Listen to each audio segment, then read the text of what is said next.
On the grand platform of Jonglong City 4th High School's main square, Principal Sun Youngjun stood with an imposing demeanor, his gaze sweeping across the students and teachers below.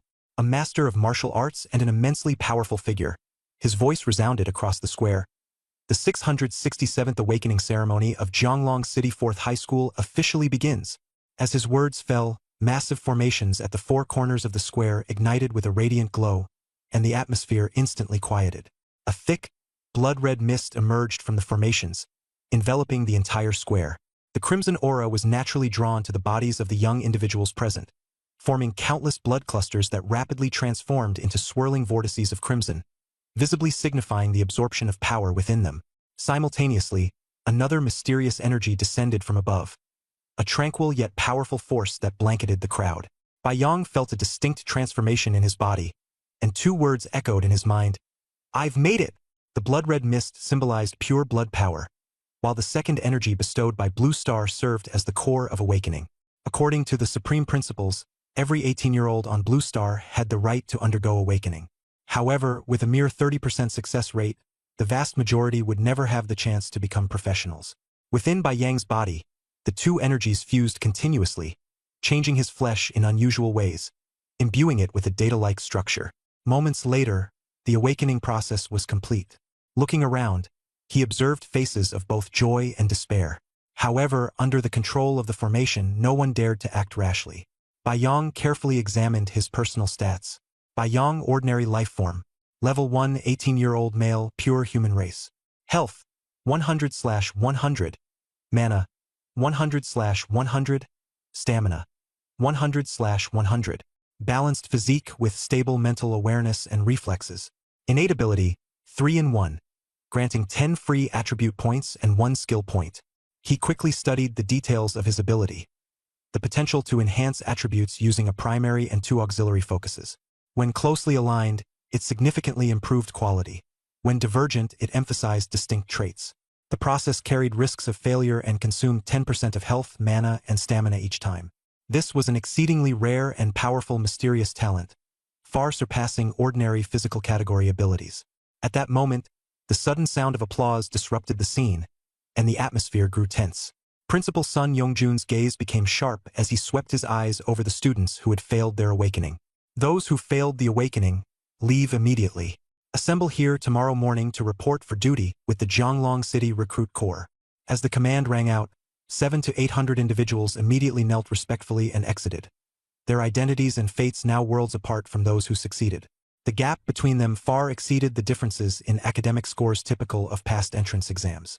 Once the unsuccessful departed and the power of the suppressive formation subsided, the remaining 300 or so awakened individuals let out subdued cheers. The principal's expression softened noticeably. Those with healing talents stepped forward. 3 students raised their hands below and ascended the platform to stand behind Principal Sunday. He seemed rather satisfied. These healers would undoubtedly become pivotal resources in the future. Awakening talents varied. The majority, about 80%, fell into the physical category, which aligned with the mainstream roles taught at the school. The second most common, elemental talents, including gold, wood, water, fire, earth, wind, lightning, shadow, holy light, and spatial elements, comprised about 18%. Rarer were the soul-related talents, accounting for about 1%, encompassing abilities such as soul insight, possession, summoning spirits, and spiritual servitude. And the rarest of all were the mysterious talents, such as extraordinary luck, blessings of fertility, financial prosperity, prophecy, curses, and abilities like Bai Yang's 3 in 1. Across these 4 categories, healing abilities could emerge. Physical types had healing via vital energy, elemental types could heal with light, wood, or water, soul types had restorative soul powers, and mysterious types possessed miracles like resurrection. Healing roles were invaluable across all worlds, especially crucial in early-stage perilous scenarios, ensuring these 3 healers would receive special grooming. Principal Sun Youngjun declared loudly, according to the regulations of Blue Star's Supreme Council, each of you will receive a skill book to begin your journey as a professional. However, the number of unbound skill books is limited, and they may not perfectly align with your talents. Additionally, the skills within the books vary, ranging from powerful to weak. The best starting skill books are summoning-based. Summoning a tiger or a bull is formidable. Slightly less desirable are those summoning boars or wolves. At the very bottom, some only summon geese or rabbits. Everyone dreams of obtaining the strongest skill book, but that's impossible. Today, you'll experience firsthand the cruelty of destiny. Here, we'll number and arrange all skill books. You'll draw lots to determine which book you receive. The entire process will be recorded by the cameras around the square, ensuring complete transparency and subsequently submitted to official authorities. This year, there are 313 total awakened individuals. The number is known to the Supreme Council, and there are exactly 313 skill books prepared. Of these, 30 are summoning-type skill books. Additionally, the Jianglong City Administration has provided 100 extra special skill books. Iron Body Technique. If the skill book you draw is unsatisfactory, you may exchange it for Iron Body Technique. Some of you may also have connections or access to superior skills through your family and can choose to forfeit your drawing opportunity. The teachers quickly finished categorizing and arranging the skill books from the box. A transparent container was placed at the front, filled with identical small balls. The principal announced once more, "Line up and draw lots." The balls have numbers which correspond to the skill books you will receive. If you're not satisfied, you can exchange it for iron cloth armor, but the skill books must be learned on the spot. They cannot be taken away, and you cannot forfeit the draw to leave with anything. Bai Yong hurriedly joined the line, drawing ninth in order. The first to go was the class monitor Zhao Zuohai. He picked skill book number 66, and as he began studying it, he chuckled softly to himself. Clearly, he was quite pleased with his draw. One person went after another, and it was soon Bai Yang's turn. He reached into the box and drew a ball. The teacher opened it to reveal the number 168. Although the number seemed auspicious, the corresponding skill book was Summon Rooster, Common. The skill description read, "Consumes a small amount of skill points to summon a rooster for combat." The summoned rooster was clearly unimpressive, but since it was one of only 30 summoning books available, Bai Yong had no choice but to accept it. Giving it up would mean forfeiting the opportunity to obtain a skill book this time around, so Bai Yong promptly learned the skill. Iron cloth armor was a specialty of Jianglong City and could be acquired in dungeons. Its defensive boost was minor, but it was easy to obtain, whereas summoning skill books were incredibly rare. Getting his hands on one now was actually fairly fortunate. Bai Yong exhausted his small remaining reserve of skill points. The skill book transformed into a flash of light that shot into his mind space, merging with his skill points to form a rooster-shaped runic body. The skill's full details manifested. Summon Rooster. Common. Attributes. Consumes 10 mana to summon a standard rooster of your level for combat. Casting time. 10 seconds. Cooldown. 60 seconds. Cannot summon multiple instances. Note 1. Summoned creatures are condensed from mana and natural energy, have no obvious weaknesses, and dissipate when their health is depleted. Note 2. Energy is continually consumed during the summoning. The creature disappears when energy is fully expended. It wasn't convenient to test the skill on the spot, so Bai Yong could only accompany his new power and walk over to the beckoning class monitor, Zhao Zuohai.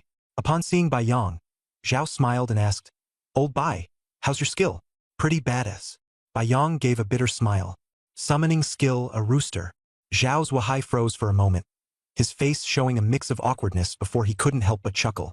A rooster? That's a bit underwhelming, but hey, it's still better than summoning a goose, a rabbit, or a green turtle. The roosters at my place can be straight up ferocious when they get angry. Patting Bai Yong on the shoulder, he said encouragingly, "I started out with a rhino summoning skill, and even the principal said it's top tier. When you join my squad, I'll make sure we help anyone who didn't pick well survive through the first battle." Bai Yong felt a warmth in his heart.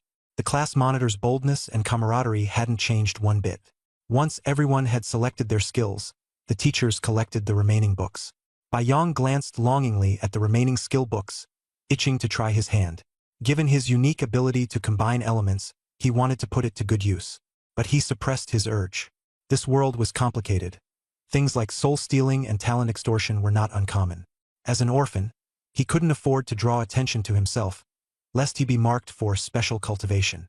Principal Sun Yongjun surveyed the students before issuing an order. "Follow your homeroom teacher. Tomorrow morning, the rest will head to the rookie training camp, but you will head to the disaster zone outside the city for your first battle. Refuse, and bear the consequences." The classroom erupted with a unified response. The principal, accompanied by 3 students with healing abilities, left. They wouldn't have to risk going to the battlefield. Homeroom teacher Li Xiangdong assembled the awakened of Class 5, Grade 12. Out of the 60 students in the class, 20 had awakened abilities, average results. Follow me back to the classroom. I'll explain the details, he said succinctly. The group quickly followed him. Standing before his students, Li Xiangdong sighed and said, "Don't be nervous. The monster's levels will match your own. You have armor, weapons, 3 years of grinding, and multiple simulations under your belts. You can survive this first fight." Class monitor Zhao Zuohai grinned. "Relax, teacher. We're all eager to kill monsters and level up. No one's afraid. My skill is summoning a rhino. Anyone willing to share their skill can speak up. If it's weak, you can team up with me to push through the first round." He then directed the students to clear the desks and chairs, creating an open space. With a low, rumbling growl, Zhao activated his skill. A magical circle about 4 or 5 meters in diameter glowed on the ground. After a few seconds, a massive gray rhino appeared, standing nearly 2 meters tall at the shoulder and stretching 4 meters in length. Li Xiangdong nodded approvingly. That rhino is indeed impressive. Everyone's innate abilities are different, and the teachers can't micromanage this. Decide your teams among yourselves. My suggestion: don't form teams blindly. Without considering innate talents and skills, going solo might actually be safer. As for your free attribute points, don't be afraid of making mistakes. Prioritize strength and physique for better survival in this first battle. The classroom instantly buzzed with excitement. "Brother Hai, take me with you. My skill is heavy slash. If your rhino can't finish a monster, I'll hack it to pieces," someone eagerly said, the atmosphere both tense and thrilling. "I'll handle the finishing blows," another classmate interjected. "Brother Hai, I drew the weakest summoning skill, a green turtle. I swapped it for ironcloth armor right away. Please, let me join your team." Another, visibly anxious, pleaded. "Are you out of your mind? Just 30 summoning skill books, and you're already giving up? If I could draw a summoning skill book, I'd be thrilled, but luck wasn't on my side," someone complained bitterly. "The green turtle charges into battle and a monster might hit it a couple of times. But what's the point of Iron Shirt's measly defense? You can get that for 10,000 bucks at the shop. It's practically worthless as a skill," another mocked. "I don't want to learn anything related to a green turtle. I don't want to spend my life being called Green Turtle or just Green. Do you all think I don't know myself?" Another person said firmly. "Brother Hai, my cousin just arrived today.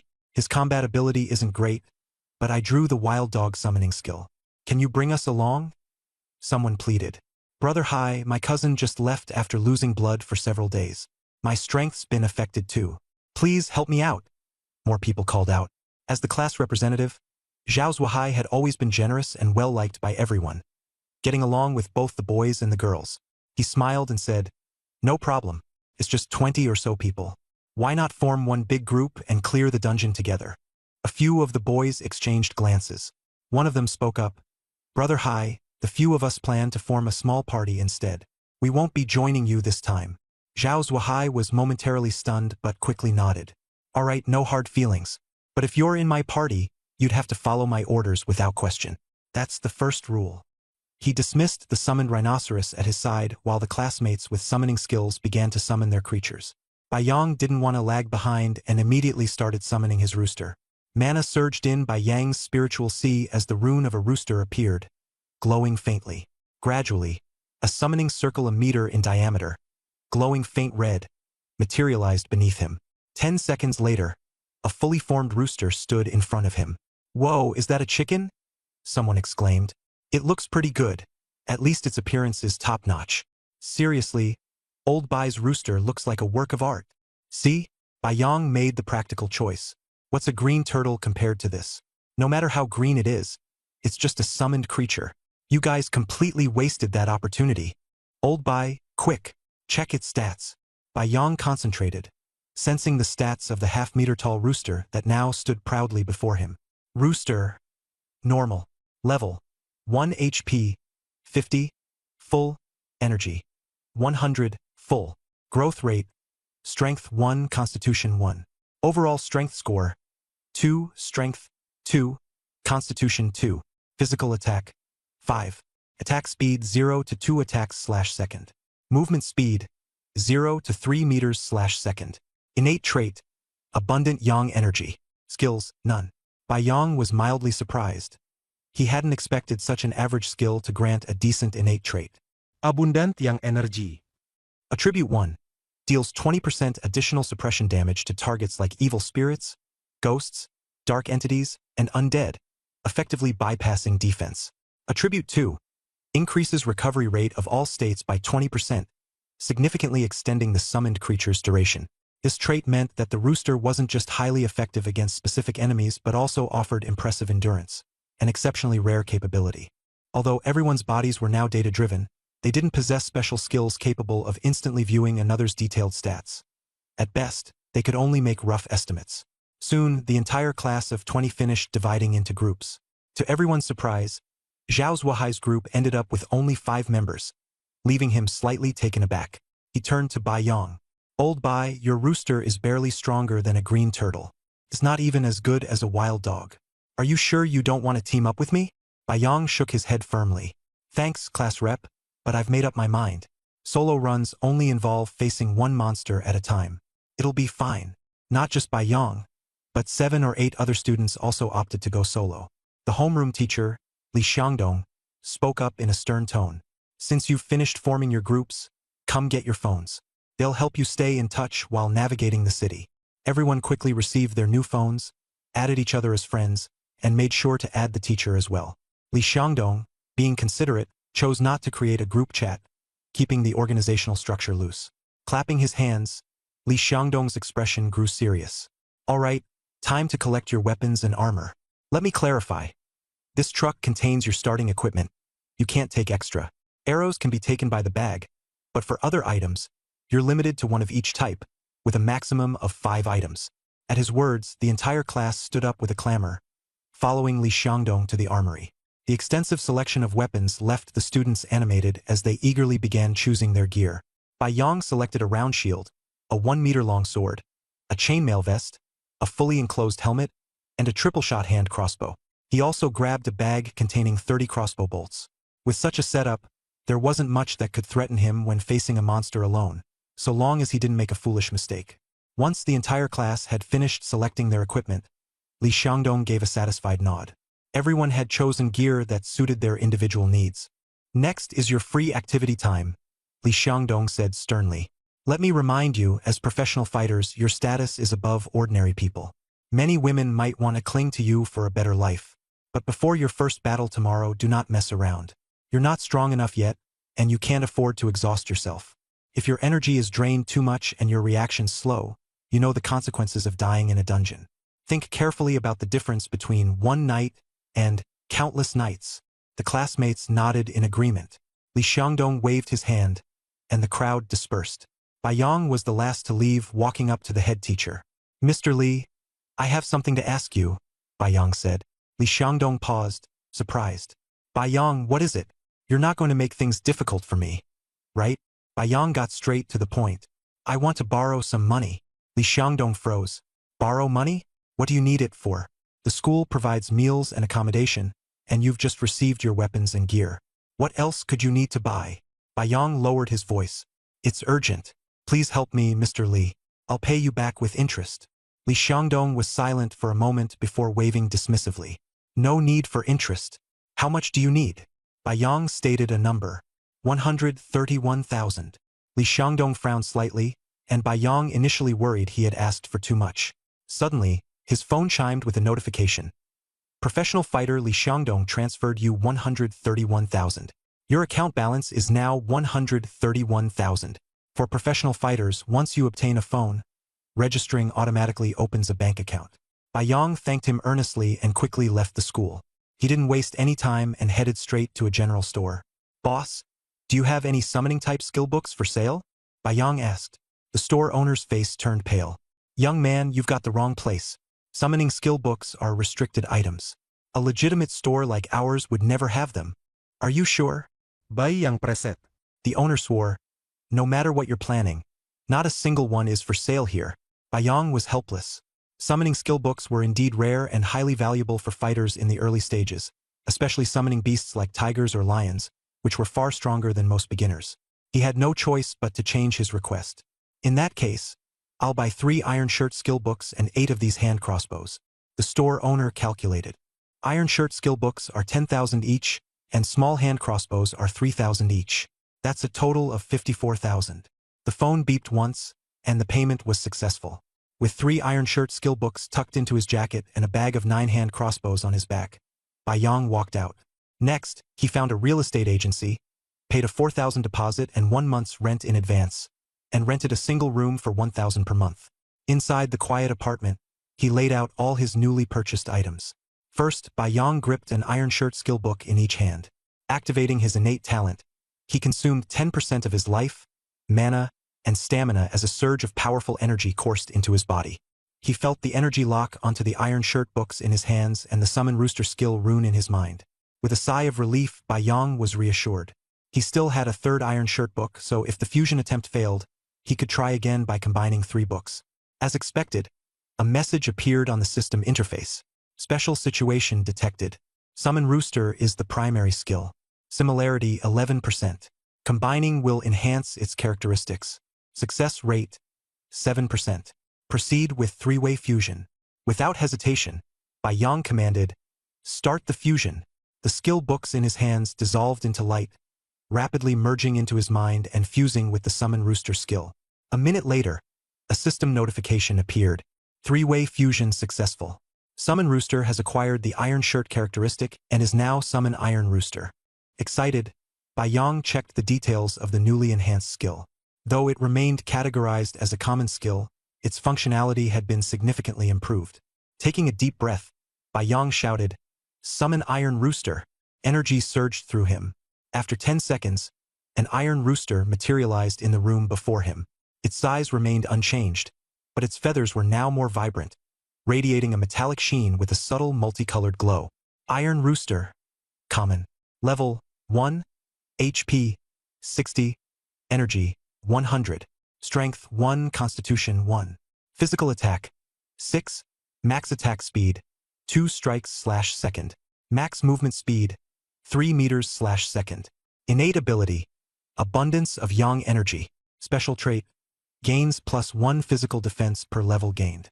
No skills.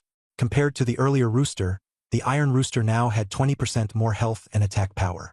Its unique defensive trait, inherited from the iron shirt skill, meant it would grow increasingly durable as it leveled up. With 1 iron shirt skill book still unused in his possession, Bai Yang contained his excitement.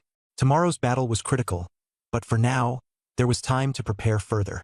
He tipped the 9-hand crossbows out onto the desk and examined their attributes.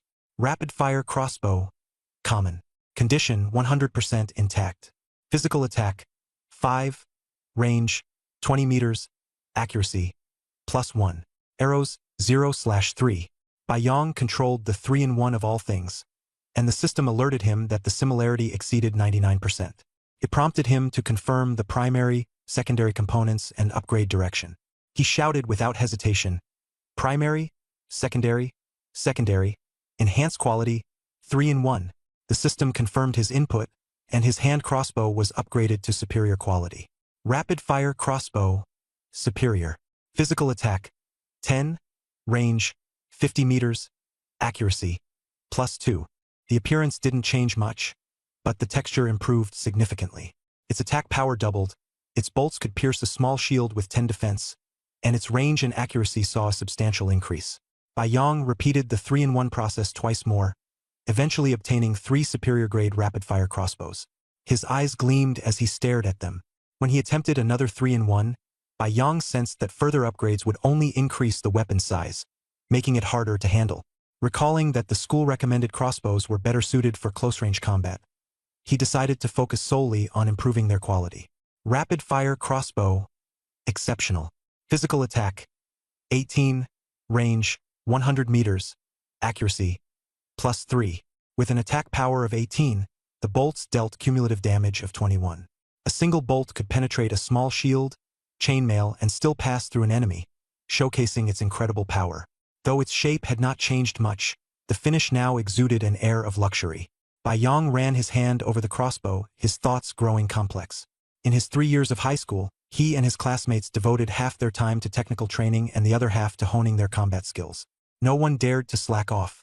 In terms of marksmanship, he could hit any target within 10 meters with 100% accuracy and maintain a 90% hit rate within 20 meters. With this exceptional crossbow, however, He could achieve over 80% accuracy for stationary targets up to 50 meters away. After performing 4 consecutive 3-in-1s, Bai Yong had expended 40% of his health, stamina, and mana. His face grew pale. Nevertheless, it wasn't a significant problem. He regenerated 1 point of health and mana per minute and would fully recover within 10 minutes, enough time to attempt another 3-in-1. Steadying himself, Bai Yong clutched his exceptional-grade rapid-fire crossbow and prepared for tomorrow's battle. As an orphan, Bai Yong lived in Jianglong City, where his meals and accommodations were provided for free. He never had to spend his own money, but he also had no pocket money. When he needed funds, he simply messaged his homeroom teacher, Li Xiangyang. "Teacher, are you asleep?" Bai Yong sent the message. Li Xiangyang, seeing the text, frowned in confusion. "Bai Yong, it's just midday. Why would I be asleep?" Bai Yong quickly cut him off. "Enough nonsense. You've got your first battle tomorrow. Not a single mishap can happen." He followed up by saying he wanted to borrow money, to which Li Xiangyang was stunned. "I just lent you over 130,000 earlier. Why are you asking again? What do you even need all this money for? I really can't figure you out." Bai Yang felt somehow helpless. Without an official professional status, he wasn't eligible to earn money for himself by venturing into calamity zones or dungeons. He couldn't sell the newly upgraded equipment either. It was a long-term investment. Thus, his only option was to continue borrowing money from his teacher. He pulled out his trump card. "Teacher, lend me 100,000 more. If I can't pay you back within a month, I'll marry your daughter." Officially registered, Li Xiangyang, who had just finished the tea brought to him by his least attractive daughter, suddenly perked up. "You're not joking, are you? I have evidence in this chat. No lies." Bai Yang replied confidently. Li Xiangyang chuckled, half-shouting. "Then you'll have to marry 3 wives and 4 concubines. 7 spots in total. 100,000 per spot. Deal." Bai Yong was direct. "Bet it all. 3 wives, 4 concubines, 7 spots total. I'll borrow 569,000 in total." Adding the previous 131,000. Li Xiangyang nearly jumped with excitement. All right, a real man plays it big. Once the funds were transferred to his account, Bai Yong walked out of the apartment with his head held high, carrying a significant sum of cash. In the primordial realm, men played the central role in combat, and male casualties were extremely high, leading to a severe gender imbalance. Social classes were divided into upper class, commoners, and lower class. Only upper-class individuals who became certified professionals had the qualifications to marry. If Bai Yong could pass tomorrow's first battle, he would officially belong to the upper class. Unawakened classmates became commoners, serving a mandatory 3-year enlistment. Those in the lower class had no right to marry or reproduce. Furthermore, individuals who lost their identity status would have their wives and concubines automatically divorced and allowed to remarry. Marriage regulations were strict. Upper-class individuals were required to marry 3 wives and 4 concubines to qualify for promotions to non-combat work. Li Xiangyang himself had adhered to this rule. Meanwhile, commoners were allowed 1 wife and 2 concubines, and lower-class individuals were prohibited from marrying altogether. Thus, Bai Yang's promise to marry 3 wives and 4 concubines carried significant value, at least on paper. At this moment, Bai Yong walked into another general store. "I want to buy the small crossbow with the highest firing capacity." The clerk, trained not to pry, first showed him a crossbow with a magazine capacity of 10 bolts. "Will this suffice?" Bai Yong shook his head. "Too small. The more, the better, and don't limit the magazine size." The clerk nodded, quickly checking the inventory before bringing out a crossbow with an oversized magazine from the back storage room. This crossbow was an old experimental model capable of firing 100 bolts consecutively. However, the magazine was disproportionately large, and the crossbow itself lacked power, rendering the 100-bolt capacity seemingly pointless. Bai Yong ran his hand over it, finding its peculiar design somewhat fascinating. Drum-type rapid-fire crossbow. Common. Integrity. 100%. Strength. 5. Arrows. 0/100. Physical attack. 5. Range. 20 meters. Bonus, akurasi 1. Other than accommodating 100 arrows, its performance is fairly average. Bai Yong inquired about the price. "How much?" The clerk raised 1 finger. 10,000. "This is the last one." The price was clearly marked. Bai Yong didn't waste words and immediately said he wanted it. He then requested 71 regular rapid-fire crossbows, 8 identical chainmail armors, 8 sharp blades, 8 small round shields, and 8 helmets. "How much for all these?" The clerk broke into a wide grin, clearly excited for the sizable order. Regular rapid-fire crossbows are 3,000 each, chainmail 4,000 per piece, blades 2,000, small shields 2,000, helmets 2,500. Adding that earlier crossbow, it comes to 307,000 in total. Bayang frowned slightly. The clerk quickly pointed to the price list on the wall. Dear customer, our prices are all clearly stated. For purchases over 300,000, we offer a 5% discount, and for over 600,000, a 10% discount. Bayang nodded. I'll also take 33 iron shirt skill books. That would put the total above 600,000. With the 10% discount, that's 573,300, right? The clerk nodded in confirmation. Bayang continued, then I'll add 6 more skill books, pushing the total comfortably over 600,000. Could you throw in 1,000 arrows for me? The clerk said immediately, of course, even if the store won't provide them, I'll cover it from my commission for you personally. Beep, transaction completed. His account balance was now down to a mere 5,700. The large store moved swiftly. The cart was filled to the brim with equipment and quickly dispatched. On the way back, Bayang made a quick stop at the butcher's shop and bought 10 pounds of spiced beef. Returning to his rented room, the rich aroma of beef filled the air as Bayang emptied all the gear onto the floor. Weapons and armor piled up, filling the small space. His gaze turned to the 39 iron shirt skill books before him. Merge them into one, he commanded. The system responded. Special condition, invoking Iron Rooster as the core. Similarity, 15%. Can only enhance additional traits. Success rate, about 11%. Proceed with the merge. The similarity had improved from 11% to 15%, likely because of the shared keyword, iron. Without hesitation, Bayang said, merge them. Merge failed. Auxiliary items have been consumed. Bayang roared in frustration. 2,000 gold coins gone? He tried repeatedly, each attempt consuming 10% of his health, mana, and stamina. Being only level 1, he could activate the ability once every 10 minutes, and each attempt ended in failure time and time again. After hours of effort, enduring 12 failures and 4 successes, he finally managed to enhance the Iron Rooster's traits. Physical defense plus 5 per level. On his 17th attempt, the system prompt was different. Special condition, invoking Iron Rooster. Similarity, 51%. Size or quality enhancement now available. Proceed with the merge. Now that the similarity exceeded half, Bayang initially intended to improve its quality. But then, upon a moment's consideration, he opted to increase its size instead. Merge to enhance size. Success. Summon Iron Rooster has evolved into Summon Large Iron Rooster. With a resounding crow, an enormous rooster about a meter tall materialized before him. Bayang couldn't help but laugh. It looked unbelievably majestic. He pressed on. Merge to enhance quality. Success.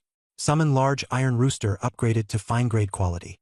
A burst of radiant light emanated, and the gigantic rooster became even more formidable. Its height leapt from 1 meter to a towering 1.5 meters. It stood with its head held high, radiating an intimidating aura. Iron Rooster. Elite, enlarged form. Level 1. Health, 300/300. Energy, 200/200. Growth, Strength 2, Constitution 2. Overall Strength, 4, Strength 4, Constitution 4. Physical Attack, 15. Attack Speed, 0 to 3 times per second. Movement Speed, 0 to 8 meters per second. Innate Abilities, Ample Yang Energy, Size Alteration. Traits, Physical Defense plus 10 per level. Skills, none. Still at just level 1, its stats were astonishing. With a physical attack of 15 points, it could easily overwhelm weaker enemies with a single peck.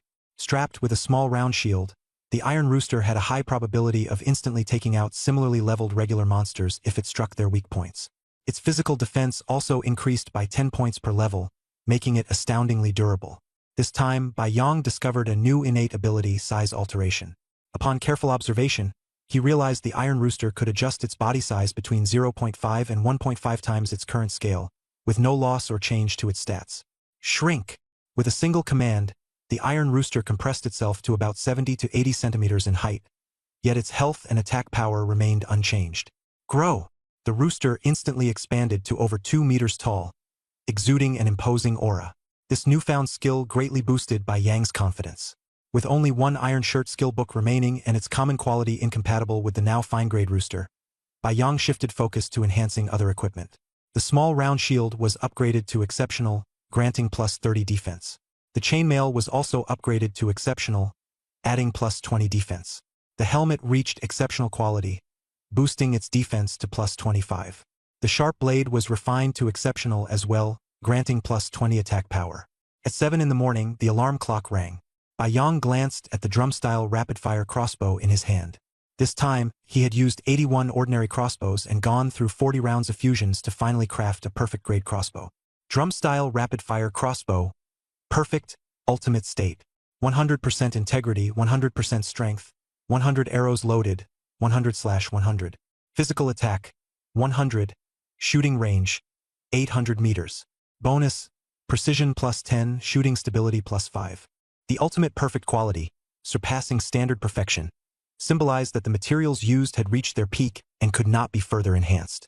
The added precision and shooting stability meant Bai Yang could easily achieve pinpoint accuracy within 100 meters. The 800-meter range was extraordinary, but what it truly tested was Bai Yang's eyesight. As for the arrows, they could only be synthesized one by one.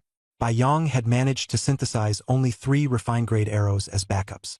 The entire night had been spent in intermittent rest and synthesis efforts, leaving his vitality, mana, and stamina at only half capacity.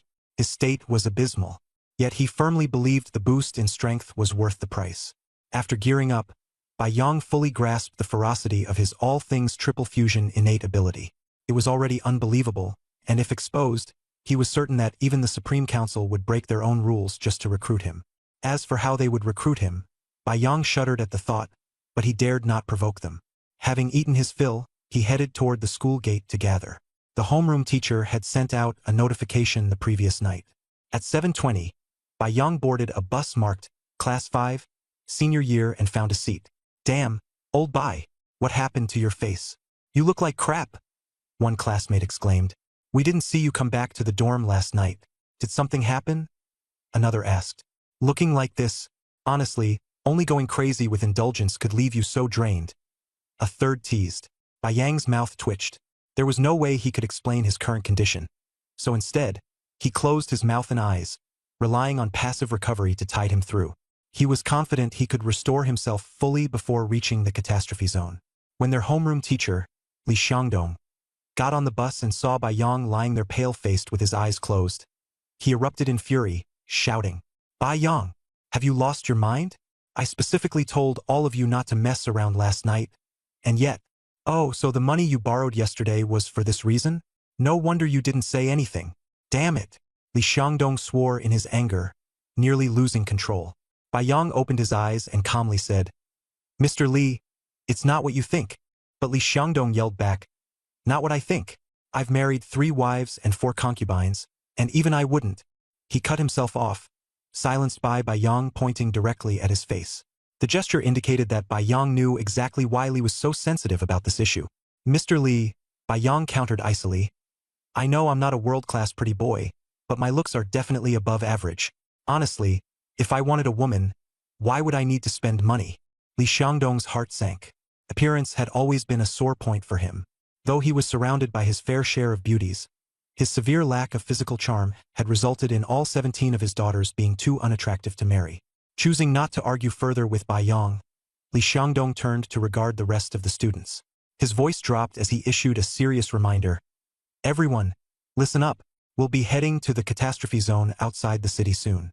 For your first battle, do not be greedy. Choose the area with the fewest monsters and focus on staying alive." The students nodded earnestly. The strange bus, drawn by steeds, carried the 20 students of Class 5, Senior Year, toward the outskirts of the catastrophe zone. The catastrophe zone was a battlefield born of interdimensional invasion, where the forces of both realms collided, leaving life scarcely able to persist. First appearing 600 years ago, it had nearly brought the end of the blue planet, pushing humanity to the brink of extinction. Yet, the blue planet survived its darkest hour. Humanity became both the shield and sword in the struggle for survival. The enemy forces grew stronger, but so too did the blue planet, expanding its territory tenfold through continuous combat. Now, Jianglong City, a metropolis in the realm known as the Earth Origin World, was home to over 100 million people. The odds of awakening innate abilities and becoming a professional combatant were about 30%, but the mortality rate was high, leaving only a few million active practitioners alive. Li Xiangdong gestured for Bai Yang to come closer. Bai Yang, I know you didn't go partying or lose yourself. I can tell because there's no lingering scent. But you do look exhausted. Were you worrying too much? A female classmate sneered. Bai Yang, are you scared? The first battle is just a formality. Nobody's scared of it. Li Xiangdong's expression turned stern. After awakening, you must fight at least once to demonstrate your capabilities. That's the rule. But this isn't a death sentence. As long as you don't act recklessly, you won't die. However, if you retreat cowardly, the consequences will be severe. If you're demoted to civilian status, you'll lose your freedom and be forced into breeding programs with women to produce offspring. It's a fate worse than death. Bai Yang quickly shook his head. Mr. Li, you misunderstand. I was just too excited last night, which is why I'm not in the best shape now. Everyone fell silent. The bus picked up speed, soon reaching the city's edge. Once they crossed the invisible yet tangible barrier, the air grew turbulent. It wasn't just Bai Yang's class. Jianglong City's 1,235 high schools were simultaneously conducting their awakening ceremonies. A dense convoy of vehicles surged forward, all heading toward the catastrophe zone. However, the space surrounding the city was vast enough to prevent congestion. Before long, Bai Yang glanced into the distance, his gaze falling upon the ominous border where the two realms converged. The murky, ash-colored aura twisted and churned, simultaneously devouring and fusing together. The sight was both haunting and oppressive. Li Xiangdong's voice rang out. We've entered the calamity zone. Everyone, be cautious yet brave when entering the instance. Don't be timid. As long as you don't fear, nothing will happen. Wrap it up quickly, no delays. We'll wait for your safe return. Bai Yang focused his mind as his unique flesh and blood composure sensed the data interface. Diabolic blood ghoul catacombs. Monster levels, 110. Number of monsters, 100. Party size, 100. Bai Yang stepped off the vehicle and checked his equipment. The summoned creature, the Iron Rooster, was already in the summoning space. Instantly deployable, no waiting. He was fully armed with a metal helmet, chainmail, a small shield, and a razor-sharp blade. Most crucially, the drum-type rapid-fire crossbow was prepared for immediate use, packing immense power. His health was completely restored, though his mental state was slightly drained. Fortunately, his unique flesh structure ensured this wouldn't impact his combat performance. He focused, synchronizing with the breath-converging region. Entering Diabolic Blood Ghoul Catacombs. System notification. You currently lack the Blood Ghoul Realm Aura mark and can only enter the standard difficulty of the Diabolic Blood Ghoul Catacombs. Please select the number of monsters. Player selection. 1 monster. Conditions confirmed. Commencing creation of a standard-level independent real instance space. Instance space successfully created. Enter now. The player firmly responded. Enter. In an instant, a mighty force enveloped Bai Yang, propelling him upward before plunging him into the merging zone of black and gray opposing forces. The scene before him suddenly shifted. Bai Yang found himself standing on a hill about 10 meters high. System prompt. The Blood Ghoul Realm Aura has now marked you. Current marking intensity. Faint, 1%. System continuation. According to level parity rules, the entered monster is a level 1 common Blood Ghoul. The system further reminded. You will be continuously affected by the Blood Ghoul Realm's aura while inside the instance. Remaining time, 35 minutes, 59 seconds. At the same time, the energy of the Earth Origin Realm is weakening the Blood Ghoul monsters in this space. Their power will diminish over time. Special warning. Be sure to leave before the countdown ends, or you will die, or worse, transform into a monster. The real instance space wasn't particularly large, roughly 300 meters in diameter and 100 meters in height. Directly ahead was a barren field, and on the horizon, a black hole about 3 meters in diameter was partially concealed in the ground. Bai Yang summoned the Iron Rooster, which grasped the command and swiftly flitted down from the hill. A deep, greedy growl echoed from the pit on the opposite side. Moments later, a blood-red, hairless creature covered in ferocious claws crawled out of the hole. It was around 1.8 meters tall, with a ghoul-like head and a beastly, feral body. Its grotesque appearance was utterly revolting. The system displayed the monster's details. Blood Ghoul, common, level 1. Health, 15180. Physical attack, 46. Special abilities, Bloodthirsty, regain health by consuming the target's flesh, Iron skin, skin as tough as iron. During 3 years of high school, Bai Yong had studied countless materials on blood ghouls. A normal level 1 blood ghoul was slightly stronger than an average human, but relying solely on claws and teeth, it could hardly overpower poorly trained individuals. But Bai Yong was different. He not only had weapons but also the combat proficiency honed through years of training. He raised the drum-type rapid-fire crossbow in his hand, a masterpiece, feeling the precision bonus, +10, and stability boost, +5, lock firmly onto the target. The blood ghoul roared. Roar, intruder, prepare to die. The language it bellowed was synchronized into words Bai Yong could comprehend thanks to the Earth Origin Realm's translation power within the real instance space. Bai Yong wasn't intimidated. His 3 years of study had taught him that such declarations were monster-like instinctual defenses. Otherworldly creatures often mistook Earth Origin invaders as threats to their homeland. In reality, it was the Earth Origin realm that was under siege. The arrow shot out, whizzing through the air, and reached the blood ghoul's head in a split second. Thud! The arrow pierced straight through its skull. The blood ghoul collapsed to the ground, convulsing, its life force draining rapidly. It was powerless to retaliate but hadn't completely perished yet. The fight wasn't over. 10 seconds passed, and the blood ghoul ceased all movement. The system declared, combat complete, Bai Yong victorious. Proceeding to settlement. A potent force enveloped the blood ghoul's remains, breaking them down before Bai Yang's eyes. Shortly after, a blood-red crystal, roughly the size of a pigeon egg, materialized and floated gently to Bai Yang's side. System notification. You have acquired a blood crystal and gained 1 point of special flesh law body upgrade experience. A warm energy flowed gently into Bai Yang's body, instantly washing away his exhaustion and tension. His status panel displayed, level 1, 1/100th. Defeating 100 monsters would level him up to level 2. Initially, Bai Yong had intended to rely on his ability to instantly kill monsters for easy victories. This, however, marked his first foray into authentic combat, beginning with the lowest level monster. The system prompts.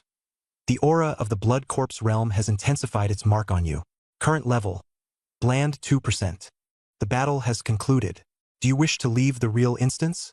Bai Yong gripped the blood crystal before him as the panel displayed. Blood crystal.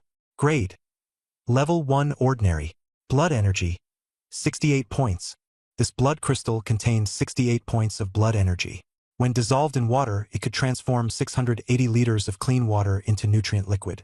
This nutrient liquid could be directly consumed, used as liquid food, or even used to irrigate crops, accelerating their growth and greatly improving yield and nutritional value. It was the key to enabling the Earth Origin realm to sustain a population of over 1 billion people within a 50-kilometer radius. Although Zhonglong City wasn't large, its population density was unimaginable. Without the continuous supply of blood crystals, feeding such a massive population would be impossible. A blood crystal with 68 points of blood energy had a market value of 6,800 credits. This battle had taken only 1 minute to annihilate the monster and extract its blood crystal using the powers of the Earth Origin realm. Bai Yong still had about 35 minutes left before the aura of the blood corpse realm's corrosion would expire. I'm not leaving.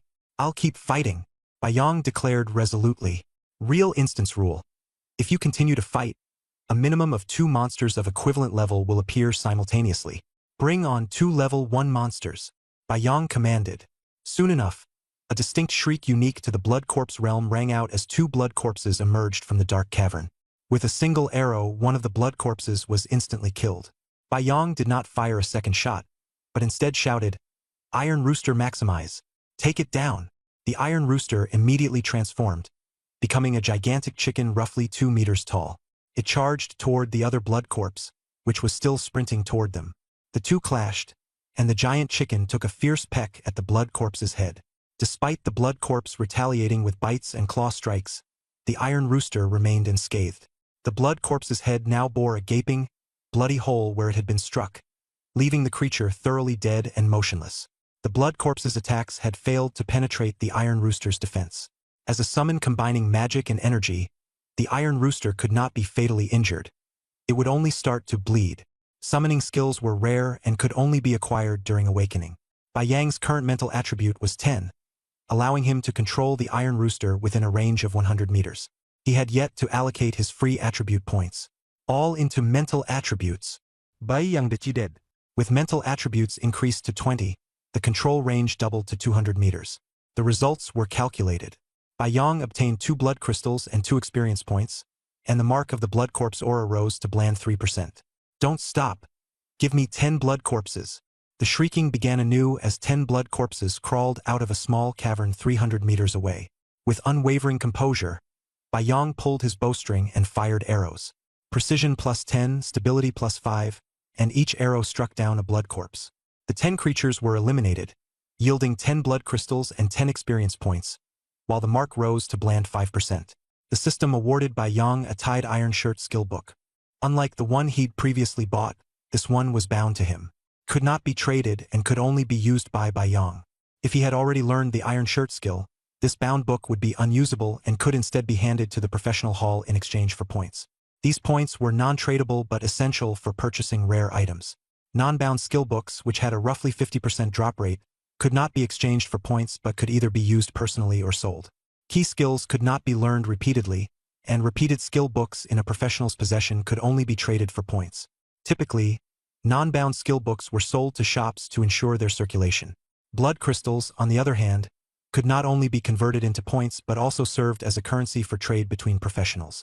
During the grind, eliminating monsters in groups of 10 was the most efficient method for minimal aura mark escalation. A 1 versus 10 fight almost always dropped an iron shirt skill book, and the time spent disassembling 10 corpses was similar to that of a single one in the Earth Origin realm. For this reason, Bai Yang continued killing in batches of 10 blood corpses. Deploying and killing 10 blood corpses, then dissecting their remains, took around 90 seconds per round. By the 5th round, after just under 12 minutes, Bai Yang decided to halt.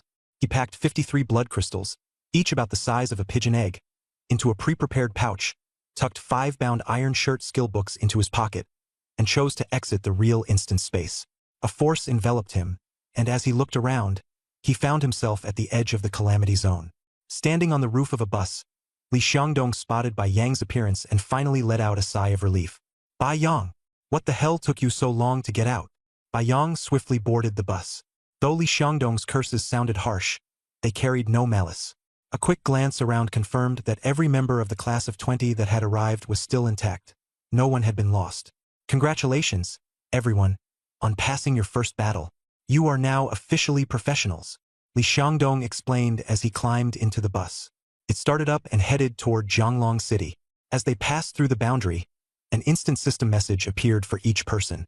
Professional Bai Yang, congratulations on becoming an official professional. Your participation will ensure humanity's glory shines across all realms. Everyone received identical congratulatory messages, signifying their status as official members of humanity's professional ranks. Another notification quickly followed. The aura of the Earth Origin realm is cleansing the Blood Corpse realm aura lingering on you. Estimated time required, 5 hours and 33 minutes. This is to clear the Blood Corpse realm aura, not marking. Even after the aura is cleared, entering the dungeons created by the Earth Origin realm and Blood Corpse realm will still maintain your marking levels. The bus drove through Jianglong City, and the sights along the way left Bai Yang astonished, his eyes practically glowing with amazement. On both sides of the road, the sidewalks were filled with women in excellent condition. When they arrived at the gates of 4th High School, the scenes became even more crowded, with a dense mass of people gathering. This year, every individual who successfully awakened and passed their first trial as a professional was a newly turned young adult. Due to the strict rules of the academy, most of them had retained their purity. Now, these newly ascended citizens held the right to choose partners. Each of them could select 3 wives and 4 concubines, with a maximum of 7 partners. This explained the vast number of women of varying ages and appearances waiting along the way. Li Xiangdong laughed as he urged his students, "Don't rush. Let's go back to the classroom first. I have a few things to say to you all. After that, you can do whatever you want." The group cheered in response, following Li Xiangdong toward the classroom. As they walked, Li Xiangdong sent out a message on his communicator. "Wives, don't complain about the hassle. Bring all the unmarried daughters and widows to the school ahead of time. Are they there yet?" He quickly received a stream of replies, confirming everything was ready. Once inside the classroom, Li Xiangdong looked at the energized new professional students before him, his face full of satisfaction. "Students, from this day on, you'll begin your journey as professionals, stepping onto a broad road of opportunities that will let you witness the wonders of countless realms. The Supreme Council has rules. After awakening, no one is allowed to probe into your talents. If someone asks, report it immediately. Once the council confirms the matter, they will deal a heavy blow to the offending forces. While talents can't be questioned, striving for improvement in strength is essential if you want to achieve greatness. Once you assess your actual capabilities, you can then apply to the appropriate schools accordingly. Martial schools are divided into 3 grades: 3rd grade martial schools, 2nd grade martial academies, and 1st grade war academies. You've already studied the foundational knowledge on this. In Jianglong City, there's only one 3rd grade martial school. The requirement to enter is to level up to level 5 within a month and defeat the level 5 elite puppet. If you manage that, you're qualified for enrollment. I, as your teacher, am a proud graduate of the Guanglong Martial School, he said, his tone betraying a faint trace of pride. Abruptly, Li Xiangdong's expression changed to one of indignant fervor. Don't look down on 3rd grade martial schools. Back then, I too had aspirations of entering a 2nd grade martial academy, but reality was harsh. More than half the people can't even pass the 3rd grade martial school entrance tests. Failing the exams for the 3rd grade martial school means the only path for you is to join the recruit barracks, alongside those 40 students who didn't awaken, and train as reserve officers. Or, you could give up entirely and resign yourself to complacency. Li Xiangdong sighed deeply before adding, find a harem of wives and contribute to the propagation of humanity, if nothing else. Finishing his statement, he waved his hand and shifted his tone. The rest is up to you. Your teacher won't and can't control you anymore. The male students in the classroom all stood up simultaneously, Bai Yang included. Li Xiangdong chuckled with satisfaction. Don't rush. I know exactly what you're all thinking. I have 17 unmarried adult daughters and 7 widowed women without children. They're all lined up in the hallway. If any of you fancy one, just take her away. They have their identification cards with them, so you can get married immediately. The hallway, typically used as a training area during class breaks, was particularly spacious. At this moment, 31 women stood neatly in a row, their eyes brimming with anticipation. Class monitor Zhao Zuohai pounded his chest and declared, Teacher, don't worry. The good fortune won't go to outsiders. Whoever I marry, it'll be one of your daughters. Before his words fully settled, he shouted to his classmates, Brothers, charge! A group of boys bolted out of the classroom, their enthusiasm creating an uproar. Bai Yang, however, remained reserved. He figured that since the homeroom teacher wasn't particularly attractive, his daughters likely weren't exceptional lookers either. Suddenly, a loud scream from a woman outside broke the commotion. Ah, husband, where are you? Something's gone wrong. Li Xiangdong laughed uneasily. Women always blow things out of proportion. What could possibly have happened? However, the smile on his face noticeably stiffened. He walked toward the door reluctantly, patting Bai Yang on the shoulder as he passed. Why are you so calm? The two stepped out of the classroom, only to see chaos unfolding before them. Li Xiangdong froze, then roared furiously, Wang Dong, stop! The one you're carrying is my first wife. Are you blind? Can't you even tell the old from the young? Wang Dong retorted loudly, Li Hai, stay out of this. That's my concubine, not your daughter. Li Xiangdong pointed at a young girl in the middle of the chaos. That shy one in the middle is my daughter. The rest of them are all my wives. His furious outburst prompted the release of several women who had been picked up. Noticing they had mistaken concubines for potential brides, the boys sheepishly drifted away. Li Xiangdong quickly counted heads. His daughters were all accounted for, but there were only 6 women in total. He frowned, puzzled. Where's my youngest wife? A pale, smooth-skinned woman who had been put down a moment earlier shrieked in terror. Ayun was taken by the first boy who dashed out. Li Xiangdong darted to the end of the hallway and looked down the stairs, where he spotted Zhao Zuohai carrying a woman as he descended. Li Xiangdong bellowed, Zhao Zuohai, put her down. Immediately afterward, he leaped down from the 3rd floor, landing heavily. Zhao Zuohai released his grip, and the woman fell to the ground. Bai Yang watched this farce unfold and found it unsurprising that his classmates might have misunderstood.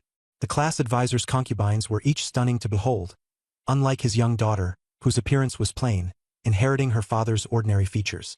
After seeing the daughter, Bai Yang resolved to repay that 700,000 loan quickly. Otherwise, marrying 7 wives for 100,000 each would drive him insane under the pressure. After becoming an official professional, everything changed. No one cared what he did. Carrying a bag containing 53 blood crystals, he squeezed past the crowd of enthusiastic girls to reach a shop accessible only to professionals. Bai Yang poured out the blood crystals.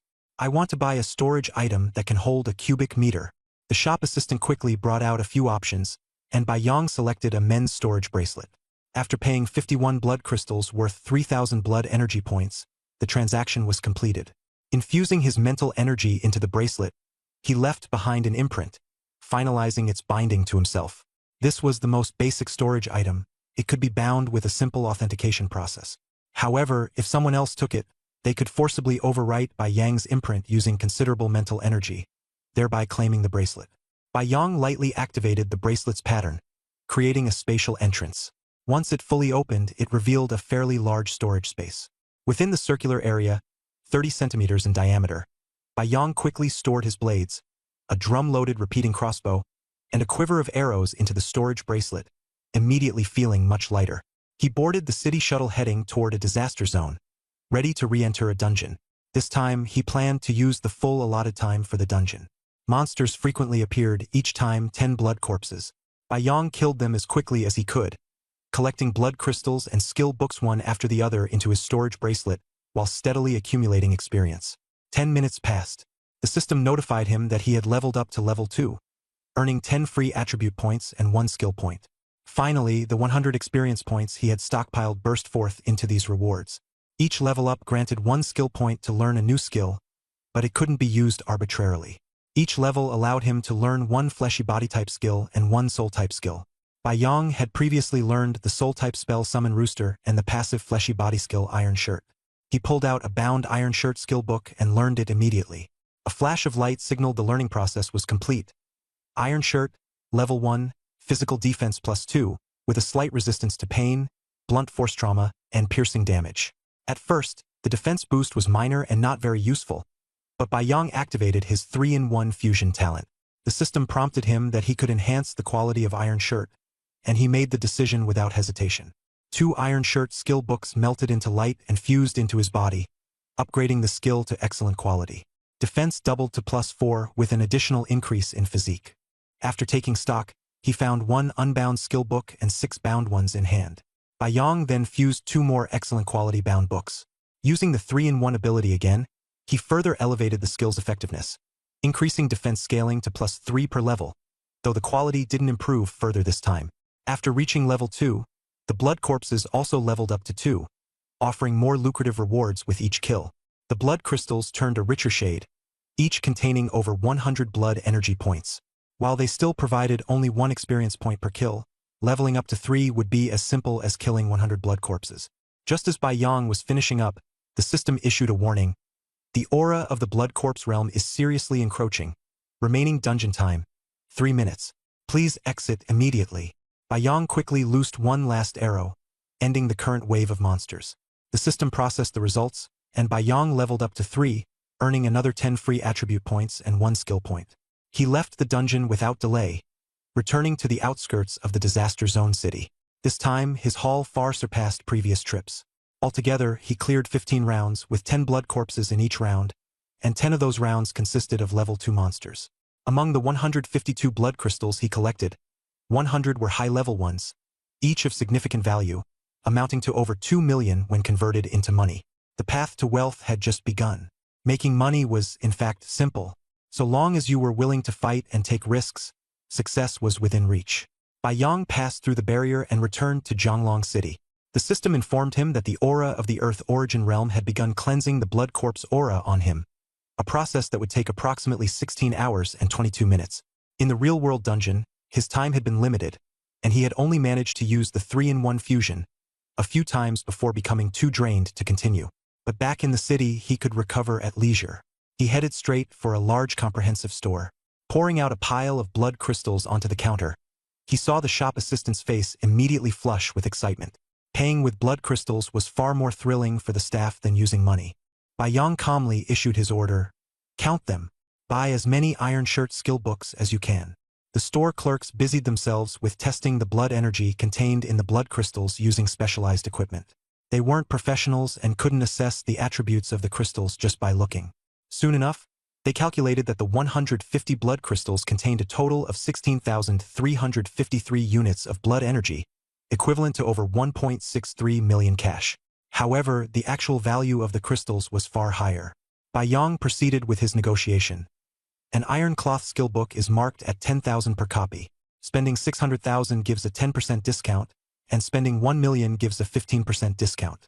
For 1.63 million, can I get a better deal? Before the clerk could calculate, the manager walked over. Sir, these blood crystals are valuable.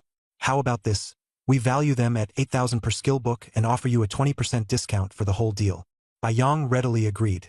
The transaction was swift, and he acquired 205 iron cloth skill books. Adding the 6 he already owned, his total came to 211 books. Carrying a tub of purified water, he sped back to his rental apartment. Once inside, Bai Yong tossed a blood crystal into a 10-liter container of purified water. The crystal dissolved immediately, turning the water blood red and exuding a sweet, enticing aroma. Taking a big gulp, he felt a warm surge spread from his stomach throughout his body. The sensation was indescribable, like returning to the womb. The blood crystals could rapidly replenish health, mana, and stamina, a key reason why professionals coveted them. They could double as both sustenance and a universal recovery elixir. A single crystal contained 55 units of blood energy and, in theory, could be used to create 550 liters of standard nutrient solution. Concentrated into just 10 liters of water, its energy became exceptionally potent. From that point onward, Bai Yong almost entirely sustained himself on blood crystal water. Apart from occasional waste excretion, he didn't need any other food. Even the legendary Celestial Maiden lifestyle devoid of bodily waste no longer seemed like mere fantasy. Next, Bai Yong still had 20 free attribute points left unallocated. He understood that the corrosive aura of foreign realms in instances could continually erode a professional's body and soul. If unchecked, it would either lead to death or transformation into a monster. To resist such erosion, one's body and soul both needed to be strong. Hence, the optimal allocation strategy was balanced development. He resolved to distribute the 20 points evenly among strength, constitution, agility, perception, and reaction. The attribute changes manifested immediately. Bai Yong, level 3 age, 18 pure human race. Health, 155/155 lifespan, approximate 100 years. Mana, 200/200 stamina, 170/170. Strength, 14 constitution, 17 agility, 14 physical attack, 14 spirit, 20 perception, 14 reaction, 14 magical attack, 20 physical defense, 14 5+9 magical defense, 6 innate ability unity of all things. Skills, summon giant iron rooster good, iron cloth good. Free points, 0 skill points 1. Compared to his feeble state at level 1, Bai Yong had grown significantly stronger with a much extended lifespan. The physical defense granted by the Iron Cloth skill enabled him to handle level 1 and level 2 blood zombies with ease. Even critical areas such as his eyes and, well, private parts had adequate protection, making them hard to breach. Bai Yong was ready to face more dangerous challenges. However, the Iron Cloth skill still had its shortcomings. It mainly fortified areas covered by flesh and skin, such as arms, thighs, neck, and face. His health points saw only modest growth, increasing from 100 at level 1 to 155 at level 3, as health was an all-encompassing attribute influenced by various factors. The system notified him that the Blood Corpse realm's aura inside his body was gradually being cleared by the original energy of the Earth realm. It estimated a total of 13 hours and 15 minutes to fully purify. The attribute upgrades had slightly sped up the cleansing process. Lying on his bed, Bai Yong glanced at the 211 iron cloth skill books scattered around him. While waiting for his state to recover, he passed the time by playing on his phone. His classmates constantly invited him to hang out, as everyone wanted to unwind after their first real action. Bai Yong was neither a saint nor devoid of desires. He also longed to marry several wives, but a lingering debt of 700,000 owed to his mentor stood in the way. Until that debt was cleared, the qualifications for multiple spouses remained off-limits. Seeking women now, unless for casual interaction, stirred an overwhelming sense of responsibility that made him hesitate. Besides, he upheld his promise to his mentor firmly. In this ordered world of supernaturals, reputation and commitments were of utmost importance. Losing face meant losing future opportunities. Bai Yong understood clearly what needed to be done. First, he would use all 211 iron cloth skill books, then start farming instances the next day to earn money. His objective: repay the 700,000 debt while leveling up at least twice. While boosting his attributes had increased skill consumption by 10%, his recovery speed had also improved. Combined with the high concentration blood crystal water he consumed, Yang could regain enough strength every 6 to 7 minutes to summon the power of the unity of all things. After 2 uses, the Iron Cloth skill leveled up. Each level now granted +4 to physical defense and +2 to base constitution. Once it advanced to an exceptional grade skill, each new level provided +8 to physical defense, +4 to base constitution, and +2 to base strength. This round consumed a total of 12 skill books, leaving 199 remaining. This is the 13th of 37 sections from your text. I've processed it accurately based on its structure, formatting, and layout. Here's the translation. He continuously synthesized Iron Cloth of outstanding quality, further enhancing its grade. Upon reaching outstanding, every use of the triple synthesis increased physical defense by 1 point, 2 upgrades to base physique increased it by 1, and 4 upgrades to base strength added another point. After 8 successive uses, consuming a total of 144 Iron Cloth skill books, the Iron Cloth upgraded to perfect quality. Iron Cloth, perfect. Physical defense, +30 per level, currently +90. Base physique, +15 per level, currently +45. Base strength, +7 per level, currently +21. Moderate resistance to pain, blunt force trauma, and piercing damage. During the gold and iron digestion phase, there is a chance to transform into a steel body. The attribute boost was significant, with pain resistance and damage tolerance reaching a moderate level. What Yang cared about most, however, was the last point, the potential for a steel body. Iron Cloth was a passive defense skill, primarily reinforcing the skin and superficial flesh, providing limited protection. Steel body, however, was completely different. It offered comprehensive defense from the inside out, including extraordinary resistance in the eyes and internal organs. The difference was night and day. Yang glanced at the small round shield and blade beside him without rushing to consume them.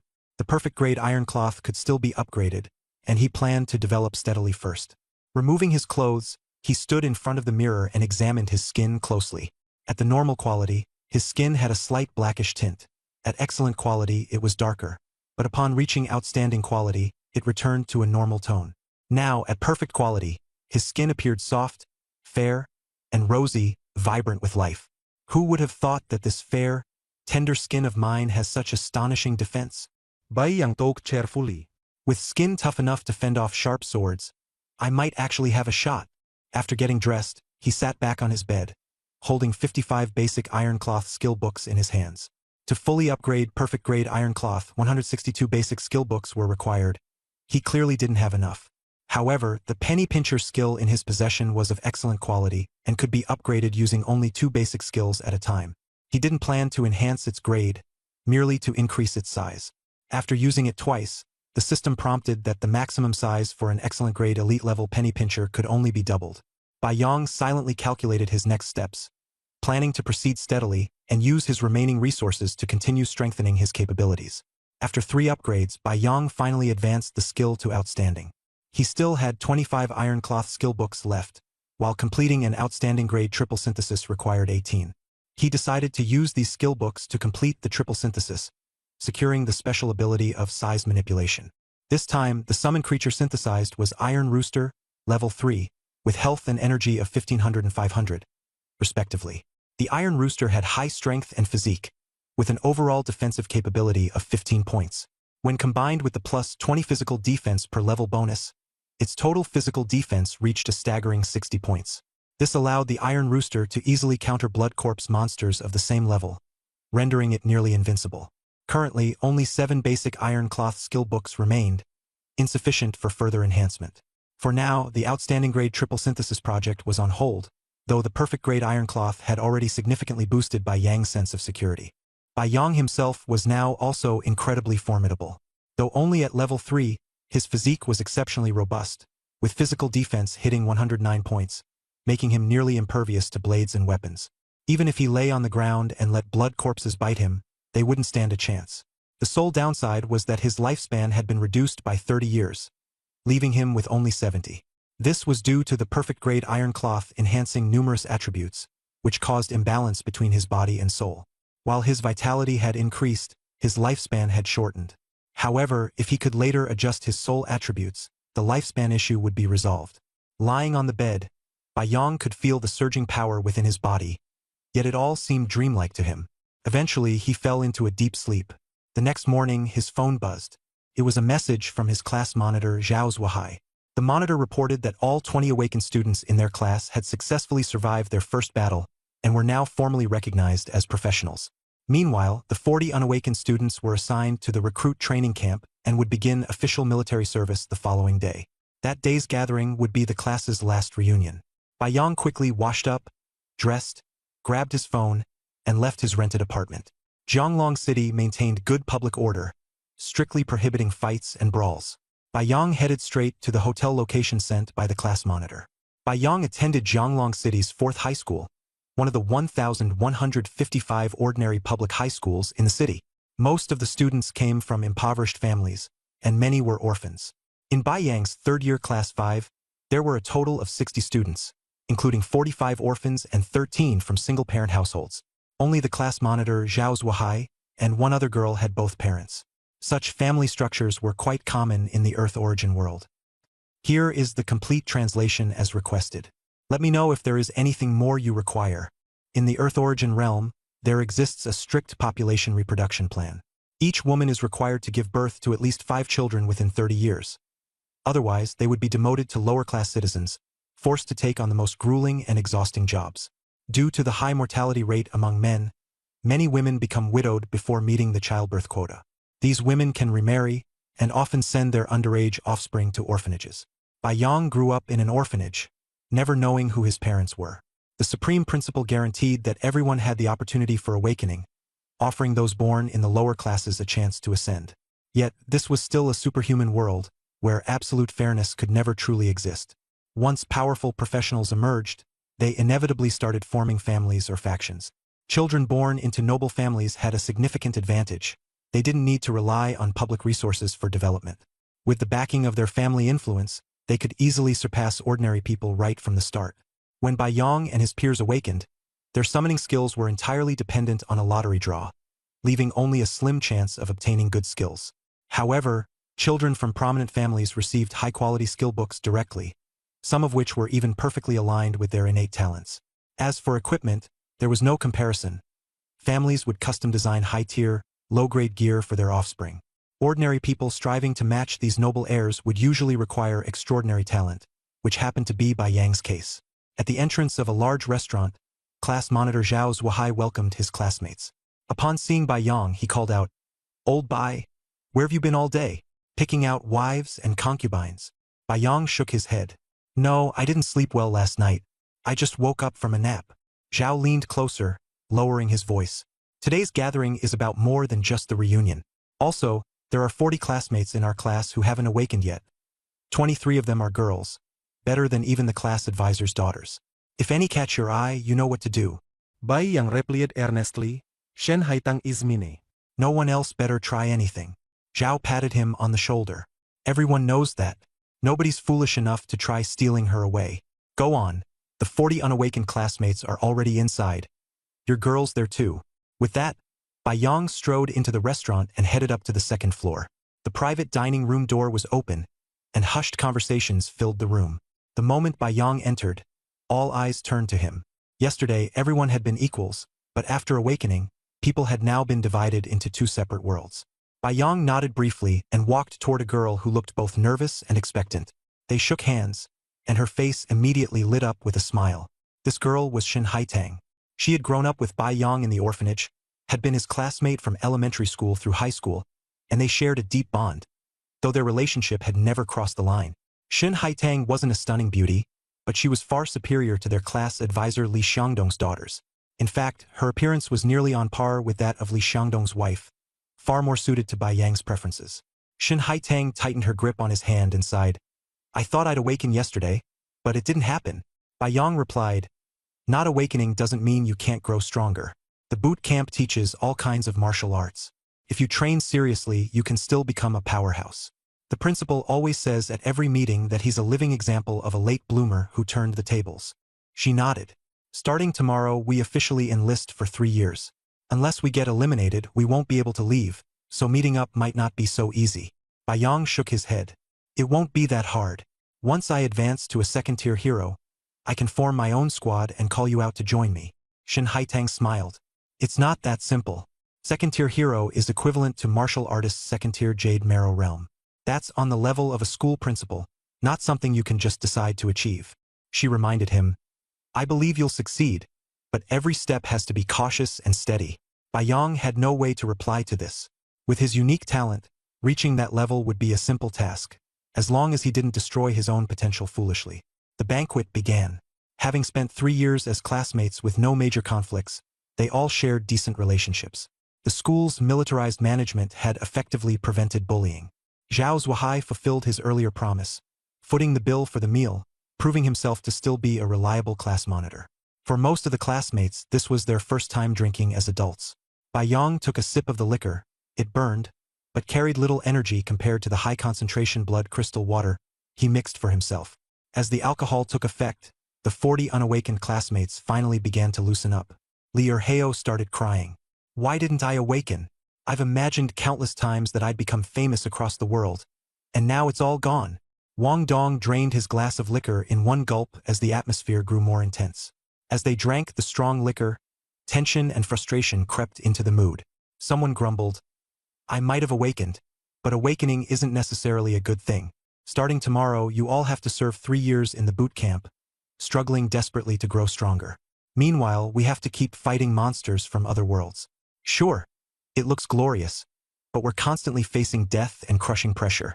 Li Erheo retorted, Don't look down on those of us who didn't awaken.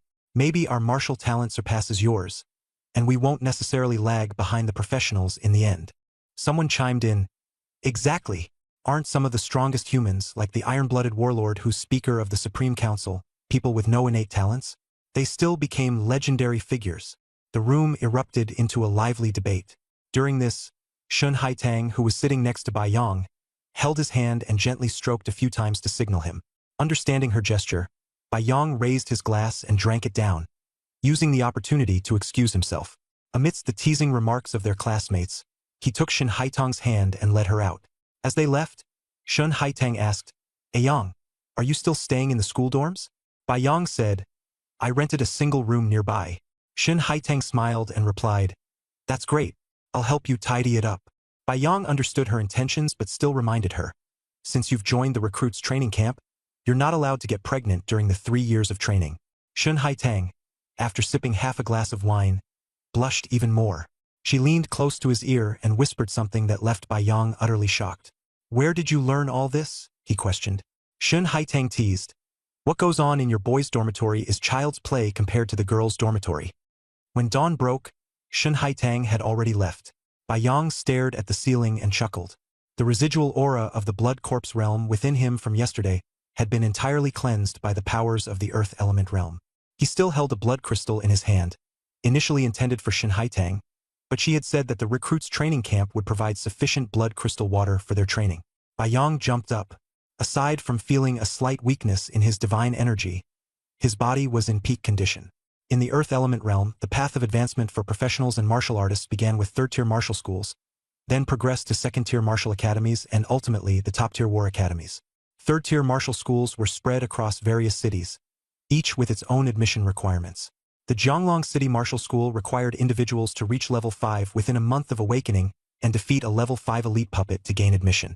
For someone like Shun Haitang, she could begin formal martial arts studies within her first year of service at the recruit camp and simultaneously gain entry into a martial school. Unfortunately, skill books could only be used by professionals. Otherwise, Baiyang would have gifted her an ironcloth skill book last night. After boarding a public bus, Baiyang once again arrived at the calamity zone outside the city. This time, he only brought a metal helmet to protect his vulnerable eyes and ears, discarding his now useless round shield and chainmail. Armed with the confidence of his perfected iron cloth technique and the toughness of the Iron Rooster boss, he decided to try a new combat strategy. The system prompted, the Blood Corpse Realm Aura Mark is at a mild 53%.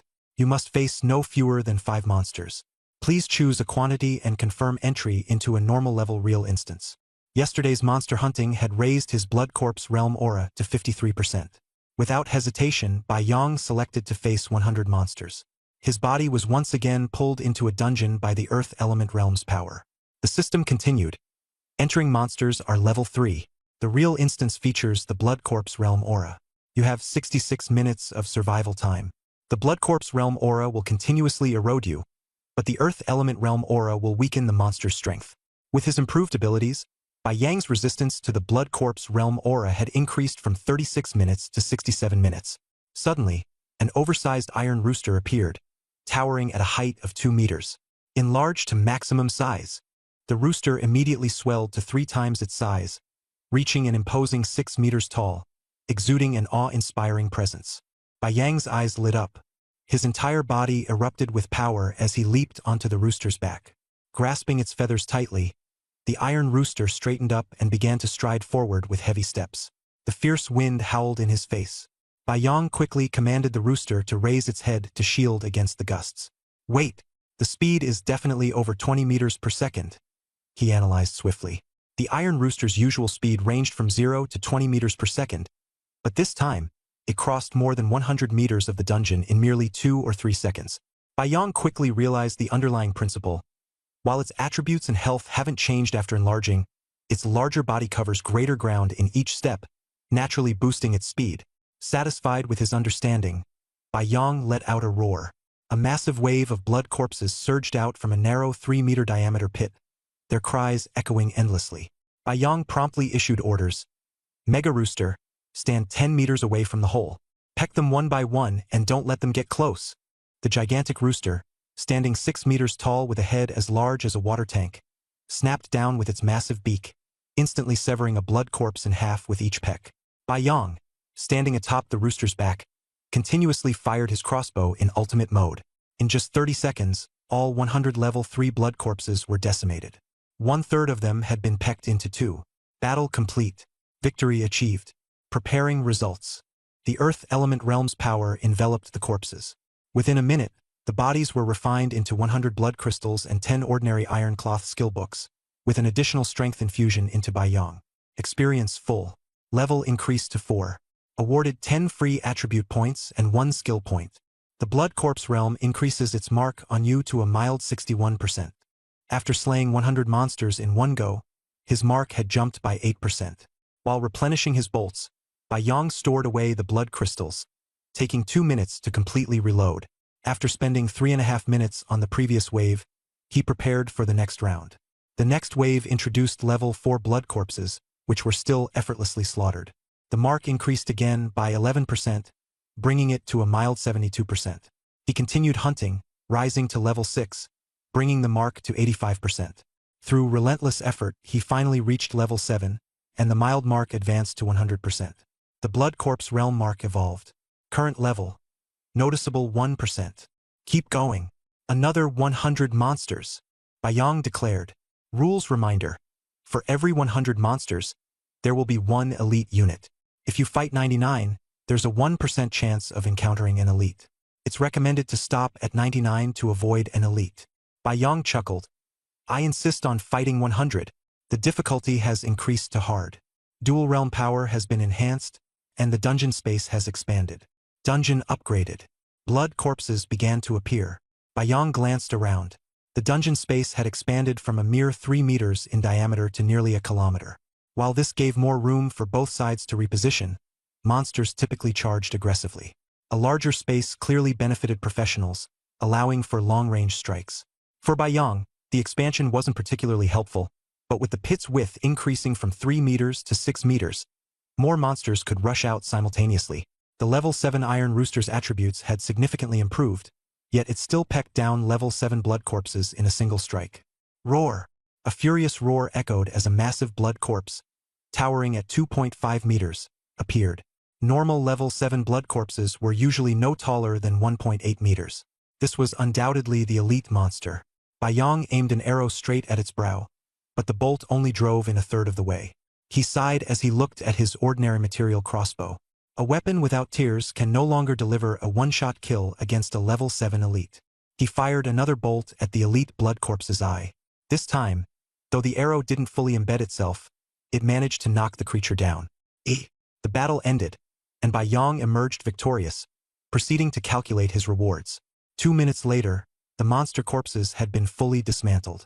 The elite blood corpse's disintegration was noticeably slower. 100 blood crystals and a skill book appeared before Bai Yong, alongside an influx of potent energy surging into his body. System notification. Bai Yang's experience has reached maximum. Level up to level 8. You have gained 10 free attribute points and 1 skill point. The Blood Corpse Realm's mark on you has increased, and its attention on you has reached 70%. Bai Yong wasn't surprised. He had encountered similar situations before.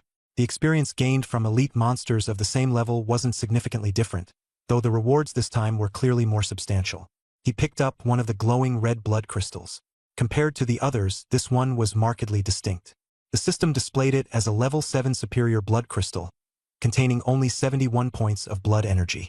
Though its energy value was lower than an ordinary level 7 blood crystal, a superior crystal's energy was vastly more valuable than ordinary blood energy, greatly enhancing physical recovery.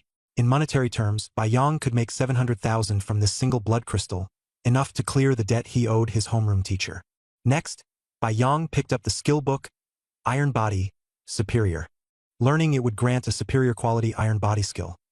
+2 physical defense and +1 physique per level, far surpassing ordinary skills. Most notably, the skill book was not bound and could be sold. The price of an ordinary iron body skill book was around 10,000, but a superior one was almost unheard of in the market, making it priceless. Bai Yong had no intention of selling it for now, so he carefully stored the book. He understood that even though it had taken only 2 arrows to kill the level 7 elite blood corpse, the monster was far from weak.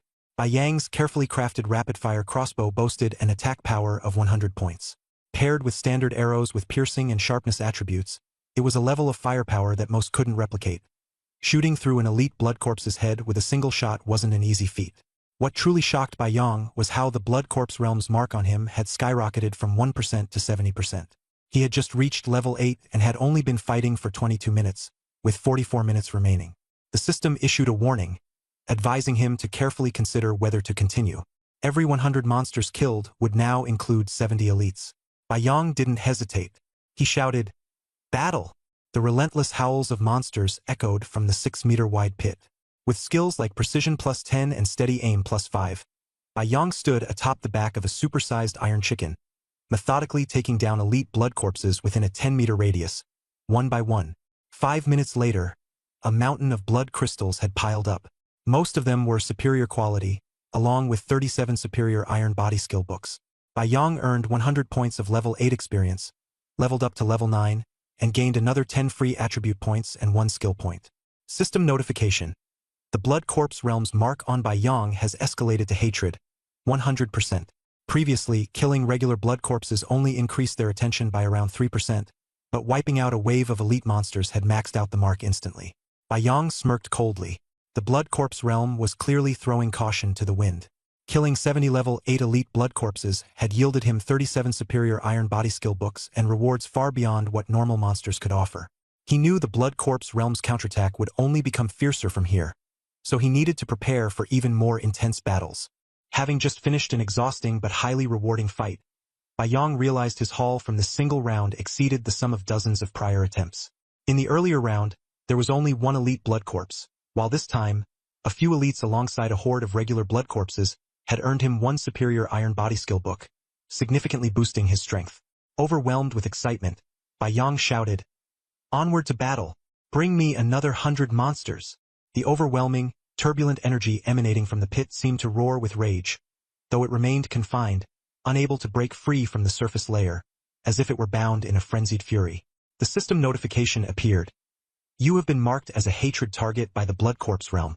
They can dispatch leader-level monsters into the field. Do you wish to start the battle? Bai Yong calmed himself, fully understanding that hatred represented the most advanced enemy. Acting rashly was pointless. He called off the battle, saying, "Give me a moment." Then, he took out 38 skill books of superior quality iron cloth shirts and began synthesizing them. Using a 2-in-1 and 3-in-1 method, he refined 6 skill books of exceptional quality for iron cloth shirt. Each synthesis of 2 books directly enhanced his summoned Iron Rooster skill. After 9 successive 3-in-1s, he was left with only 10% of his blood energy. Seeing his condition, Bai Yong tossed in an excellent quality blood crystal. The water infused with blood crystals in the barrel instantly surged with a high concentration of energy that violently poured into his body, quickly restoring his condition.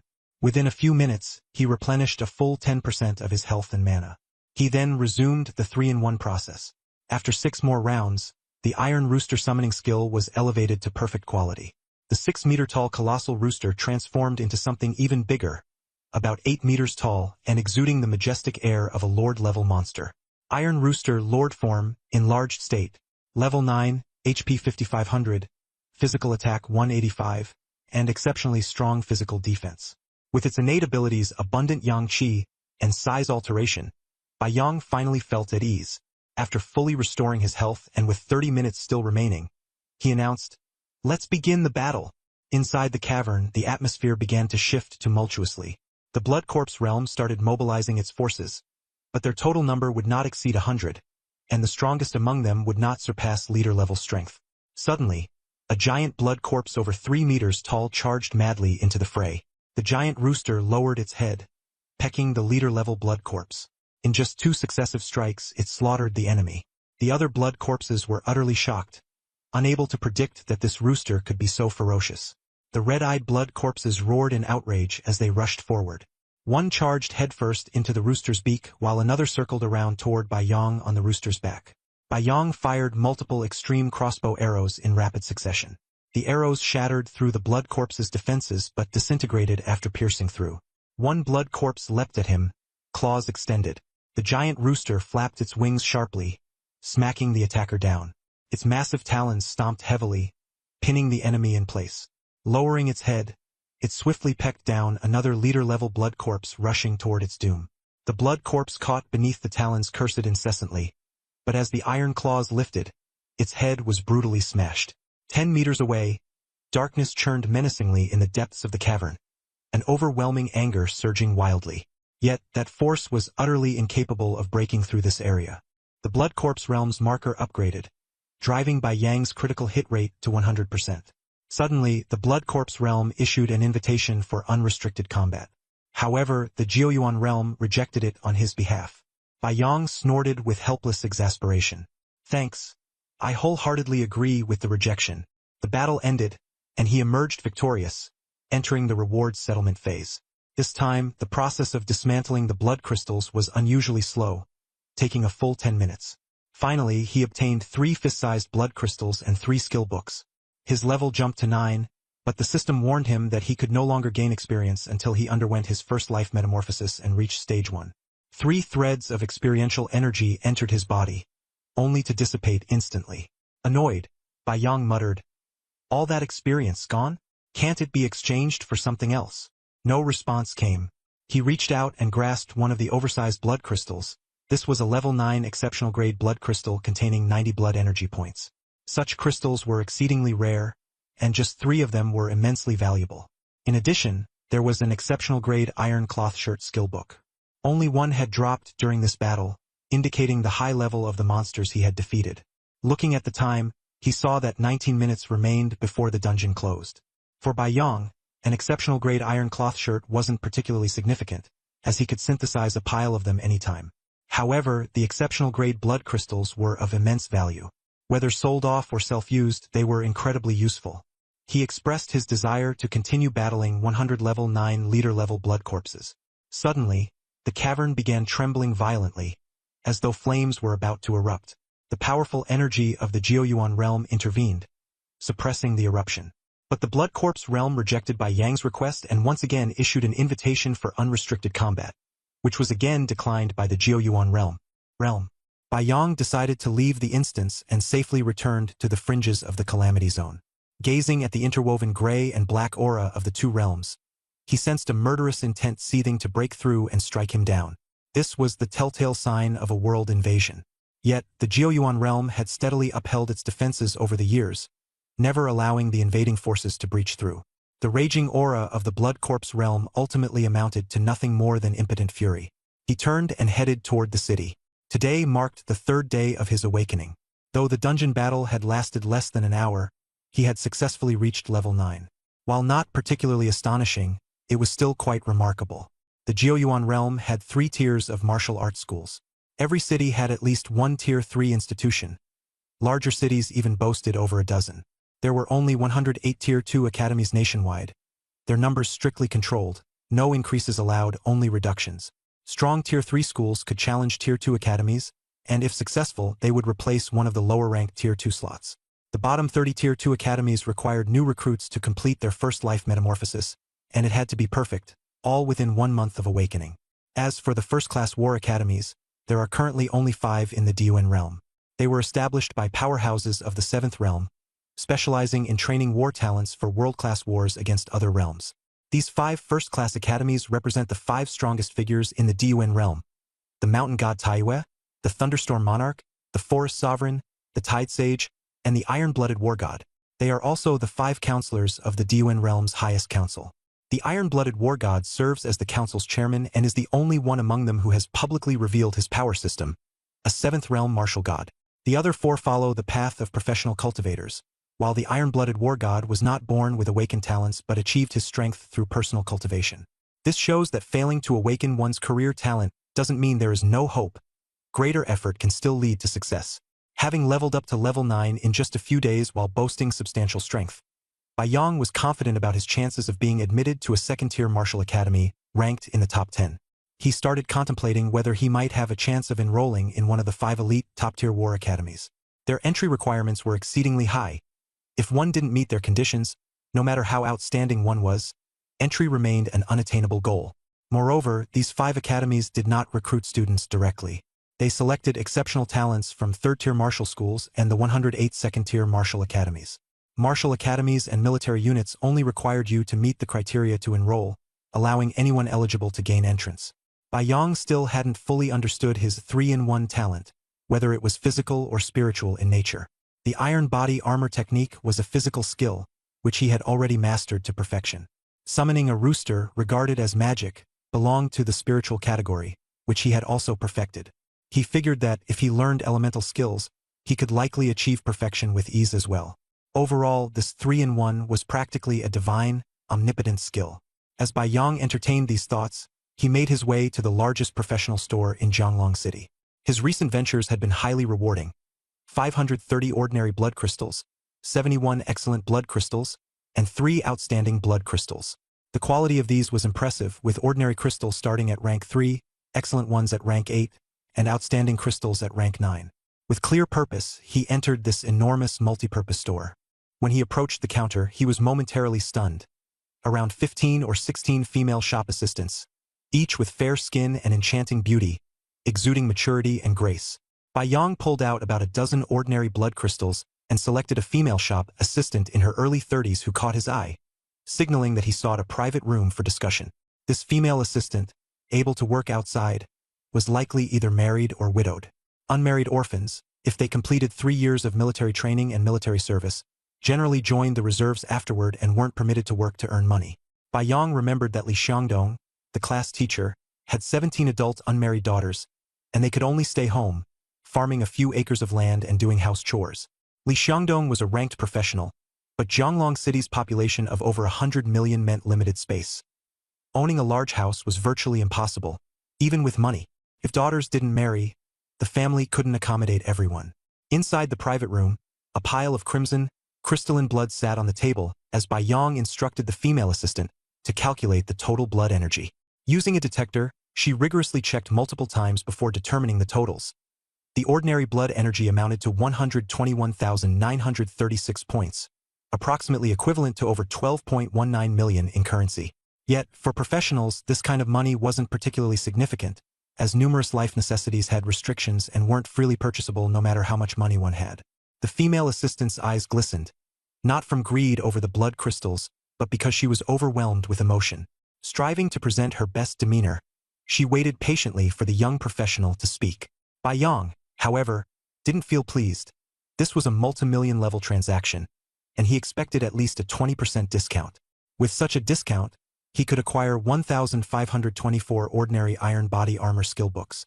Currently, with both his skills at perfected levels, using the 3-in-1 ability once required 2 perfected-level iron body armor skill books. For ordinary books, the calculation came out to needing 54.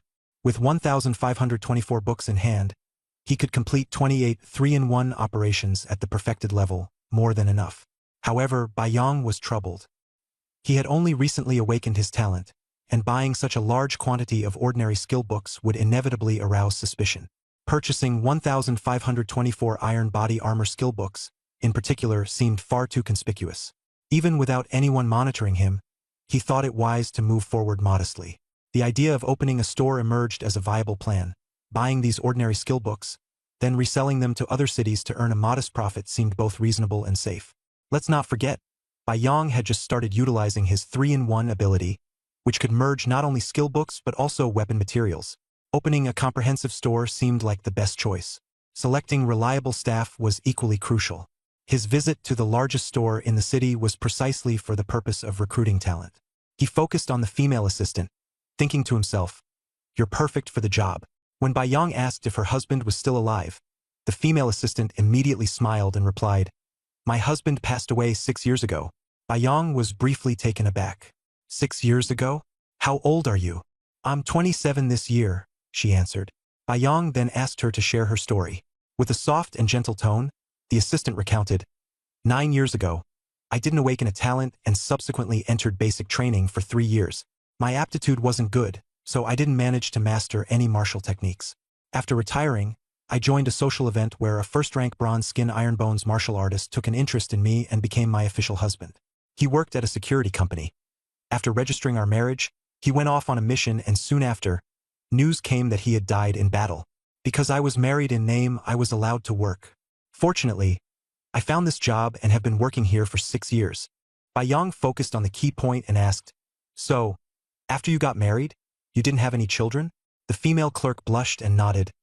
"No, I've never even been touched by a man. I'm still a maiden." Bai Yong sighed. In this extraordinary world, although widows were encouraged to remarry and strict notions of chastity didn't exist, there was still something that felt a bit unusual about it. He looked at her with suspicion. "You're attractive, with a nice figure. How has no one taken an interest in you after 6 years?" "Why?" The female clerk explained nervously. "I have high standards. I only want to marry a practitioner or a ranked warrior, and they must accept me as a concubine, but I haven't found a suitable match.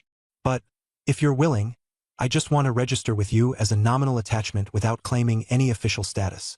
She looked up at Bai Yong, her gaze filled with both tension and expectation. Bai Yong stared at her. "Just a moment ago you were insisting on concubine status, and now you're saying you don't want any recognition? Are you getting desperate?" The female clerk nodded quickly and said, "Female clerks here can't be over 30 years old. If you are, you'll be fired, and it's hard to find another decent job after that. I've met a lot of people and feel confident that you wouldn't mistreat me." Bai Yong asked, "How much are you earning now?" She answered hurriedly, "The base salary is 1,500. With full attendance and bonuses, it's about 2,000. The store provides lunch, and dorm rent is 300 a month." Bai Yong nodded. "After deducting accommodation, you take home about 1,700 a month." He offered, "I'm planning to open a general store. I'll pay you 3,000 a month, covering 2 meals a day, and you can even live in the store. How about that?" The female clerk enthusiastically nodded but then shook her head. "I don't want money. I just want to stay with you and would do anything for you." Bai Yong put away the blood crystals, stood up, and said, "Go handle your resignation paperwork. I'll wait for you at the door, and then we'll head to the Zhonglong City office." Excited, the female clerk ran off. 10 minutes later, she approached Bai Yong with a backpack, her face brimming with happiness. The two got a cab and headed to the Zhonglong City office. Practitioners had special access, allowing them to avoid long queues. Bai Yong took her to register. According to the Supreme Council's regulations, practitioners, unless under special circumstances, were required to take at least 3 wives and 4 concubines, a total of 7 official spouses. Otherwise, they were required to compensate by adding additional relationships.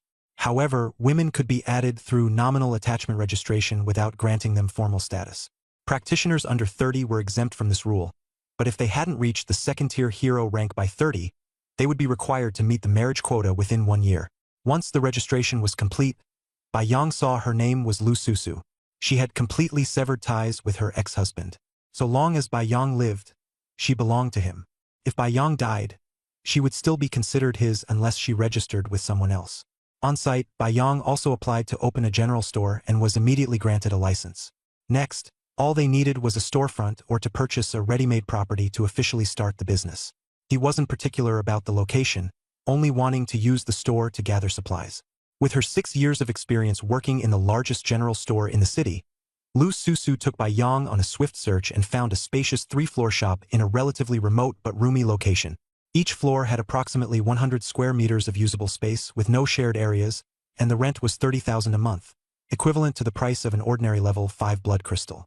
Following a material list Lu Susu drafted, Bai Yang began placing orders on his phone. Counters, shelves, and other equipment arrived swiftly. By evening, the general store was nearly set up, lacking only the stock to open for business. Initially somewhat anxious, Lu Susu had shown her impressive abilities through the busywork, organizing every detail efficiently and with remarkable precision. The store's second floor was designated as the inventory storage room, with shelves neatly arranged. The third floor, originally designed as employee dormitories, bore resemblance to the living arrangements of her previous workplace. Bai Yang promptly placed orders for beds, bedding, and other necessities, then contacted the rental agency of his previously occupied single apartment to terminate the agreement. The agency was surprisingly accommodating, refunding him 3,800 yuan, leaving Bai Yang having only spent 200 yuan for 2 days of rent. That night, with stock not yet arrived, Bai Yang instructed Lu Susu to lock up the shop's first-floor doors before he headed straight up to the third floor. Lu Susu, her cheeks flushed, followed closely behind. The third floor had been renovated into a master bedroom, reception area, and bathroom, with a rational layout. Bai Yang sat on the spacious sofa, while Lu Susu stood about a meter away, her hands crossed over her abdomen, head slightly bowed. Lu Susu wasn't just pleasing to the eye, her figure also matched Bai Yang's aesthetics. More importantly, she had demonstrated her fortitude by enduring 3 years of trainee service in this world's military camp, a testament to her exceptional qualities. In this world, anyone who failed the awakening process was required to serve 3 years in the training camp. Over 80% of them would be eliminated, left as struggling civilians with barely any job prospects.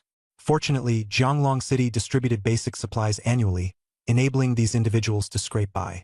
Marriage had become their sole path to a better life. As long as one got married, they'd be allocated a house and land. The crops nourished by blood crystal nutrient fluids could sustain an entire family.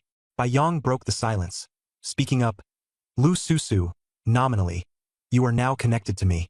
From now on, I need someone absolutely reliable." Lu Susu was momentarily stunned, but her eyes immediately lit up. A shy yet gentle smile, both mature and enticing, spread across her face. "Husband." Bai Yang replied coldly, "Call me boss." The woman obediently agreed, "Yes, boss. I'll go freshen up." While she went to the bathroom, Bai Yang opened his attribute panel. Today, he had jumped directly from level 3 to level 9, gaining 60 free attribute points. He did not hesitate and immediately allocated the points to agility, spirit, perception, and reaction, significantly enhancing his physical capabilities. Bai Yang, level 9, awaiting advancement, 18 years old, pure human race. HP, 580/580. Mana, 320/320. Stamina, 1490/1490. His strength and physique had greatly increased. Physical attack power reached 77, spirit and perception both 30, and physical defense as high as 320. Bai Yang possessed the trinity of all things, innate talent, along with the impressive skill, Iron Body. Perfect. The skill, Iron Body, significantly boosted physical defense and stamina, improved pain tolerance, and increased resistance to blunt and piercing damage, making Bai Yang exceedingly difficult to defeat in battle. Bai Yang's body was being powerfully enhanced. He knew the journey ahead would be more perilous, and such unparalleled strength was essential. With Lu Susu by his side, he had already started contemplating how to resolve matters swiftly, expand his shop's operations, and maintain absolute control over their relationship. He would not allow anyone to threaten what he now had. Bai Yang felt a surge of immense power flooding his heart, his vitality soaring. Earlier, the practice of the perfect Iron Body had caused attribute imbalances that left him with only 50 years of life expectancy when he reached level 9.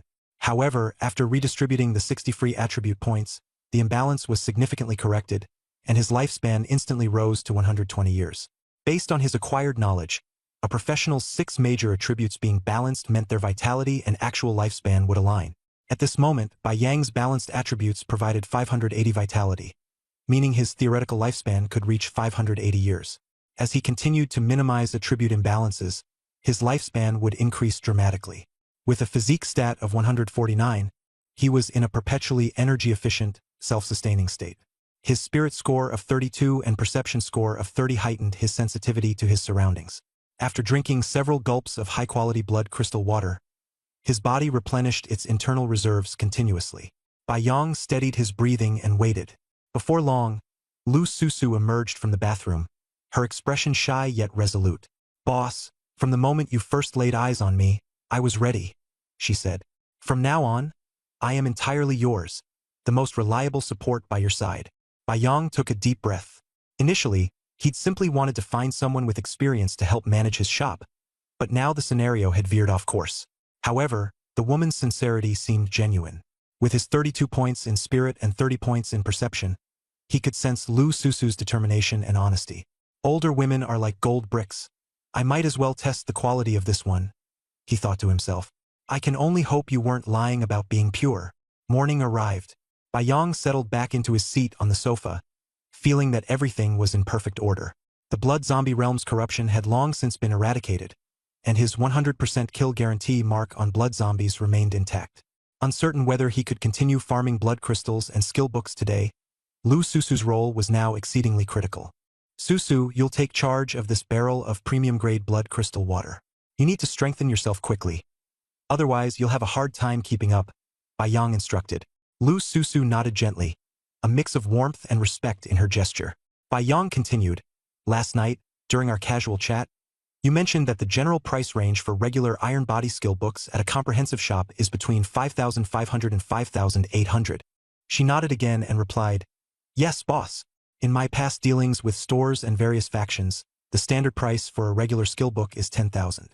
Typically, they sell at an 80% or 90% discount, with the purchase price roughly set at 5,000 due to non-bound skill books being ineligible for conversion to points at the professionals' hall. Some fringe factions even set up stalls in disaster zones outside the city to buy them at slightly higher prices. Professionals who obtain skill books through grinding sometimes prefer to sell them this way, and the stall owners pick them up for an additional markup of 100 or 2. Some are taken to other cities for resale, while others are sold to shops within the city at a further markup." Bai Yong slapped his thigh, clearly satisfied. "Susu, you know your stuff." He then asked, "If I were to bulk purchase regular iron body skill books, would it draw attention?" Lu Susu replied softly, "Boss, you don't need to worry. In Jianglong City, professionals grind blood zombies every day. The production volume of iron body skill books is both large and stable. Some factions that resell to other areas often handle transactions involving tens of thousands of copies at once. Acquiring skill books under the guise of a business won't attract any particular notice, as these books flow freely in the trade market." Bai Yong nodded. "All right, next, hire some shop assistants. The store needs to be fully operational. At the same time, purchase an unlimited quantity of these basic iron cloth technique skill books. Pile them all on the 3rd floor." Lu Susu nodded repeatedly but was a bit concerned. "Boss, purchasing an unlimited quantity could strain our funds. Should we set a specific limit? Buying too much of an unpopular skill book and letting it pile up isn't ideal." Her rationality far surpassed Bai Yang's. Bai Yang smiled. "I'll leave all the basic blood crystals with you. Use them to buy the skill books." Bai Yang calmly instructed, "Susu, start by purchasing 1,000 skill books today. I'll decide the amount going forward based on the situation." Lu Susu gently responded, "Understood, boss. I'll recruit 2 female shop assistants with stable housing today to manage daily sales and keep the store clean. I'll focus on meeting your needs and handling the 3rd floor." Bai Yang nodded. "Good. Organize it as you see fit. Also, the store doesn't have a name yet. Do you have any suggestions, Susu?" Lu Susu thought for a moment and said, "Boss, your name has the character Yang. And this is Jianglong City, which has the character Long. How about combining them and calling the store Yanglong Trading Firm?" Bai Yang pondered for a while. "I grew up in Jianglong City. This place is home to me, but Yang shouldn't come before Long. Why not call it Longyang Trading Firm instead?" Lu Susu's eyes lit up, and she looked at him with admiration. "Boss, you're so wise. Longyang Trading Firm is absolutely perfect." Bai Yang nodded. "This is your task now. Quickly get the signboard made." An hour later, Bai Yang left the shop and headed straight toward the disaster zone outside the city. Jianglong City was on the borderline of the Blood Corpse world's invasion of the Diuan realm. This area had encountered only one alien dungeon instance. Bai Yang entered the dungeon but exited almost immediately, his face showing clear irritation. Just 10 seconds later, He couldn't engage in proper combat as the Blood Corps world refused his challenge, demanding an unrestricted level battle instead. An unrestricted level battle would allow opponents of any strength class, even 100 high-ranking opponents at once. Bai Yong flatly refused such an unreasonable demand. As a result, the Diwen realm automatically denied the challenge without Bai Yang's explicit agreement. Fortunately, Bai Yong was now at level 9 and could avoid this trouble. Otherwise, he'd have to expose his identity and seek official approval just to enter a different dungeon to level up. He took a sip of the excellent-grade blood crystal water Lu Susu had prepared for him in the morning. Just a small sip infused him with immense energy. This blood crystal water was made by dissolving one excellent-grade blood crystal into individual bottles, totaling 100 bottles. Bai Yong slowly made his way to the recruit barracks, intending to deliver a batch of blood crystal water to Shen Haitang. However, the strict management at the barracks prevented him from visiting or handing over items, leaving Bai Yong no choice but to abandon his plan and leave disappointed. Returning to the shop, he decided to use the current resources to further enhance 2 of his skills. Meanwhile, on the other side of the city, Li Xiangdong stared at his many unmarried daughters at home, feeling increasingly irritable. He prayed silently. If only Bai Yang's talent were mediocre and he struggled to pay off his debts, then my daughters might finally find a match. Unable to contain himself, he messaged Bai Yong. How's it going lately? Leveled up to 2 yet. When Bai Yong received the message, he swiftly contacted Lu Susu. Before long, 710,000 funds were transferred over. Holding his phone, Li Xiangdong's expression grew heavy. Bai Yong, I'm not pressuring you about the debt. I'm genuinely concerned about you. I'll send you some money. Bai Yong replied, Old man, don't meddle. I have enough. May your daughters get married soon. Li Xiangdong was at a loss for words and had no choice but to let it go. With the funding in place, Bai Yong quickened his pace, returning to the shop. Lu Susu exceeded expectations. When Bai Yong arrived on the 3rd floor, he saw a neatly arranged pile of 1,000 basic iron cloth technique skill books. He instructed Lu Susu not to enter the 3rd floor freely and began to focus on his 3-in-1 fusion. Using continual fusion, combined with the boost of excellent-grade blood crystal water, Bai Yong completed 1 fusion every 5 minutes. Time flew by and day turned into night, then night into day. After nearly 40 hours and close to 500 fusions, Bai Yong finally refined 38 perfect-grade iron cloth technique skill books. During this period, he took intermittent rests but maintained excellent mental condition throughout. While he honed his techniques, he also prepared for the next step of improvement. A hidden and surging cultivation process was gradually reaching its peak. Bai Yong discovered that with each upgrade of the iron cloth technique, the basic strength bonus increased from +7 per level to +8. After 8 successive upgrades, both the basic strength and the basic physique boosts reached +15 per level, balancing perfectly. At this point, the 3rd attribute of the iron cloth technique, swallowing gold and biting iron, advanced into a substantial chance of transforming into iron body, showing a significant qualitative improvement. On the 9th enhancement, the bonuses to basic strength and basic physique each increased by 1 more point.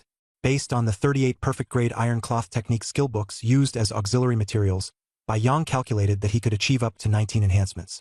By the 19th enhancement, the per-level bonuses to basic strength and physique had skyrocketed to +26. Bai Yong sensed a looming boundary, as if there were a specific limit to this path. This was a grueling wait of 2 days and nights before Lu Susu was finally called to the 3rd floor for the first time. She was obedient and sensible. Bai Yong asked her, Susu, how much does an excellent-grade iron shirt skill book cost these days?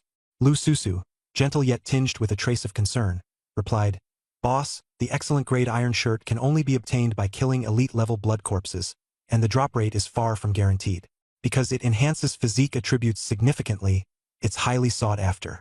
It almost never appears on the market, and when it does, it gets snatched up immediately. The price would be no less than $1 million per book. Bai Yong was taken aback. $1 million per book? Ordinary iron shirt books cost over 160 for $1 million total. The price difference is insane. Lu Susu quickly explained, the ordinary iron shirt is too weak compared to the excellent grade version. Those who've learned the ordinary skill would immediately replace it if they came across an excellent grade skill book. This skill is also very popular in other cities, so it's never available in regular shops. Bai Yong decided to act. He took out 10 excellent grade iron shirt skill books. Susu, sell these for me. Then use the profits to buy as many ordinary iron shirt skill books as you can. If the money runs short, let me know. Lu Susu went off to handle the business. while Bai Yang lay on the sofa waiting for the ordinary Iron Shirt skill books to be delivered. As piles of books were placed in front of him batch by batch, he continued combining them into upgraded versions. At a certain point, Bai Yang sensed that the Iron Shirt skill was approaching its limit. Iron Shirt. Perfect. Ultimate. Physical defense. Plus 30 per level. Currently plus 270. Basic physique. Plus 30 per level. Currently plus 270. Basic strength. Plus 30 per level. Currently plus 270. Significantly enhances resistance to pain, blunt force, and piercing damage. Consuming metallic substances will lead to an inevitable transformation into a steel body. The substantial increases in physique and strength caused Bai Yang's health points to soar to 1150, but his lifespan suddenly dropped from 120 years to 70 years. Further upgrades using perfect-grade skill books would yield only marginal improvements. On the coffee table sat over 10 iron bowls filled with tiny metal pellets, each the size of a green bean, custom-ordered by Bai Yang through Lu Susu from a materials store. He picked up an iron pellet and popped it into his mouth. Once the metal entered his stomach, Bai Yang felt a surge of warmth rapidly spreading through his body.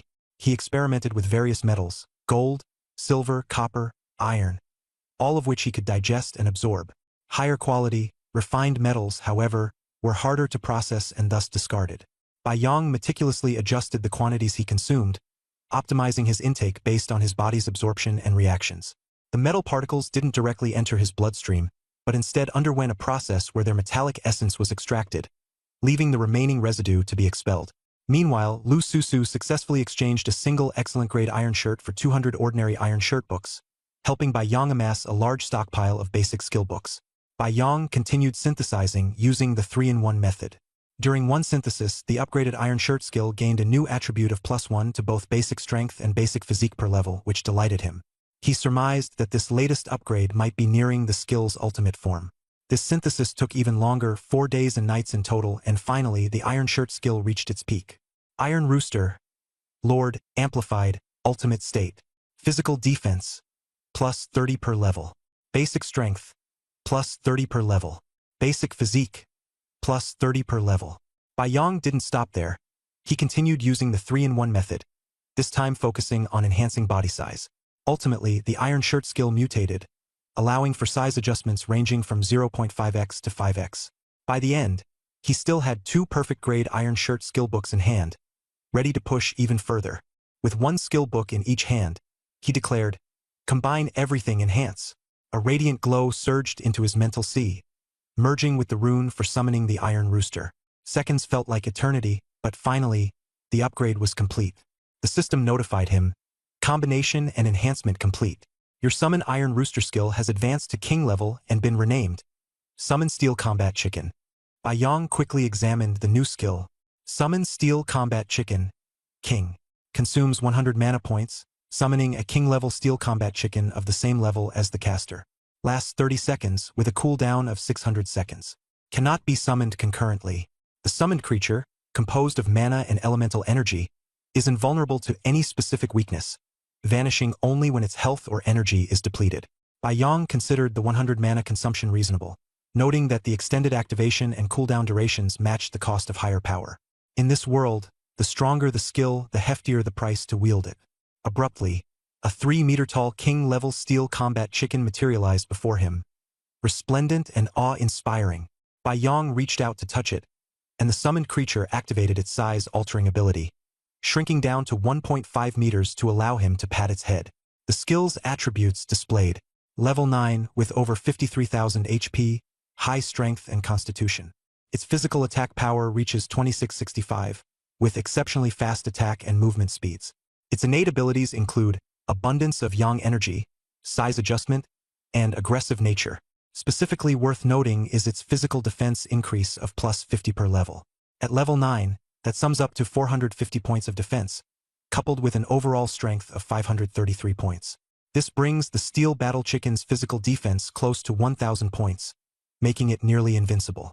The strength of this Steel Battle Chicken far exceeds expectations. Its summoning skill essentially becomes a bug in the Yuan-Tian realm. As summoned beings are hard to kill outright, they can only be slowly worn down through HP or energy depletion.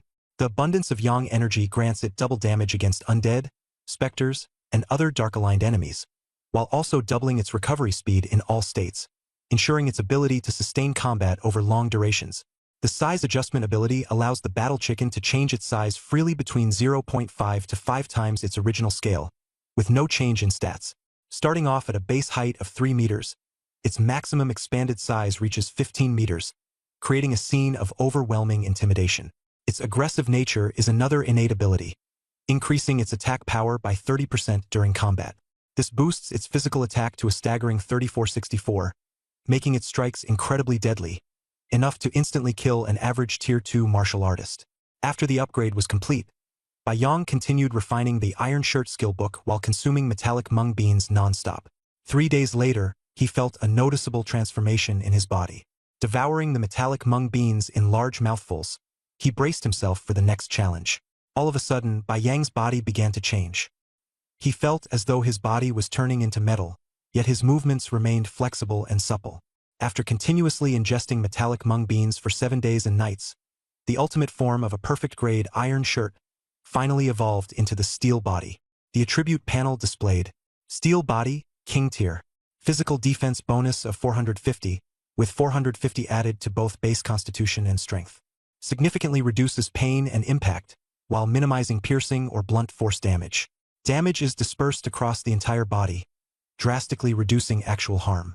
Provides temporary resistance to fire and ice, though it increases vulnerability to lightning attacks. At this moment, Baiyang was a level 9 quasi-advanced ordinary life form, 18 years old, with pure human lineage. His vitality stood at 1,750, mana at 320, and stamina at 4,640. His strength and constitution were far beyond that of ordinary people, yet his lifespan was limited to about 50 years, his only dissatisfaction. With reasonable allocation of vitality, he could have lived several centuries or even millennia. The enhancement provided by the Steel Body clarified Baiyang's future path for acquiring new skills. After advancing further, he planned to learn a skill that heightened physical agility, along with another that enhanced mental capabilities, perception, and reaction speed. If soul-based skills proved too difficult to find, he intended to delve into summoning abilities, preferably summoning creatures capable of long-range attacks, as well as flight and underwater navigation. His current physical condition felt like a collection of intricately meshed alloy gears but lacking lubricating oil, tense and constrained. Nearby, he had access to several perfect-grade Iron Shirt skill books. Even though he had merged them into the Steel Body, it was not yet the King-tier version of the Iron Shirt, but rather a perfect-grade level with enhanced power. Baiyang was in no rush. Ordinary Iron Shirt skill books were produced in vast quantities in Jianglong City. Over the past month, the dangerous zones outside the city were restricted to newly awakened professionals for dungeon farming. Among the 1,235 high schools in Jianglong City, over 300,000 students successfully awakened this year. Collectively, they produced over 100,000 skill books daily. However, within a month, dungeon farming would be limited to 3 attempts per month, aiming to decelerate the slaughter within the Blood Corpse realm. As Baiyang contemplated his future plans, Lu Susu suddenly rushed in to receive instructions, blood pouring from her nose and mouth, unable to even produce a sound as she almost lost her life. Baiyang quickly saved her with an exceptional-grade blood crystal potion, which stabilized her injuries. He then summoned a female clerk to take care of Lu Susu. Afterward, Baiyang stepped onto a scale designed to measure up to 200 kilograms. The scale shattered immediately under his weight. Switching to a sturdier scale with a 500-kilogram limit, it finally remained intact. The needle settled at 335 kilograms. Standing at 1.8 meters tall, Baiyang, who previously weighed merely 80 kilograms, now surpassed his original weight by more than 4-fold. This massive weight explained why Lu Susu had been injured almost fatally just from being near him. Once he confirmed Lu Susu was out of immediate danger, Baiyang left behind some exceptional-grade blood crystal water for the clerk and departed. Counting from the day Baiyang awakened, nearly 10 days had passed. With no immediate means to further enhance his strength, he began preparing to apply for admission to a suitable second-tier martial academy.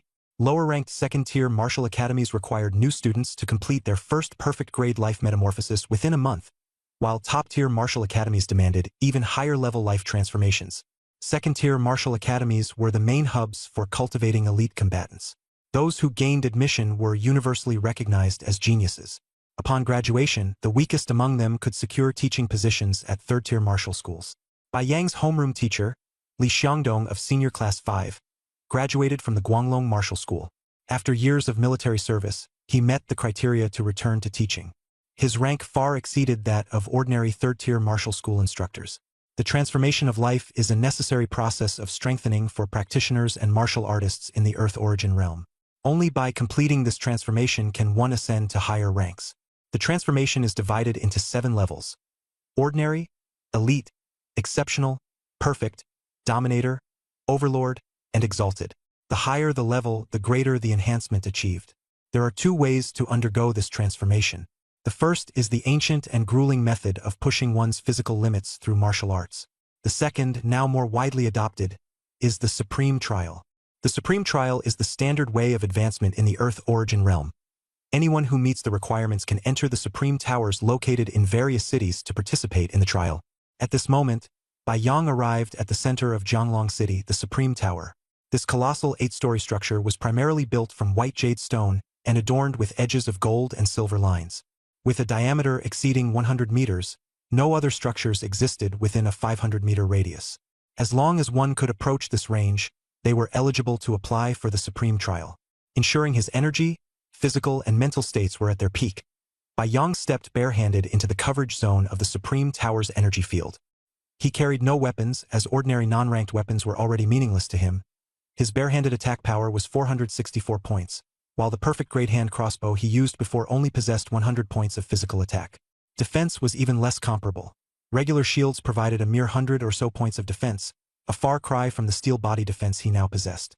High-quality weapons were unattainable for him, all thanks to the outrageous attributes of his iron-fighting chicken. "I want to apply for the supreme trial," he murmured. The system prompted. Initiating detection. Current level, level 9. No supreme trial experience. Conditions met. 1 free trial available. Would you like to begin? Bai Yang did not hesitate. Begin! A surge of powerful energy enveloped him, carrying him into the Supreme Tower. Feeling as though he had merged with this energy, he entered the core of the colossal tower. Independent trial space constructed. You may begin the Supreme Trial.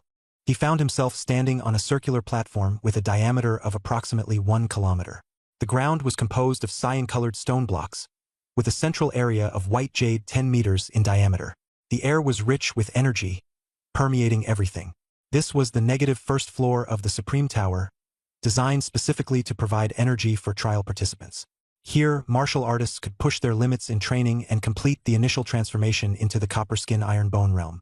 Meanwhile, practitioners needed only to stay here for 1 hour to automatically achieve the first stage elite-level life transformation. Though a basic enhancement, it was an essential step on the path to becoming powerful.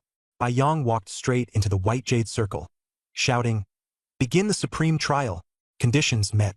Constructing trial space for the first floor. You carry a 100% hatred mark from the Blood Corpse realm. As per the rules, monsters from the Blood Corpse realm will be prioritized. First floor trial space constructed. Transitioning. No Blood Corpse realm energy corruption detected in this space. A seamless sensation of traversal washed over him, and Bai Yang suddenly found himself in a desolate wilderness of dark brown and reddish-brown soil and rocks. Blood Corpse realm responds to the request, deploying 10 level 9 ordinary blood corpses. The corners of Bai Yang's mouth curled up slightly. He had learned some basic information about advancing within the Supreme Tower during high school. Typically, advancement trials involved one-on-one combat. The Earth Origin realm would not permit intruders to engage in one-on-many battles. It simply wasn't logical. However, because of the 100% hatred mark the Blood Corpse realm had placed on him, for every 10% hatred, it could deploy 1 additional monster up to a maximum of 10. Such multi-monster trials were not uncommon. If Bai Yang refused, the Blood Corpse realm might withdraw, initiate trials with another foreign realm, or continue this monster deployment approach. Nonetheless, whether he slayed 1 or 10 monsters, the rewards remained the same. For Bai Yang, defeating more monsters was advantageous. "I accept. Begin the battle." Bai Yang agreed without hesitation. 10 level 9 ordinary blood corpses were deployed, and his iron-fighting chicken was immediately summoned, growing to a towering 6 meters in height. Bai Yang securely stood on the chicken's back as it leapt toward the monsters. The blood corpses were quickly pecked and torn apart. First floor trial complete. Allocating free attribute points. Announced the system. Bai Yang received 10 free attribute points and was given the option to either continue the trial or proceed with the life transformation. Naturally, he chose to continue. Shortly after, the Earth Origin Realm and the Blood Corpse Realm began enhancing the spatial energy. The Blood Corpse Realm requested to deploy 10 level 9 elite blood corpses. Bai Yang readily agreed. The battle raged fiercely in the arena. After ultimate victory, he earned 20 additional free attribute points, bringing his total to 30. Unsatisfied, Bai Yang resolved to keep pushing forward. After a while, the system issued a new prompt. The Blood Corpse Realm is now willing to deploy only 2 Lord-level blood corpses, with their strength forcibly suppressed to level 9. Lord-level monsters possessed extraordinary innate talents and perfect quality. Even if their level was suppressed, they were still formidable. Bai Yang felt a tinge of disappointment. He had witnessed various disastrous events caused by talent exposure during awakening in the past. As a result, awakenings were now conducted collectively to avoid exposing talents. The Earth Origin Realm also intervened to stabilize the energy, preventing leaks. I agree. Continue the battle, he declared without hesitation. The steel battle chicken leaped into the air, expanding to a height of 15 meters. It fiercely pecked at the 2 Lord-level blood corpses, effortlessly dispatching the suppressed powerful enemies. The Diyuan realm had long been experienced in this. Once Lord-level beings were suppressed to lower levels, their combat effectiveness dropped significantly, yet they could not be underestimated. Bai Yang knew this was merely the beginning. Greater challenges awaited ahead. This second-tier lord was suppressed below level 9, and its combat power was noticeably inferior to that of a normal level 9 lord. When high-level combatants are forcibly compressed, their abilities and experience become harder to employ, leading to a decline in strength instead. From Bai Yang's perspective, the 2 high-level blood corpses sent by the Blood Corpse realm, weakened to such a state, were nothing more than a snack delivered to his table. The system notified him that the 4th-level trial had been cleared. Bai Yang achieved a perfect rank and earned 40 freely distributable attribute points, with the option to either challenge the 5th-level King-tier trial or proceed directly with a life evolution. The system even suggested he continue the challenge, claiming that he could easily defeat an ordinary level 9 King-tier monster. This time, the Supreme Tower broke from its usual procedural approach, actively encouraging Bai Yang to press on, appearing unusually considerate. Bai Yang did not hesitate, patting his chest confidently. Continue the fight. At the same time, the Diyuan realm and Blood Corpse realm joined forces to bolster the spatial energy. The Blood Corpse realm began dispatching King-tier combatants. They no longer sought Bai Yang's consent, signifying that the opposition had sent only one monster. Facing the King-tier steel battle chicken, this challenge was particularly grave. However, with the system's unwavering confidence, Bai Yang felt no fear. Suddenly, a rumbling growl erupted from the Diyuan realm. It was a super blood corpse, towering 10 meters tall with a body bathed in crimson. Its eyes were filled with pain and wrath. It roared, proclaiming that its strength had been reduced to less than 1/10 of its original power, harboring a deep bitterness within. Bai Yang had already retreated to a safe distance. He piloted the 15-meter-high steel battle chicken, unfurling its wings and lunging fiercely. The two collided violently, and the super blood corpse struggled desperately to break past the steel battle chicken's defenses, only to be intercepted every time. On the contrary, it was struck with several massive wounds, bleeding profusely. Forced into a corner, the super blood corpse adopted a defensive stance, one arm protecting its head while the other claw slashed wildly. It gave everything it had in an attempt to gain an advantage, showcasing an endless array of combat techniques. Yet, it quickly realized this approach only spelled more trouble. Painfully and furiously, it came to terms with the fact that, despite having only 1/10 of its original strength, it was left with no choice but to engage head-on. Each time it was struck by the massive chicken, it suffered severe damage. Its own attacks, though sparking fiercely against the steel battle chicken, couldn't even dislodge a single feather. The steel battle chicken's health bar only dropped slightly. What energy it consumed was quickly replenished when exposed to vibrant yang energy, effectively restoring its vitality almost instantly. Enraged, the blood corpse let out a furious roar. "Human demon, you fight without honor. You're no true warrior." Then, in despair, it pleaded, "Human, I admit defeat. Please spare me." Bai Yang sneered coldly. The so-called king of death still dares to call itself a king? Chicken, finish it off. The steel battle chicken charged forward, targeting its opponent's eyes. In the nick of time, an overwhelming energy surged forth, freezing both the steel battle chicken and the super blood corpse in place. Bai Yang remained unharmed. The system declared that Bai Yang had won the King-tier trial. The exceptional blood corpse had surrendered, and the battle was forcibly terminated. The blood corpse was transported back to the blood corpse territory occupied by the Diyuan realm, where it would serve as breeding stock to improve the bloodline quality of its kin. As a reward, Bai Yang received 100 freely distributable attribute points. Furthermore, the Blood Corpse realm upgraded its classification of him to Nemesis of the Blood Corpse clan. Bai Yang stared, stunned. This kind of knowledge wasn't taught in high school. The blood corpses he had encountered before displayed a hint of intelligence, and the higher up they were, the more cunning they became. Yet, without exception, they deemed him evil. But the king-tier blood corpse just now had directly referred to him as a human, and even questioned when the slaughter would cease. Piecing together the information from the Diyuan realm, he realized it was true that the Diyuan realm had occupied territories within the blood corpse realm. That king-tier blood corpse had already been relegated to a role as a stud. Gradually, the picture became clearer. The blood corpse realm's hatred for him ran far deeper than he had initially imagined. The situation was growing increasingly complex and severe. Bai Yang's understanding suddenly sharpened. Could it be that the blood corpse realm's invasion failed and now the Diyuan realm is counterattacking? Is the blood corpse realm currently in dire straits? A thrill of delight stirred within him. At this moment, Bai Yang had already completed the king-tier trial, accumulating a total of 200 freely distributable attribute points, 10 plus, 20 plus, 30 plus, 40 plus, 100. He knew that if he chose life evolution now, once he ascended to the rank of first-tier elite, he could easily gain admission to most second-tier martial academies or even enjoy considerable privileges.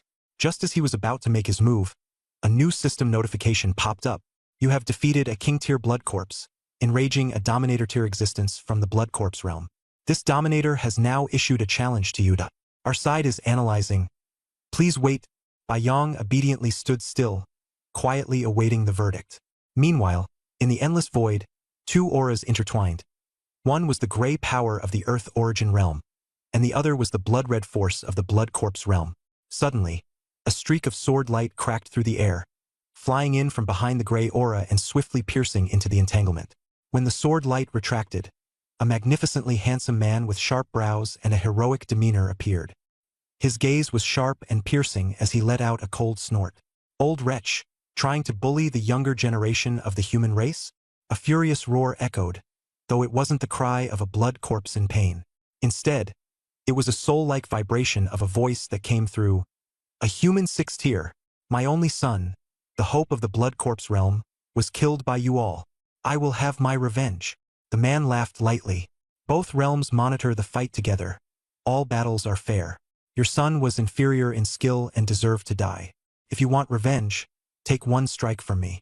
If you survive, I'll allow you to duel the younger humans. The voice fell silent, clearly hesitant. The handsome man sneered and turned away, tossing a mocking comment as he left. A blood corpse realm sixth tier who doesn't even dare to take one sword strike from me. Your realm deserves its decline. As he vanished, a sigh was carried on the wind. Forget it. Even this insignificant sixth-tier blood corpse of mine shall let you see the strength of the human race's rising stars. In an instant, a gush of blood energy surged as an imposing sixth-tier blood corpse mutant, 30 meters tall, emerged from the void. It then began to swell rapidly, transforming into a horrifying behemoth 10,000 meters high. Fight! The man's voice rang out sharply, and the sword light expanded to span thousands of meters, slicing decisively toward the monstrous figure.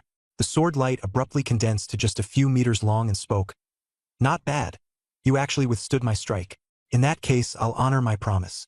Go ahead, try to kill the younger generation of the human race. The sword light disappeared in an instant, leaving behind the monstrous figure, covered in cracks and collapsed on the ground. Its surface was riddled with wounds, yet no blood flowed as it silently watched the fading sword light. After what seemed an eternity, another sigh broke the silence. To think we're both sixth tier, yet the gap between us is so vast. Could this human have the potential to step into seventh tier? That single strike should have killed me, yet it spared my life. It seems I've become their new bargaining chip.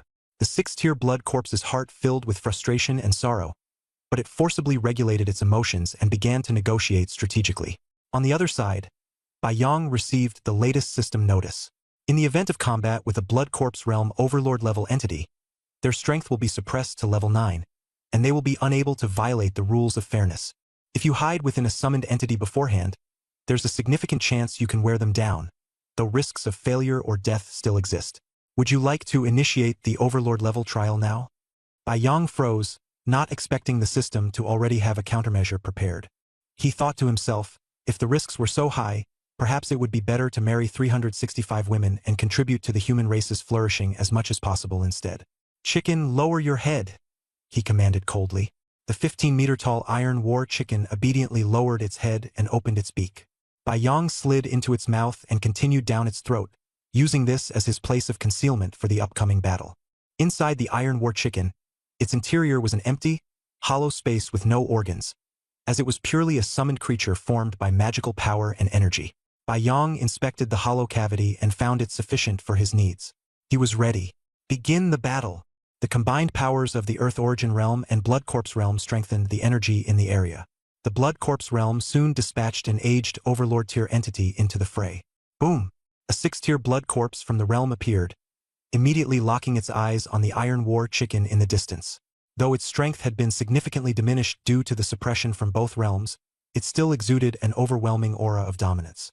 Smirking, it drawled, "Summoned creatures of the human race truly live up to their reputation. It seems you indeed have the qualifications to rise in power." The elder made no delays, promptly adjusting to the gap in strength from the suppression.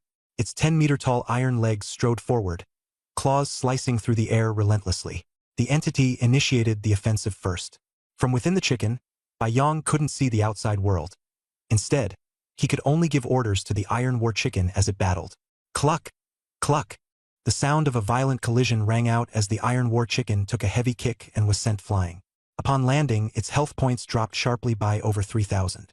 And this was just a casual strike from the opponent after it had barely adapted to its suppressed state.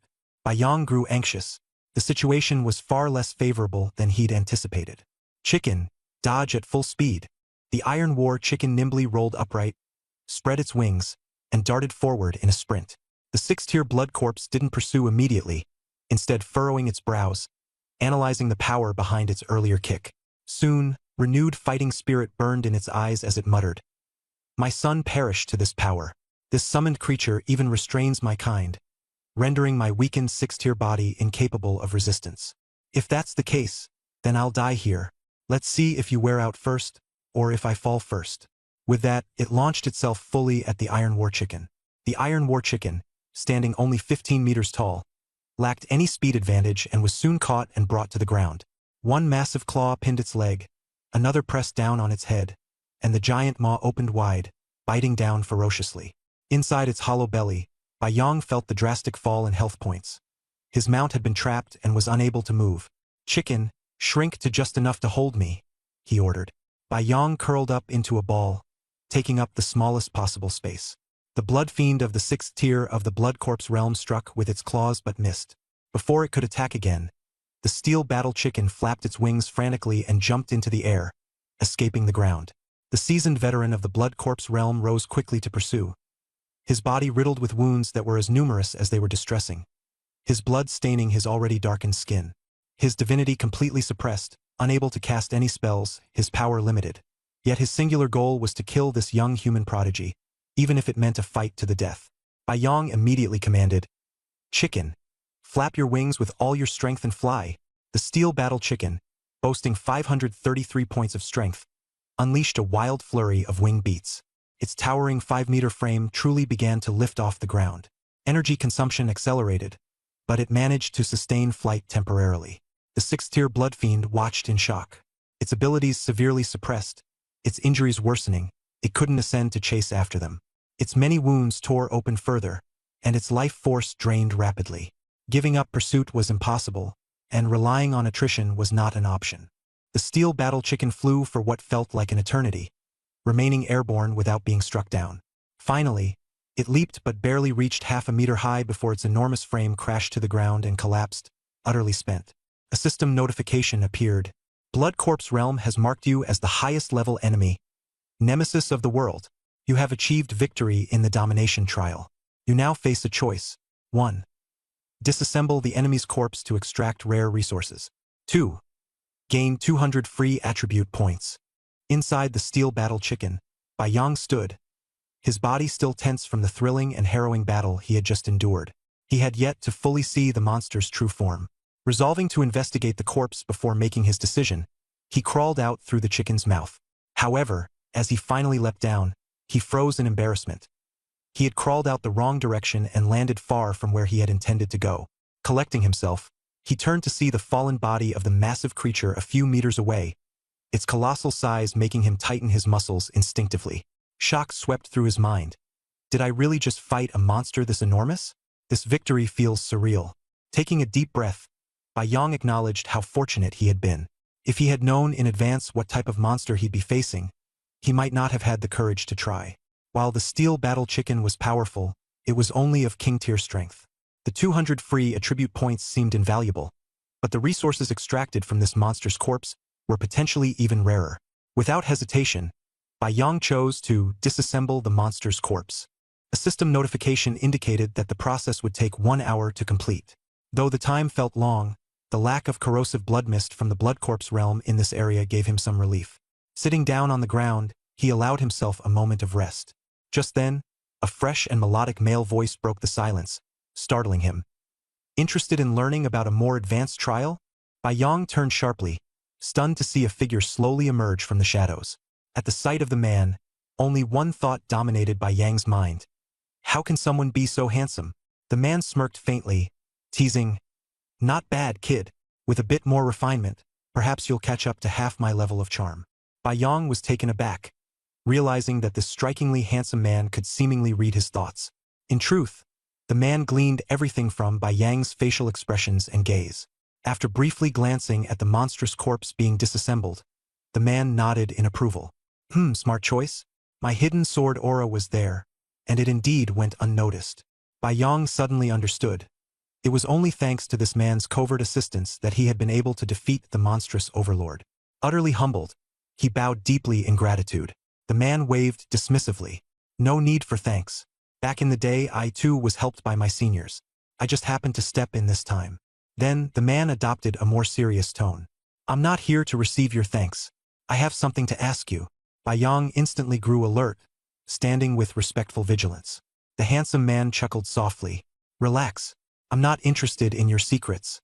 Every prodigy has their unique quirks. Stop acting like you're always about to be hunted." He then explained that whenever anyone cleared either a king-tier or domination-tier trial, the information was reported to the 108 branch academies of the second rank. A protocol humanity had developed to cultivate its gifted. However, due to the ever-present enemies threatening the dimensional Earth realm, news of such talents had to be carefully shrouded. "You're allowed to decide which level of trial clearance to publicly declare," the man explained. "Your choice. Announce your victory as king-tier or domination-tier." Bai Yong hastily responded, "I'd like to declare it as a king-tier victory." The man nodded approvingly. "Understood. I'll report it to the council. Only we will know the truth about your actual achievement, as long as you keep your lips sealed." As he spoke, his figure began to grow faint, like mist dissolving into the wind. On a sudden impulse, Bai Yong asked urgently, "May I have the honor of your name, senior?" The handsome man's voice lingered in the air, even as his image faded completely. "You aren't qualified to know, but since you've made a good impression, I'll tell you. The name's Fu Chang'e." Before long, the information was dispatched across vast distances. Bai Yong from Jianglong City had outstandingly cleared a king-tier advancement trial. Teams of staff rapidly distributed the notification, and all 108 branch academies of the second rank received news of his exploits. Reactions varied. Most of the lower-ranked academies sent recruitment agents to Jianglong City, hoping to take advantage of the situation and secure a hidden gem. In contrast, the top 30 ranked academies convened emergency meetings, promptly revising their enrollment standards. At the same time, information about Bai Yong was rapidly being gathered. As a matter of fact, Bai Yang's background was quite simple, an orphan raised in an orphanage with a stable performance record. He had just awakened as a new professional and was a pure human from the Diuan realm. There was one more crucial piece of information. Bai Yong had registered a bond of residence with Lu Susu in Jianglong City. As soon as this news was revealed, enrollment conditions were immediately altered. Finally, the 30-meter-tall giant beast's corpse was completely dissected. A unique energy, a fusion of red and gold, floated toward Bai Yong. The system notification appeared. Monster corpse refinement complete. Strength artifact acquired. Blood gold power. Bai Yong felt a deep, intense desire for this energy resonating from within his own body, especially in connection to his steel body. The Diuan realm would not be wrong. His instincts told him this energy was vital. When he reached out to touch it, the energy flowed into his body instantly. Steel body is integrating with blood gold power. End of entry trial. Beginning the infusion of power for life transformation. Suddenly, Baiyang realized he had returned to the lowest level of the Supreme Tower. A strong and warm transcendent force enveloped his entire body. Each of his cells seemed to celebrate as the integration process happened rapidly. The energy first concentrated on the junction of his steel body and the blood gold power. Moments later, the system provided an update. Integration of steel body and blood gold power complete. New ability acquired. Dominator level skill. Indestructible Vajra. Before Baiyang could check the skill's properties, the powerful force began to act on his body and soul, surging yet gentle. In his sea of consciousness, the rune sphere that allowed him to summon the steel combat chicken began to deeply fuse with his spiritual essence. Physically, the indestructible Vajra skill was slowly becoming a part of his innermost self. This was all part of life transformation, the process of making skills innate. When a skill became innate, it fused entirely with one's being, making it nearly impossible for external forces to disrupt. Once completed, both the body and soul would undergo further enhancement.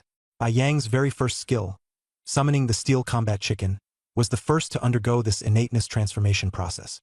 The system prompted, the skill summon steel combat chicken has successfully fused with your being. You can now choose one out of 3 talents to become a secondary innate ability. Please make your selection. When the steel combat chicken is summoned, it receives 100% of your strength and physique bonuses. Baiyang quickly analyzed the 3 talents: Yang Qi Infusion, Size Alteration, and Combative Nature. Yang Qi Infusion granted added bonuses against evil presences and a 100% increase in recovery rate. It paired well with his commonly used Universal Triune skill. Size Alteration was practical in battle, allowing the steel combat chicken to grow larger for suppressing foes or shrink down to dodge attacks. Combative Nature boosted attack power by 30% and had a hidden feature that made combat feel smoother and more instinctive. After a quick assessment, Baiyang decisively chose Yang Qi Infusion. Upon selection, an energy surged from his sea of consciousness and merged deeply within him. The system notified, you have acquired the secondary innate ability, Yang Qi Infusion. Baiyang checked the properties and confirmed the effect was identical to when the talent existed on the steel combat chicken. From this point onward, as long as the steel combat chicken was summoned, it would receive the full strength and physique enhancements from Baiyang, rendering its combat power formidable.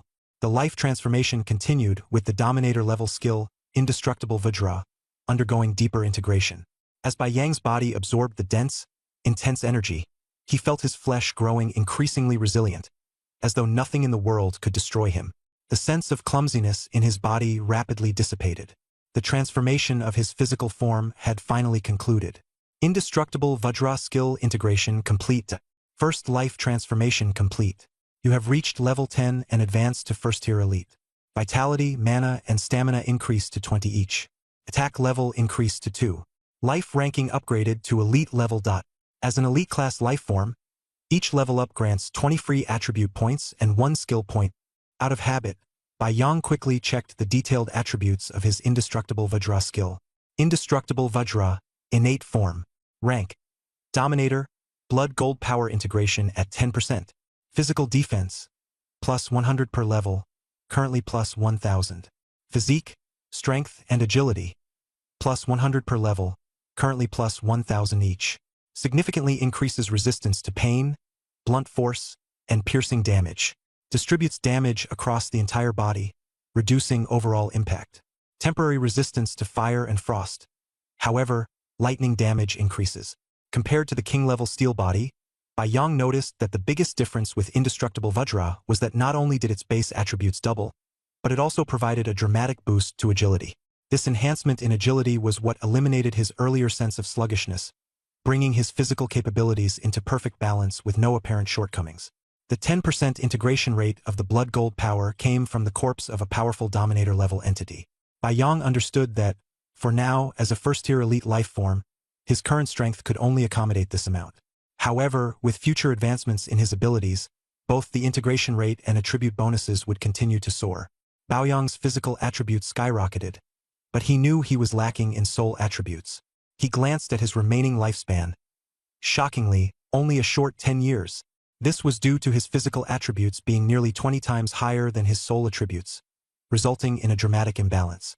Without hesitation, he allocated all 200 of his free attribute points to the 3 soul attributes. Plus 66 to spirit, plus 67 to perception, and plus 67 to reflexes. After the adjustments, Baoyang could clearly feel he had undergone a profound transformation. Baoyang Elite Being. Level 10. Age 18. Pure Human. Vitality 5556/5556. Remaining lifespan approximately 60 years. Mana 1960/1960. Stamina 20280/20280. Physical attributes: Strength 14 plus 1000, Constitution 14 plus 1000, Agility 30 plus 1000, Physical attack power 2028. Soul attributes: Spirit 98, Perception 97, Reflexes 97, Magical attack power 196. Physical defense 1171, Magical defense 32. Innate talent, triunification of all things. Subinata talent, overflowing yang energy. Skills: Summon Iron Battle Chicken, King, Transmutation State, Innate Form, Indestructible, Overlord, Innate Form. Free attribute points 0, skill points 8. Although there was still a 10-fold gap between his physical and soul attributes, the enhancement of his soul attributes caused his lifespan to surge from 10 years to 60 years, temporarily alleviating the crisis of impending death. If he continued to enhance his soul attributes, his lifespan could potentially exceed 1,000, or even several thousand years, a feat not exaggerated in this extraordinary era. Baoyang's current combat capabilities were utterly terrifying. Physical attack power 2028. One punch could smash steel into fragments. Physical defense 1171. Ordinary weapons couldn't harm him even slightly. Agility 1030. A body perfect and flawless. Under the enhancement of his overlord level innate talent, Indestructible, he had surpassed the limits of ordinary people. The only restriction on him now was the development of his soul attributes. Life evolution complete. Initiating transmission. The surrounding environment shifted abruptly, and in an instant, Baoyang found himself back in the Grand Plaza outside the high tower in Jianglong City. All around him, countless eyes were locked onto him. In the inner circle stood 10 individuals radiating immense auras of power, while another close to 100 people crowded around to watch. A group of powerful men and women had gathered together. These individuals hailed from the 108 second-tier martial academies, all here for the same purpose, to recruit Baoyang. Previously, a prominent figure named Fu Chang'e had declared that Baoyang's information would be shared with the Council of Directors. Clearly, the council had further disseminated the information to many elite recruiters from second-tier academies. The crowd stood in a circle. The 10 individuals in the inner circle were evidently the representatives of the top 10 second-tier academies. The academies were Eightfold Destruction and Demon Suppression, Unshakable Rock, 10,000 Swords Assembly, Indestructible Vajra, Five Thunders Righteous Path, Heavenly Artisans Creation, Supreme Dominion, Myriad Poison Abyss, Mechanical Ascension, and Myriad Arts Convergence. These academies stood on equal footing, with no explicit ranking among them. In theory, lower-ranked academies could challenge and replace those in the top 10, though none had succeeded thus far. The crowd's gaze fell on Baoyang, not solely scrutinizing him personally, but also probing his capability. After a few seconds, 7 of the 10 representatives in the inner circle shook their heads and left, leaving only 3 still fixated on Baoyang. The first to speak was a towering giant of a man, 3 meters tall with bulging muscles. He smiled and said, "Baoyang, your physical body far surpasses your soul. Clearly, your innate talent leans heavily toward physical mastery. Our academy, Unshakable Rock, specializes exactly in developing physical strength. Would you be willing to join us?" Immediately after, a lean but intimidatingly fierce young man pulled off his shirt, revealing sinewy muscles. "Our Indestructible Vajra Academy focuses exclusively on the power of the pure physical body. You lack elemental abilities, which makes you perfectly suited for us." The giant scoffed dismissively. "Elemental powers are hardly significant. You could learn an elemental spell if that was all you wanted. But focusing on a single strength has its limitations as well." He paused briefly, his expression turning earnest. "Let me offer you a sincere rundown of what we at Unshakable Rock have to offer. 1. 3 personal guidance sessions with a 5th-rank King-tier elder, guaranteed follow-ups. 2. Direct award of this year's freshman top 10 resource package. If you're skilled enough, you could even compete for the freshman first chair. 3. A 1,000 square meter villa and a 300 square meter commercial property in Rock City, permanently yours. 4. 31st rank bronze skin ironbone maidens and 10 second rank jade essence fighters from alternate realms, fully equipped to either serve or fight at your command. What do you think? Baoyang's eyes lit up. The offer was incredibly tempting. The first benefit alone, personal tutelage from a 5th rank king tier elder, was a godsend for someone who had just stepped into 1st rank elitehood. More importantly, if the elder took a particular interest in him, they might even take him under their wing, becoming a powerful supporter for him in the future. The resource package offered in the second benefit, although specifics were unclear, was undoubtedly of immense value since it was ranked even above the villa and commercial property. The villa and commercial property in Rock City, mentioned in the third benefit, far eclipsed the value of anything Baoyang could attain in the small city of Jianglong. And lastly, the 30 bronze skin ironbone maidens and 10 jade essence fighters from another world were an irresistible add-on. Not only could they serve him, but they were fully capable combatants. Whatever Baoyang desired, be it utilizing or eliminating them, he had total freedom. At this moment, someone nearby calmly reminded them of the 2 supreme principles of the Diyuan realm. The first supreme principle stipulates that everyone in the Diyuan realm, upon reaching the age of 18, must awaken their abilities. Hindering this process is punishable by death. The second supreme principle prohibits anyone from seizing or enslaving the indigenous human race. Violators will face severe punishment. Although the second rule may appear less strict, it actually carries a far stronger deterrent. These 2 principles serve as the foundational laws safeguarding the local population of the Diyuan realm. The textbooks once mentioned an example. A highly talented professional struggled through many challenges to ascend to the 6th tier, the deity ascension realm, ultimately becoming a member of the Supreme Council. If Baoyang could earn the favor of someone of such prominence, it was not impossible for him to follow a similar path. The choice Baoyang made when faced with the recruitment efforts of powerful martial academies would directly determine his future. One of the top figures in the Diyuan realm, a 6th-tier powerhouse, was born into an illustrious family yet carried a deep-seated blood feud. Back then, he had a mortal enmity with a scion of a prestigious family. Once he rose to the 6th tier, he wielded his influence to force the family scion and their relatives to explore intelligence in a newly discovered alien world. In the end, he enslaved all of them in that world, torturing them relentlessly in an act of vengeance. But this form of exploitation crossed the line of the second supreme principle. Even in alien worlds, enslaving one's compatriots remained illegal. The supreme speaker, the iron-blooded martial deity, personally intervened, splitting off an avatar to pursue this man for 10 years across hundreds of alien worlds. Eventually, they captured the 6th-tier powerhouse and brought him back to the Diyuan realm. He faced a severe trial. His powers were completely sealed, and he was required to contribute a millennia's worth of energy to the reproduction of the Diyuan realm's human race. This was because once professionals and martial artists advanced to the 3rd-tier transcendent realm, their descendants would automatically inherit superior talents. The 6th-tier powerhouse's exploitation enraged the supreme principles. The Supreme Council issued a warning. Those who violated these principles would be pursued by fate itself, with nowhere to hide. When Baoyang and his classmates had learned of this case, they couldn't understand why such a powerful 6th-tier individual would take such a risk. In truth, there were many lawful ways to resolve grievances, and any decision to cross the line likely had hidden motives. In the Diyuan realm, hiring others was permissible, but enslaving them was entirely forbidden. After the 3-meter-tall giant finished listing 4 conditions, a lean man finally spoke. Baoyang, all the conditions offered by the Unyielding Stone Academy can be matched by our Undying Vajra Academy. The first 3 are identical, but I'll raise the stakes for the 4th. We'll provide 2 second-tier Jade Marrow Realm maids from alien worlds, plus 10 second-tier Jade Marrow Realm battle slaves. Or, we can replace them with 1 third-tier Golden Body Realm battle slave. This proposal immediately prompted the 3-meter-tall giant to groan in frustration. A third-tier Golden Body Realm battle slave? Do you even have the authority to make that decision?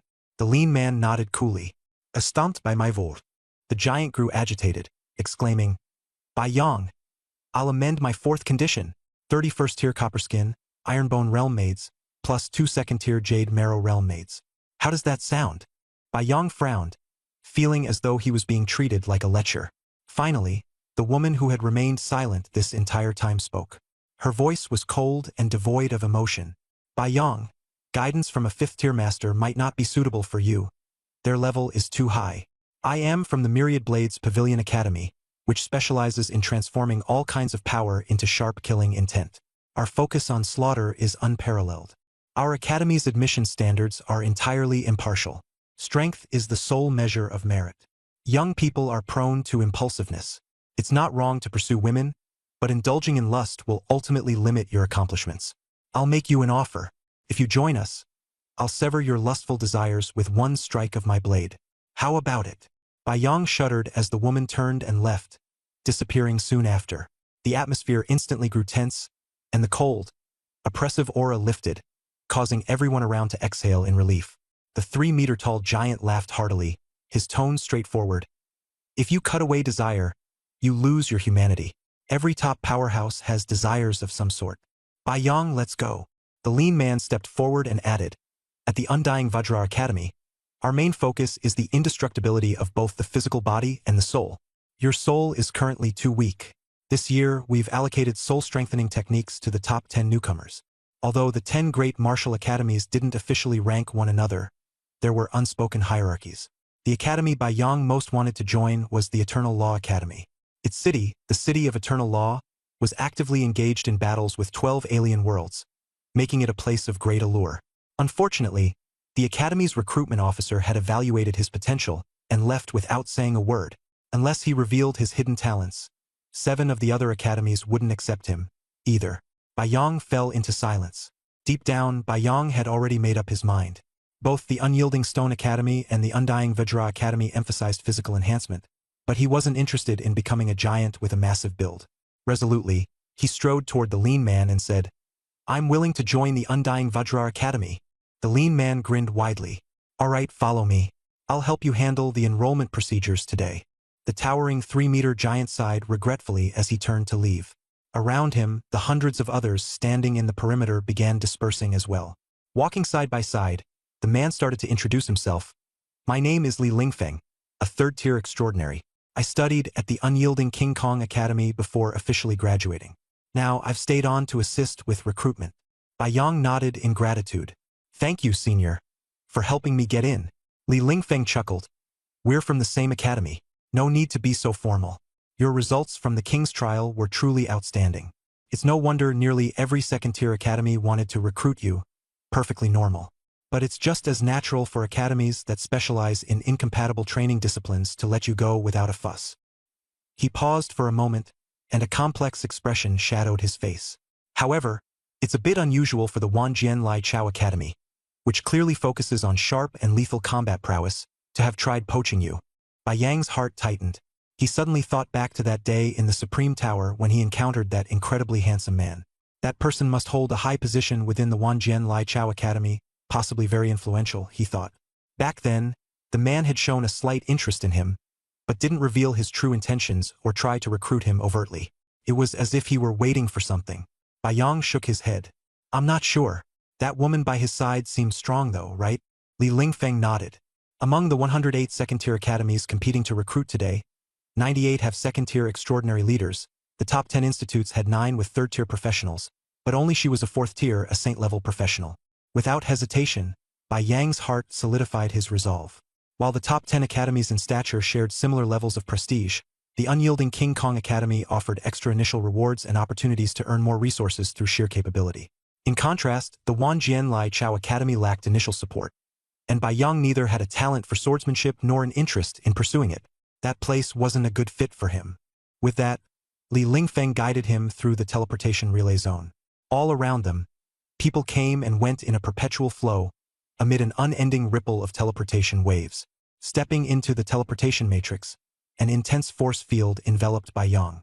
His energy felt stifled, effectively disabling all his abilities, including summoning his iron battle rooster. The teleport array activated, and Yang sped forward rapidly before landing not long after. Li Lingfeng remarked, We can't linger in the teleportation areas. Follow me. Soon, they arrived at a convertible sports car. With a wave of his hand, Li Lingfeng started the engine. The vehicle roared as it sped out of the teleportation area. While technology functioned effectively inside cities protected by barriers, it became nearly useless in the outer zones tainted by otherworldly energies. Before long, they approached an immense stone gate, towering 100 meters high and spanning several hundred meters wide. For radiant golden words were inscribed upon it. Unyielding King Kong. Li Lingfeng gestured grandly. The academy is very close to the teleportation zone. Students and teachers often use teleportation. Come, let's get your admissions processed and claim your rewards. With a loud roar, the car hurtled through the unsecured gates. After a brief interval, Bai Yang successfully completed his enrollment at the registration desk. Li Lingfeng exhaled deeply, as though relieved. All right, now come with me to collect your rewards. They entered a nearby room where two female staff members were already waiting. One of them held a tray, upon which some items were neatly arranged. Li Lingfeng handed a storage bracelet to Bai Yang, saying, I noticed you were already using a similar model back in Jianglong City, so I had this one specially prepared for you in advance. If you want another design, just let me know. Bai Yang hurriedly shook his hands in refusal. No need. This bracelet is great. Just what I want. Li Lingfeng smiled. This bracelet is part of the resource package awarded to all top 10 ranked students in the freshman generation. Additionally, it includes a skill book, which the Academy is arranging to deliver to you tonight. Other resources are also being prepared. He had Bai Yang bind the bracelet to himself, then led him to claim rewards like villas and shop ownerships. In another room, a holographic projection of a map illuminated the space. Densely packed blue light dots spread across it. Pointing to the map, Li Lingfeng explained, These are villas owned by our academy, scattered across the city of Unyielding. Those near the academy and teleport zones have already been selected. These remaining options are available. Bai Yang, venturing out of Jianglong City for the first time, knew nothing of the Unyielding City. Helpless, he asked for guidance. Senior, could you introduce me to this place? Chuckling, Li Lingfeng launched into his explanation. The Unyielding City is a large metropolis, encased by a barrier with a 330-kilometer diameter, which continues to expand. The innermost 30 kilometers houses the teleport zones and central array control hub. This is considered the governance zone, which is also where we operate. He continued, to the north lies the Unyielding King Kong Academy, divided into the teaching zone and the battle squadron camp. The teaching zone is marked in yellow on this map. It will be your main area of activity moving forward. Upon reaching the second tier as either a hero or Jade Corps Extraordinary, you could establish a squadron of your own. We'll designate a zone for your squad members to live and train, but note that all housing lacks permanent ownership. Bai Yang nodded, understanding how things worked. He recalled Shun Haitang, still stationed at the newcomer camp in Jianglong City. Once she reached the second-tier hero level, she could be recruited into his squadron. Li Lingfeng pointed westward. That area is where most common folk live. Essential factories are also located there. The Unyielding King Kong City boasts a population exceeding 1 billion and is still growing. Bai Yang made a mental calculation. Jianglong City, with its 50-kilometer diameter, was far more densely populated. Though the Unyielding King Kong City covered a vast expanse, it felt like much land, fewer people. He pointed directly southward. To the south is the military garrison and the military family residential area. Our martial academy collaborates with the military to resist invasions from otherworldly realms. Li Lingfeng added, the Immortal City is currently facing a dual invasion from the Ancient Demon Realm and the Serpent Demon Realm. Bai Yang was surprised. This city is so vast, and yet only two otherworldly realms have been attacking it? Li Lingfeng sighed, a hint of helplessness in his gaze. Rumor has it that a third otherworldly realm might be introduced soon. That would cause big trouble. Bai Yang turned and asked, what about the East? Li Lingfeng reflected. The Supreme Council drew up rules to narrow the disparity between people, but the essence of strength and weakness remains unchanged. The eastern side is the Noble District, home to strong warriors and their families. Most of our academy villas are located in the north and east. I'd recommend you choose one that's more inwardly placed over there. Bai Yang carefully scrutinized the map and pointed to a villa labeled 005173. This one. Li Lingfeng nodded, and a staff member nearby quickly operated the system. Before long, Bai Yang's phone pinged with a notification. The villa was officially registered under his name. Li Lingfeng added, as for a shop, pick one on the north or east side closer to the villa. It may be smaller, but its value will be higher. Bai Yang promptly selected a shop near the villa, and the staff member assisted in registering it properly. With that, Bai Yang had fulfilled the second and third requirements for enrollment. Li Lingfeng led him out of the registration hall, about to say more. The atmosphere was tense yet tinged with anticipation. Once you're officially enrolled, the Martial Academy will reward you with 2 Grade 2 Jade Marrow female attendants, 10 Grade 2 Jade Marrow otherworldly battle slaves, or 1 Grade 3 adamantine battle slave, Li Lingfeng said as he walked, addressing Bai Yang. Come, Let's go pick your slaves. Bai Yang followed him, unable to hold back his question. Senior, what exactly are otherworldly slaves? Li Lingfeng sighed. You grew up in an orphanage. I did too. Even though our backgrounds are righteous, it's hard for us to gather intel compared to those with influence. The Supreme Council prohibits humans of the Source Earth realm from enslaving one another, but they strongly advocate for the enslavement of otherworldly lifeforms. Training newcomers at the Immortal Martial Academy is just the starting point. The truly formidable students form independent forces which together constitute a massive conglomerate. Among otherworldly lifeforms, there are many intelligent species. Killing them outright is wasteful. Enslaving their intelligent life for generations after annexing their worlds has become the mainstream approach. Right now, we're dealing with the Ancient Demon Realm and Serpent Demon Realm. They're intelligent races, the Ancient Demons and Serpent Demons, are formidable close combat fighters, and we've enslaved many of them. The attendants you're choosing today are hybrid creations developed by our Life Research Institute, primarily human genes supplemented with serpent demon genes. As he said this, Li Lingfeng stopped and turned his gaze piercingly toward Bai Yang, who had fallen slightly behind, his expression peculiar. Bai Yang felt a chill run across his skin. Goosebumps prickled over him as he asked softly, Senior, what do you mean? Li Lingfeng lowered his voice. Beyond female attendants, there are also male attendants, handsome slaves. Their genetic makeup is primarily human, supplemented with ancient demon genes. They're muscular and male. If you're interested, you could select one. Bai Yang immediately shook his head. Senior, don't get the wrong idea. I already have women back in Jianglong City, and I'm completely normal. Li Lingfeng didn't respond directly but instead shifted the topic. You've opened a shop called Longyang Trading Company. Nice name. It has depth. Bai Yang hurried to explain. The Yang is from my name, and the Long refers to Jianglong City, where I grew up. Together, they form the name. At this, Li Lingfeng relaxed. Good, just as long as that's the case. Let me circle back. Both female and handsome attendants mostly derive from human genetics, while battle slaves are the opposite. Their genetic composition leans heavily toward ancient demon or serpent demon traits, with human genes as a supplement. They're incredibly strong in combat and are suited for frontline roles as fighters or cannon fodder. Before long, the two reached a massive palace, the Battle Slave Hall. Li Lingfeng presented his identification, while Bai Yang withdrew the jade token he'd received upon admission.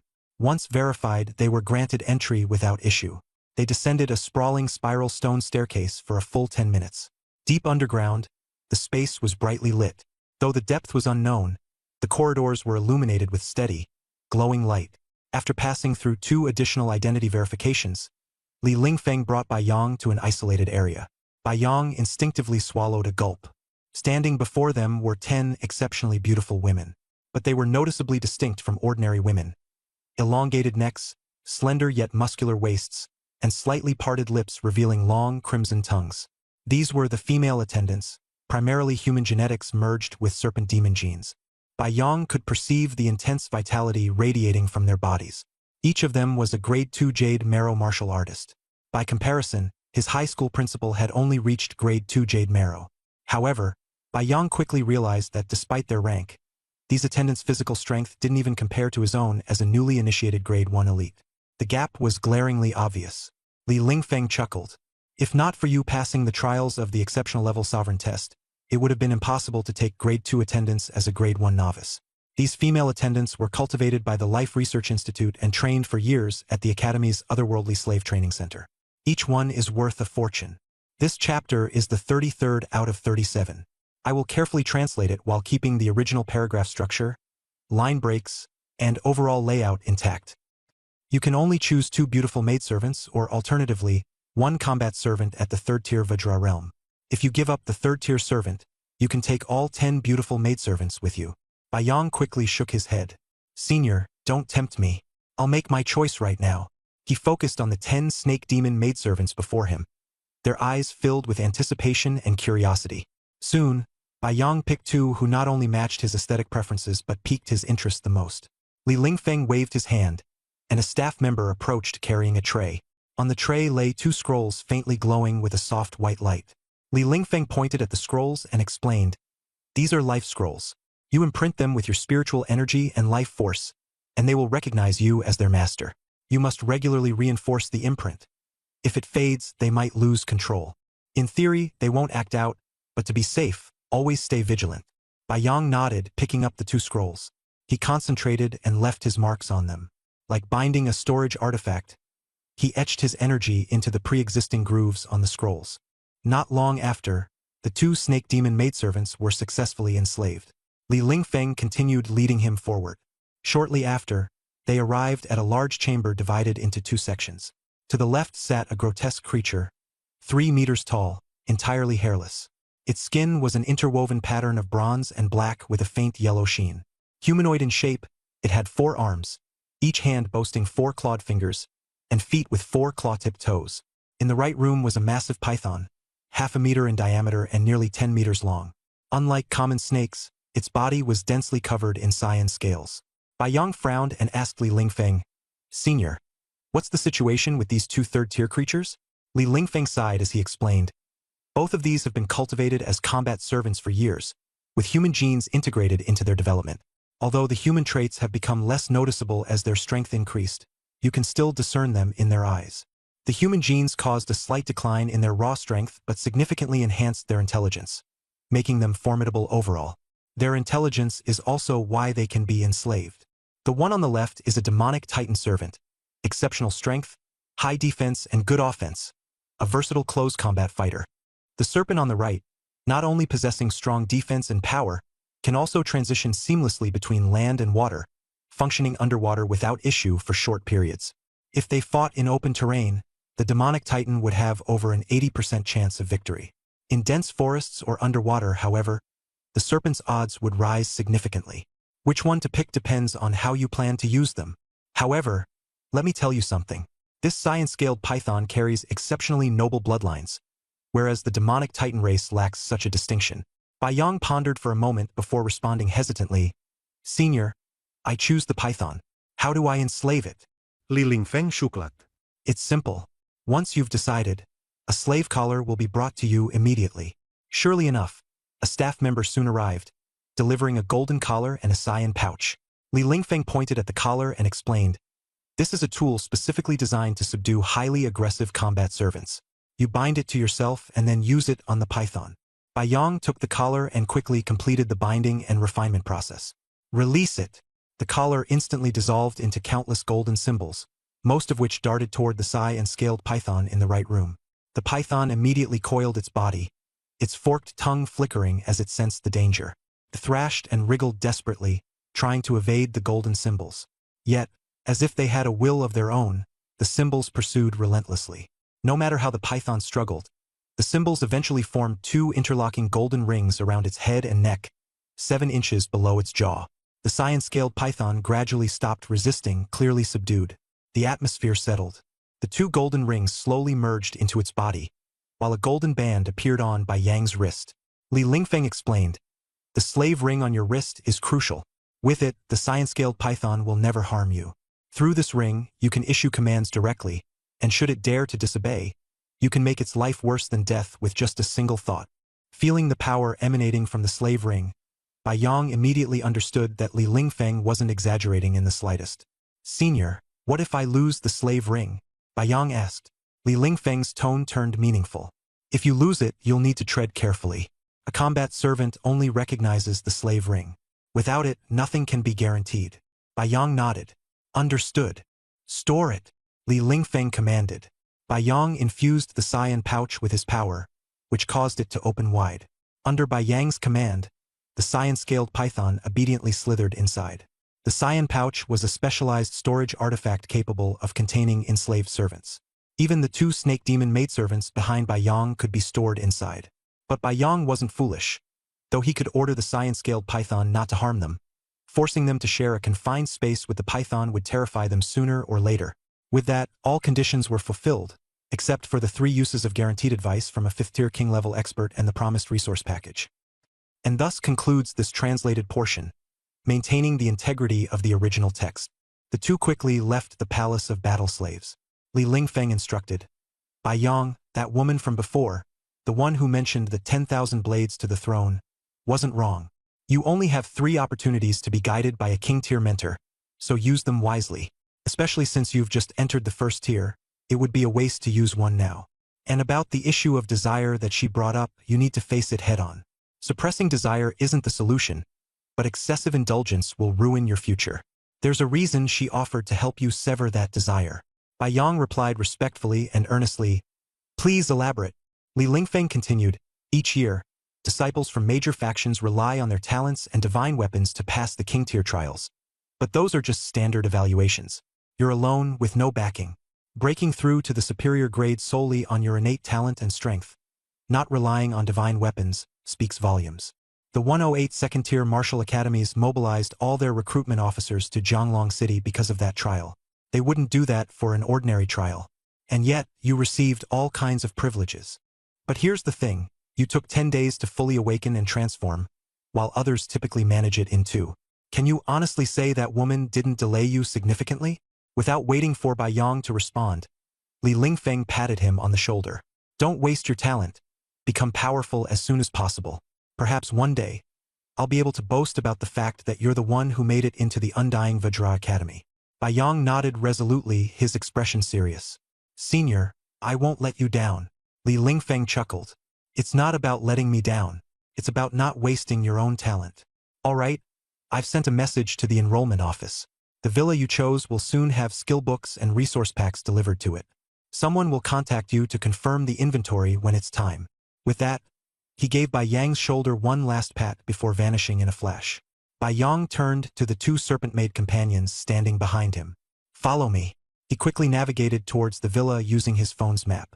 Half an hour later, he arrived at his new residence, a luxurious 3-story standalone villa, complete with a spacious surrounding garden. Before entering, Bai Yang verified his identity through facial and fingerprint recognition on his phone. The 2 serpent-maid companions also passed the identity verification process. Once inside, Bai Yang roamed through the villa, inside and out, gradually coming to understand just how extravagant the place was. The 3-story building stood about 6 meters tall per floor. Each single level spanned nearly 300 square meters without any shared space or deductions. The surrounding garden stretched over 800 square meters. Such attention and investment in geniuses within the Earth origin world were staggering. Despite only having reached the very first tier, Bai Yang had already been gifted such a grand property in the massive metropolis of the Immortal City. In comparison, his high school homeroom teacher, Li Xiangdong, though also a first-tier professional with years of combat service, had only been allocated an 80-square-meter high-rise residence with a 20-square-meter farming plot upon retirement. Bai Yang's villa couldn't even be compared to such conditions. It was a world apart. Leading the 2 serpent-maid companions, Bai Yang wandered through the garden, which clearly showed signs of meticulous care. Tucked into the edges of the garden were 10 neat 10-square-meter planting plots. By watering the plots sufficiently and using low-concentration blood crystal nutrient liquids, one could grow staple crops like rice and wheat to maturity in a single month. These plots were remarkably productive. Just 10 square meters could sustain 12 adults for a year. The government also allowed regular citizens to send their children to orphanages for collective care, ensuring no one starved. For a higher quality of life, however, people either needed to have more children for bonuses or work jobs to earn extra income. At that moment, a 3-tier gold body realm serpent warrior slave was released. The 2 serpent-maid companions flanking Bai Yang immediately began trembling all over. Though they shared serpent genes, their species were inherently different. Bai Yang used the golden ring on his hand to issue a command. "Your entire body is covered in emerald scales. From now on, your name will be Shaoqing. You're allowed to move freely in the garden, but without permission, you're not to leave it or enter the house." In sharp hissing tones, Shaoqing responded clearly under the control of the golden ring, obeying his orders. Bai Yang then led the 2 trembling second-tier Jade Marrow Realm serpent-maid companions into the villa for a closer look. The villa, constructed of heavy stone, was impressively durable. The first floor, spanning 300 square meters, was divided into a 200-square-meter guest hall and a 100-square-meter wine and tasting area. The furniture and appliances were of the highest quality. Notably, there was no kitchen, as those who had stepped into the tiers generally subsisted on high-concentration blood crystal water and rarely ate miscellaneously. The second floor, also 300 square meters in size, was arranged as a library and study. It was the 3rd floor that truly astonished Bai Yang. The entire level was a massive bedroom. One side featured a colossal bed that could easily accommodate more than 10 people. The center had a lounge area with sofas, while the other side housed an oversized bathing pool. The villa also included a basement that had originally been designed as a dedicated training area, but it was currently empty. After familiarizing himself with the villa's layout, Bai Yang returned to the first floor to sit down. The two serpent-maid companions approached him, kneeling elegantly. Bai Yang was startled. Though they were only second-tier Jade Marrow realm beings, their posture and demeanor seemed unusually humble. He asked, "Why are you kneeling?" The slightly older serpent maid replied softly, "Master, according to our training, unless under extraordinary circumstances, our posture and gaze must remain lower than that of the master."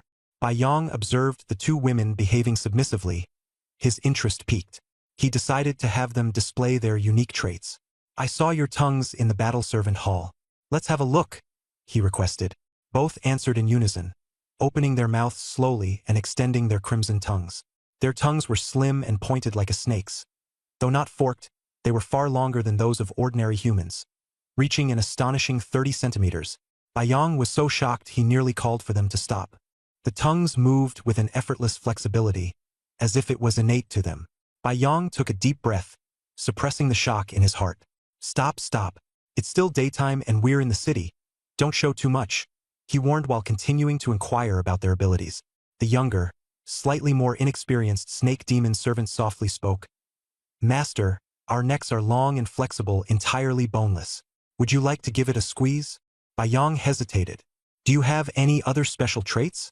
The two women suggested that he first address them by their identifiers.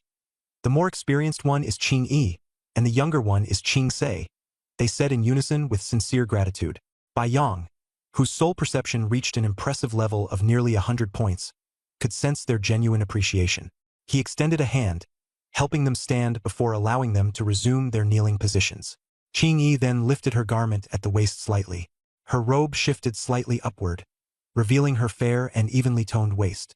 Softly, she said, "Master, our waistlines are exceptionally strong and durable, honed through long-term training to maintain endurance without fatigue." Bai Yang drew in a sharp breath at this revelation. Immediately, he pulled out his phone and, within moments, placed an order for a high-precision weight scale. Just yesterday, Lu Susu had nearly suffered a nosebleed upon discovering her weight exceeded expectations. Now that Bai Yang himself had achieved an indestructible body, he speculated whether his weight might similarly soar. "Master, allow me to massage your legs," Qing Se offered. "All right," Bai Yang replied. Both snake demon servants kneeled closer, delicately commencing a light massage on Bai Yang's legs. Elsewhere, within an ethereal realm where forces of power converged, a stern-faced man opened his eyes. Gazing at the radiance of a sword light before him, he remarked, "Handsome sword immortal, why have you come here in person? Surely, we are not well acquainted." The sword light coalesced, forming the figure of Fu Chang'e, who swiftly transmitted a message to the man. The man furrowed his brows. "Understood. If that genius has joined the Undying Diamond Martial Institute, of course, I must prepare a gift. I am stationed here to guard this realm and cannot leave. Handsome sword immortal, I must trouble you to deliver this for me," he added while pointing a finger towards his brow. A beam of light emerged, materializing into a skill book. Fu Chang'e smiled as he accepted it. "Elder Jean Bummy, I remember seeing you from afar before I advanced to the 6th rank 20 years ago. Now, it appears that your diamond body and undying soul haven't progressed much recently. Could I perhaps assist by giving them a little push?" Jean Bummy stood abruptly. "I knew it. You wouldn't come personally just to deliver a skill book. Turns out you want to spar. Fine. Let's see if your reputation as the invincible handsome sword immortal, who rose to prominence within merely 10 years of reaching the 6th rank, holds true." Golden light burst forth, manifesting as a massive golden giant standing 10,000 meters tall. Fu Chang'e dissolved into sword light, his form surging until it reached several thousand meters in size. As their powers clashed, the sound of blades colliding echoed throughout the void. After what seemed like an eternity, the two warriors reigned in their energy. Jean Bummy sighed, "Your sword light is unparalleled in sharpness. If we were to fight to the death, I would lose to you." Fu Ching laughed artily. "You're too modest, Dean. I initially thought your diamond body and undying soul had stagnated for years, but I was wrong. With both in the process of fully merging, your advancement to the 7th rank is just a matter of time. You have found your path, whereas I remain lost, left with no option but to persistently train and endure." Their battle had significantly altered their relationship, as mutual respect flourished between these powerful figures. Jean Bummy asked, "Do you truly value Bai Yang so highly?" Fu Chang'e nodded. He's an orphan with no backing, yet he passed the king-level entry trial unscathed. Such talent is extraordinary. He has the potential to dominate, perhaps even ascend to supremacy in the future. His physical being is incredibly strong, but he has certain shortcomings. Fortunately, I've already helped him master the power of blood gold to complement his physical deficiencies. However, his soul remains relatively weak. That's why your undying soul suits him perfectly, which is why I sought you out. I must admit, I hadn't anticipated how straightforward you would be, immediately handing over the skill book without any hesitation or questions. Jean Bummy laughed heartily. To be frank, Baiyang reminds me of myself when I was younger. Had it not been for martial god's intervention to vanquish the ancient demon, I wouldn't be where I am today. Helping a talented junior is an honor. Fu Cheng nodded in agreement. With this done, I'll be taking my leave. Not long after, the sound of a doorbell rang. Baiyang rose, instructing the snake demon servants to familiarize themselves with the house while he went to answer the door. Upon opening it, he was greeted by a young woman holding a sealed box adorned with unusual sealing marks that resembled a hiltless sharp sword. The woman respectfully said, "Mr. Baiyang, I'm a clerical staff member from the Martial Institute. Here is your skill book along with some supplies. Please present your identity jade token for verification." Baiyang retrieved his token, touching it against the box. Instantly, the seals dissolved into light and vanished. He took hold of the box and asked, "Where are the other supplies?" The woman raised her wrist adorned with a bracelet. "There are quite a few items. Should I hand them over here?" Baiyang turned around, preparing to lead the way. The green snake demon suddenly raised its head and hissed. The woman tensed up, and the atmosphere instantly grew taut. Entering the first-floor hall of the villa, the woman, under Baiyang's guidance, began unloading the supplies, 3 large crates. She didn't leave immediately but instead handed over a list. "Mr. Baiyang, this is the inventory list. As per the rules, it's best to verify everything on the spot." Baiyang nodded. The woman opened the first crate, revealing a densely packed collection of fist-sized blood crystals. There are a total of 100 of them. All are first tier with energy values between 80 and 90. The 2 snake demon maids swiftly verified the count and quality, confirming it to be correct. Baiyang had no objections. The woman then proceeded to open the second crate, which contained 10 palm-sized jade tablets. These are teleportation license tablets. Each allows for 1 free teleportation, covering any open area in the Diuan realm. Per your privileges, you'll receive 10 of these tablets every month. Baiyang nodded, thinking to himself about the high value of such items, as a standard teleportation would cost at least 10,000 blood energy points. Ordinary people couldn't afford even 1 teleportation in their lifetime. The woman opened the third crate, inside of which lay only a single jade tablet. "This is a token. Possessing this will allow you to select an entire set of first-tier equipment from the weaponry department of the Martial Academy. If you have specific requirements, they can also customize it for you." Baiyang nodded again. After activating the storage bracelet he had just bonded with, he saw that its internal space surprisingly had a diameter of 100 meters, vastly larger than the 1-meter space bracelet he had initially purchased, by a factor of 1,000,000 times. He quickly stored the 3 crates away but couldn't figure out why such large crates were used to house something as small as the jade tablets.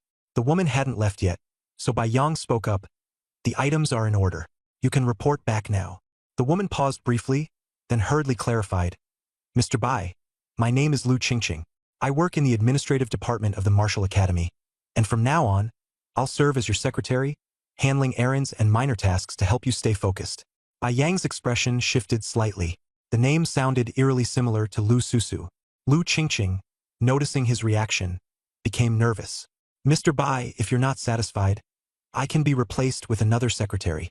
Baiyang waved his hand dismissively. "You're fine." Relieved, Lu Qingqing quickly promised, "Don't worry, sir. I won't let you down." Baiyang bluntly remarked, "Calling me Mr. Bai feels weird." Lu Qingqing explained, "Addressing a new Martial Academy student like you as a peer feels disrespectful. Calling you Lord or Senior would feel out of place. What do you suggest?" Baiyang chuklet. "Since you're my secretary, just call me Boss." Lu Qingqing was momentarily startled before nodding affirmatively. "Understood, boss." Baiyang motioned toward the sofa. "Have a seat. I just arrived in Immortal City, and there's a lot I don't understand." Lu Qingqing respectfully sat down, maintaining a straight posture and an air of deference. Baiyang asked, "I've encountered several people from the Martial Academy, and they've all been unusually courteous to me as a new student. Why is that? Lu Qingqing's voice was crisp as she replied, Boss, the Martial Academy of the Undying Diamond Realm oversees several subsidiary units. The Foundational Teaching Academy where you'll enroll is central to the Combat Division. Other departments such as the Life Research Division, the Secretary Office, the Interdimensional Resources Development Unit, the Servant Training Center, and the Weaponry Department all exist to service the Combat Division. Those of us in these roles are subordinate to the Combat Division, so showing respect to you is a basic courtesy. Bai Yang nodded. Lu Qingqing produced her smartphone, and the two exchanged contact details. She then sent him a message. Boss, the Martial Academy has issued the new student orientation notice. You'll attend classes in the teaching department tomorrow. The freshman cohort is split into a champion class and a regular class. The champion class has 15 students, all of whom passed the king-level trial. The regular class has 885 students, composed of those who achieved perfect-level trial results. Bai Yang reviewed the notice, which matched exactly what Lu Qingqing had described. Secretary, are these the only two classes in the Martial Academy? Lu Qingqing nodded. Yes, boss. The Martial Academy's resource distribution was unique and distinct from other academies. As Lu Qingqing explained, according to the rules, the total resource allocation for both the champion and regular classes was equal. However, with the champion class having only 15 students compared to the 885 in the regular class, the disparity in per capita resources was astonishing. This prioritization of top talent for resource investment was an age-old practice. Bai Yang questioned Lu Qingqing about whether, after classes began, regular class students could challenge champion class students, with victors replacing the defeated. Lu Qingqing immediately denied this, explaining that while sparring between the two groups was permitted, a loss wouldn't result in a champion class student being demoted. The boss had the right to decline challenges. However, exceptional regular class students could still earn the opportunity to elevate to the champion class. Bai Yang found this arrangement reasonable, noting that champion class students were meant to enjoy greater resources. Lu Qingqing added that some champion class students might not purely excel in combat prowess, but instead possess specialized skills like support abilities. The Martial Academy tailored their training accordingly. Bai Yang acknowledged this understanding and set a schedule to attend his first class in the teaching department at 8 a.m. the next day. Lu Qingqing gracefully excused herself, but not before delivering a set of weighing scales. Bai Yang closed the courtyard door and stepped onto the weighing scale. The display showed 620 kilograms. Back when he had a body of steel, he weighed only 330 kilograms, nearly half of what he did now. He couldn't help but mutter to himself. Was he so heavy now that he could only stay on the lower levels?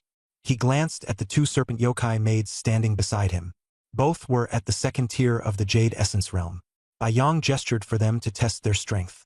Looping an arm around the neck of the one in green, he motioned for her to pick him up. Despite her surprise, she obediently scooped Bai Yang up in a princess carry. Bai Yang marveled at the power of someone in the second-tier Jade Essence realm. Suddenly, Bai Yang slapped his own forehead, startling both women. He made a quick gesture, commanding them to turn around. From a small chest, he pulled out a skill book radiating black and gold light. Unyielding Soul, a skill of sovereign quality. Without hesitation, Bai Yang expended one skill point.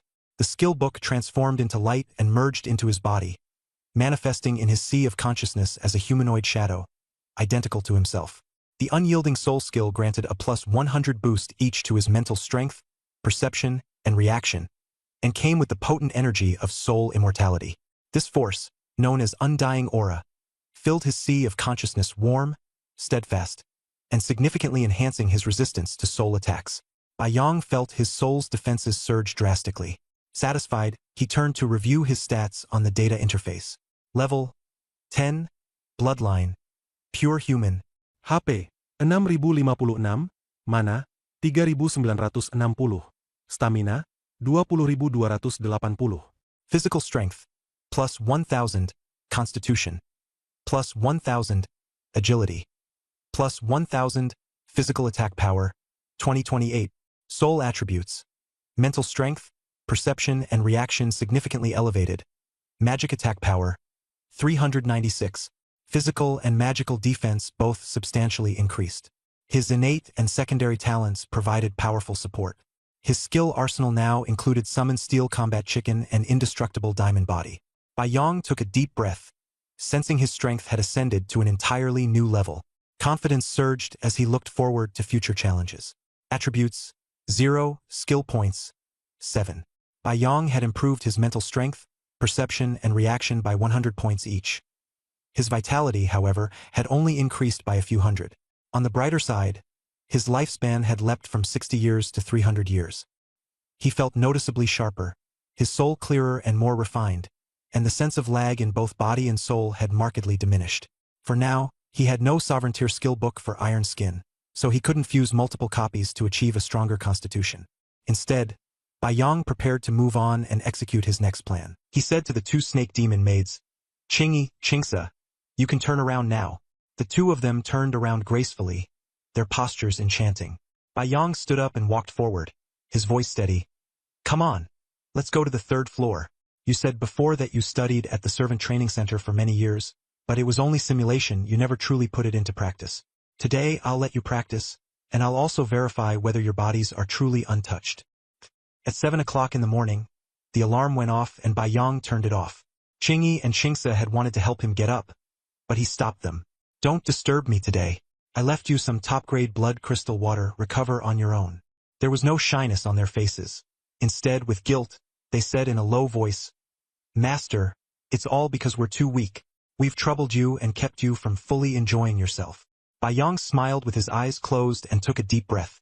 "Even though I didn't get enough, it was already wonderful." After saying that, he got up and left.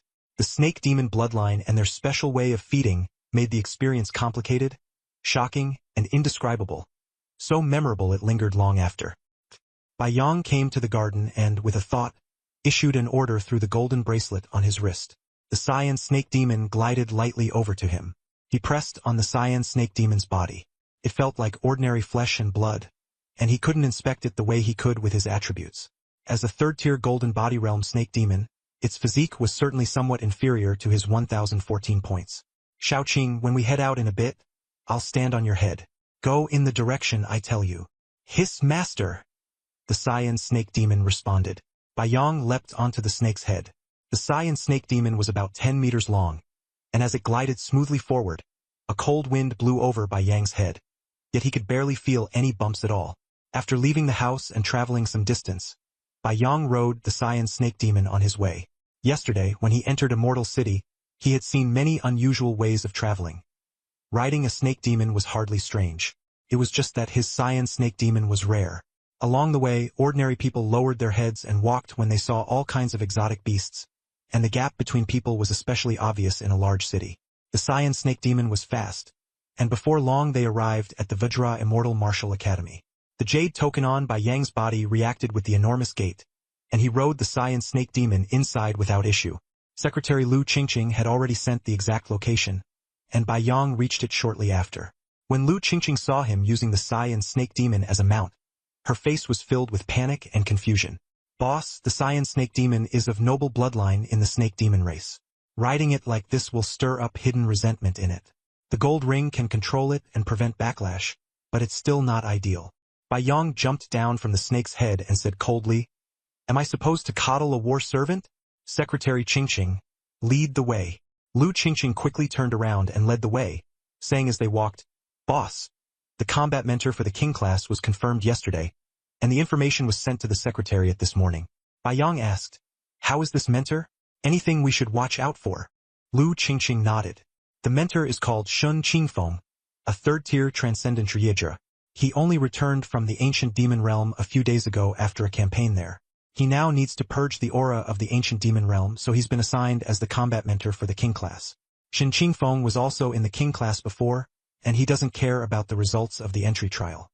If you keep a low profile on the first day, there shouldn't be any problem. Nothing else in particular needs to be guarded against." Bai Yong smiled. "All right, I've always been well behaved. I won't cause you any trouble."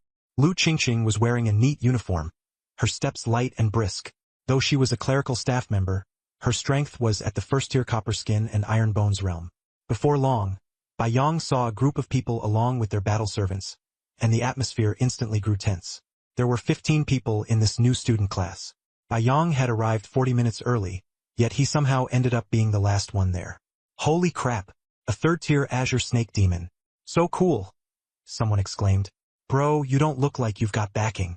Could this 3rd-tier azure snake demon be an enrollment reward from the Martial Academy?" "Quit being sour. Look over there, one of them has a third-tier ancient demon. That's the really impressive one. Our brother's got a third-tier azure snake demon too, so his results are obviously pretty good. Everyone greeted Bai Yang very warmly. Some admired him, some envied him, but no one came looking for trouble. Bai Yang felt a little disappointed. He had read plenty of novels, and in them, whenever the protagonist showed up, some second-generation rich kid would always provoke him, only to be slapped back in the face. But this time, aside from that isolated female classmate, who merely glanced at him, no one was hostile. He swept his gaze around, and in the end, he looked a few seconds longer at the female classmate standing at the outer edge. This height, over 2 meters. Blonde hair, blue eyes, and her eyes are blue too. So distinctive. In the ordinary human race of the Earth origin realm, most men were 1.7 to 1.9 meters tall, while women were generally 1.6 to 1.8 meters. Not only did this girl have blonde hair and blue eyes, her height was enormous. When Bai Yang faced her, his face probably only reached her collarbone. Lu Qingqing stood behind Bai Yang, while each of the other 14 people had a staff member in a secretary uniform beside them. At that moment, a tall, sturdy male classmate walked over. "Bro, are you selling your azure snake demon?" Bai Yang looked at him suspiciously, vaguely sensing that he was about to be provoked. "If I say it's not for sale?" The man froze for a moment, then asked, "If you're not selling it, then you're not selling it. Why do I feel like you want to hit me?" Bai Yang gave a wry smile. "You misunderstood. I was asking how much the green snake demon is worth on the market." The other man frowned. "My name is Sun Byuk. The value of this green snake demon can't be measured in blood crystals. It's all barter. A normal third-tier snake demon can be exchanged for 100 ordinary items, and a rare green snake demon is probably worth that much." Bai Yang was surprised. "Is it really that valuable? 1 for 100. Sun Byuk lowered his voice. "Your reaction's pretty ordinary. Looks like you don't have much background. Being able to get such a rare green snake demon means you must have caught the eye of some big shot at the martial academy." Bai Yang nodded. "Thanks. My name is Bai Yang. Please look after me in the future." Sun Byuk smiled helplessly. "Bro, forget it. We'll just look after each other." He reminded him again. "Quite a few of us arrived a few days ago. Everyone's pretty easy to get along with. Just don't provoke that ugly one over there." Bai Yang was stunned. The woman had only glanced at him. Aside from her especially unusual hair and eye color, her looks and figure were actually quite beautiful. She was so tall that most people couldn't accept her aura. She was more like a monster.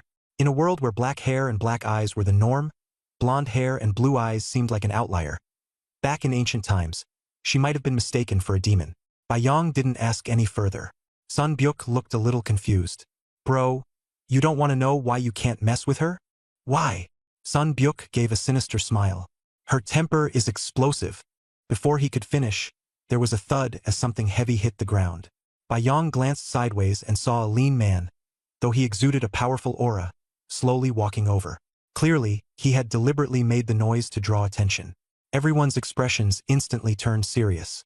Sun Byuk was so frightened he shut his mouth, muttering softly, "She has a bad temper. I just looked at her a few extra times and almost got hit by her. Unreal.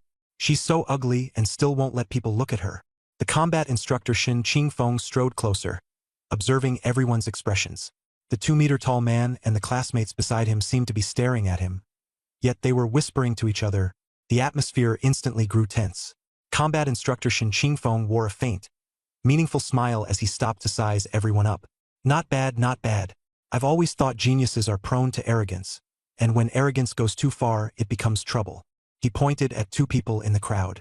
"That tall one, and you, this pretty boy, come up." Bai Yang cursed inwardly. Ever since Shen Qingfeng appeared, he hadn't said a word, keeping his eyes fixed on the other man. Yet he still got called out, completely dragged down by Sun Byuk, whom he had just met beside him. Lu Qingqing and Sun Byuk's secretary were so nervous they didn't dare make a sound. A staff member hurried over and handed him a roster with photos. Shin Qingfeng glanced at it briefly, closed it, and tossed it back to the staff member. Then he clenched his hands, producing a crisp crack. "Sun Byuk, Bai Yang, step forward." Sun Byuk forced a smile and stepped forward. "Instructor, I was the one who talked too much. It has nothing to do with Bai Yang." Shin Qingfeng snorted coldly. "One hand can't clap without the other. Bai Yang, I've asked you to come forward twice already. Why aren't you moving?" Bai Yang flashed forward a step and said respectfully, "Instructor, your presence is extraordinary. I come from a small place and haven't seen much of the world, so your bearing is a bit overwhelming. Shen Qingfeng froze for a moment, feeling as if he had been punched by 2 lumps of cotton. How boring. Not a troublemaker, huh? Step back. Bai Yong and Sun Byuk obediently retreated, and the secretaries breathed a sigh of relief. Shen Qingfeng continued, You've all learned the Vajrabadi, right? Everyone nodded. Bai Yong was a little confused. Since he hadn't actually learned the Vajrabadi, he had learned Immortal Soul instead. Clearly, the instructor didn't know that. Shen Qingfeng said, The Vajrabadi is a signature skill of our martial academy. It grants strong defense and tremendous strength, and can withstand water and fire. You've just entered the first-tier elite rank. By passing a king-level trial, you can gain 1 or 200 attribute points. We practitioners' flesh and blood are digitized, which allows you to adapt to newly gained power. Whether you can bring it fully into play is another matter. Today, on the first day of school, we'll do one thing first. Determine this year's top freshman, second place, and last place. In other words, the top scholar, second scholar, and third scholar rankings. The top gets triple resources, the second gets double, and the last gets 1 share. The rankings will be re-evaluated every month. Sun Byuk raised his hand, and Shen Qingfeng nodded. He asked, Instructor, do we have to fight each other to determine the rankings? Shen Qingfeng glared at him. Fight your head. Are you going to use your head to compare with the third-tier Azure Serpent Demon beside Bai Yong? Sun Byuk glanced at the huge Azure Serpent Demon behind Bai Yong, then at his own 2 second-tier Ancient Demons, and realized there was no way he could win. He continued asking, Can we not use battle servants? Shen Qingfeng swept his gaze around with a cold smile. You're right, but no. If other people have powerful battle servants, why shouldn't they use them? Some of you even forced your way through king-level trials relying on lower-tier divine weapons from the powers backing you. Bai Yong looked at the mentor and thought to himself that this person really was different, down-to-earth and reasonable. Shen Qingfeng pointed to the nearby area. That's the Martial Academy's exclusive Battle Instance Teleportation Array, already connected to the Ancient Demon Realm. Next, you'll enter the real instance. Within 10 minutes, kill as many first-tier Ancient Demons as possible. 1 kill counts as 1 point. Everyone was stunned, then raised their hands one after another to understood. Shen Qingfeng waved his hand. The real instance has suppression. The power of the third-tier Azure Snake Demon and the third-tier Ancient Demon Servant is limited to the peak of the first tier. That's already favoring you. Begin. He pressed the timer. Bai Yong was the first to charge out, his speed far exceeding everyone else's. Damn, you guys are too fast. Sun Byuk, while dealing with 2 second-tier Ancient Demon Servants, noticed that the other 14 had already rushed out, and Bai Yong had vanished in an instant. Bai Yong even skipped the third-tier Azure Snake Demon. Damn impressive. Unfortunately, Bai Yong had already disappeared beyond the teleportation array. Entered the Ancient Demon Slaughter Field. Identity confirmed. Generating independent instance. Bai Yong entered a real instance space, the Ancient Demon Slaughter Field. This place was like a massive coliseum 500 meters in diameter, with entrances distributed at both ends. The system prompt said that the monsters entering this time were all first-tier. Every minute, 10 first-tier Ancient Demons would be teleported in. If Bai Yong felt he couldn't hold out, he only needed to shout, I'm trash, and the system would forcibly take him out. There were less than 10 minutes left in this battle. Barely a few seconds after it started, Bai Yong had already run over 100 meters and was the first to enter the instance. The third-tier Azure Snake Demon knew its strength would be suppressed to first tier, so it simply had no intention of joining the fun. At this moment, a king-level steel battle chicken appeared, obeying Bai Yang's command and transforming into a 10-meter-tall giant rooster. This steel battle chicken had over 160,000 HP. Its strength and physique attributes had both been doubled by Bai Yang's buffs. Its attack power had broken through 10,000, and its defense exceeded 2,000 as well. With thick HP and high attack, it was immediately ordered to block the monster exit. Peck one dead every time you see one. The steel battle chicken rushed to the gate at once, and the 10 ancient demons that had just appeared were pecked to death instantly. Every minute, 10 first-tier ancient demons entered in succession, but all were instantly killed by this supergiant rooster. By the 9th minute, the final wave of monsters had also been wiped out, and the system announced the battle ended early, with Bai Yong achieving a complete victory. Rewards appeared: 100 first-tier excellent quality blood crystals and 10 strong body skill books. His experience bar instantly filled up. Bai Yong leveled up to a new level and gained attribute points and skill points. For system professionals, leveling up was all about continuously killing monsters, simple and straightforward. In the past, Monsters had been rampant everywhere and could be farmed endlessly. But after strict restrictions were imposed, the professionals of Jianglong City could only farm instances 3 times a month. Monster numbers had plummeted, no longer enough to satisfy the demands of the millions of players. After Bai Yang put the steel battle chicken and all the loot into his storage bracelet, he returned to the martial academy. Just as he steadied himself, he saw the ugly monster Sun Byuk had mentioned approaching. Bai Yang gave a slight nod in greeting, and the woman's gaze flickered with complicated emotions as their eyes met. The atmosphere became strange. Bai Yang looked toward the secretary's side, only to see that the remaining 13 classmates had already been waiting for quite a while. Clearly, none of them had even passed the simple 10-round ancient demon trial. That meant they all had to endure the humiliating label of, "I'm a noob," their faces full of awkwardness and shame. Only the blonde, blue-eyed woman had held on until the end. Even so, the battle armor on her body was covered in claw marks, obviously having fought quite hard. Shen Qingfeng beckoned Bai Yang over, and Bai Yang hurried forward. "Mentor." Shen Qingfeng nodded, his tone satisfied. "Your facial structure is only average at best, not what I'd call handsome, but you've got a strong masculine aura. You need to be careful. Someone like you easily attracts women, monsters, and even perverts." Before Bai Yang could react, he went on with a sigh. "You came from an orphan background, cleared the outstanding level king rank entry trial, didn't bring any Azure Snake demon servants, charged into the ancient demon slaughter arena in ordinary clothes, and wiped out 10 waves of first-tier ancient demons in 10 minutes without tearing your clothes at all. You really do have some skills. Last night I drank with Li Lingfeng, and he praised you several times." Bai Yang asked curiously, "Mentor, do you know Senior Li Lingfeng?" Shen Qingfeng rolled his eyes. "What kind of question is that? Old Li and I are both in the 3rd tier at the Vajra Indestructible Martial Academy. Of course we know each other." He let out a sigh, his tone carrying a hint of frustration. "I'm saying, with strength like yours, why didn't you show off?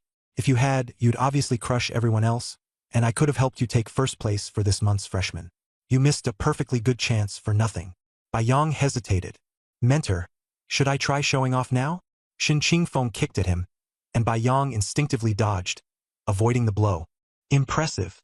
That kick was casual, but a normal first tier wouldn't have been able to dodge it. "Don't go showing off recklessly. Get back in line now. This is a formal evaluation. Messing around will cost you points." Bai Yang returned to the line in frustration. Shen Qingfeng waved over a staff member in the distance, and the man immediately ran off. Before long, a bald, burly man strode over. "Fengzi, seeing you personally taking new students through the tutorial, I honestly can't believe it." Shen Qingfeng laughed heartily. "We'll drink together tonight. Let's handle business first." He turned to the 15 students. "Let me introduce you all. This is Zhou, a 3rd-tier Golden Body Realm warrior from the Indestructible Legion. Professionals rely on talent and skills. Warriors rely on flesh and blood and martial techniques, and their combat strength is naturally stronger. Aside from training your skills, you also need to keep up with martial techniques. This evaluation will be conducted by Mentor Zhou. You'll go all out using every means at your disposal. Even your battle servants may be deployed to fight Mentor Zhou in actual combat. Scores will be based on performance, and combined with the results from the ancient demon slaughter arena just now to determine the final ranking. The top 3 will be decided as this month's first, second, and last place. Starting from the lowest score, Sun Byuk with 34 points, dead last, you go first. The 2-meter-tall Sun Byuk did not blush, but stepped forward and saluted.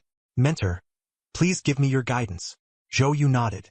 "You may use a war servant, but I guarantee I won't beat you to death. As for whether your war servant lives or dies, that has nothing to do with me." Sun Byuk encouraged himself in a low voice and stepped forward alone without bringing a war servant. Boom! He was kicked flying dozens of meters and crashed heavily to the ground. Shen Qingfeng coldly announced, "Sun Byuk scores 0 in this round, with a total of 34 points over 2 rounds, locking in last place." Sun Byuk lay on the ground for a second, then forced himself to get up. Shen Qingfeng continued, "Xie Jiaqiang, with 36 points, step up." Xie Jiaqiang also got 0 points in an instant, locking in second to last place. Then Hu Gaolai, Lei Tianqing, and the others went up one by one, and their scores were announced in turn. Bai Yang took the opportunity to get to know these classmates from the King class. In the end, only the blonde, blue-eyed woman and Bai Yang remained on the field. Shen Qingfeng said loudly, "First round score 96, second place, Wenren Fuguang, step up." Bai Yang watched her go on stage and learned that this woman's surname was Wenren Fuguang, a rare compound surname. Wenren Fuguang respectfully bowed to Mentor Zhou Yu. Mentor, my third-tier Golden Body Realm ancient demon war servant, will fight alongside me. Zhou Yu nodded. As it should be. You will show everyone why, at the same tier, ancient demons can only be our war servants. The third-tier ancient demon behind Wenren Fuguang roared, its massive 5 to 6 meter frame suddenly charging forward. Clang! Clang! The sound of metal collision rang out sharply as Mentor Zhou Yu made his first direct move. Bai Yang watched with fascination, while some of the surrounding students turned deathly pale from the shock. The most miserable was Sun Byuk, whose ears were bleeding. Mentor Shin Qingfeng checked the students' conditions, paying special attention to Sun Byuk, but did not intervene. With a low shout, Zhou Yu's aura suddenly surged wildly. Although he stood only 1.9 meters tall, he still showed no fear in front of the nearly 6-meter-tall third-tier ancient demon, and their exchanged blows were exceptionally fierce. And as he fought, he spoke. Supreme Council Chair, our martial god forebears pioneered the martial Dao, gathering cultivation systems from multiple realms and passing them on to the human race of the Diuan realm. The path of a martial artist is completely different from that of a professional. Every step of strength is earned through sweat and blood. For example, a first-tier martial artist refines their bones internally and trains their flesh externally, becoming a copper skin, iron bones cultivator.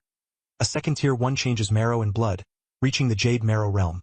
A third-tier golden body cultivator has a physique as hard as adamantine, unified inside and out, with no weak points whatsoever. Look at this ancient demon. Also third-tier, it seems powerful, yet its body is full of weak points. Its cultivation has gone down the wrong path. As soon as the words fell, the massive third-tier ancient demon crashed to the ground. Though no wound could be seen, blood gushed from all 7 apertures. Zhou Yu nodded at Wenren Fuguang, and the latter immediately raised his sharp blade and charged. With 2 crisp clangs, Wenren Fuguang's blade snapped instantly. He hurriedly retreated. Mentor's divine might. This student admits defeat. Zhou Yu said calmly, among the 14 of you, your martial skills are the best. You've clearly put in real effort. But you're a professional, so you should prioritize developing your talents and skills. Don't put the cart before the horse. Wenren Fuguang cupped his fists respectfully. Thank you for your guidance, Mentor. Zhou Yu pointed at the fallen ancient demon. I helped it hammer out its weak points. It's smart enough to strengthen them in a targeted way. Also, although you're ugly, we are transcendents, so don't mind the gossip. Once you become strong, who would dare call you ugly? Bai Yang stared in stunned silence. It was one thing for Sun Byuk to insult Wenren Fuguang's looks, but for Zhou Yu to say it so directly was truly shocking. Wenren Fuguang is really ugly? Was I seeing things? Wenren Fuguang bowed again. Thank you for your comfort, Mentor. I'm used to it. Such gossip won't affect me. Me. Everyone's gaze turned sharply toward Bai Yang. Even Sun Byuk, who was flushed with shame. Shin Qingfeng called out loudly, Bai Yang, go on. I'd like to see how you kill 10 waves of ancient demons and still walk away unscathed. Bai Yang had originally planned to summon the steel battle chicken, but in the next moment he suddenly saw the light. He stepped forward and said to Zhou Yu with unwavering eyes, please show mercy, Mentor. Boom! Bai Yang struck first, a punch with only 30% of his strength, swift as thunder. Relying on 1,014 points of strength, physique and agility, along with nearly 200 points each in spirit, perception and reaction, the blow was astonishingly fast. Pa! Zhou Yu's eyes lit up. His right hand shot out quickly and firmly caught Bai Yang's fist. Fist and palm collided violently, the momentum no less impressive than Zhou Yu's earlier battle with the ancient demon. An unusual shock surged through Zhou Yu's hand, and he was shocked to discover that this newcomer, who had just entered the first tier, possessed a body far stronger than expected. He gradually came to understand that Bai Yang was one of the top geniuses in the Diamond Indestructible Martial Academy, one of the 10 major martial academies, and one of the few top geniuses in the King class, carrying extremely high expectations. The pride brought by this kind of strength is innate. Although he appeared proper on the surface, his arrogance was naturally hard to hide. It was necessary to appropriately strike a blow to the genius's self-esteem on the first day. However, the force had to be controlled. Sun Byuk had clearly been beaten too harshly, and later he would still need a little morale boost. Zhou Yu thought of a method, used by Yang to indirectly encourage Sun Byuk. Only to see Zhou Yu kick out, and Bai Yang was directly sent flying, landing even farther than Sun Byuk. This clearly wasn't because Sun Byuk was weak. Even Bai Yang couldn't withstand this move. When Bai Yang landed, his eyes were shining brightly. Although he crashed down hard, he did not lose his balance. He felt that he had won. The rank of his diamond indestructible innate form skill was Overlord, but the fusion degree of blood gold power was only 10%, because his strength was limited. After being kicked by Zhou Yu, the number didn't change, but he felt that there was a decimal point after that 10%, and his condition had improved. Being beaten could actually increase his strength. For Bai Yang, this was simply an unexpected surprise. He quickly got back up, not even bothering to brush off the dust on his body, and threw a punch as he charged toward Zhou Yu. "Instructor, kick me harder. I can take it." Upon hearing this, Zhou Yu got goosebumps all over. Bai Yang's expression left him baffled. That look of joy was nothing like how someone should react to being beaten. Zhou Yu kicked out again, and Bai Yang was sent flying once more. Bai Yang got up and charged at him again and again. "Instructor, harder. Don't hit the face. Don't hit the face. Put in a little more force." Bai Yang was sent flying hundreds of times, yet still did not fall. Instead, he kept getting back up and smashing toward him. The expressions of the classmates, the secretary, and the ancient demon war attendants present gradually changed. At first, Zhou Yu thought Bai Yang was just stubbornly enduring it, trying to attract his and Shen Qingfeng's attention. But later he discovered that Bai Yang was definitely not a masochist. Bai Yang could actually gain benefits by taking a beating. Zhou Yu understood and hurriedly called for a stop. He leaped away immediately. After all, he was a student. They couldn't really go all out on him. Shen Qingfeng laughed loudly. "Impressive. A first-tier warrior can actually withstand so many casual strikes from third-tier warriors. If word got out, it'd humiliate a bunch of third-tier warriors. Don't get me wrong. I mean those trash-tier third-tier warriors." Zhou Yu snorted coldly, turned and left without another word. Shen Qingfeng clapped and announced the results. Bai Yang was elected first, Wenren Fuguang second, and Xiong Jinhai last. Everyone applauded to celebrate. Shen Qingfeng looked at Bai Yang with a strange expression. "Are you sure you don't want to change clothes? Aren't you afraid of getting chilled by the wind? Don't forget there are still 3 girls here." Lin Tingxue, Yi Mujuan, and Wenren Fuguang were the only 3 girls in the king class. Wenren Fuguang didn't pay much attention to Bai Yang, but Lin Tingxue and Yi Mujuan were both staring at him, each with a different look in their eyes. As the wind blew, Bai Yang lowered his head, his face grim. He was wearing the ordinary casual clothes issued in high school, and after being kicked and thrown more than 100 times just now, they were already in tatters, reduced to only a few strips of cloth. Even worse, he hadn't brought any spare clothes, and his storage bracelet only contained blood crystals and jade tokens. Suddenly, a coat was thrown over, and Sun Byuk shouted, "I just bought this. You can wear it." Bai Yang quickly put it on. The coat was so big it could cover his entire body. Sun Byuk was 2 meters tall. Shen Qingfeng laughed and announced loudly, "That's it for today. Secretaries, take the recording back to the office, then help them collect their resource packs." "Dismissed." After speaking, Shen Qingfeng strode away. Lu Qingqing looked at Bai Yang with eyes full of admiration and ran over to him. "Boss, I'll go help you collect." This month's resources were in hand. As the chief, Bai Yang could receive 3 times the usual share. After saying that, Secretary Lu Qingqing reminded him that there was nothing else to do today and he could look around freely. If he wanted to customize a first-tier piece of equipment, he should go to the Weapon Academy to find someone. She would come find him after collecting the resources. Bai Yang nodded in agreement and said he would return to the villa in a bit. When Lu Qingqing arrived, she could just ring the doorbell and put the resources in the living room. Hearing that the chief was a freshman, which was both an honor and a chance to earn a bonus, she happily ran off with the other secretaries. Just now, Instructor Zhou Yu had kicked him over 100 times, but had controlled the force so Bai Yang wasn't injured. His fusion with the blood gold power had only increased by 0.01%. The progress wasn't much, but at least he had found the direction and knew how to improve. The classmates greeted one another and dispersed. As the chief, Bai Yang was highly recognized, and his phone gained a huge number of new friends. Even when Ren Fuguang and Instructor Shen Qingfeng had been added, he noticed that when Ren Fuguang's nod toward him carried a complex, hard-to-read look, not like emotions between a man and a woman, but more like puzzlement over an issue. At that moment, Sun Byuk walked over, having completely turned things around from the embarrassment of being last place. "Brother, the ordinary class has 925 people in class right now. Wanna go take a look?" Bai Yang corrected him. "Isn't it 885 people?" Sun Byuk explained that they were still recruiting, with the final deadline a month later, but classes had already started, and those who came late would suffer the loss. In our king class, there are 3 girls, 1 ugly one and 2 that aren't easy to handle. But in the ordinary class there are over 100 girls. We're geniuses in their eyes. Just wave a hand and we can ask them out for a stroll. Yang shook his head. The ones in the ordinary class have only just entered first tier as well. They're young and inexperienced and may not necessarily respect us who just joined the king class. I don't have time to coax girls. Sun Byuk was shocked. Holy crap. Chief brother. You're so direct. And you're absolutely right.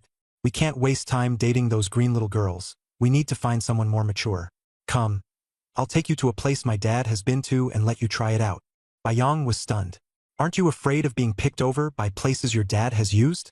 Sun Byuk was instantly dumbfounded, his brain short-circuiting. After saying goodbye, Yang rode the Azure Snake Demon away. Now, besides continuing to collect iron cloth skill manuals in Jianglong City, he also had to expand his channels for obtaining skill manuals, which required more manpower and more shops. As for the Undying City side, he had never once bothered with the reward shop there. The Azure Snake Demon had seemed much more obedient these past few days, with better execution. Before long, they arrived at his shop, a 6-story building, each floor about 300 square meters. Due to the compensation he received for the remote location, Yang was very satisfied. This would be his second, Longyang Trading Company. After that, he placed an order on the spot at a large clothing store, buying 100 sets of clothes in various styles, including coats, pants, underwear, socks, and shoes. After paying, the tailor at the store got busy, and he left his address, asking them to prepare everything and deliver it directly. After taking care of the clothes, Yang went home. At home, the 2 snake demon maids at the second-tier Jade Marrow realm had already come downstairs. Thanks to the superb-grade blood crystal water, they had recovered fairly well, but their movements were still stiff. Yang knew the reason. The blood crystal water he gave them wasn't first tier, so its effect was limited. Seeing him return, the 2 beautiful snake demon maids felt ashamed and a little afraid, and hurried over to greet him. Yang waved a hand. I'm going to the basement to train. No one may enter without permission. If there's anything, call me upstairs. After the resources are delivered by Lu Qingqing, you 2 check them over. There's no need to disturb me. The 2 of them nodded repeatedly. Yang stepped into the underground training chamber, his mind heavy. This time, there were 2 major matters that urgently needed handling. Yang held about 200 first-tier excellent blood crystals, each the size of an egg, and picked out 3 to begin the fusion. Blood crystal. Grade, first-tier excellent. Blood energy, 88 points. He silently chanted, everything 3 in 1. 3 in 1 successful. Obtained a first-tier superior quality blood crystal. A new blood crystal appeared in his hand. Its size remained unchanged, but its grade had risen from excellent to superior. Its blood energy dropped to 35 points. The higher the quality, the lower the blood energy content. Yang continued fusing. After 9 rounds, he had consumed a total of 90% of his vitality, stamina, and mana. Yet 9 first-tier superior quality blood crystals now lay before him. He looked at the 3rd-tier Azure Snake Demon he had released earlier and ordered, Shaoqing, attack me. The Azure Snake Demon hissed, Master, Shaoqing dares not attack, and cannot attack its master. Yang stared at the control gold ring on his wrist and instantly understood why. Suddenly, a 3-meter-tall steel battle chicken appeared, radiating a valiant aura. The moment the Azure Snake Demon saw it, it immediately curled into a ball and trembled uncontrollably. A 3rd-tier Golden Body Realm Azure Snake Demon being scared into such a state by a mere first-tier Steel Battle Chicken was truly unexpected. But the Steel Battle Chicken had Yang's physique enhancement and 3 innate talents, and roosters naturally counter snakes and insects, so its performance was reasonable enough. Yang removed the control gold ring and put it into his storage bracelet. Freed from restraint, the Snake Demon still did not dare resist, only trembling incessantly. This Snake Demon is too useless, Yang thought. Shaoqing, can you understand what I'm saying? Hiss hiss. The Azure Snake Demon replied. I can understand, but I can't speak. Yang smiled. Good, your snake speech is simple enough for me to understand. He ordered. I want you to help me cultivate. After the green snake demon agreed, it flicked him lightly with its tail. Yang stood completely still. Use more force. The tail lashed out again and again, and Yang was driven back repeatedly by the blows. The fusion of blood crystal power finally began to rise slowly. While being lashed, Yang drank first-tier excellent blood crystal water, rapidly restoring all his conditions. Each time he recovered a little, he would perform 1 round of blood crystal triple fusion. At last, he fused a perfect first-tier blood crystal. Blood crystal. Grade, First tier perfect. Blood energy, 21 points. 3 first-tier superior blood crystals would always fuse into one excellent one, but after the first fusion into an excellent grade, only the second round of triple fusion could raise it to perfect. In total, it took 15 first-tier superior blood crystals to produce one perfect blood crystal.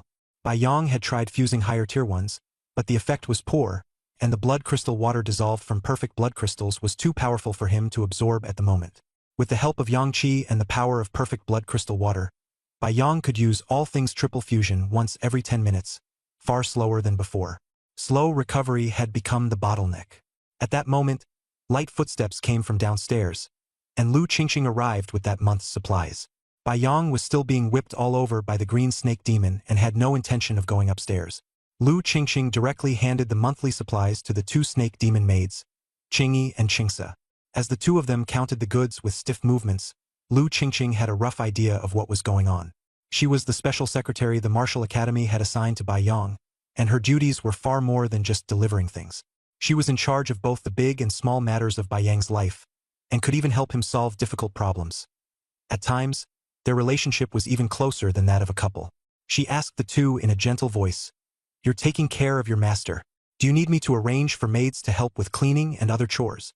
Qingyi and Qingse shook their heads. Qingyi said, "Secretary Qing, we can handle the cleaning ourselves. It's just that we're only at the second-tier Jade Marrow realm, so we can't take better care of our master. If Secretary Qing can help, both we and our master will be much more at ease." The atmosphere was subtle. The relationships around Bai Yang were becoming more and more complicated, and the seeds of conflict hidden beneath the surface were becoming increasingly obvious. Lu Qingqing froze for a moment, and her face immediately went pale. Dense slapping sounds came from downstairs. At first she had been somewhat puzzled, but now, after hearing Qingyi say that, her whole body instantly tensed up. "Is the boss downstairs?" she asked softly. Qingyi nodded. "Master is diligently cultivating. If Secretary Qing has anything urgent, you can call Master up." Lu Qingqing said in surprise. "The boss is practicing by himself?" Qingyi explained. "The master is practicing with the green snake demon. If Secretary Qing has something important, you can call the master upstairs."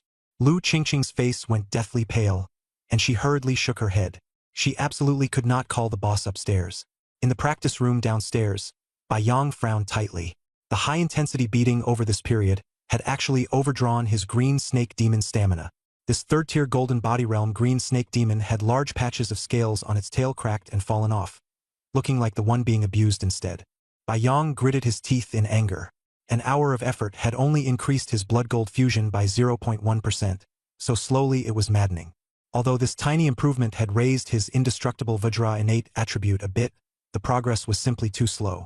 Suddenly, he looked down at the iron battle chicken beside him and thought, "My chicken, as a summoned beast, won't get tired before its stamina and energy are exhausted. Its attack methods are pecking with its beak, claws, and wing strikes." Bai Yang shouted, "Hit me with your wing! Cluck!" With a loud boom, the iron battle chicken's wing slapped hard against Bai Yang, blasting him straight into the air. He swallowed a mouthful of blood through gritted teeth and landed heavily on the ground, shaken all over. By then, the iron battle chicken was already level 11, and under Bai Yang's buffs, its attack power exceeded 11,000 points. Summoned beasts had no intelligence, so they attacked with no restraint and no sense of holding back. That strike nearly crippled him, and Bai Yang's HP instantly dropped to just 1%. Once he recovered, Bai Yang made up his mind that he would never let the chicken be his sparring partner again. He stared at the exhausted green snake demon covered in wounds, and his anger flared. "Trash! A dignified third-tier golden body, and you can't even let me have my fill." As soon as he finished speaking, he kicked the green snake demon hard, threw on his coat, and walked upstairs with a sullen face. He had thought of an urgent matter and planned to have Lu Qingqing help him handle it. When Lu Qingqing heard the angry shout, her whole body tensed and trembled again, and her face grew even paler. Bai Yang's footsteps echoed in the corridor. His face was ashen, and anger and dissatisfaction were written all over it. Lu Qingqing hurriedly lowered her head, not daring to look any longer. She saw the already frightening third-tier green snake demon slither past nearby, and the broken scales on its tail made her whole body tremble, as if they were accusing something terrifying. Bai Yang noticed Lu Qingqing's abnormal reaction and felt puzzled. Is she this afraid of the green snake demon because I didn't put on the control golden ring? So she's worried it'll go berserk and swallow her?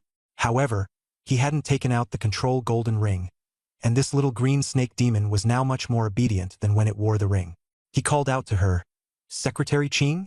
Lu Qingqing snapped back to her senses and took several deep breaths before barely calming her trembling. "Boss, I really can't. I can't handle it." Bai Yang frowned. "What can't you handle?" She said, "Boss, I won't leak your secret. Not even the secretarial office knows. But I really can't take it. I need you to go run an errand for me. I'm going right now." As soon as Lu Qingqing finished speaking, Bai Yang grabbed the 12 teleportation jade tokens. The matter was urgent and complicated. Bai Yang took 100 first-tier premium blood crystals from his storage bag. Then, after some hesitation, he also took out another 70 non-tier premium blood crystals and put them out as well.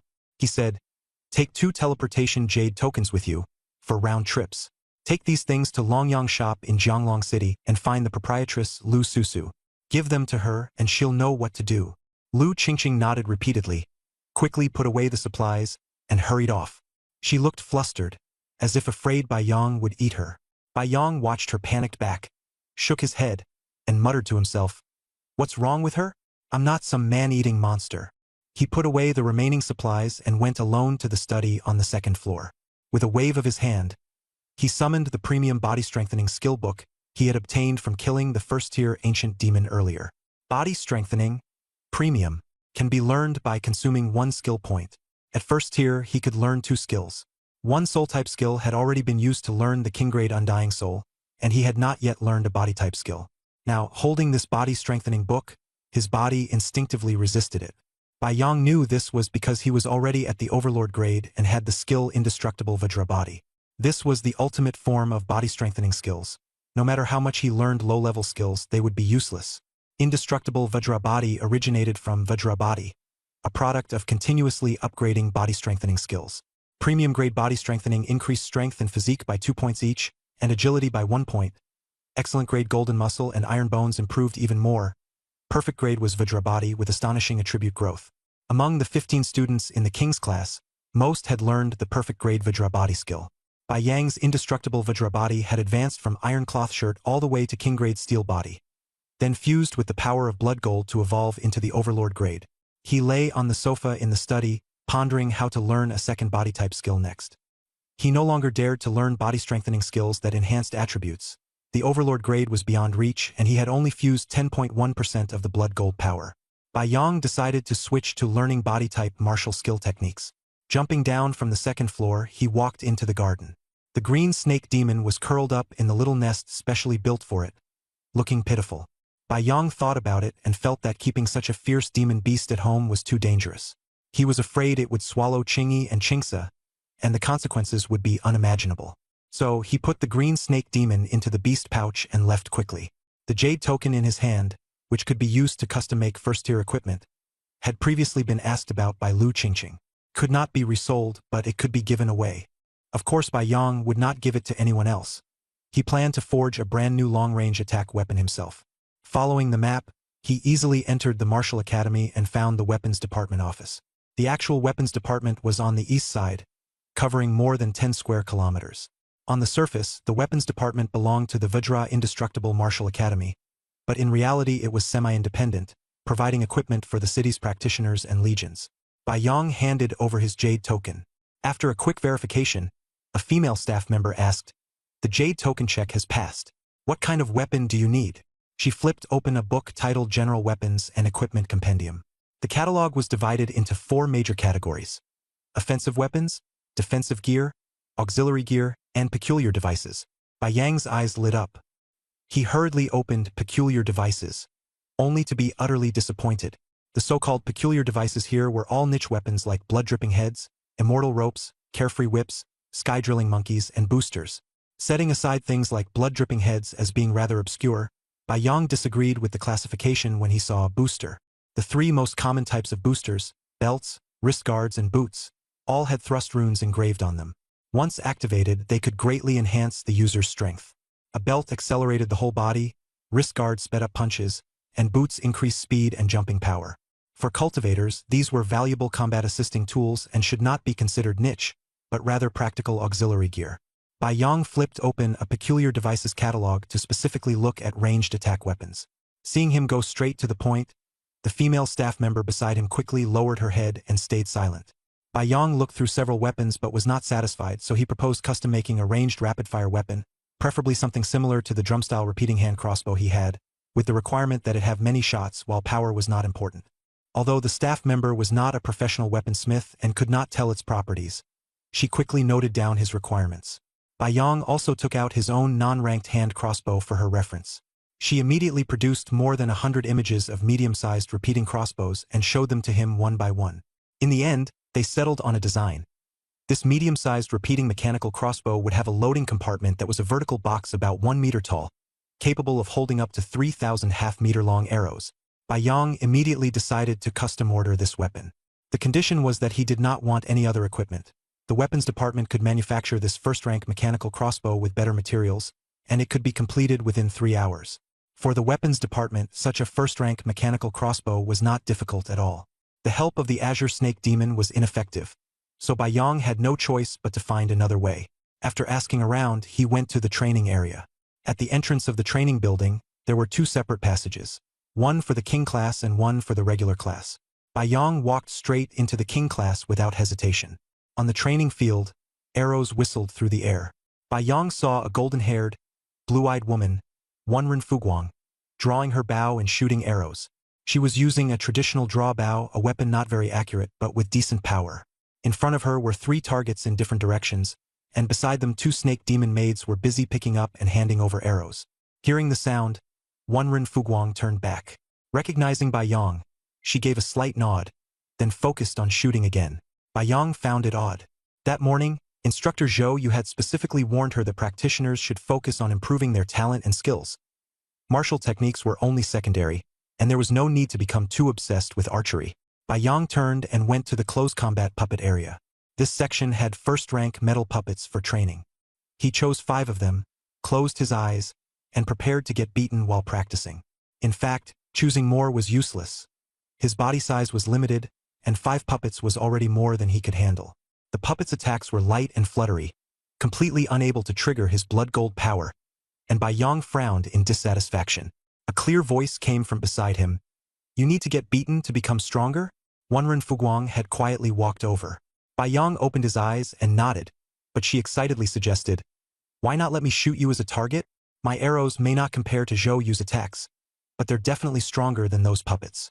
Bai Yong agreed readily and reminded her not to shoot randomly, only at his back. Wenren Fuguang drew her bow and fired 1 metal arrow after another. After the arrowheads pierced Bai Yang's back, they turned into flat iron pieces and fell to the ground. After a few shots, the arrows even shattered and scattered. But Bai Yong immediately called for her to stop. "Too weak. This attack isn't even as good as those puppets. Goodbye." With that, he strode away without looking back, leaving Wenren Fuguang completely baffled. After a while, Wenren Fuguang picked up the bow and arrows and examined them carefully. A first-tier perfect quality bow and arrows. With ordinary arrows combined with her physical strength, she still couldn't achieve the ideal killing power. The arrows easily pierced through the first-tier metal puppet, as if they had struck an ordinary target. Seeing such attacks, Wenren Fuguang felt a bit emotional, thinking that, in the chief's eyes, these attacks were simply too weak. She quickly adjusted her mindset and continued practicing archery. Completed 1 standard shot. Skill proficiency in drawing the bow and shooting the moon +1. Completed 1 standard shot. Skill proficiency in drawing the bow and shooting the moon +1. As her proficiency gradually increased, Wenren Fuguang's lips curved slightly. After practicing for a while, she walked toward the metal puppet area where Bai Yong had just been attacked and began close combat training. Meanwhile, Bai Yong wasn't idle either. During the 3-hour wait for his custom first-tier crossbow, he first used his phone to order more than a dozen first-tier ordinary quality crossbows. Although these crossbows were only of ordinary quality, they were cheap, about 30,000 each, 10 times the price of the hand crossbow he had bought earlier. For Bai Yong, that money was nothing. After all, he had several hundred first-tier superior blood crystals, each worth 9 million. Soon, the Weapons Institute delivered the crossbow Bai Yong had custom-ordered. Storm Rapid-Fire Crossbow, First Tier, Perfect. Completeness, 100%. Overall Strength, 800. Arrows, 0/3000.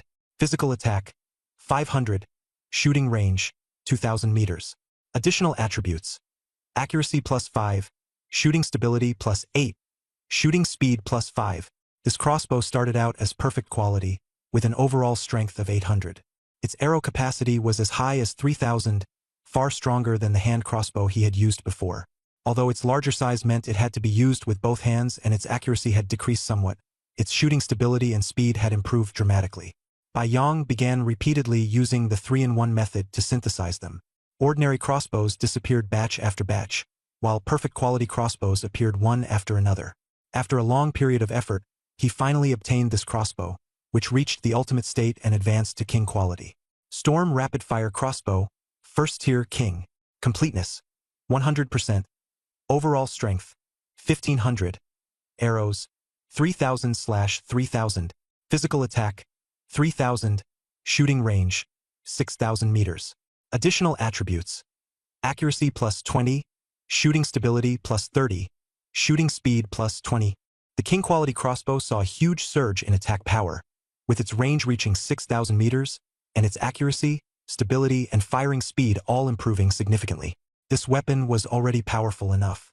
Although it could still be further enhanced through 3-in-1 synthesis, doing so would consume too much time and resources, so Bai Yong planned to use this one for now.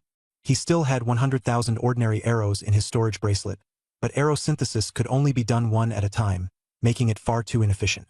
After entering the basement, Bai Yong summoned the steel battle chicken and gripped the Tempest rapid-fire crossbow in both hands, opening fire. Arrows shot out like rain incredibly fast. After testing it, Bai Yong found that the limit of his finger pressing the trigger was 30 times per second, which had become the bottleneck of the crossbow's firing rate. 30 arrows per second, each with an attack power of 3,000, poured out in a torrent. The shooting was so accurate and steady that Bai Yong could easily hit the 15th feather on the steel battle chicken's left wing without harming the 16th. This crossbow was like a guided Vulcan cannon from ancient times. With the weapon settled, the next step was to upgrade his strength. Bai Yong took out the 4 entrance permit jade tokens sent by Lu Qingqing, which could be used to enter a first-tier real dungeon in the ancient demon world or the snake demon world. This was the key to improving his strength. As the chief disciple of the new cohort at the Vajra Immortal Breaking Martial Academy, Bai Yong was only given 4 jade tokens, which made him feel that the academy was a bit stingy. However, each jade token could be used to enter the dungeon once, and how many monsters he could farm depended entirely on his own strength. Bai Yong recalled how, after awakening, he had entered the Blood Corpse World Real Dungeon. On his second entry, he farmed monsters frantically, leveling up continuously until time ran out and he was forced to leave. At this moment, he was preparing to take advantage of this opportunity to strengthen himself once again and face the challenges ahead. The reinvasion system allowed participants to go to the disaster zone outside the city to take part in dungeon battles. The Vajra Immortal Breaking Martial Academy was one of the top 10 martial academies, and it had its own dedicated dungeon entrance. Bai Yong arrived at the academy, entered the dungeon hall, and after handing over the entrance permit jade token, was taken alone into a room. In the center of the room was a small magic array with a diameter of 5 meters. Bai Yong stepped onto the array, and the jade token instantly turned into light and flowed into the array, activating the dungeon space. System prompt. Conditions met. Opening a first-tier real dungeon space jointly constructed by the Earth Origin World and the Snake Demon World. This dungeon has no difficulty distinction. The Snake Demon World will deploy monsters according to your strength. The total combat power of monsters per run will not exceed 100, and monster level will not exceed first tier. The dungeon is ready. Enter now.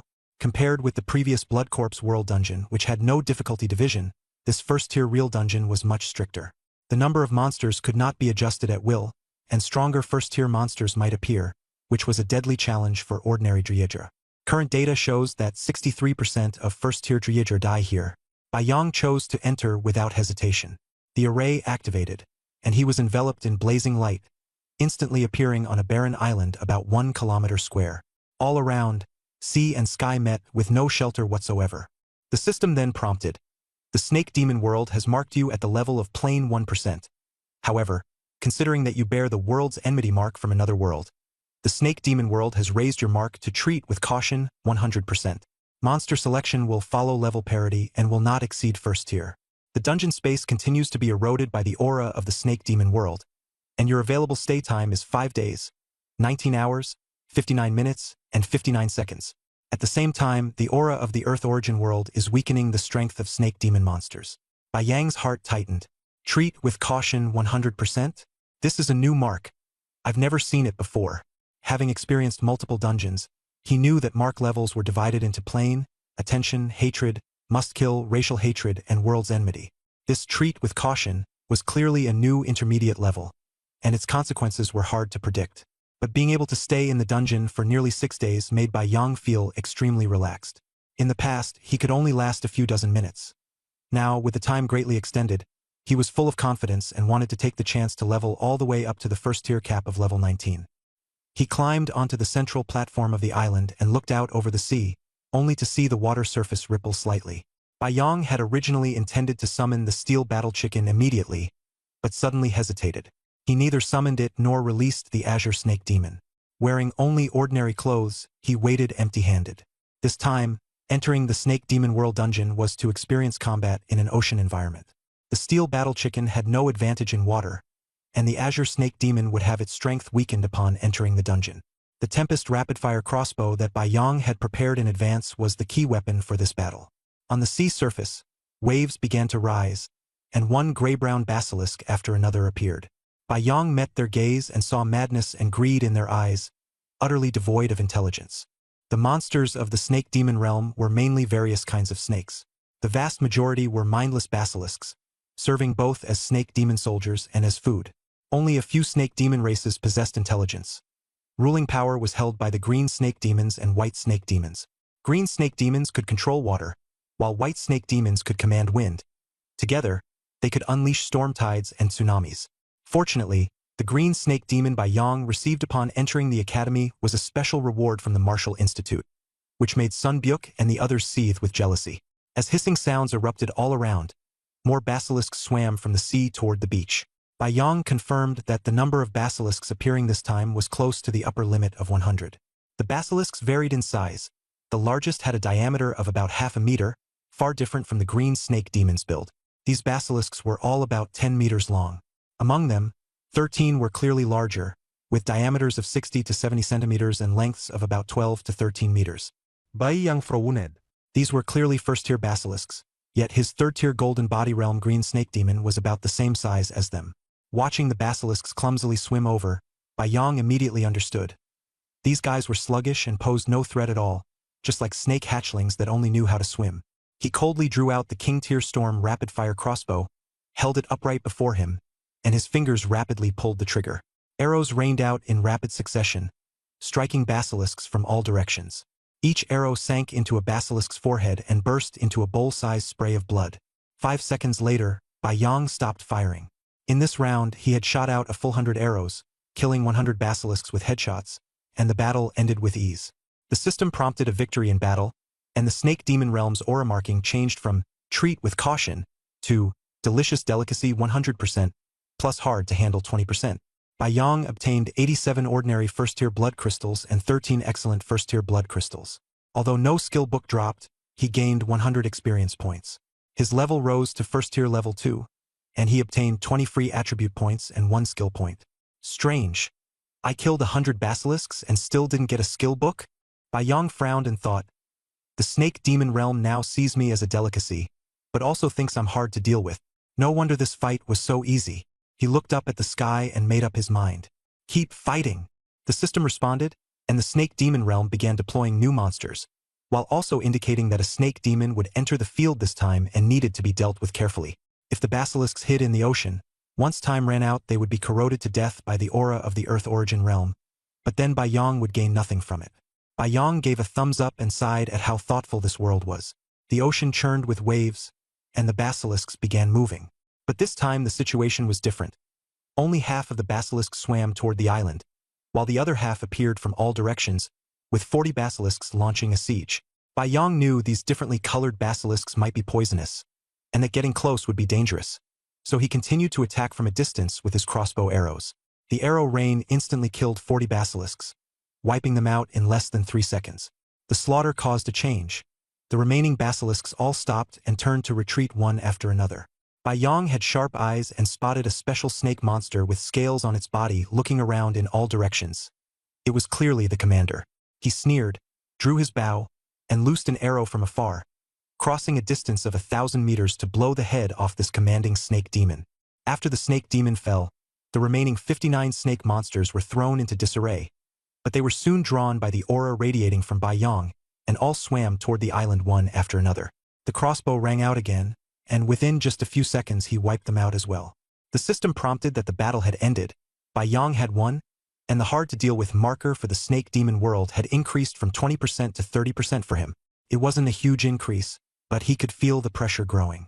This time Bai Yong reaped a bountiful harvest. Besides 100 blood crystals, he also obtained a skill book of excellent quality, flexibility. From the name, it seemed like a skill that enhanced bodily suppleness. He put it away first, planning to learn more about it later before deciding whether to study it. One of the blood crystals was a particularly deep color, belonging to first-tier excellent quality, and was very likely dropped by that first-tier snake demon. His experience leveled him up to first-tier level 3, and Bai Yong once again gained 20 free attribute points and 1 skill point.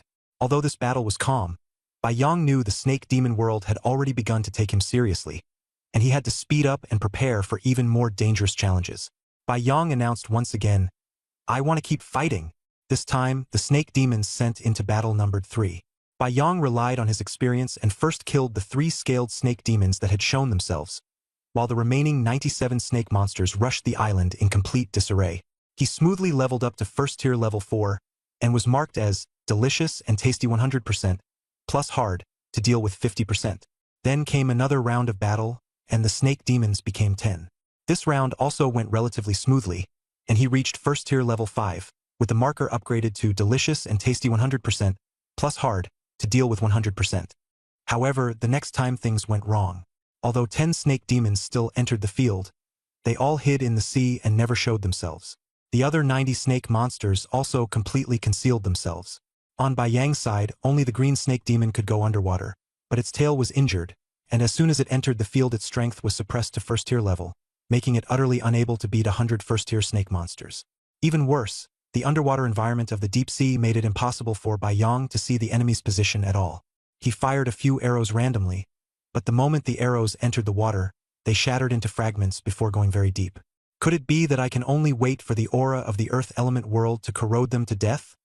He thought anxiously. If that's the case, I'll gain nothing. Although his main body was an iron lump and could forcibly withstand the poison spit attacks of the weaker snake monsters without worry about defense, if he jumped into the water he would definitely sink straight to the bottom and have no way of finding the enemy at all. Bai Yong walked to the beach at the island's edge and cautiously stepped into the water for a short distance, only to see not even a shadow of a snake monster. Suddenly, he slapped himself. I'm an iron lump, but my battle chicken isn't. It's a fusion of mana and energy, and it isn't afraid of water. The steel battle chicken was immediately summoned. Keeping its original size, it flapped into the water, swam around, and floated on the sea surface. It can even swim. I almost forgot. Bai Yong was pleasantly surprised. Sure enough, not long after the steel battle chicken entered deeper seawater, it lured out a snake monster. The snake monster opened its mouth and lunged upward to bite, but was fiercely grabbed by a chicken claw, turning the snake body into minced flesh, and even its teeth were shattered under the brutal bite. Then more snake monsters surged up to attack the steel battle chicken, but it stood firm as a mountain, with biting, pecking, and sharp claws all unleashed at once. Several snake monsters were easily killed instantly, and even being dragged around could not pull it into the deep water. Bai Yong shouted excitedly, "Chicken! Kill them for me!" The steel battle chicken was not afraid of being dragged into the water. It could still fight and relentlessly chase down dozens of snake monsters all the way. 10 minutes later, all the enemies were wiped out. The battle is over. You have won. Settlement begins. The snake demon realm has remarked you. Luminous delicacy 100% plus, cannot fight head-on 30%. Bai Yong couldn't help laughing out loud. This mark is hilarious. Luminous delicacy, cannot fight head-on. What's next? I hope this time I can level up directly to level 19. Not long after, he leveled up to level 16 and eagerly applied to continue the battle. This time, the system introduced a new rule. Given the weapons you carry and the summons that can go into the water, the Snake Demon Realm judges that you at level 1 would have difficulty resisting. If you agree not to use weapons or summons, it is willing to continue deploying monsters. High-level snake monsters with suppressed strength may be deployed. Please consider carefully. Bai Yong thought to himself, wasn't this the kind of suppressed strength monster he had encountered during the Supreme Tower trial? Back then, the King-tier blood corpse he killed was taken away, but the system compensated him with double attribute points. Later, when facing the Overlord tier Blood Corpse, even with a master assisting him, he still obtained the priceless power of Blood Gold. He immediately became somewhat puzzled. If I kill these high-level snake monsters with suppressed strength, will the rewards increase? The system replied, suppressing high-level monsters requires consuming the power of the Earth Origin Realm. If you kill them, you can only obtain rewards at the level of a level 1 monster. By Yang's side, it seemed that when facing high-level monsters, he would have to work even harder. Bai Yang nodded, feeling that made sense. His status was shown as follows. Bai Yang Elite Life Form. Level 16, 0/100. Physical attributes Strength 14 plus 16 16. Constitution 14 plus 16 16. Agility 30 plus 16 16. Physical attack power 3260. Soul attributes Spirit 98 plus 160. Perception 97 plus 160. Reaction 97 plus 160. Magical attack power 516. Physical defense 543 plus 1616. Magic defense 86. Free attribute points 120. Skill points 13. With 3,260 points of physical attack and 2,159 points of physical defense, Bai Yang had more than enough confidence to deal with these physical monsters, snake demons and snake beasts. The worst-case scenario was that the snake demons and snake beasts were too afraid to land on the island. He could simply wait them out until they were eroded to death by the aura of the Earth Origin Realm, and that would still count as a win. He agreed to the stipulated battle rules. No weapons or summons, and to face the monsters entirely with his own strength. The Snake Demon Realm began deploying monsters. This time, a total of 10 Tier 1 snake demons, along with 90 snake beasts whose strength had been suppressed to Tier 1, charged up onto the beach. The snake beasts, each over 20 meters long and with a diameter of 1 meter, were much larger than the Tier 1 snake demons, like a short pair of chopsticks standing beside a long sausage. These giant snake beasts did not obey the Tier 1 snake demon's commands and charged in a chaotic mass from all directions. Bai Yang wasn't afraid at all. Strength was what mattered most. But if they swallowed him in one bite, then he might really have to go on a journey through their intestines. Bai Yang looked up at the sky and silently asked, "World Mom, if I use weapons or summons, what will happen?" The system replied, "If you violate the promise and use weapons or summons, you will be strongly eroded by the aura of the Snake Demon Realm. Warning: if you violate any promise within a dungeon, you will not be able to receive protection from the power of the Earth Origin Realm." Bai Yang's expression darkened. This was even more serious than he had imagined. If he lost, he was dead for sure. Gulp! The first snake beast opened its huge mouth and lunged at him. Bai Yang pushed off hard and shot forward like a burst of lightning. His two fists, like sharp blades, stabbed into the snake beast's scalp. With a violent tear, he ripped the arrogant snake beast's upper jaw in half. Even with dozens of snake beasts crowding all over him, he showed no sign of slowing down. His fists lashed out, forcibly blasting the snake bodies and fangs to pieces. With a casual kick, blood splattered everywhere. Who knew how long had passed before the system prompt finally lit up? Battle ended. You have won. Beginning settlement.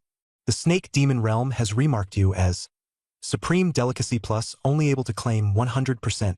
The attribute change was obvious. Supreme Delicacy had no percentage, much like his highest mark in the Blood Corpse realm, Enemy of the World, which meant its level was even higher.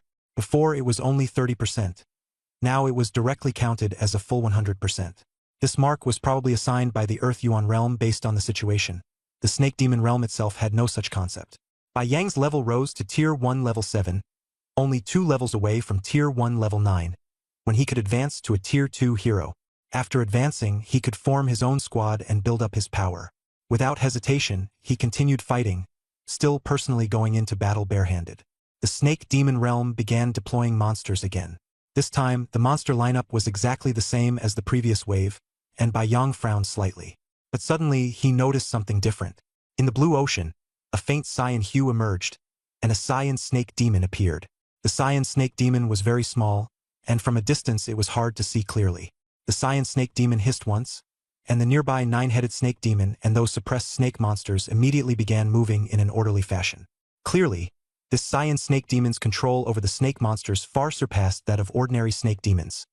It could command across ranks. All the snake monsters were swimming in the seawater 20 meters away from the island beach, no longer attacking the island, keeping their distance. Bai Yang waited quietly, but those snake demons simply refused to come ashore.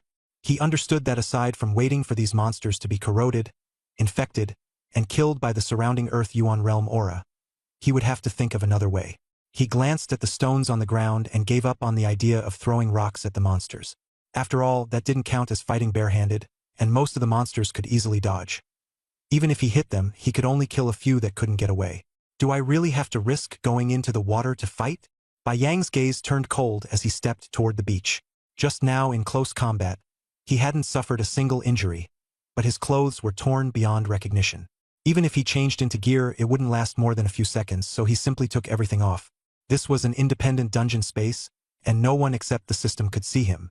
As his feet stepped into the seawater, a cool sensation rushed straight to his heart and mind. The Vajra indestructible body made him almost immune to pain. Earlier, when he had been bitten, slapped, and flung away, he could clearly feel the actions, yet he didn't feel any pain at all. The same had been wonderfully true a few days ago when he was with the two snake demon maidens. After Bai Yang entered the water, the snake monsters about 20 meters away stirred slightly, but quickly went quiet again, suppressing themselves. He looked toward the largest green snake demon in the distance, no more than 3 meters long and 20 centimeters in diameter. Though small in size, it was immensely imposing among its kind. Bai Yang estimated that his Tier 3 green snake demon should have a fairly normal build.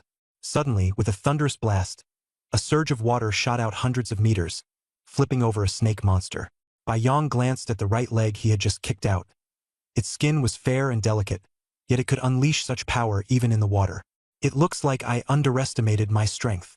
He understood in his heart that leveling up too fast had caused his attributes to soar, but he lacked combat experience.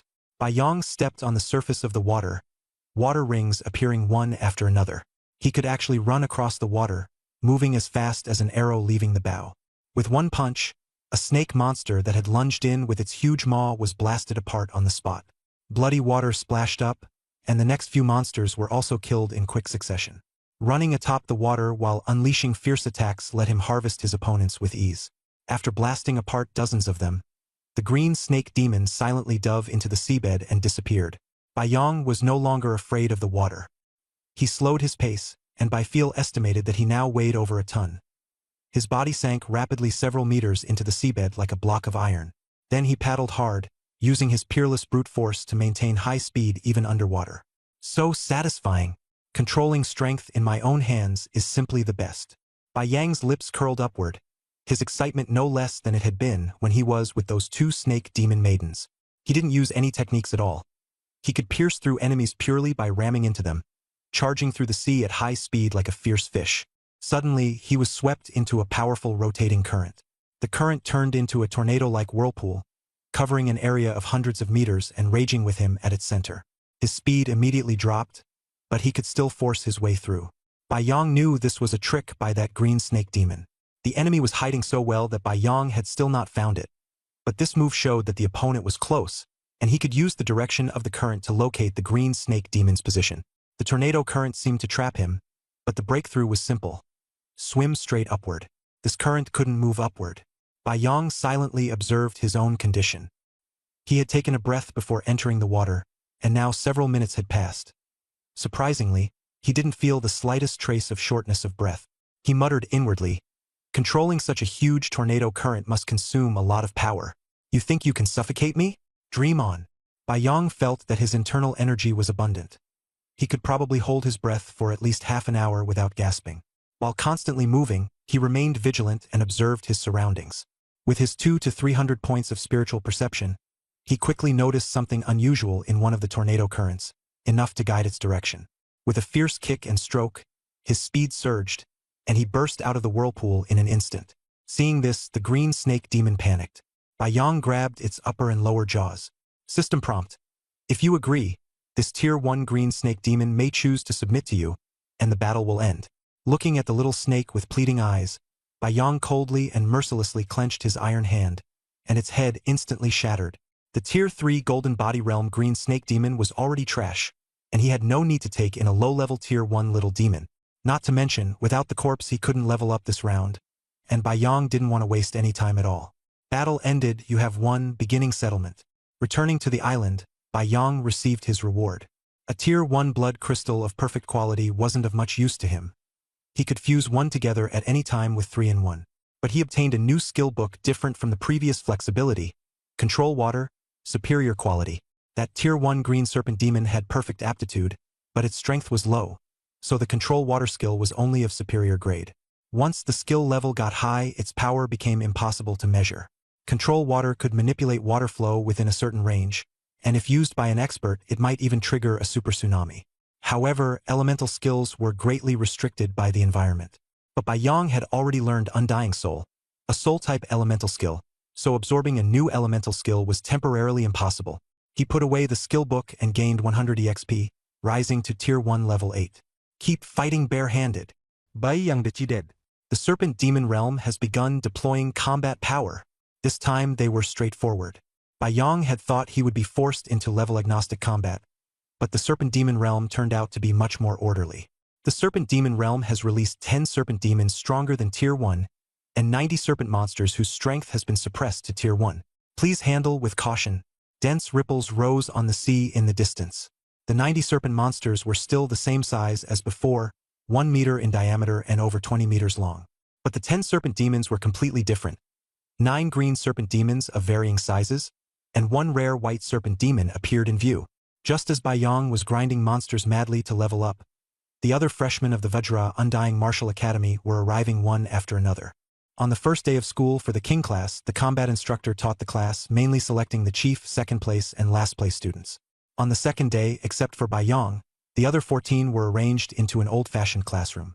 Shen Qingfeng swept his gaze across the group, his brow tightly furrowed, and looked at the flustered Lu Qingqing.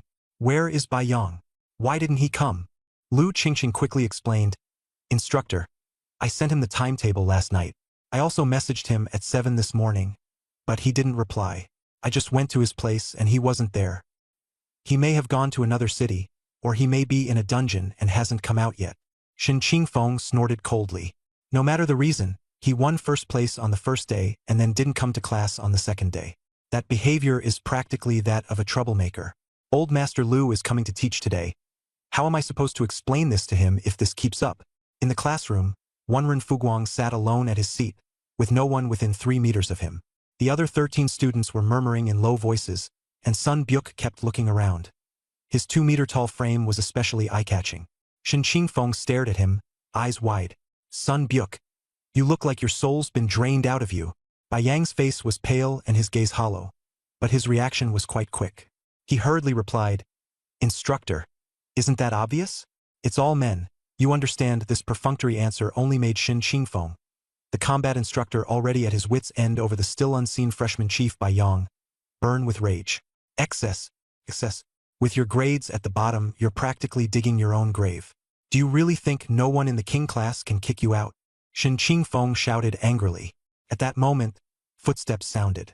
Shen Qingfeng quickly suppressed his anger and put on a stern face to welcome the person. Old Master Lu, you're here. He turned around respectfully. An old man with hair and beard streaked in red and white strode forward. He had a dignified bearing, and despite his age, he showed no obvious signs of senescence. As a teacher at the Vajra Immortal Martial Academy, one of the top 10 martial academies, his prestige even made combat instructor Shen Qingfeng look up to him with respect. His status and strength were clearly far above Shen Qingfeng's.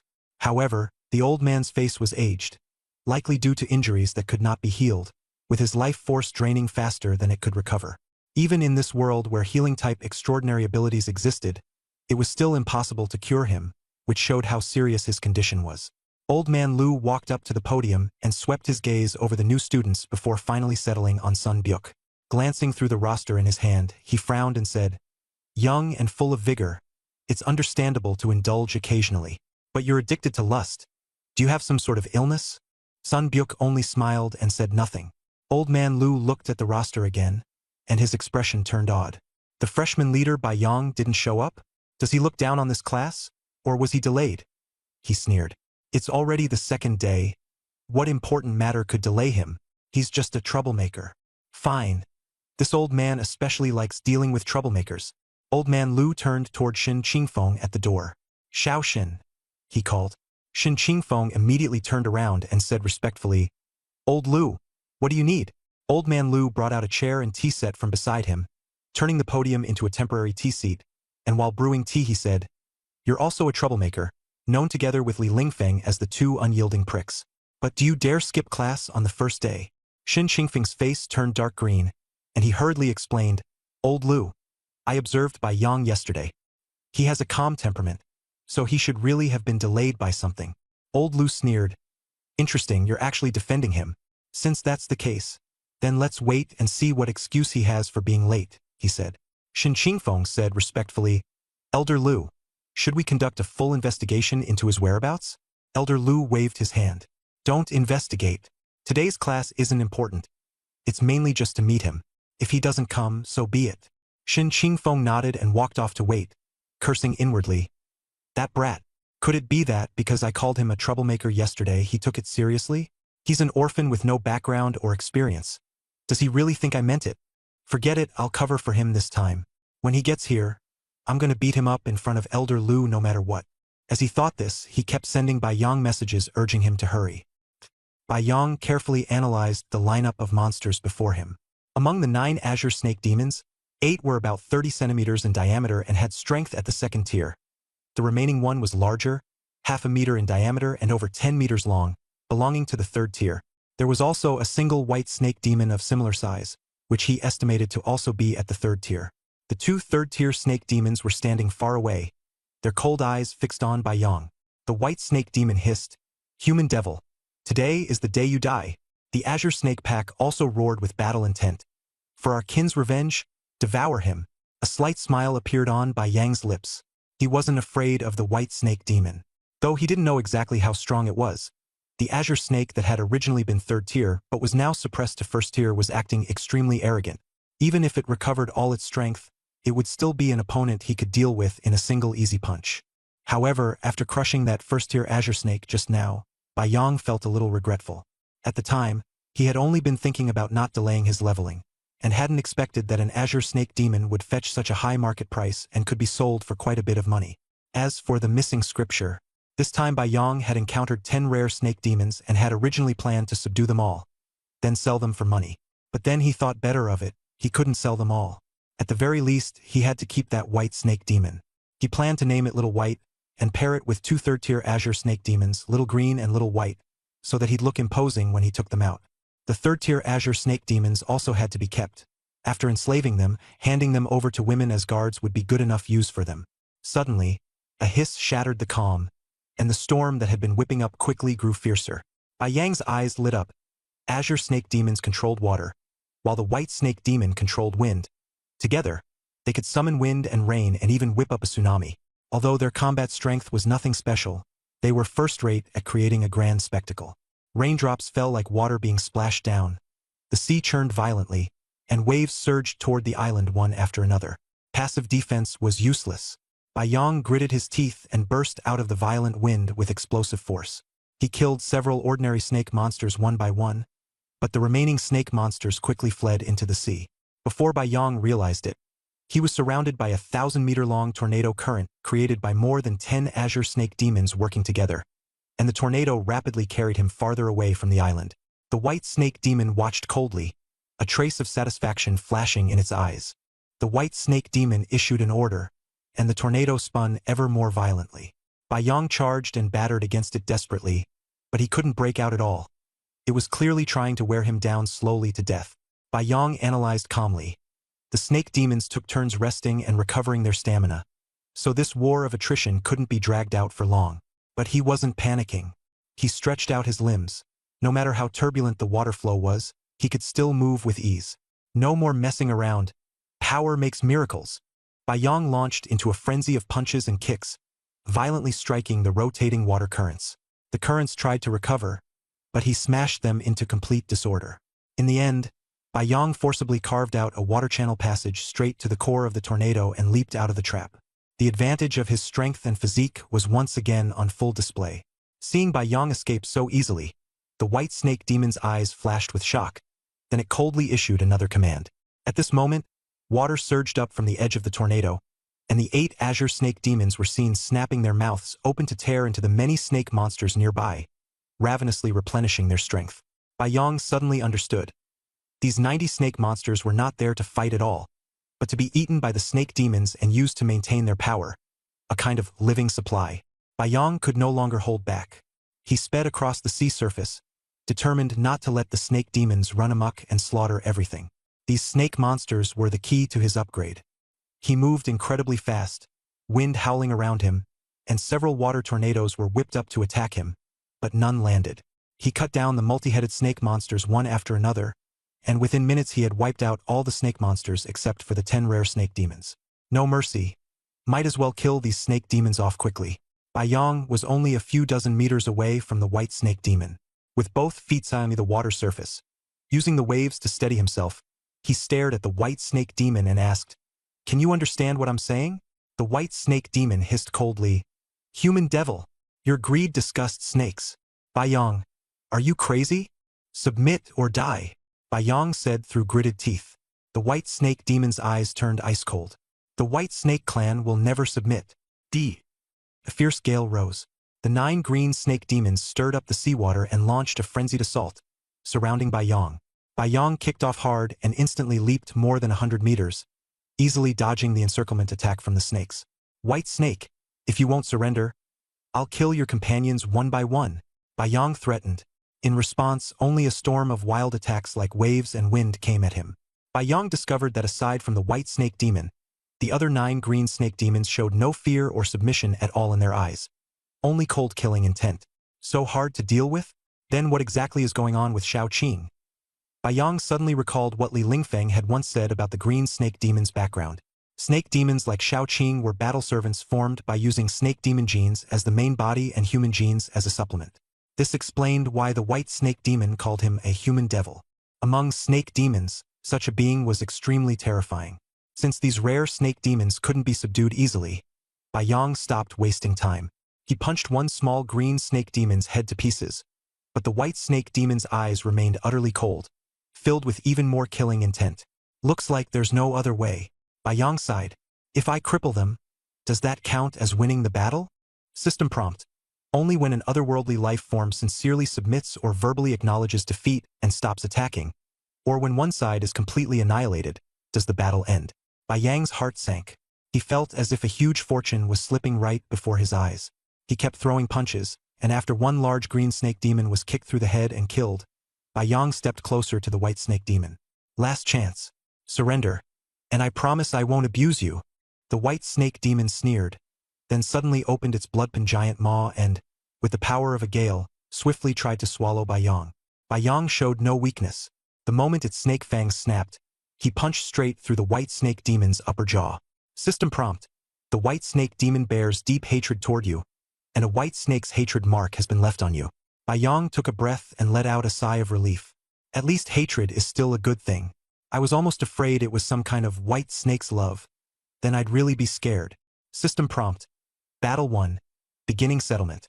At the same time, he sensed the aura from the serpent demon realm being remarked as supreme delicacy and ignore.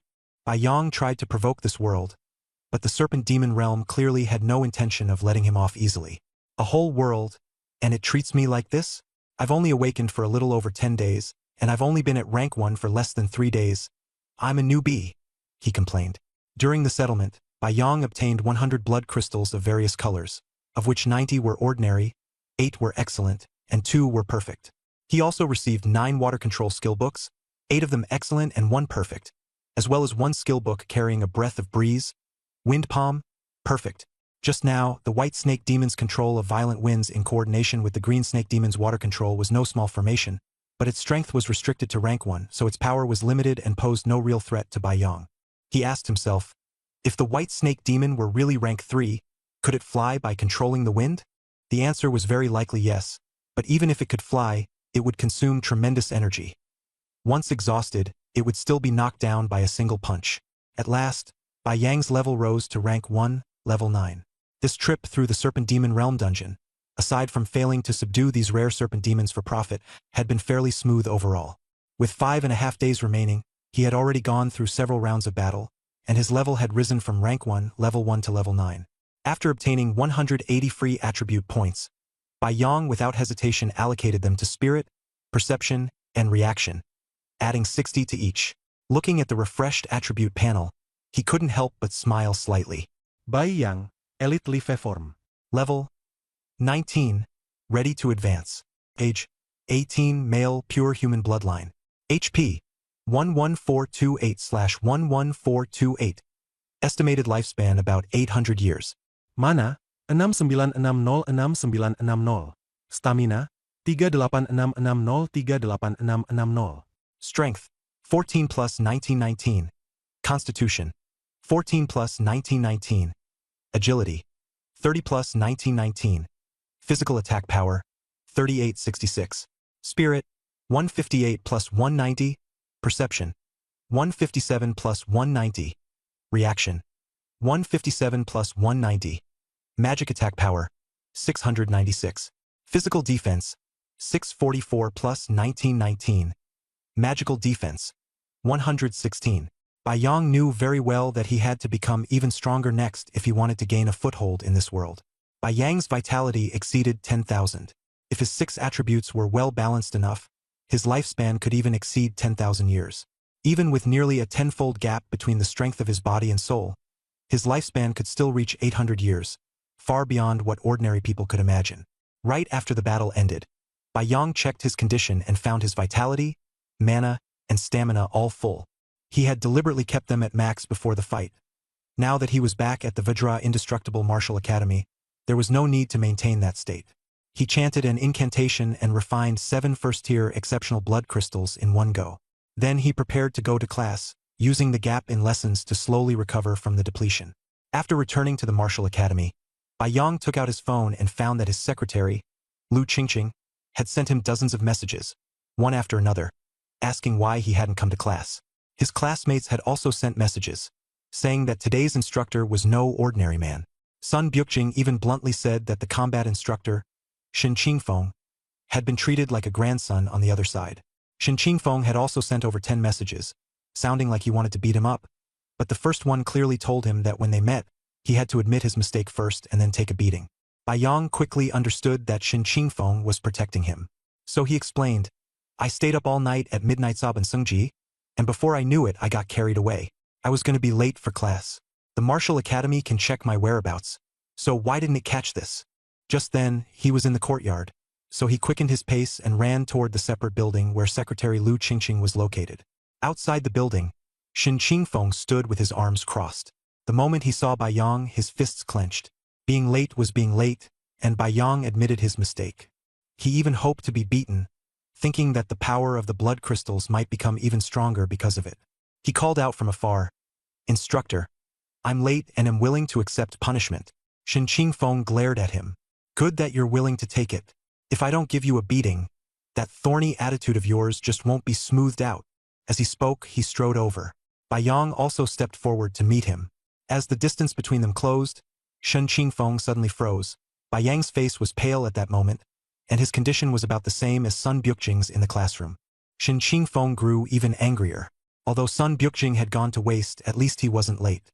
Bai Yong had only just become the new student chief yesterday, yet today he was already late, and his excuse was so poor. Not long ago, old Lu had even specifically criticized Sun Byukjing. Shen Qingfeng was worried that if old Lu saw the scene he would be furious, and he even considered taking the chance to injure Bai Yong, then bringing him to get treatment so that old Lu would think Bai Yong was weak because he was hurt, not because he lacked ability. Clenching his fist even tighter, Shen Qingfeng prepared a vicious move to blow Bai Yong away. Suddenly, a sharp shout rang out, Xiao Shen, stop! Shen Qingfeng froze, hurriedly withdrew his fist, and curled his body inward, only managing to bump into Bai Yong. Bai Yong was also stunned. He had already prepared himself to be beaten in order to grow stronger, but someone had called a halt. Helplessly, he stretched out both hands and princess carried the rushing Shen Qingfeng. Bang! With a loud impact, Shen Qingfeng's strike sent Bai Yong rolling several times, but it didn't injure him. At the classroom door, old Lu saw this and nodded in satisfaction. Shen Qingfeng seized the opportunity to turn around and said respectfully to old Lu, Old Lu, I couldn't stop in time. He may be injured. Should I take him to get treated first? Old Lu shot him a glare. Who would believe that nonsense? Bai Yong, quickly put on your clothes and come into class. The 14 students in the classroom, including the usually reclusive Wenren Fuguang, had all gathered by the window to look outside. Bai Yong calmly took out a new set of clothes from his storage bracelet, his expression normal without the slightest trace of panic. He put on his clothes and walked toward the classroom door, ready to continue class. Led by old Lu's satisfied smile, Bai Yang sat down steadily. Shin Qingfeng, however, was completely baffled. He simply could not see through the meaning behind old Lu's smile. Old Lu had a straightforward personality and did not like false politeness, much less smiling with hidden daggers.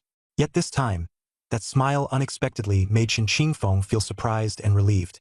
Suddenly, he understood. Bai Yang had just been deliberately slammed into, and yet he had not suffered even the slightest injury. Old Lu put away the tea set and began to announce, "Everyone is here now, so let's begin class. Today's topic is, what exactly is the difference between a professional and a martial artist, and which one is stronger?" He smiled and glanced at Bai Yang, who had just taken his seat. "Bai Yang, as the top freshman of this class, what do you think?" Bai Yang stood up and said, "Instructor, I think." Old Master Lu immediately interrupted him. "Don't call me instructor. Just call me Old Lu like Shaoshin does. You can even call me Old Lu, the old man behind my back." With that one sentence, the classroom atmosphere instantly became lively. Bai Yang said, "From what we learned in high school, practitioners are those who awaken talents and can only walk a certain path. Martial artists are a broad category that includes multiple systems, and it's a path anyone can take except practitioners." Old Master Lu nodded in approval. "Not bad, that is indeed the common understanding."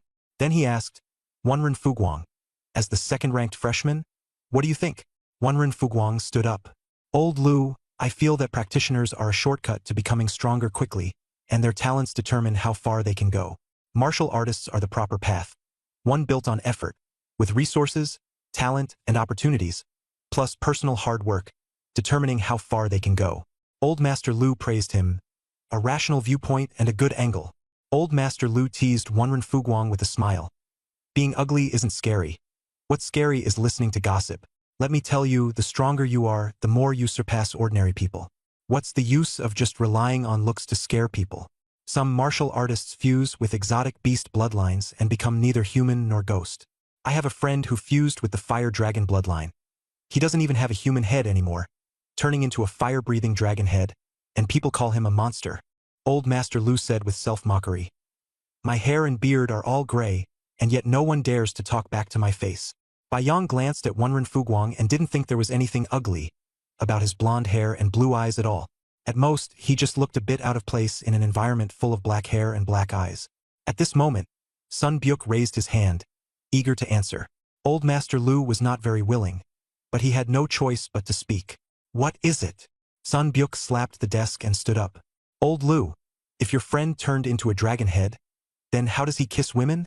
As soon as that question was asked, the entire room fell into silence, and even Shin Qingfeng standing outside the door was stunned.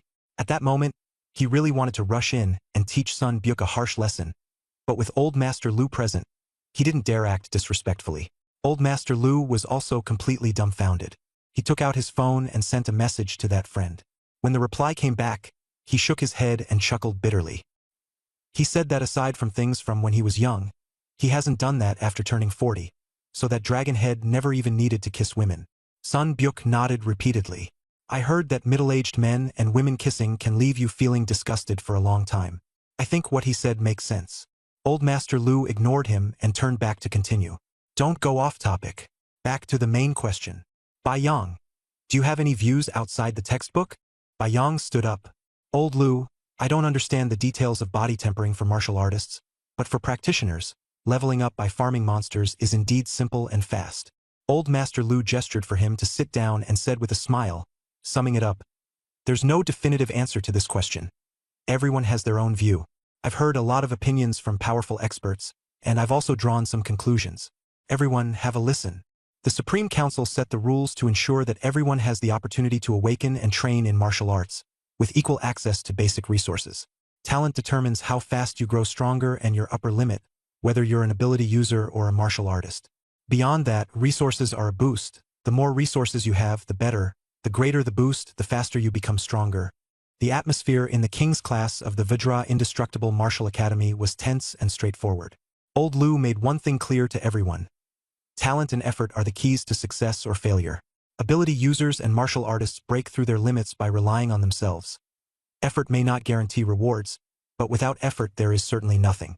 The Vajra Indestructible Martial Academy had abundant resources, and it all came down to how much drive each person had. Wanren Fuguang was the first to ask a question. Everyone was very serious. Many of them knew that the senior students from the previous class had long since vanished.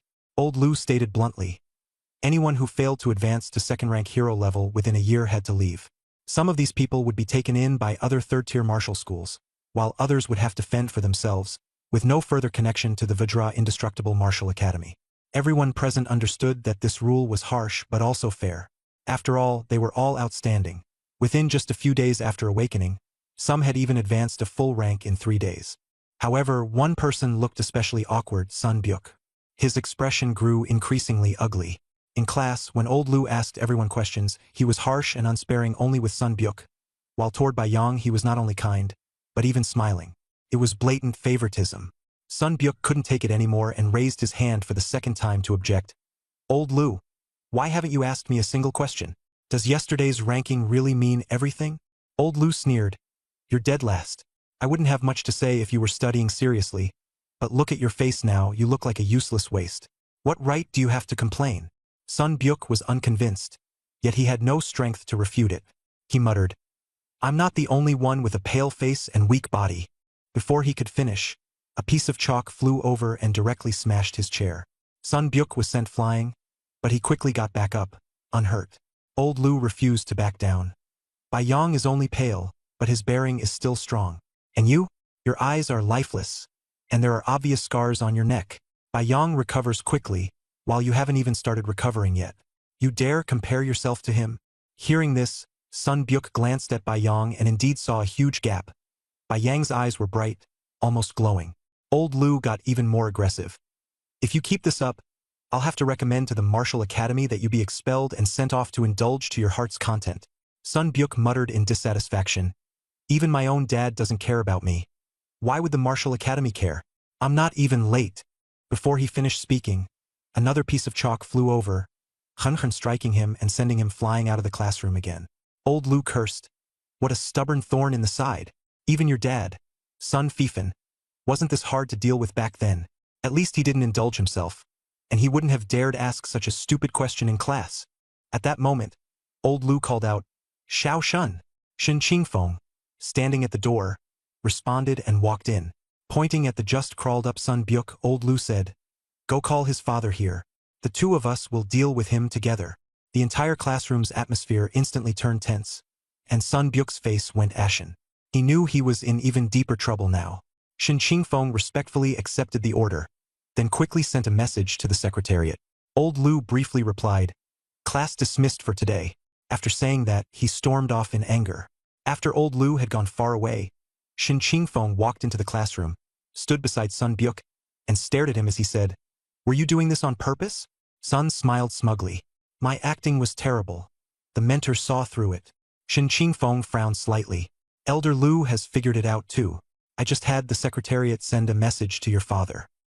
He happens to be in Undying City and is on his way here.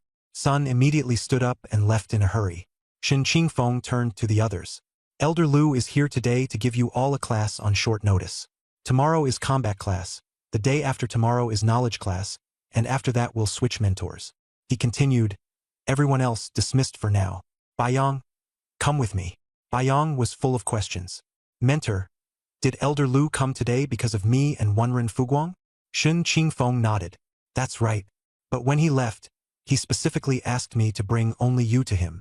Don't worry. Elder Lu has a pretty good impression of you. This is the first time I've seen him be so gentle toward a younger generation member. You missed the time because you went into a dungeon before? Bai Yang admitted honestly, There's no day or night in the dungeon, and you can't feel the passage of time. I accidentally stayed too long and ended up being late. I'll pay more attention from now on. Shen Qingfeng reminded him, Don't rush to grind monsters and level up. Tomorrow's combat class will teach you how to deal with ancient demons, and later there'll be a course on dealing with snake demons. Learn these basics first before farming dungeons, and you'll avoid a lot of risks. Snake demon dungeons are especially dangerous. You might encounter a rare green snake demon. It can control water, and if you're not careful, an awakened professional could drown. Every year, quite a few professionals and martial artists die underwater. Even if you have a Tier 3 green snake demon battle pet, Its power will still be suppressed to Tier 1 once you enter the dungeon, so it might not be able to save you if danger arises. The two talked as they walked, and soon they reached their destination, a detached palace.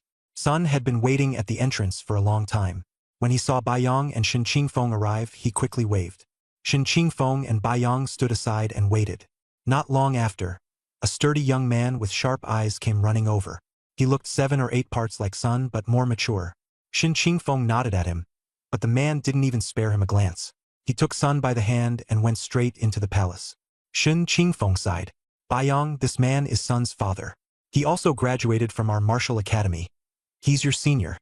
He's a Tier 4 Saint entering realm professional, and his strength far surpasses Tier 3. He didn't even look at me just now. That's the reality of the extraordinary world. You've experienced it ahead of time. Baiyang nodded. Understood. The palace doors were wide open, and soon a respectful voice came from inside. It was Sun's father speaking. Yes, yes. Sorry to trouble you, Elder Lu. Please stay. Surprisingly, the usually arrogant 4th-tier powerhouse was bowing repeatedly at this moment, being scolded by Elder Lu like a child. Sun Byuk's father tried to keep him there. Elder Lu, please stay. If you see us off to the door, Xiao Sun will be scared. Elder Lu glared angrily. Is your son family thick-skinned or what? I'm not seeing you off. Get lost. Sun Byuk's father froze, then turned to look at Shen Qingfeng and Baiyang outside the door.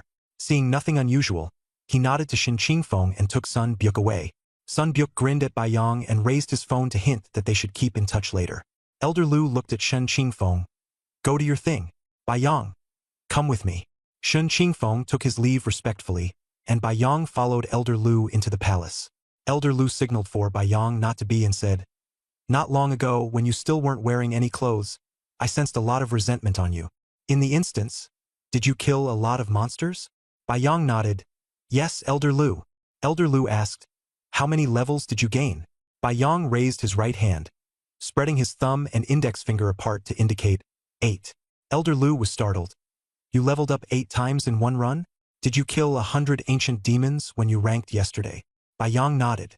Elder Lu drew a sharp breath. That means you're already at Tier 1, Level 9. Baiyang nodded again, and Elder Lu took another deep breath, his eyes shining. Good. Even better than I imagined, Elder Lu said with a smile. That way, it won't just not waste what I gave you. It'll instead make it shine brilliantly. He stared at Baiyang and asked, Have you learned the Undying Soul skill that the Undying Dean gave you? That one is soul-based. Have you learned any bodily skills? Baiyang shook his head. Right now, the most urgent thing was to make up for his bodily skills. After hearing this, Old Lu laughed. That's perfect. He raised his right hand, bringing his index and middle fingers together, and pointed at the center of his forehead. A streak of blood-red light overflowed from his brow and finally condensed into a blood-red skill book. Baiyang had never seen anything like this, nor had he ever heard of it. After Old Lu released his energy, he visibly looked older. More white had appeared in his hair and beard, clearly at a great cost. Old Lu sighed. You're an orphan, so it's normal that you wouldn't understand these things. Professionals are divided into ranks. First rank is elite, second rank hero, third rank transcendent, fourth rank saint. Once you reach fourth rank, if a skill's quality reaches king level, you can use skill points to copy a low-quality skill book of the same kind. This is the final use of surplus skill points, but 99.9% of professionals never reach fourth rank. Baiyang finally understood the meaning of having so many skill points. Old Lu handed him the skill book. This is my specialty, Blood Dragon Blast. Take it. Baiyang took the book and lightly tapped it with a skill point. The skill book instantly turned into light and merged into his body. Blood Dragon Blast. Perfect. Attribute 1. Consumes 1 point to 10% of total blood power to unleash a blood power attack that ignores flesh and blood defenses, causing blood power dissolution damage. Attribute 2. The attack is guided by mental power, with an effective range of mental power times 5 meters. Attribute 3. The amount of blood power consumed determines the charging time and attack strength, with mental attributes having a secondary effect. System prompt. You have a blood chi type skill. Your attributes have undergone adaptive changes. Stamina has become blood power, and blood power is used as stamina. Baiyang's skill turned out to be a ranged attack. He was a first rank level 9, and with 348 points in mental attribute, his attack range reached 1,740 meters. Although it was still not as far as the Storm Rapid Volley crossbow's 6,000 meters, It was an absolutely vital addition to his lacking combat power. If he had had this skill during his fight with the snake demon, the situation would have been completely different.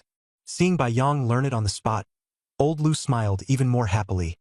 Don't underestimate Blood Dragon Blast. It can ignore flesh and blood defenses. Do you know what that means? Bai Yang's eyes lit up. So it ignores physical defenses whether they're from professionals, martial artists, or flesh and blood monsters? Old Lu nodded and said with a smile, martial artists train their bodies through blood and flesh. Blood Dragon Blast is the perfect counter to body-refining powerhouses. The defense of a professional's diamond body is useless before it. Look at that Sun Fifan. He relies on diamond body to get by at the 4th rank. But if he runs into Blood Dragon Blast, he won't be able to hold up either. Bai Yang sighed. No wonder he and instructor Shen Qingfeng are so afraid of you. Have you beaten them up many times? Old Master Lu burst into laughter. Exactly. I'm the honorary dean of discipline at the Vajra Indestructible Martial School, and I specialize in dealing with these troublemakers. You can count on them being convinced. Bai Yang looked at the old man with his hair and beard a mix of red and white, and asked gratefully, Old Master Lu, what exactly is going on with your body? Old Master Lu waved his hand, looking utterly unconcerned. Old injuries. Nothing serious. I can still live for several dozen years. Bai Yang fell silent, feeling a mix of emotions. He was currently at Tier 1, Level 9. Although the gap between his physical attributes and soul attributes was huge, he still had as much as 800 years of lifespan left. Compared with the strong man before him, who could only live for several dozen years, the difference was enormous. Old Master Lu sighed. The Blood Dragon Impact skill is specifically designed to counter flesh and blood defense, but when faced with energy and elemental defenses, it can only wear them down slowly. I only developed this skill to the King Realm, so the one I gave you is perfect quality. He went on to explain, there are 2 ways for professionals to improve the quality of their skills. The first, commonly used by lower-ranked professionals, is to overwrite low-level skills with higher-level ones. The second is something only geniuses and experts can do, develop skills on their own, like martial artists cultivating martial arts, and raise their quality. Old Master Lu said, if you ever have the chance to raise Blood Dragon Impact to the King Realm, then once you reach Tier 4, you'll also be able to refine the skill and pass it on to others. This is the very foundation of how professionals in the Earth Origin realm inherit power. As long as there are more geniuses, skills will keep increasing, and humanity will only grow stronger and stronger. Bai Yang took a deep breath. This was yet another profound secret. He didn't really know how other professionals upgraded their skills, but with his 3-in-1 of all things ability, as long as he had suitable low-level skill books on hand, it would be easy for him to improve a skill's quality. Thinking that Sun Byuk had just been taken away by his father, Bai Yang originally didn't want to get involved, but he had a good impression of Sun Byuk and thought he was a reliable classmate. So he asked, Old Master Lu, Sun Byuk was taken away by his dad just now. Was he going to be lectured or expelled? Old Master Lu smiled. It's good that you care about your classmate. He wasn't expelled, but he won't be attending combat classes for now. He'll only be able to take 1 knowledge class every 2 days. This has to do with his special talent. I was too harsh in class today and made him decide to come clean early. So he deliberately provoked me and then went to get his parents. I was just going along with his plan. Old Master Lu lowered his voice. This guy's talent is far stronger than that big shot who can grow stronger just by lying down. His strength will erupt 10 months from now. Hearing this, Bai Yang felt a stir in his heart. Debauchery, temporarily skipping combat classes, strange talent, an explosion 10 months later, he quickly thought of a possibility. Old Master Lu wrapped it up. Knowing this is enough, the Martial Academy won't shortchange you on resources. Giving you those 2 excellent skill books was mainly because your elders took a liking to your talent. From here on out, you'll have to win resources yourself. If there's a problem with Blood Dragon Impact, look for Xiaoshin. He can put you in touch with me, and I'll personally help answer your questions when I have time. Bai Yang stood up and saluted. Thank you for looking after me, Old Master Lu. Old Master Lu laughed loudly. The atmosphere among humans has always been one of outward toughness and inward adherence to rules. Bai Yang, your desires are too strong. Take my advice. Learn from Sun Byuk, indulge a little from time to time, and don't suppress yourself too much. Young people indulging occasionally is actually quite elegant. He smiled and reminded him, you haven't forgotten about the 2 snake demon maids the academy gave you when school started, have you? And there's also your exclusive secretary. If she's willing, don't be polite. Just eat her up directly. Bai Yang replied respectfully, thank you for the reminder, Old Master Lu. But since the secretary is still a clerical staff member, would it really be appropriate for me to do that? Old Master Lu chuckled. Exclusive secretaries are all carefully selected. Although they're not very strong in combat, their overall ability is excellent. If you take her, she can help you deal with trivial matters. As long as you don't force her, there's no problem with just eating her once you're back. Bai Yang nodded. Understood. When the time is right, I won't hesitate. Old Master Lu was satisfied. Yes, that's more like it. What I hate most are hypocrites. Copy my lead and curse them out. Your level is high enough to take part in the hero trial. Once you pass it, you can advance to a second-tier hero. The hero trial is in the Supreme Tower, but it's different from the entry trial. Don't rush to break through. First train your strength to the limit, then go for the trial and try to make more preparations. After leaving the martial arts academy, Bai Yang didn't go home.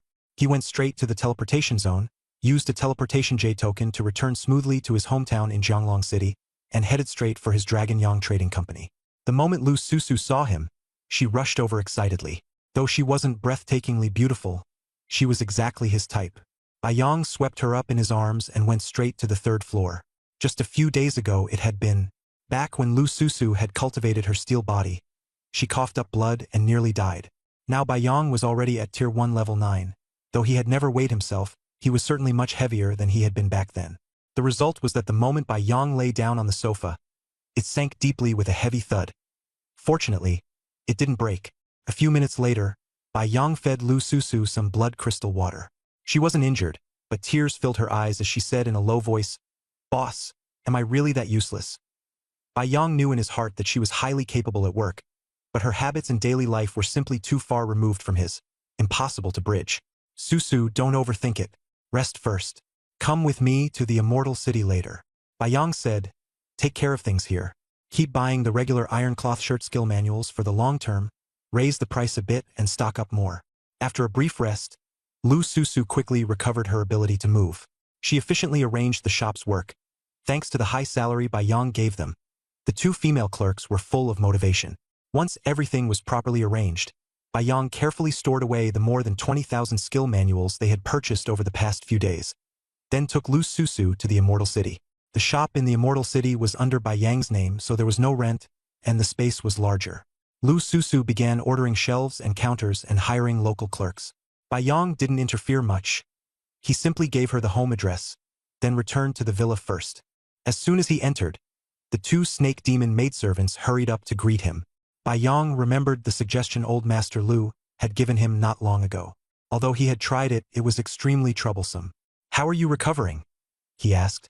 "Reporting to Master, we've already recovered." Qingyi and Qingse nodded somewhat nervously. Bai Yang strode toward the villa, with the snake demon maidservants following closely behind. Passing the specially customized high-weight scale on the first floor, he weighed himself, Tier 1 level 9, 1,650 kilograms. He looked at the snake demon maidservants on either side of him. "Try carrying me." Qingyi mustered her strength and picked Bai Yang up. Qingse could do it too when she took her turn. This showed that their bodies were fine, and their strength in the second-tier Jade Marrow realm was still acceptable.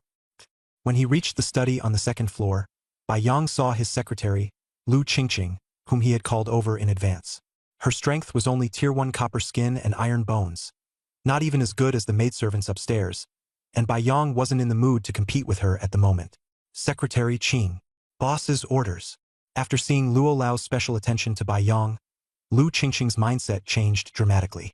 She understood that his future would definitely be extraordinary, so she sat up especially seriously and respectfully. "Help me check two things. First, whether there are any skill books that can enhance soul strength. Even if they only increase one of the 3 soul attributes, that's fine. Second, skill books related to blood qi." Lu Qingqing immediately took out her phone to search, and soon came back with an answer. "Boss, after screening, the Secretarial Office reported that soul-type skill books are extremely rare and not circulated on the market at all. They're even rarer than summoning skill books, and are usually only exchanged or gifted among strong experts." Bai Yang frowned. This was not good news. Recently, he had tried to use 2 King-tier Iron Cloth skill books and 1 King-tier Indestructible Soul skill book for a 3-in-1 fusion, but the success rate was shockingly low. In the end, he failed and lost 2 precious King-tier Iron Cloth skill books for nothing, which pained him greatly. Lu Qingqing continued in a gentle voice. "Blood Qi type skill books are also rare, But there is some information about them, boss. Please take a look. She handed over her phone, and Bai Yang's eyes lit up as soon as he saw it. Blood Qi skill books were rare, but they still had a chance of circulation. There was a Blood Qi type skill book with very large production, yet almost no one looked up to it. It was even less popular than ordinary iron cloth skill books and was considered trash tier. This skill book was called Boiling Blood. After learning Boiling Blood and activating it, blood flow speeds up, body temperature rises, and the complexion becomes flushed. If a martial artist possessed it, their combat power could increase greatly. But the problem was that only class users could learn skills through skill books. Martial artists could not. Class users relied on attributes and strength, and accelerated blood flow was useless to them, so serious class users would never waste a skill slot on such a useless skill. Only some female class users who wanted to take shortcuts liked it, using it for underhanded methods. Bai Yang was overjoyed. Secretary Qing, Boiling Blood skill books are exactly what I need. This thing is produced over in Demon Suppression City, right? I want to open a trading house in Demon Suppression City. Is that feasible? Lu Qingqing agreed readily. Boss, Demon Suppression City is the city where the Baron Desolation Demon Suppression Martial Academy is located, one of the top 10 martial academies. You don't need to go there personally to open a shop.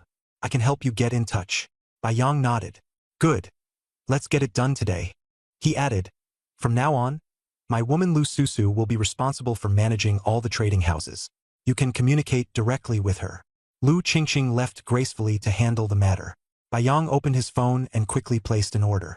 Boiling Blood skill books were sold in many shops in Immortal City, and the unit price was 9,000, slightly cheaper than iron cloth. Before long, several batches totaling 2,000 skill books were delivered to the basement. This was a restricted area, and the snake demon maids were not allowed in without Bai Yang's permission. Bai Yang tried the skill book. Blood Dragon Strike. A beam of blood-red laser shot out from the middle finger of his right hand, instantly hitting the model of the steel battle chicken. The skill consumed blood power to activate. He tried releasing it with different fingers. Blood energy lasers shot from his fingertips, agile and varied. Bai Yang suspected that this skill was comparable to the legendary Six Meridians Divine Sword, with even more diverse attack methods. Even toes, mouth, eyes, and anus could fire Blood Dragon Strike. This skill had no fixed attack pattern at all. It depended entirely on personal habit. Suddenly, an idea struck him and he thought of a deadly attack combo. Blood Dragon Strike, body-penetrating instant kill. He hurriedly shook himself awake and continued testing this new long-range attack skill. Tests showed that as long as the blood power consumed did not exceed his mental points, the release was almost instantaneous. To unleash a stronger attack, it needed to be charged, which meant the skill's activation time would be extended. Everything was set, and Bai Yang happily began to act. He generously downed a bottle of first-tier perfect quality blood crystal water and started using all things trisected into one to upgrade the skill. 3 ordinary Furious Bloods would merge into 1 excellent quality result. 3 excellent Furious Bloods had a high chance of upgrading to extraordinary, but occasionally still turned out excellent. Combined with his previous experience with the trisected iron cloth shirt, Bai Yang knew that skill books of the same quality actually had subtle differences. To upgrade Blood Dragon Strike to perfect level, he needed 2 perfect quality Furious Blood books. He could perform 3 trisecting merges per hour, and over 9 hours, he fused 2 perfect quality Furious Blood skill books. All things trisected into 1, upgrade. The system prompt sounded. Blood Dragon Strike gained a new trait, charge acceleration plus 10%. Bai Yang continued merging. After a day and a night, following the second perfect trisecting merge, charge acceleration increased to 20%. At 6 o'clock in the morning, the set alarm went off. Bai Yang went up to the 3rd floor and found that the snake demon maid had mostly recovered. On the other side, inside a luxurious manor, Sun Byuk stared in shock at the large group of women in front of him, then glared at his father, Sun Fifan. Dad, you've got it wrong, right? These are all ants. If I marry... Sun Fifan glared at his son, Sun Byuk, and said that none of those women were suitable for him. They are widows of my battalion's fallen brothers, all experts at the first-tier copper skin and iron bone level, not ordinary women. The reproduction plan of the Diuan realm is unavoidable, and they don't want to marry ordinary men either. This time I brought them here to give you a two-way choice. Although Sun Byuk was unwilling, his father was the leader of a medium-sized battalion at the 4th-tier Saint Entry realm, and his authority could not be challenged. He could only brace himself and begin screening these young, beautiful, and mature women. In the end, 38 women agreed to leave with Sun Byuk, all of them at 1st and 2nd-tier strength. The women packed their things and prepared to officially register as Sun Byuk's wives and concubines. Sun Byuk went to find his father. "Dad, you know my situation. Having more women is always a good thing. I want to go on more blind dates myself and marry some women without martial strength." Sun Fifan replied coldly, "We'll talk about it later." Sun Byuk was speechless. Sun Fifan slightly furrowed his brow. "When I left Old Lu's residence, I heard that Old Lu personally went to the entrance to receive someone. It wasn't your mentor." Sun Byuk said with full of pride. "Dad, old man, you got it wrong. It must have been Bai Yang, the top freshman. I took the initiative to greet him when I first saw him, and our relationship is pretty good." Sun Fifan muttered softly, "I was the top freshman back then too, but Old Lu wouldn't personally greet someone for that. You did the right thing. Keep maintaining your relationship with Bai Yang, but don't make it too deliberate." At 7 in the morning, Bai Yang rode the green snake demon beneath him toward the Vajra Indestructible Martial Academy. The green snake demon wasn't wearing the control golden ring and was obedient to an unusual degree. Could control water, and Bai Yang used streams of water to wrap around himself and reduce his weight. Bai Yang sighed inwardly that if the white snake demon from yesterday's dungeon had been willing to submit, the two rare snake demons working together would have been practically invincible, even able to ride the wind and fly. By now, Bai Yang felt that the combat instructor Shan Qingfeng's lessons could not help much anymore. Elder Lu had reminded him that the upcoming hero trial was different from the entry-tier trial, and suggested that he raise his current strength to the limit first. Bai Yang had many directions in which to improve, merging the Iron Combat Chicken through 3-in-1 fusion, and the skill manuals for refining Iron Cloth Shirt, Blood Dragon Blast, and Blood Metal Fusion were all fully prepared. His face was pale because before leaving home he had performed 3-in-1 fusion repeatedly, greatly consuming his vitality and magic power. Today's combat class had only 14 people, and Sun Byuk was absent. The lesson covered how to deal with ancient demons and their weaknesses. The students each had a battle familiar. Bai Yang's was a 3rd-tier green snake demon, while Wenren Fuguang's was a 3rd-tier ancient demon. Ancient demons could not attack their masters, but the students could fight each other in rotation. Bai Yang went up against Wenren Fuguang's 3rd-tier ancient demon. Without any suppression, the ancient demon's combat strength was formidable, able to contend even against instructor Zhou Yu head-on. Bai Yang suffered intense attacks, and by the end of the class, the 3rd-tier ancient demon was panting but still fierce, far stronger than his green snake demon. Bai Yang somewhat regretted choosing the green snake demon as his battle familiar. He looked at Wenren Fuguang and said, "Second place, bro? Are you selling this ancient demon?" Wenren Fuguang was stunned. "A 3rd-tier ancient demon with excellent aptitude. You can't afford it. But if you use your green snake demon as a trade-in, I might consider it." Bai Yang quickly pulled out the control golden ring for the green snake demon from his storage equipment and handed it over. "If there's a price difference, I'll make up for it, but don't overcharge me." Wenren Fuguang smiled, a sly look on her face. Making a trade for combat power so casually. How interesting. Bai Yang's words made the war servant feel sad. This woman really did things differently. Before Bai Yang could speak, she also took out a golden control ring and handed it over. "No need to exchange it. This tier 3 ancient demon isn't of much use to me.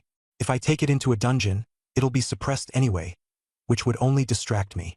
Lend it to you to raise. Don't forget to take care of its food. It has a huge appetite. When I need it, you'll have to return it to me. If it dies, you'll have to compensate me too." Bai Yang was startled. He glanced at the unusually obedient green serpent demon behind him before realizing that a war servant also needed food and drink. He nodded and took the golden ring, quickly pouring his mana and spiritual power into it, overwriting the mark Wenren Fuguang had left behind. Since things had been resolved so easily, he had just wanted to thank her, but Wenren Fuguang had already turned and strode away. Half of the classes at the Vajra Indestructible Martial Academy were combat, and the other half were theory. Each class lasted half a day, about 5 or 6 hours. Bai Yang recovered very quickly, roughly 10% every 10 minutes, reaching full status in less than 2 hours. However, he couldn't publicly use the All Things 3-in-1 ability. So once he was back to full status, he could only sit idle. He found his mentor, Shin Qingfeng, and asked for leave from the combat class. Shin Qingfeng had just seen him fight the tier 3 ancient demon, and after hesitating for a moment, agreed. He even proactively sent Bai Yang the theory materials to read. Bai Yang then wanted to request leave from the knowledge class as well, so Shen Qingfeng contacted his superior, Old Lu. The reply came back, "Old Lu grants you special permission to stop attending classes from now on, but the knowledge class is special, so you can let a secretary attend in your place and listen to it later.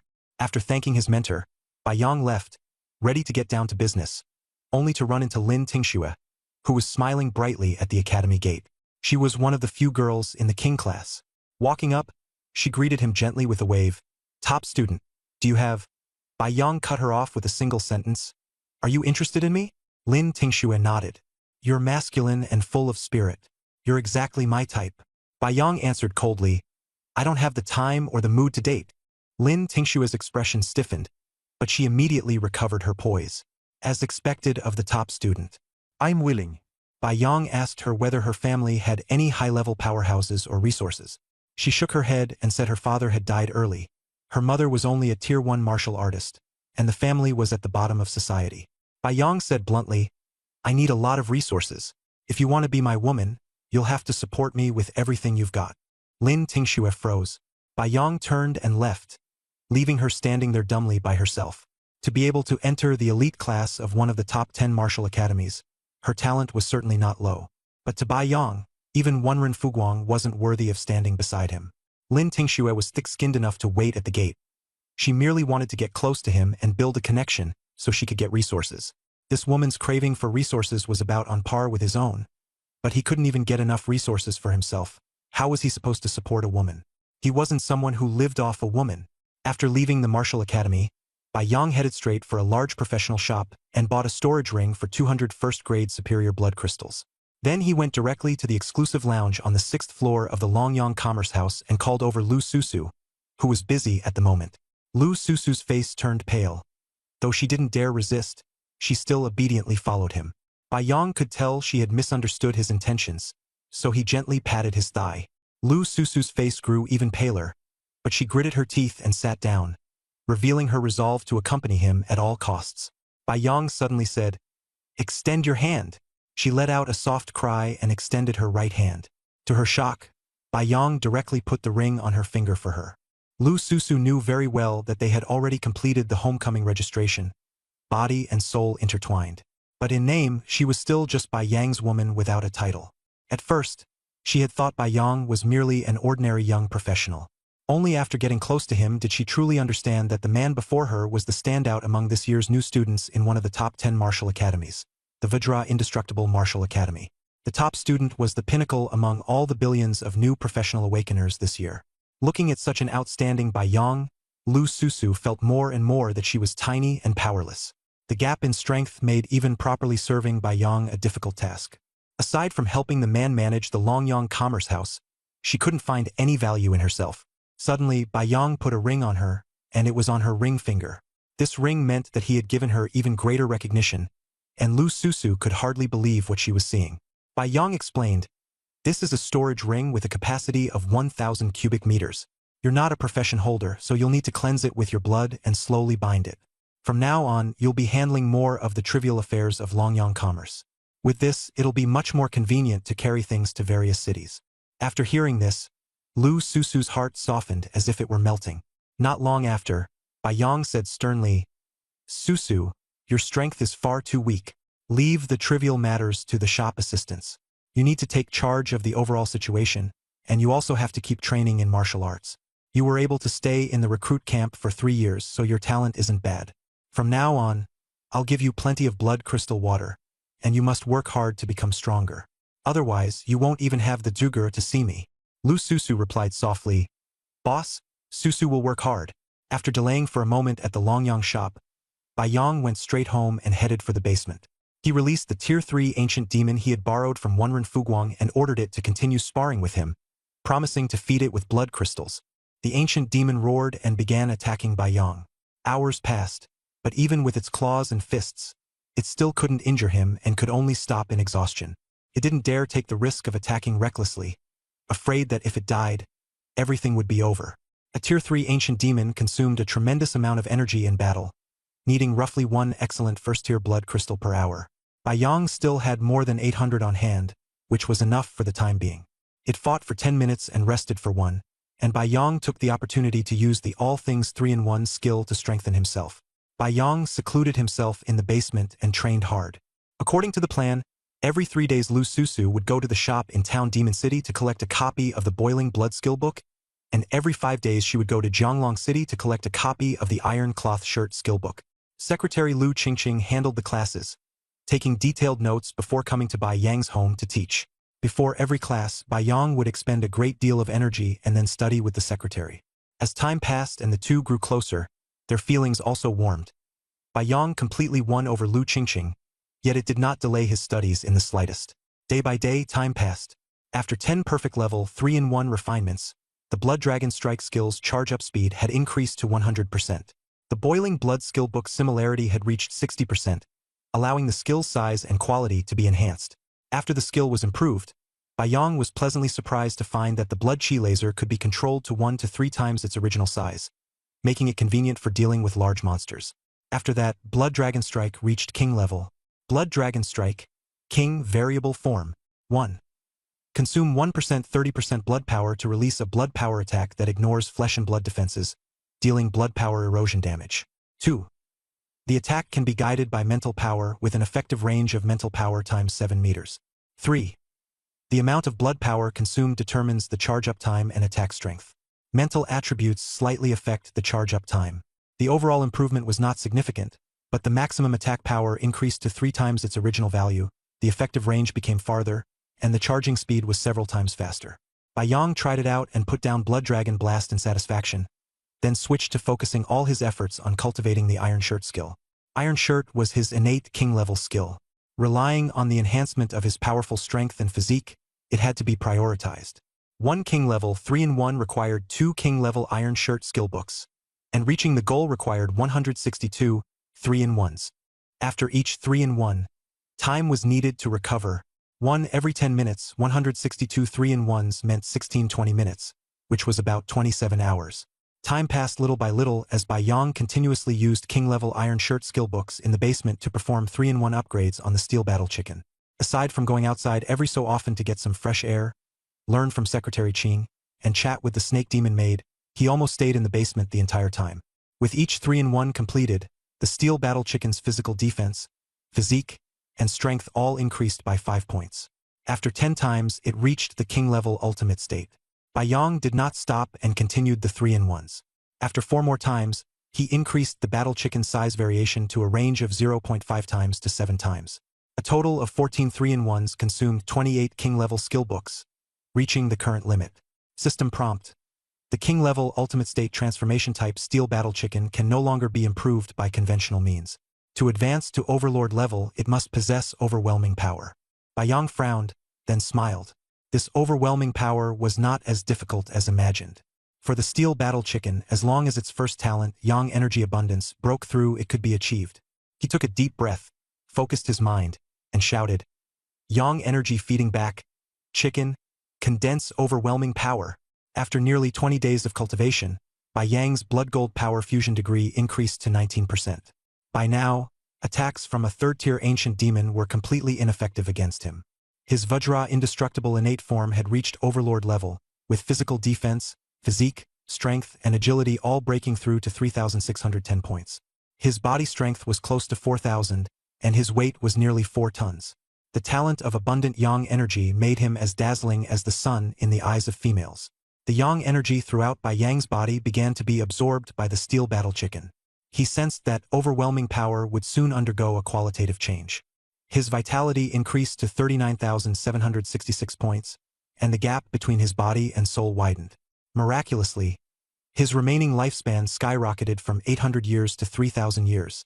The reason was that his powerful chi and blood could lock in the dissipation of his soul and also nourish it. As long as his soul attribute also increased, breaking through a lifespan of 10,000 years would not be difficult. With the talent of all things 3-in-1, obtaining Overlord-level skills was arduous, but worthwhile. Now he understood even more the preciousness of the blood gold power in his hands. It allowed his steel body to directly advance to Overlord level. Bai Yang continued with the 3-in-1s, this time starting to refine the boiling blood skill.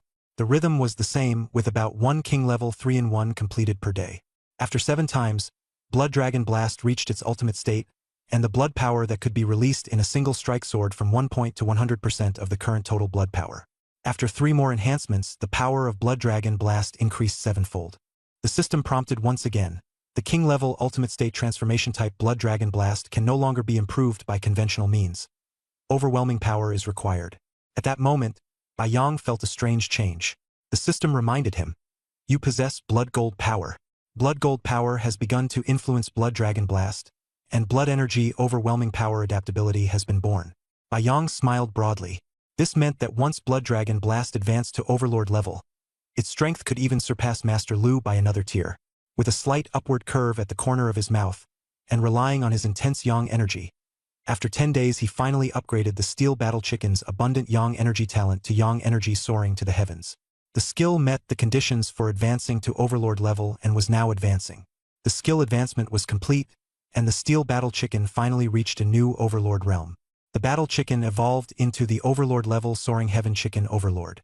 Suddenly, a giant rooster, 5 meters tall, appeared in front of Bai Yang, the sky-piercing rooster Overlord. It was level 19 with HP of 5.71 million and energy of 3.6 million, and could exist for a very long time. Its strength and physique were both extremely formidable, and its physical attack power had even broken through 50,000. The skill, Soul-Calling Crow, combined with the talents Sky-Rising Yang Qi, Size Change, and Combat, made its fighting power terrifyingly overwhelming.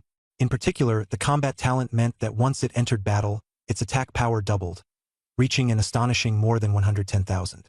This combat aura could also suppress enemies, making it difficult for them to fahui their strength. Bai Yang burst into excited laughter. His body, boosted by Yang Qi, recovered at a frightening speed. His mana and HP were rapidly restored to full, and his casting efficiency increased dramatically. Although the basement was dim, it was filled with light and warmth, allowing him to recover even faster. He used the size change skill to shrink the giant rooster to a height of 1.5 meters, making it easier to move around in the basement. Although its summon duration and cooldown time were both very long, his sky-piercing rooster Overlord had extremely high HP and defense, and ordinary enemies simply couldn't kill it.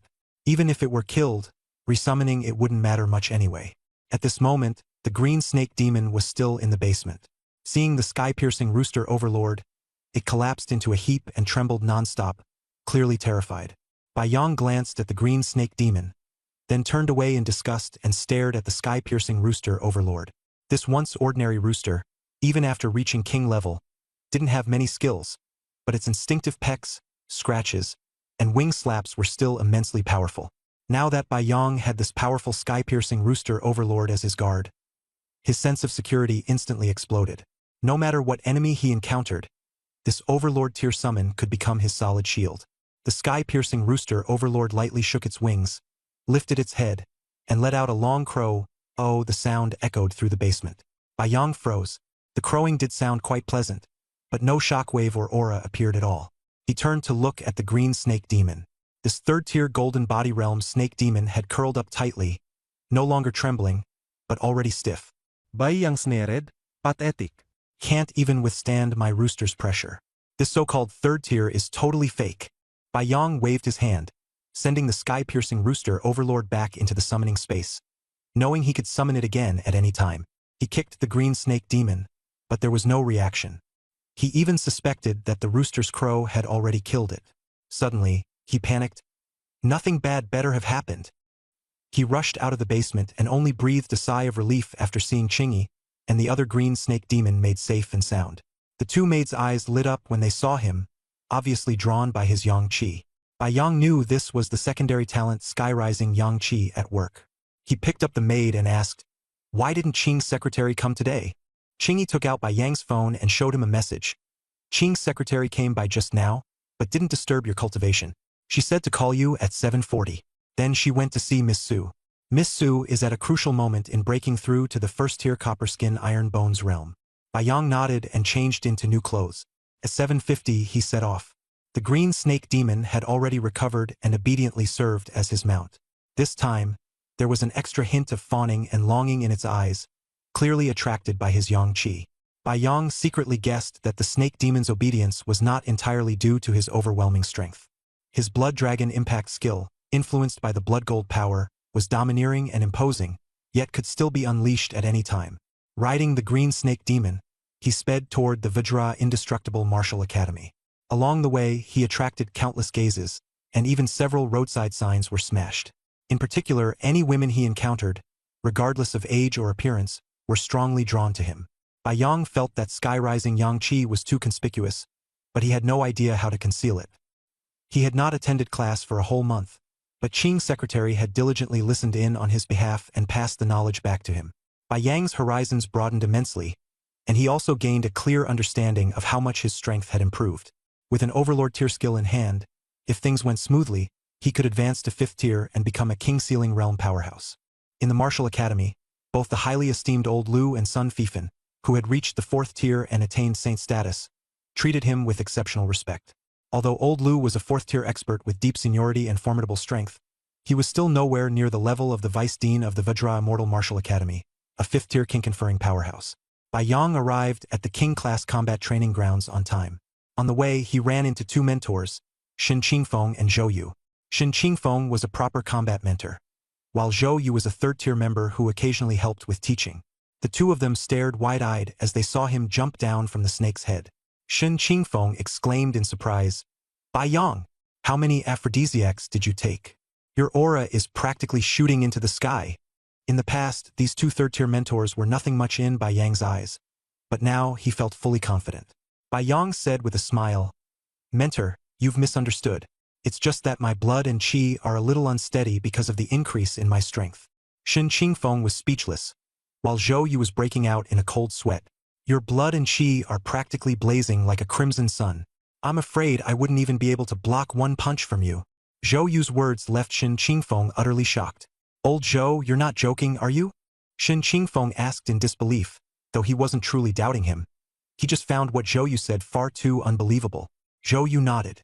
"You're an outsider, so your sense of blood and qi is different from ours martial artists. Bai Yang's blood and qi are completely unlike that of ordinary martial artists.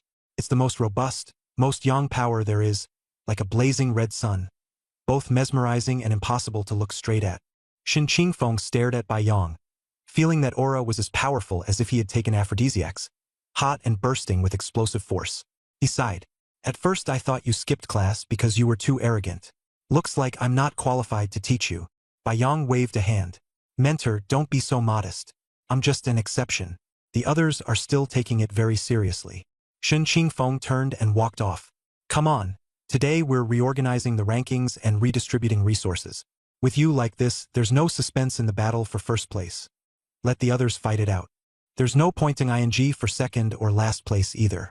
Wenren Fuguang and Xiong Zhenhai usually perform according to their strength anyway." Following the 2 mentors, Bai Yang quickly met his classmates whom he hadn't seen for a month, including Sun Byuk. When everyone saw Bai Yang appear with the mentors, their eyes all widened. The boys were so envious they wished they could switch bodies, while the girls blushed and pounded with excitement, especially Lin Tingxue and Yi Mujuan. Only Wenren Fuguang had disbelief written all over his face. Bai Yang walked straight over to Wenren Fuguang and handed him a 3rd-tier ancient demon control gold ring. "Thanks. This ancient demon has grown quite a bit stronger than a month ago, so I'm returning it to you." Wenren Fuguang nodded and took the gold ring and beast pouch. Shen Qingfeng began announcing today's ranking rules. As usual, today will determine the 1st seat, 2nd seat, and last seat. The new rule is, except for Sun Byuk, everyone else has been promoted to Tier 1, Level 9. The scoring has 2 parts. The first part is this month's performance, worth 50 points in total, and everyone gets full marks. The second part is the combat challenge, with a new rule. Battle servants are forbidden, and only standard martial academy equipment may be used. Those ranked lower challenge those ranked above them. Challenges can be made throughout the entire day. Whoever wins moves up. Keep challenging until no one dares to go up anymore. The rules were simple. Everyone just needed to challenge those ranked above them. At that moment, a student named Jean Russian raised his hand. "Instructor, last time 1st seat Bai Yang and last place Sun Byuk didn't attend class. Can they still get 50 points? Shen Qingfeng's expression changed, and his tone turned severe. "Jean Russian, are you questioning my decision?" Jean Russian quickly waved his hands. No, instructor, you have the final say." Shen Qingfeng announced. "The challenge begins. Lower ranks may only challenge higher ranks." The entire venue immediately fell silent as everyone began to calculate their challenge strategies. Wenren Fuguang strode forward. "Instructor, I want to challenge the 1st seat." Shen Qingfeng exchanged a glance with Zhou Yu. Zhou Yu said coldly, "Wenren Fuguang, We all know you haven't slackened off this past month. Your strength has remained stable. Let me remind you, Bai Yang's strength completely overwhelms yours. Don't humiliate yourself. Even Sun Byuk hasn't improved at all. Bai Yang could kill him in one move. Everyone's expressions changed drastically, and Sun Byuk's face flushed red at the remark. But the one speaking was Instructor Zhou Yu, who had cultivated the three-tier golden body. No one dared to object. Wenren Fuguang was briefly stunned, but still remained firm. Instructor, I want to personally witness the first seat's strength. Shen Qingfeng and Zhou Yu both turned to look at Bai Yang. Bai Yang nodded. Please. The two stood facing each other 10 meters apart. Wenren Fuguang took out a longbow and a quiver of arrows. They were all standard-issue first-tier martial academy equipment, of excellent quality. She quickly drew the bow and loosed an arrow. The arrow whooshed through the air. Bai Yang sidestepped and easily dodged it. The arrow struck the blue stone ground more than 10 meters away, leaving a shallow crater. Wenren Fuguang's expression grew even more solemn, and her movements quickened at once. Bai Yang pulled out an arrow and drew and fired again. The arrow struck his face head-on.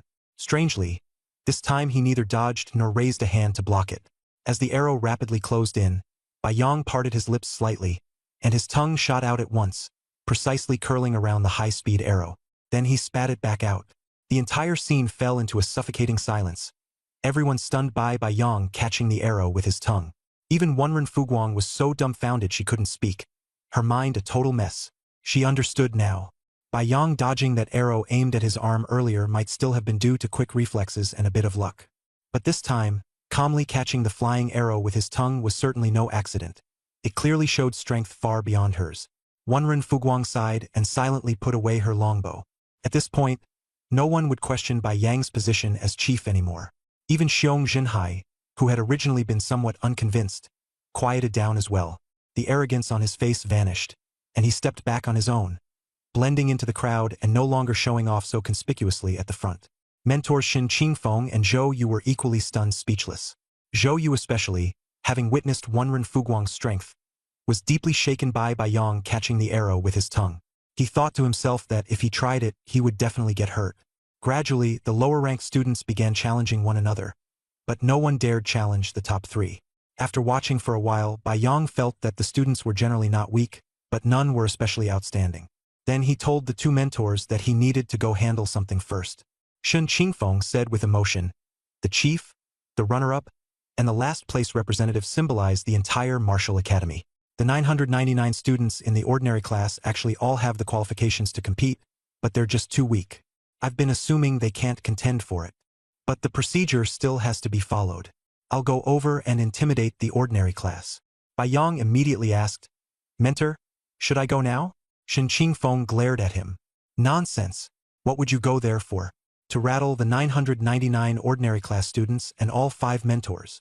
After being hit by you like this, even Lao Zhou and I would need several days to recover. Unbelievable. Catching an arrow with your tongue. How did you even come up with such a mentally devastating move? Let's go quickly and get busy with your stuff. Your secretary will help you collect this month's chief resources.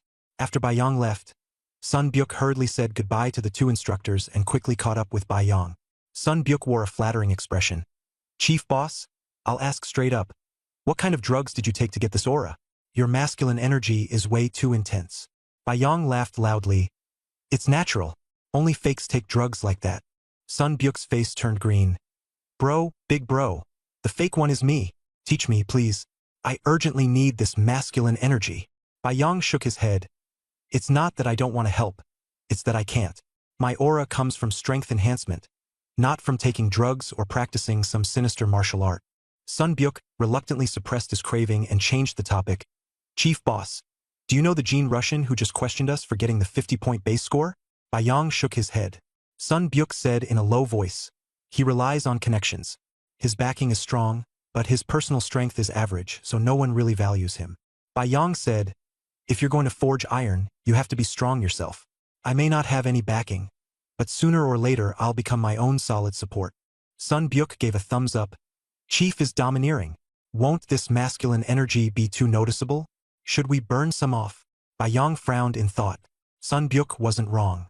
Are you planning to take me somewhere to use up this aura? Sun Byuk waved his hands hastily. Misunderstanding. I'm not taking you to any crooked path. My dad, the one you met a month ago, is the leader of a battle regiment.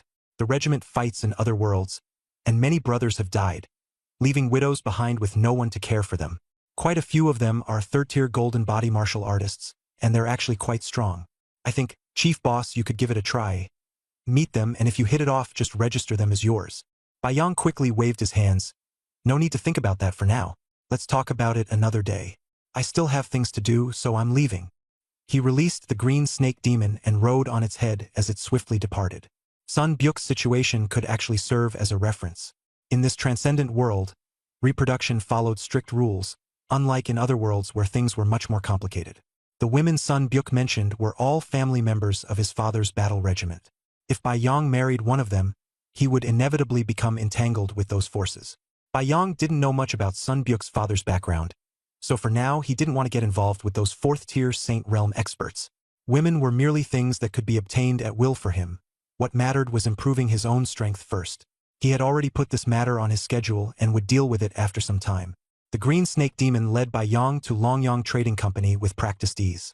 The boss personally came out to greet him, and a group of female shop assistants were staring at Baiyang with eyes almost blazing.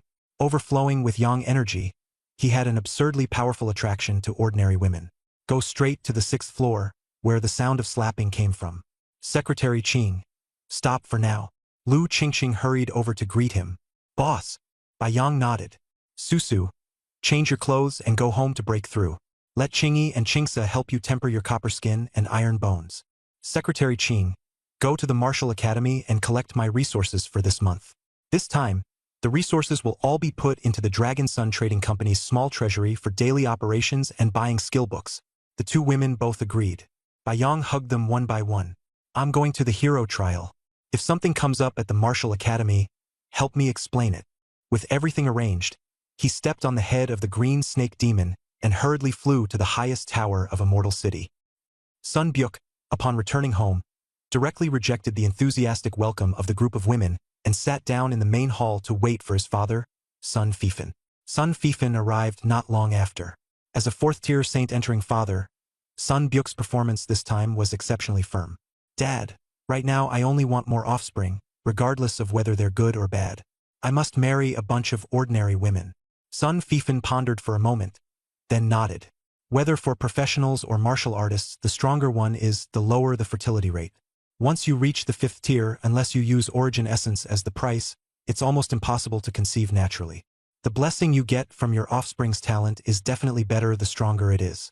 Right now, your 38 women are all 1st or 2nd tier, and you yourself are only 1st tier, so getting pregnant is naturally difficult. Like this, I support you working both sides at once. Go on blind dates and marry more ordinary women who haven't entered the ranks. And you can't give up on those 38 either. Sun Byuk's face went even paler. In order to increase fertility, I don't dare improve my strength.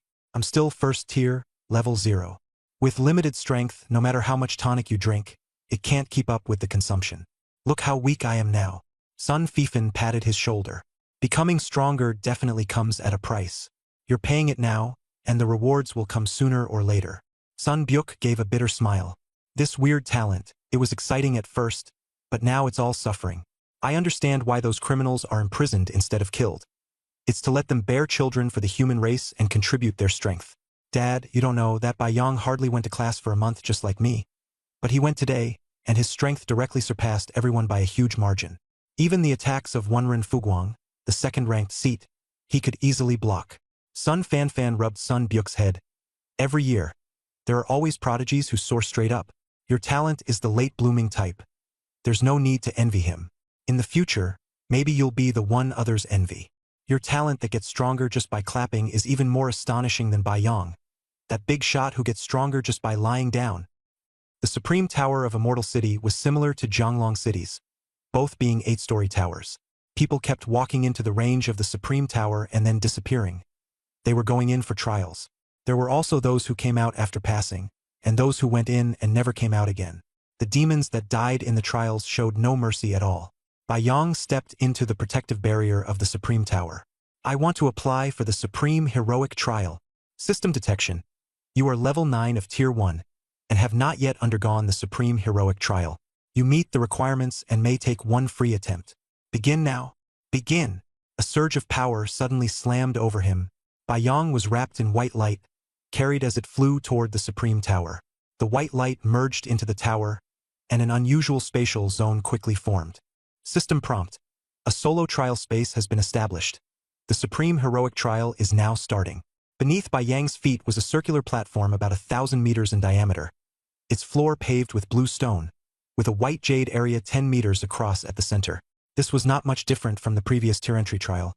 He could still complete the basic advancement on the spot and break through to become a Tier 2 hero. But Yang had no intention of taking that route. He strode straight toward the white jade platform and announced, "Begin the Supreme Heroic Trial." After the system agreed, it began constructing a new trial space. Once confirmation of completion was received, the system asked whether he wanted to enter, and he chose Enter without hesitation. Next, the system analyzed the otherworld marks on Yang's body. The Blood Corpse Realm's World Enmity held the highest priority, followed by the Snake Demon Realm's Ultimate Delicacy tag. The system began connecting to monsters from these two worlds. After negotiations between the two realms, conditions were proposed. He had to fight in a special marsh wetland environment, otherwise they would refuse to send monsters. Yang frowned. This wetland was even more troublesome than the ocean, with an extremely harsh environment. He probed, "What happens if I refuse?" System warning. If you refuse, monsters from the other worlds will rarely make a move, and you will very likely only be able to undergo the most basic advancement. Yang calmly agreed. "I agree to fight in the marsh, but they must send out all their combat power at once." The system responded, and the three realms jointly constructed a marsh battle space, setting up a safe platform for Yang. The transfer was complete. Yang confirmed he would not be disturbed by the aura of the other world. Under the same conditions, monsters were likewise unaffected by the aura of the Earth Origin realm. The marsh's complex terrain was difficult to scout. If the snake demons hid within it, they would be very hard for him to track, and could even put him in a desperate situation. Yang instantly appeared on a platform 10 meters in diameter, with a muddy marsh below and the platform standing about 10 meters high. The air was filled with the low growls of blood corpses and the hissing of snake demons, loud and tense. Over the past month, he had learned the rules of the hero-level trial through Qingqing, his secretary. This was the second stage of an adept's advancement, and also the ultimate trial in the Tower of Supremacy. Unlike the entry trial, there was only one round of battle here. The number of attacking monsters ranged from 100 to 10,000, with neither a lower nor an upper limit. Their level was unrestricted. If the other world were bold enough to send 10,000 king-level monsters, that would be fine too. However, the monster's combat power would be suppressed to first-tier level. The more monsters he killed, the more free attribute points he would gain after the battle.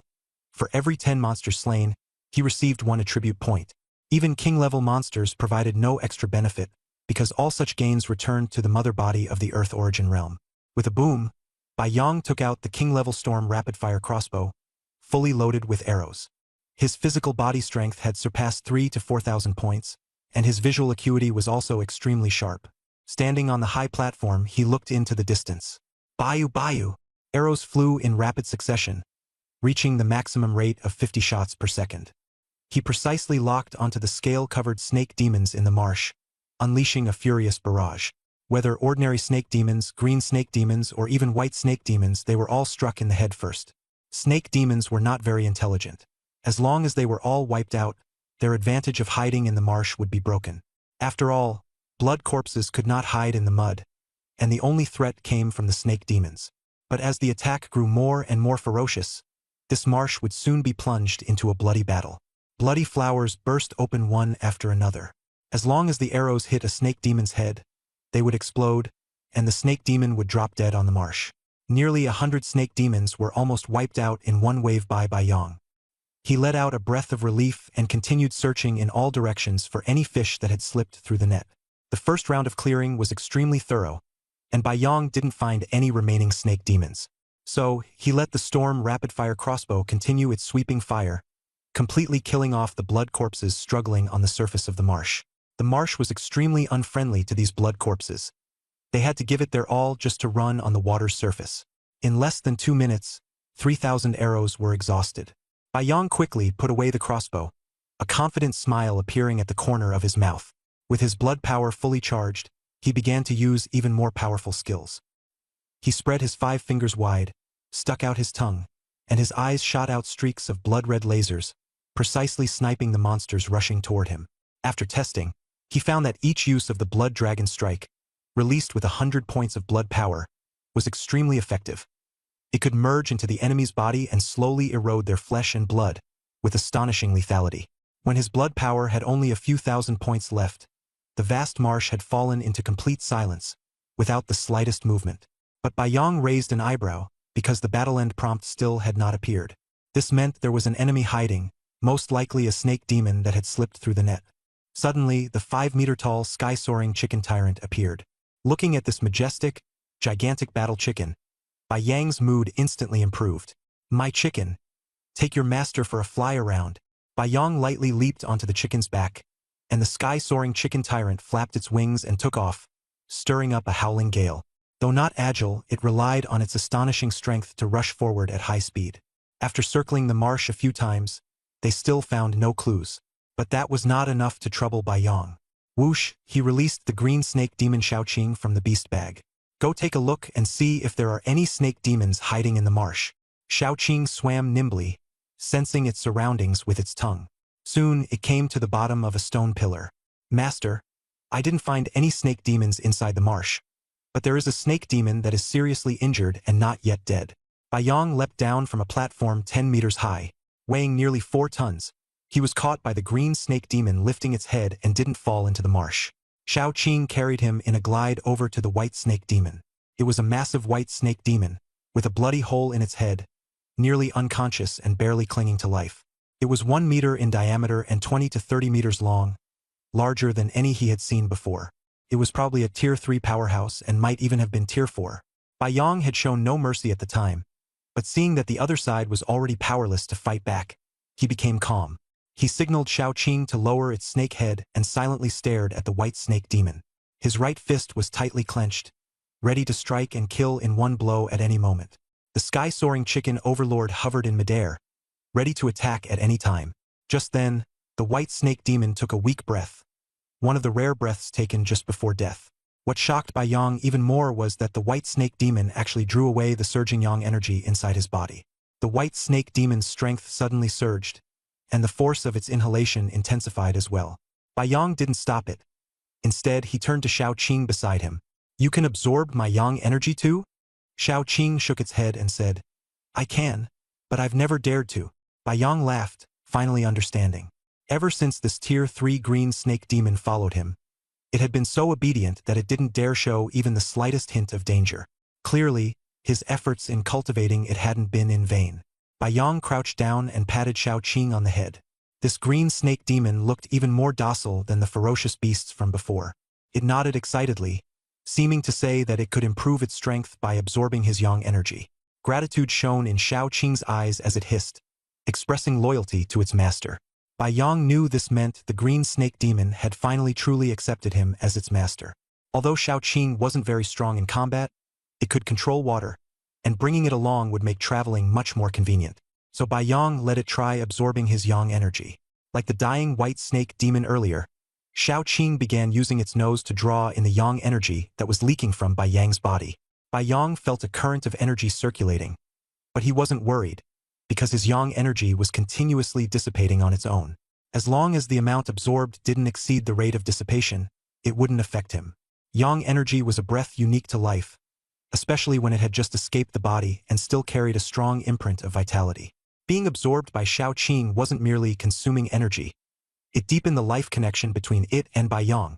Over time, the green snake demon would become his true battle servant, and then enslaving the gold rings wouldn't be so critical anymore. Likewise, Bai Yong allowed the white snake demon to absorb his yang energy, except that it was stronger than the green snake demon and harder to bind. In fact, Bai Yang's body was overflowing with yang energy. The several women couldn't help him, and he had long felt scorching heat and even a touch of qi deviation. Now, being drained by the 2 snake demons instead felt like a cool breeze blowing in during summer, much more comfortable. He even wished they would absorb it more fiercely. As the white snake demon absorbed the yang energy, the large bloody hole on its neck gradually healed, and it finally opened its eyes.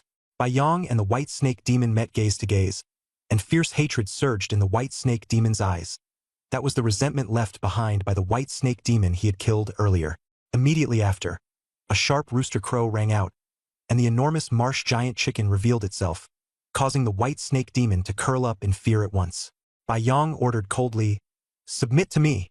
The white snake demon hissed in fury, "Human devil, dream on." Though it refused with its words, it did not stop absorbing yang energy. The rooster crow sounded like a soul-crushing force, striking 10 times in a row before the white snake demon finally wavered, its soul seemingly suffering a heavy blow. It hissed a change of tune, "Human, unless you promise that I may feed on your yang energy in the future." Bai Yang did not hesitate at all. "Deal." The white snake demon was stunned. It hadn't expected Bai Yang to agree so quickly, completely reversing his earlier tough attitude.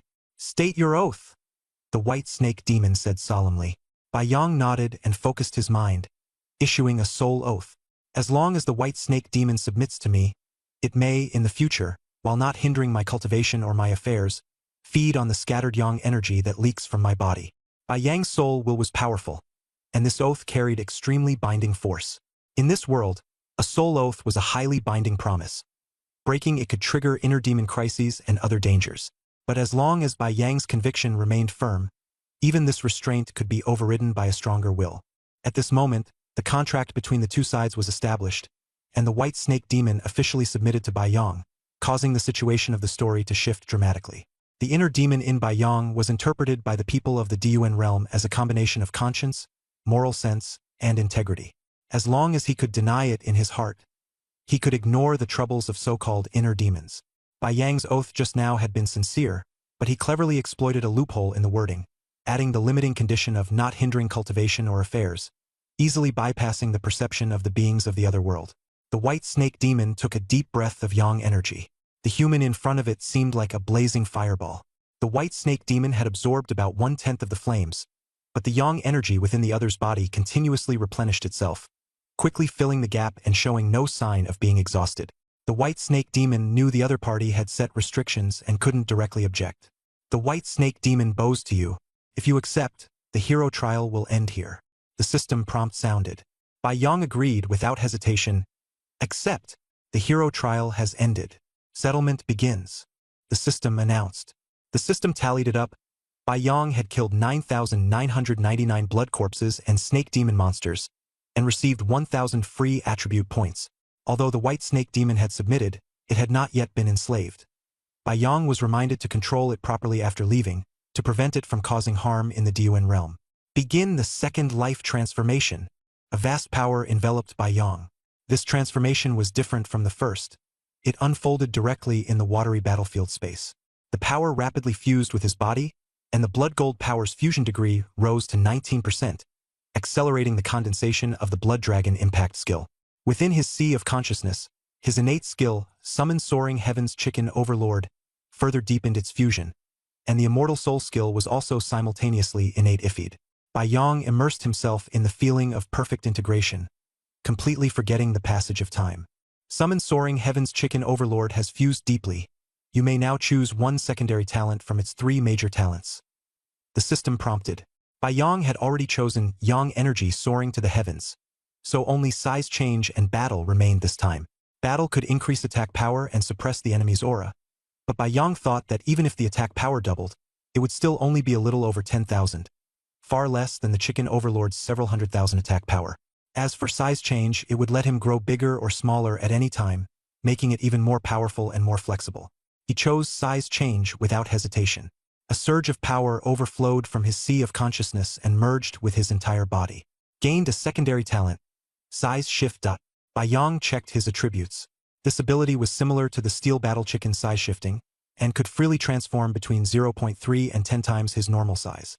At maximum size, he would become a giant nearly 20 meters tall, and the Blood Dragon Strike alone could turn into a massive laser pillar to crush enemies. Indestructible skill deepened its fusion. Blood Gold power increased to 30%. Gaining body-nourishing golden light, Bai Yang checked the upgraded Indestructible skill. Indestructible innate form. Tier. Overlord. Blood Gold fusion 30%. Attribute 1. Physical defense, physique, strength, and agility each plus 300 per level. Current increase. 6,000 points. Attribute 2. Greatly enhances pain tolerance and resistance to blunt and piercing damage. Attribute 3. Internal and external as one. When resisting physical attacks, damage is dispersed to reduce actual harm. Attribute 4. Can briefly resist fire and ice elemental damage, but lightning attacks become even more deadly. Attribute 5. Body-nourishing golden light. Every cell contains the power of indestructible, greatly increasing the body's resilience. Feeling this brand new power, Yang could not help but curve his lips slightly. Indestructible was no longer merely a defensive skill. It had permeated every one of his cells, making his body seem like an unbreakable steel behemoth. Yang's body had become extraordinarily tough, with the strength of his cells greatly enhanced and his fleshly body strengthened in every aspect. The weakest part in the past, his eyes, now possessed astonishing defensive power and were almost impervious to blades and spears. With only 30% of the blood gold power integrated, the defense of his indestructible had already reached an astonishing 6,000 points. Added to the extra defense from his physique and the secondary shield of body-nourishing golden light, Yang felt that his defensive thickness had far surpassed that of ordinary summoned creatures. Not only that, but his special flesh and blood body was slowly evolving toward a no-weak points constitution, as formidable as top-tier summoned beasts like the sky-piercing chicken overlord. At the same time, Yang's blood dragon strike skill had also undergone a qualitative leap. Empowered by blood gold power, this skill had advanced into an overlord-grade blood dragon strike, and fully fused with his life, allowing seamless use. The latest skill description read, Blood Dragon Strike Overlord Form. Consumes 100% of one's own blood power to unleash a blood dragon charge that ignores physical defense, dealing both physical impact and blood power erosion damage to the target. The blood dragon can be guided by mental force, with an attack range of mental force times 10 meters. The more blood power consumed, the faster the charge and the greater the damage. Mental force has a secondary effect on charge time. Feature: charging speed doubled. Attack form size can vary up to 7-fold. Yang extended a finger, and a lifelike miniature blood-red dragon immediately appeared. This little dragon fused the traits of a divine dragon: ox head, deer horns, snake body, eagle claws, and fishtail, and was nothing like an ordinary two-winged lizard form. Yang guided it with spiritual power as it nimbly circled through the air. In the past, this skill was like a straight-line laser, unable to turn.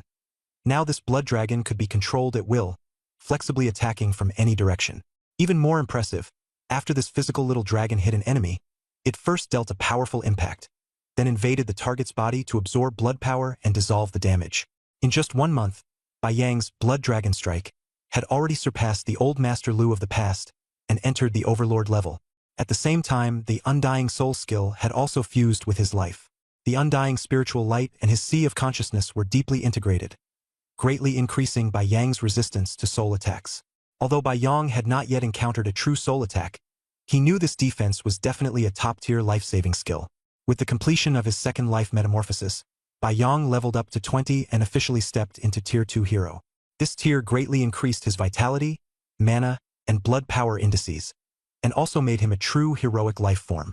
Upon leveling, he gained 30 free attribute points and 1 skill point per level.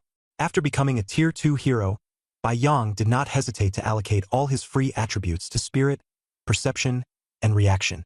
All 3 surpassed 330 points, making his overall state calm and clear-minded, with agile reflexes. Latest attributes show: vitality exceeds 100,000, mana exceeds 20,000, blood power nearly reaches 180,000, and the estimated remaining lifespan exceeds 6,000 years. Physical strength, constitution, and agility each increased by 6,000 points, and physical attack power soared to over 18,000.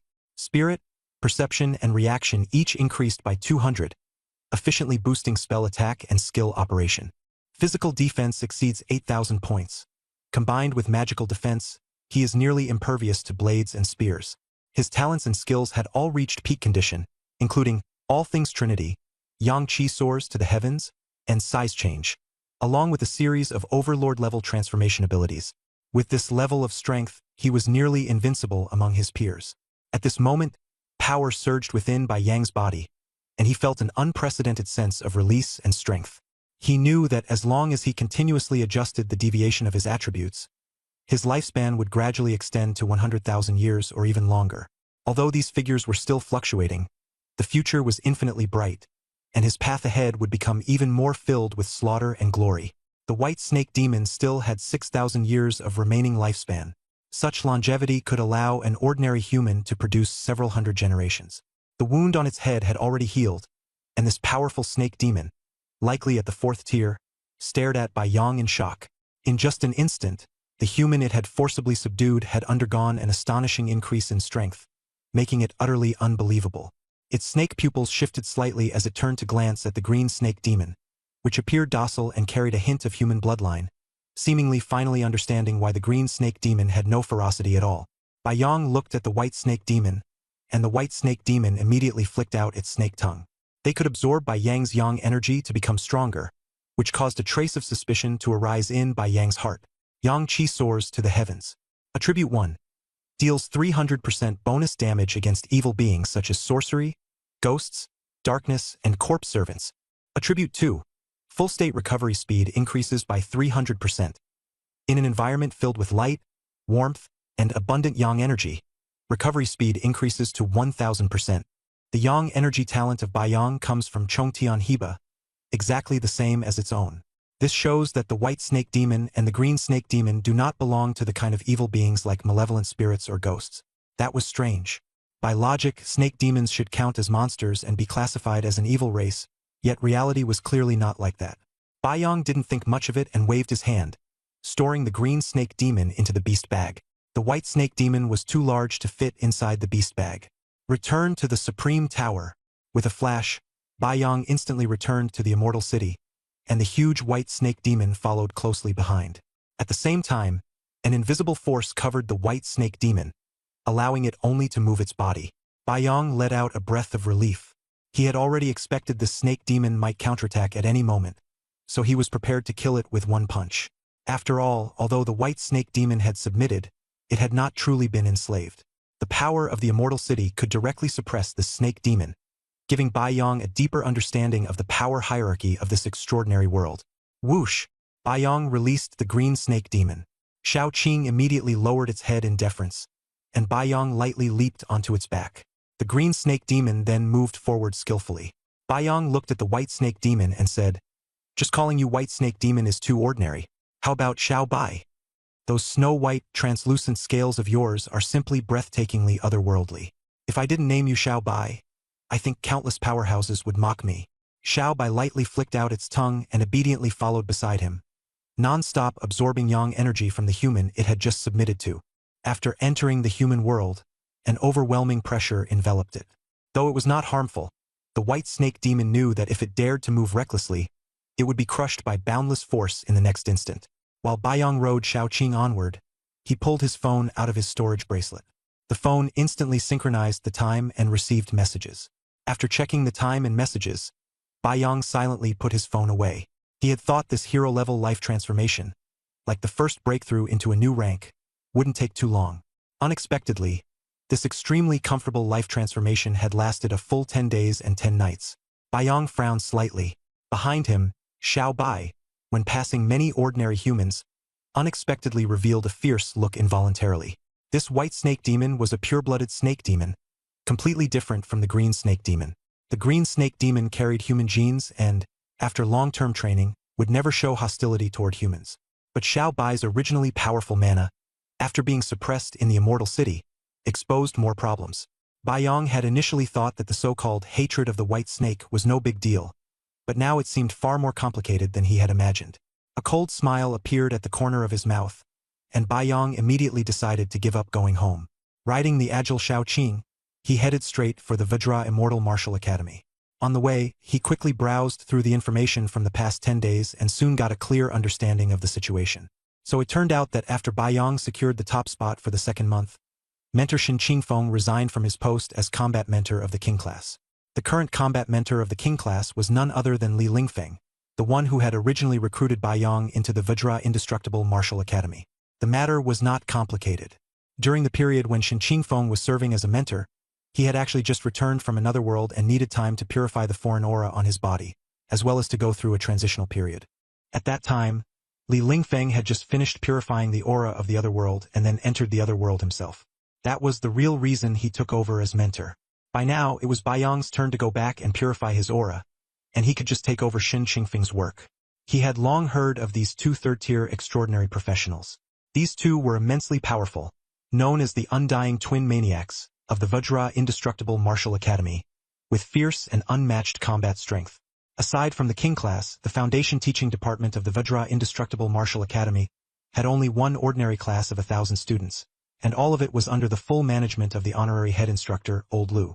Baiyang immediately sent a message to Li Lingfeng. "Senior, I want to find Old Lu and ask if he has time?" Li Lingfeng replied instantly, "Go directly. Old Lu happens to be free." Baiyang took the two snake demons and headed straight for Old Lu's palace. The palace door was open, and Old Lu's voice came from inside. "Baiyang, come in."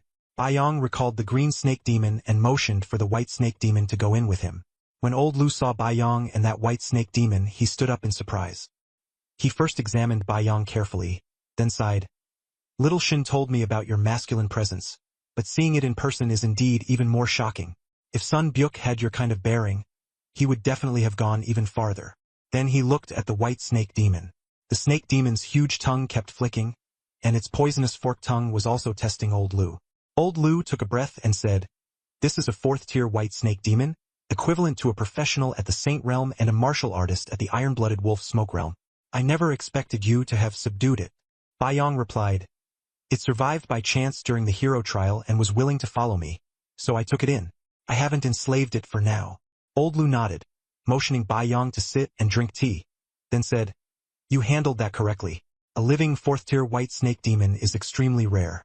Your value in the snake demon world is evident.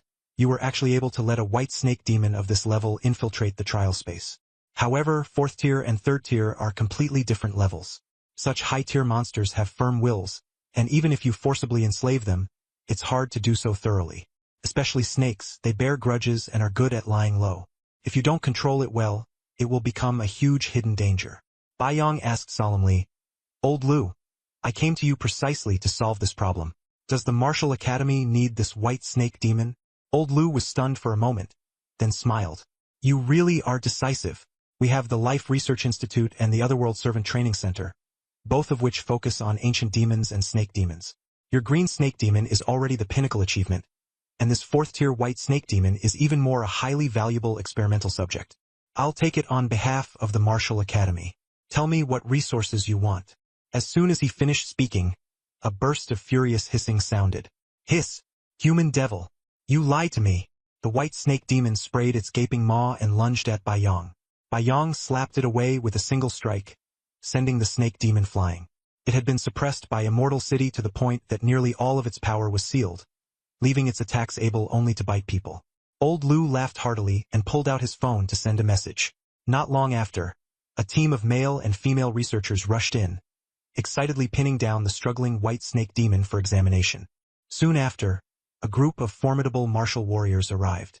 The leader cupped his fists toward Old Lu and said, "Old Lu, the researchers have gone crazy at the sight of a 4th-tier white snake demon. We'll take it away now." The martial warriors easily subdued the white snake demon and took it away. Baiyang did not look it in the eye, yet he could feel that murderous gaze almost solidifying into something tangible. The snake demon hissed a threat. "Human devil! The snake ancestor will surely devour you and the human race." It departed coldly, without begging for mercy, leaving only intimidation behind. Baiyang ignored it. Just moments ago, he had even been thinking that after the hero trial ended, continuing to bring along 2 snake demons would look pretty imposing. But once the white snake demon was suppressed in Immortal City, it still instinctively held deep hostility toward humans, repeatedly turning violent along the way. That alone was enough for Baiyang to decide not to keep it. That was exactly why he had come to see Old Lu. When Baiyang faced that 4th-tier white snake demon, he knew in his heart that even if he completely enslaved it, he still couldn't change its ferocious nature. Rather than expend the effort to control it, he might as well exchange it for resources and maximize its value. Old Lu said with emotion, "I didn't expect this white snake demon to hate you so much. You'll have to be careful when you enter the snake demon realm in the future. It's possible you're carrying some strange mark related to snake demon bloodline." Baiyang nodded. "I'll be careful, Old Lu." The snake ancestor in the white snake demon's words? Old Lu laughed. That's a legend in the snake demon realm. Green snakes and white snakes actually share the same bloodline. Once they advance to the 5th tier, they transform into green and white scales and gain control over wind and water. The snake ancestor is the most powerful of the unique snake demons. It's said to have surpassed a 6th tier god, but it has never appeared, and no one knows where it hides. Don't be afraid of its threats. If the snake ancestor dared to show itself, the powerhouses of our Earth Origin Realm Supreme Council would have already gone after it. Alright, this 4th-tier white snake demon is highly valuable. Tell me what you need, and I'll do my best to help you decide. Bai Yang fell silent in thought. He had just advanced to Tier 2, and 2 key skills still hadn't been learned, so he was at a crucial stage of strength growth. Elder Lu, now that I've reached Tier 2 hero level, how should I keep getting stronger next? Elder Lu poured Bai Yang a cup of tea and, after some thought, replied, the core of hero level is the word hero. Passing the trial is proof of both strength and courage. The most important change is that you can form a team, preparing for future expeditions into different worlds. Getting stronger is no longer just about grinding monsters. Team combat power becomes the key. Broadly speaking, teams are divided into 4 major schools. First, form contracts with martial artists and take them as wise ministers. Martial artists are the human race of the Dun realm, and they must follow the council's rules. You cannot enslave or control them. If you want to take this path, you can go to the southern part of Undying City, show your strength to the Undying Legion, sign a team contract, and mutually select team members with martial artists. Bai Yang nodded in understanding.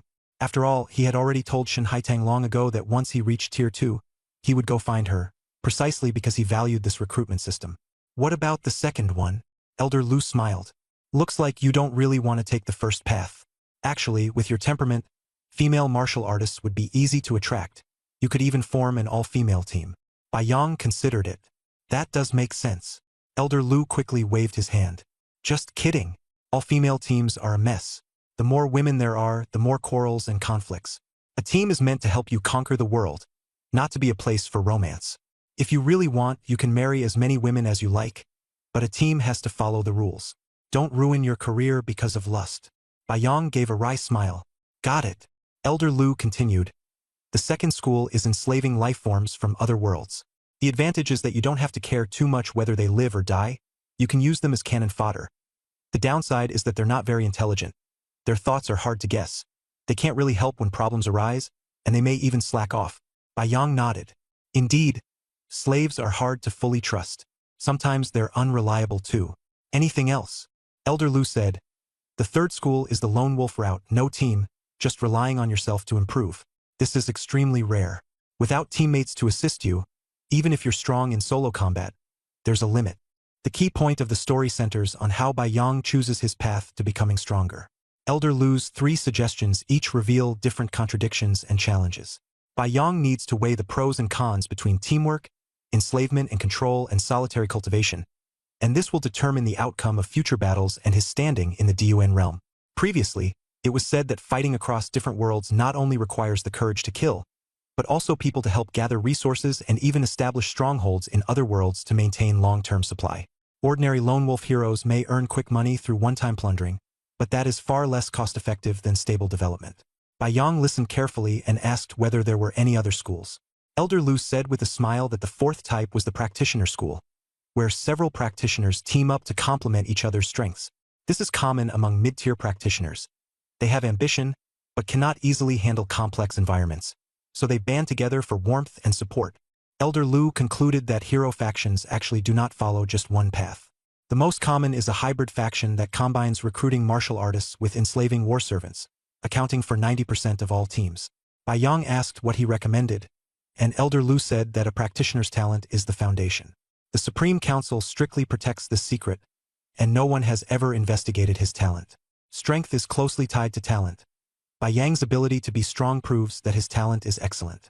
Elder Lu warned that if Bai Yang recruited martial artists now, once Bai Yang's personal strength improved rapidly, those martial artists would quickly be unable to keep up and would instead become a burden.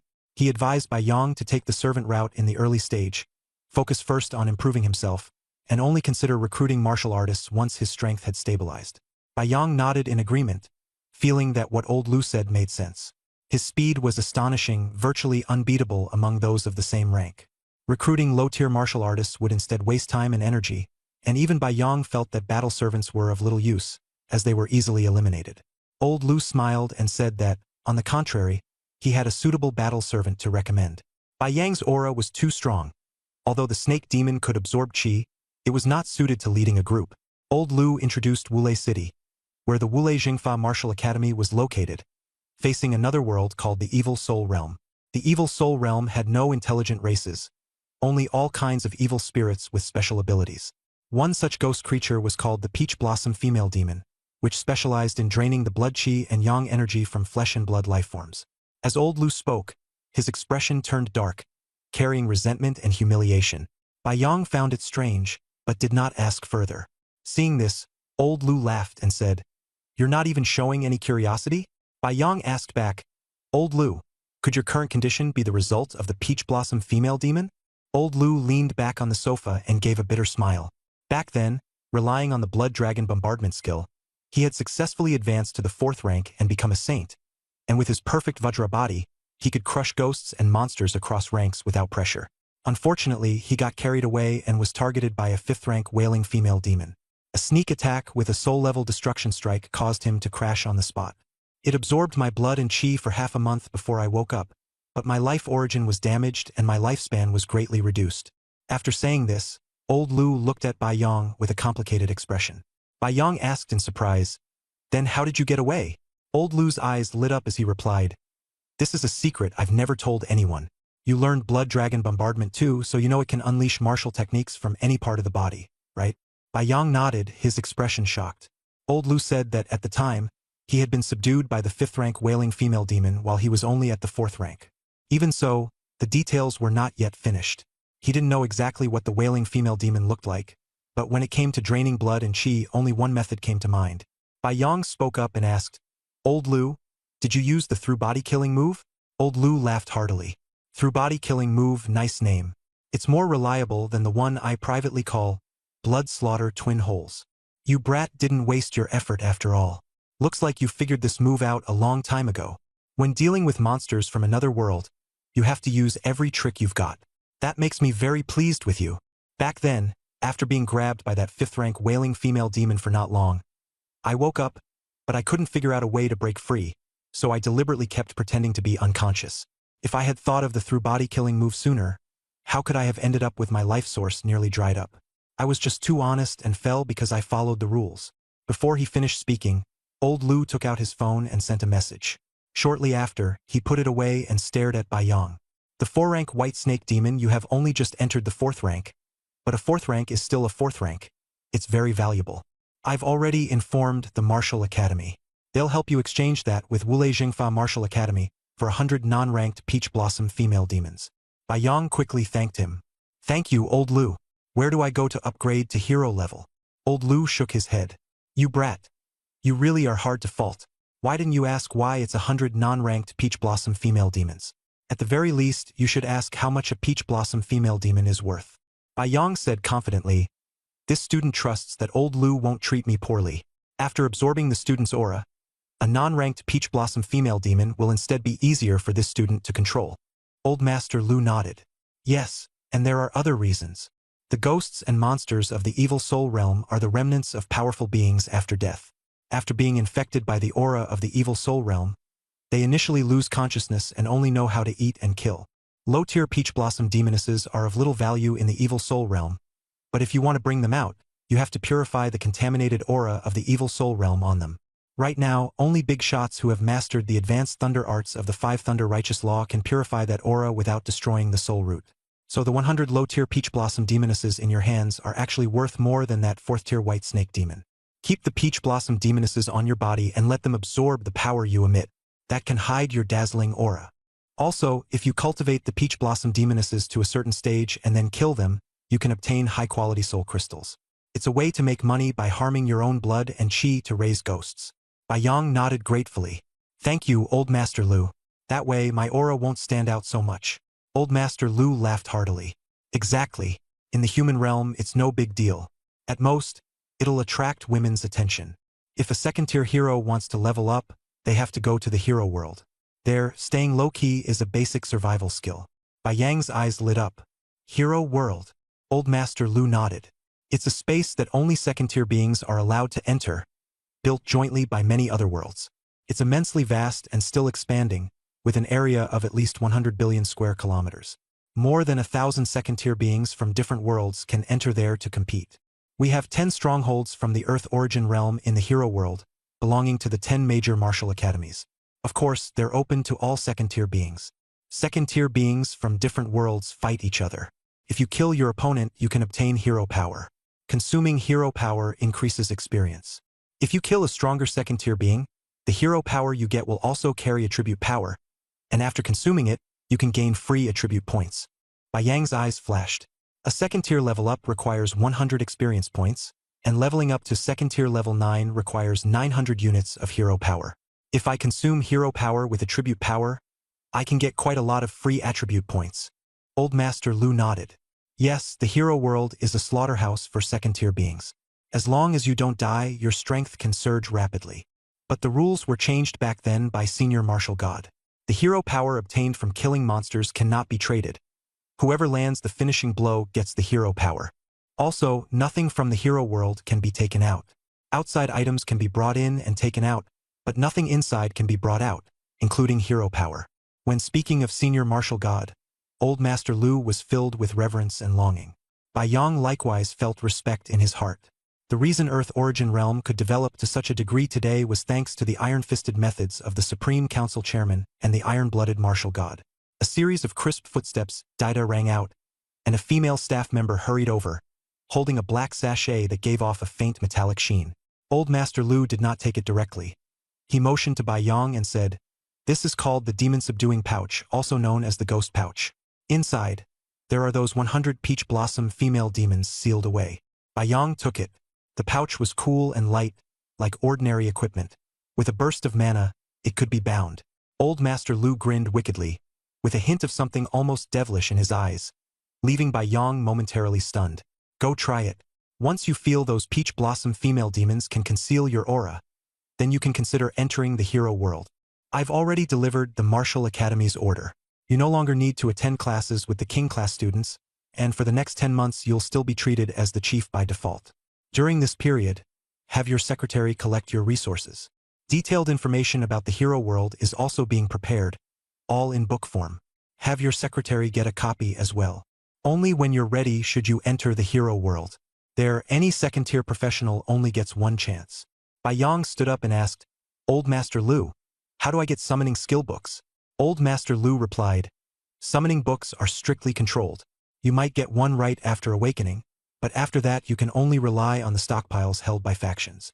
When you first enrolled, the Martial Academy gave you Immortal Soul, and later I privately sent you Blood Dragon Strike.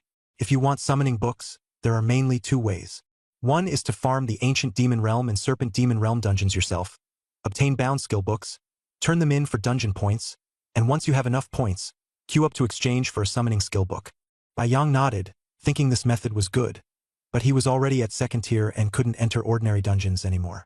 Old Master Lu said with a smile, "The queue is long though. Even if your points are enough, you still have to wait. Sometimes it takes a very long time. The second is that, about 2 months from now, the first-class War Academy will begin recruiting geniuses. If you can get in, the Martial Academy will reward you with a summoning skill book." Bai Yang's eyes lit up. "I understand.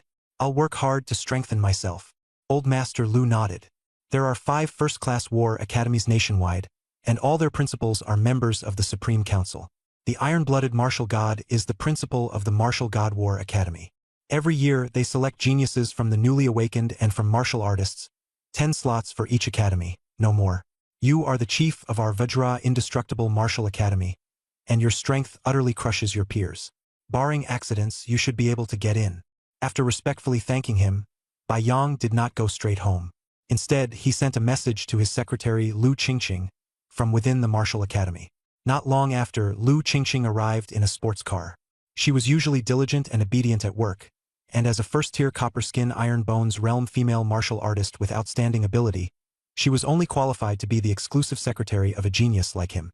Bai Yang told her about the 10 months' worth of resources and the hero world materials he had just received, then took out 4 exemplary-grade water control skill books. "Qingqing, use these skill books to help me trade for a Tier 2 medium-sized mechanical crossbow. I've already handed over the blueprint to you. For the setup, make the bolt storage box larger, enough to hold 10,000 bolts. Also, make a set of Tier 2 armor. You're familiar with my physique data. If these 4 water control skill books are worth more, then help me custom make a pair of dual Tier 2 gauntlets. You know the shape of my hands, So there shouldn't be a problem, right? Lu Qingqing's cheeks flushed slightly as she nodded. Boss, rest assured. There will absolutely be no mistakes. After parting ways with his secretary, Bai Yang went straight home.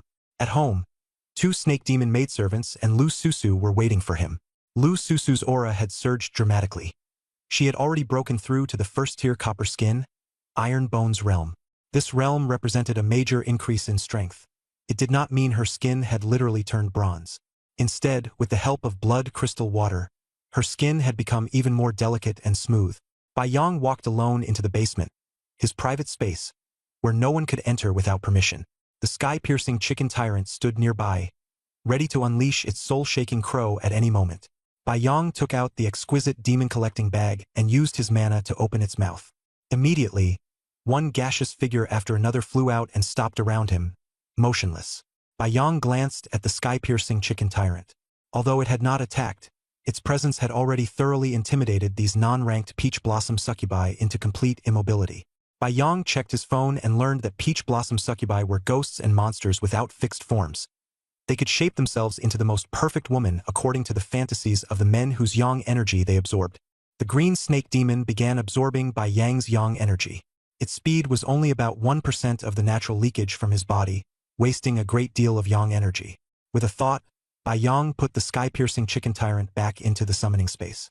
Keeping it outside was only to prevent these peach blossom succubi from resisting like that fourth-tier white snake demon before, but under the suppression of the immortal city, they simply dared not act up. After the sky-piercing chicken tyrant left, the peach blossom succubi gradually returned to normal. Bai Yang guessed this was due to the awakening effect of his abundant yang energy. He lightly tapped one succubus's gaseous body with his finger, and the yang energy immediately harmed it, though the effect was not very significant. He recalled what old Lu had said: the big shots who practice the 5 thunder correct method and other profound thunder arts have purified the filthy netherworld chi from the evil souls of peach blossom succubi. Although it didn't damage their foundation, their thunder arts are far more powerful than yang energy. This showed that these peach blossom succubi were no ordinary beings. Bai Yang grabbed the bodies of the 3 peach blossom succubi and prepared to activate the all things 3-in-1 innate ability. However, a prompt appeared. Before 3-in-1 fusion, life infection was required, and the infection level had to reach 50% before fusion could be performed. Bai Yang smiled. Although there were restrictions, being able to 3-in-1 was enough. He was very familiar with life infection, so without hesitation he opened his chest and allowed the peach blossom succubi to absorb his yang energy. The succubi were instantly enveloped by Yang's residual aura, and soon all took on forms, though each was different. Some were in the guise of innocent young girls, some were top-tier mature women, and some were perfect married women. Bai Yang was stunned. It turned out that the image of the perfect woman in his heart was not just one thing. He could faintly feel that while these succubi were frantically absorbing his aura, they were also being injured, a mixture of pain and pleasure. The gains were clearly far greater than the losses, and even the aura of 100 peach blossom succubi was steadily growing stronger. Their level was low, and by absorbing Bai Yang's second-tier hero-level yang energy, they were already gradually taking on his imprint. Without any surprises, Bai Yang set these succubi aside and began to carefully study the skill books, preparing for the cultivation of all things 3-in-1. Old Lu hadn't mentioned which second-tier hero-level skill to choose today, so he had to decide for himself. Skills were not something one could simply learn after obtaining the book. Many skills conflicted with or duplicated each other and could not be mastered at the same time. For example, the flexibility skill he had previously obtained from killing a snake demon was somewhat conflicting. Bai Yang had a superior grade Pomforce skill book obtained from killing the white snake demon, but this kind of single attribute skill book without any innate synergy was basically impossible to learn well. He tried using Iron Cloth and Boiling Blood skill books to enhance Pomforce, but the similarity was too low, and the failure rate for 3-in-1 fusion was pitifully high. He understood that he had to accumulate a large number of ordinary skill books that could be synthesized. Otherwise, there would be no way to develop further. Soul-type skill books were extremely scarce, and he still hadn't even found an upgrade path for his own immortal soul, so he decided to give up on that for the time being. Among soul skills, summoning was the most practical. He sensed his summoned soaring rooster overlord. This rooster had originally been nothing more than an ordinary summoned rooster, but he had cultivated it into a powerful being. When the soaring rooster overlord flew, it did so by brute force. When it entered water, it did so by smashing through with brute force as well. It had almost no technique and was a melee type. Bai Yang wanted to find a summoning skill book that could complement the soaring rooster overlord, But as the chief of a second-rank martial academy, he couldn't find any clue at all. Summoning skill books were strictly controlled. They were not treasures you could farm by grinding monsters. He had asked Elder Lu before, and even Elder Lu couldn't produce a summoning skill book, which showed just how rare they were. At that moment, he heard familiar footsteps coming from upstairs. It was the mature secretary returning. The green snake spirit slipped upstairs nimbly and brought down a box. Inside the box were 4,000 first-rank superior quality blood crystals, all distributed by Elder Lu according to chief-level standards. Lu Qingqing said, "Boss, should I learn this book, Hero World, first and then teach you, or should you learn it first?" Bai Yang said, "You first figure out the key points. Then I'll combine what you've learned and study it comprehensively with you. We'll tackle it together." Lu Qingqing immediately began flipping through and analyzing it, while Bai Yang continued with his own matters. Not long after, he smiled slightly. His 100 peach blossom succubi had all broken through to first rank, and each had been branded with his life mark. They were now completely enslaved and bound, far more thoroughly than the former scroll-based enslavement of those two snake demon maids. If he synthesized the peach blossom succubi now, he could obtain something stronger, but he still had a bigger plan ahead, so it wasn't wise to waste resources for the time being. Thus, he put these first-rank peach blossom succubi into the beast taming bag and prepared to head upstairs. Under the mature secretary's professional guidance, Bai Yang began to concentrate on studying Hero World. The special environment and method caused his learning efficiency to soar instantly. As his understanding deepened, Bai Yang's eyes grew brighter and brighter. He learned more rules. Every second-rank individual had one chance to enter Hero World, and even servants had this opportunity. Hero power belonged to whoever landed the finishing blow. It could not be traded, could not be gifted, and could not be taken out of Hero World. But if there was a special connection between two second-rank individuals, for example, if his peach blossom succubi bore his life mark, then once they reached second rank, they could enter Hero World with him. More importantly, this connection allowed them to share the hero power they gained with each other. The hero power earned by the peach blossom succubi from killing enemies belonged to him, and vice versa. By the same logic, his two snake demon maids, Qingyi and Qingse, could also enjoy this privilege. A glint flashed in Bai Yang's eyes, and he immediately issued an order. "Qingyi, Qingse, go to the basement once every 2 hours. After that, Xiaoqing will bring you up, and Susu and Qingqing will take care of you." Though the two snake demon maids were afraid in their hearts, they would never disobey their master's orders, even if it cost them their lives. The peach blossom succubi could be bound by absorbing his yang energy, while the snake demon maids, as real flesh and blood living beings, had other methods to gradually achieve binding. After Bai Yang finished reading the entire book, he patted the mature secretary beside him. He said, "Qingqing, I need 2 sets of second-rank soft armor that can protect the entire body, custom-made according to Qingyi and Qingse's body shapes. You should know their body measurements." Lu Qingqing nodded in agreement. Bai Yang then said, "Also, I want custom-made weapons and armor for myself and armor for Qingyi and Qingse as well. After they're made, go to several weapon shops and place bulk orders for the same ordinary second-rank equipment." Lu Qingqing accepted the order and left. Bai Yang returned to the basement and inspected the attributes of the newly promoted first-rank peach blossom succubi.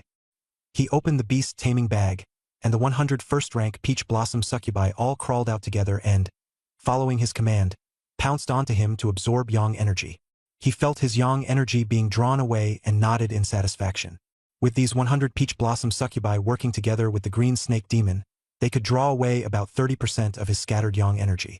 Bai Yang checked the strongest peach blossom fox demon's attributes. First tier, soul energy 132, soul energy strength 15. Soul energy is equivalent to a ghost's HP.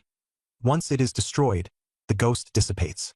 Ordinary attacks are ineffective against ghosts, and only opposing powers such as light or thunder can work. Bai Yang's Blood Dragon Strike is a blood energy attack, and ghosts are drawn to blood energy. He can use Blood Dragon Strike to feed them and stun them. This is a common method used by martial artists against ghosts. Soul energy strength 15 means that after this peach blossom fox demon condenses chi into form, it can unleash 15 kilograms of force. Although not strong, ghost forms can change in many ways, and if this force is used cleverly, the effect is astonishing. Energy absorption and chi condensation into form are both basic skills of ghosts. All 100 fox demons are the same ordinary stock. Bai Yang knew these were surplus items sold externally by the Five Thunder Orthodox Martial Academy. As it absorbed yang energy, its soul energy kept accumulating. Once soul energy exceeds 1,000, these peach blossom fox demons can advance to second tier, at which point their strength can exceed 100 kilograms. Absolutely beyond what ordinary people can withstand. Ghost's usual tactic is to enter the target's apertures and absorb energy from within.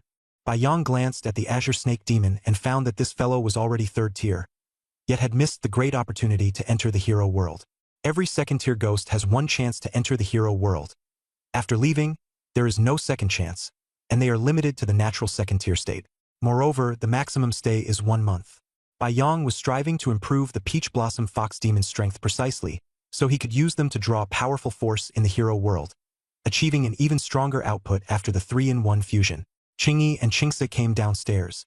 Back when he was with the glamorous secretary, Bai Yang had already wanted to try the size-changing talent. The glamorous secretary was an independent life form, whereas the snake demon made completely belong to him. At this moment, Bai Yang was overjoyed. Usually calm, he could not control his excitement this time. The size-changing talent was truly marvelous. Unlike summons whose entire bodies enlarge or shrink in sync, his flesh and blood body, under datification conditions, could change locally and in non-proportional ways. Like the Rui Jingu Bang, it could transform freely in size at will. Bai Yang put down the skill book and began synthesizing blood crystals. One perfect 1st-tier blood crystal after another appeared. Continuing the 3-in-1 synthesis was no longer worthwhile. With the abundant Yang energy talent, plus continuously drinking 1st-tier perfect blood crystal water, he could unleash a 10,000 things 3-fold one about once every 3 minutes, greatly increasing his strength. 20 syntheses an hour, 480 a day. In less than a day, Bai Yang merged 4,000 1st-tier good quality blood crystals into 444 1st-tier perfect blood crystals. Through his phone, he placed an order and bought a batch of 1st-tier crossbows corresponding to the Storm Rapid-Fire Machine crossbow blueprint. He frantically carried out 3-in-1 synthesis, forging one King-tier Storm Rapid-Fire Machine crossbow after another. After synthesizing 100 pieces, 5 days and 5 nights had already passed. Then Bai Yang received the weapons and armor customized for him by Lu Qingqing. Windstorm Downpour Machine Crossbow, 2nd tier, perfect. Overall strength 2000, physical attack 800, range 3000 meters. Compared with the 1st-tier machine crossbow, all attributes are greatly enhanced with improved accuracy, shooting stability, and speed. Bai Yang continued synthesizing 2nd-tier machine crossbows. The cost rose sharply because these were top-tier weapons prepared for himself.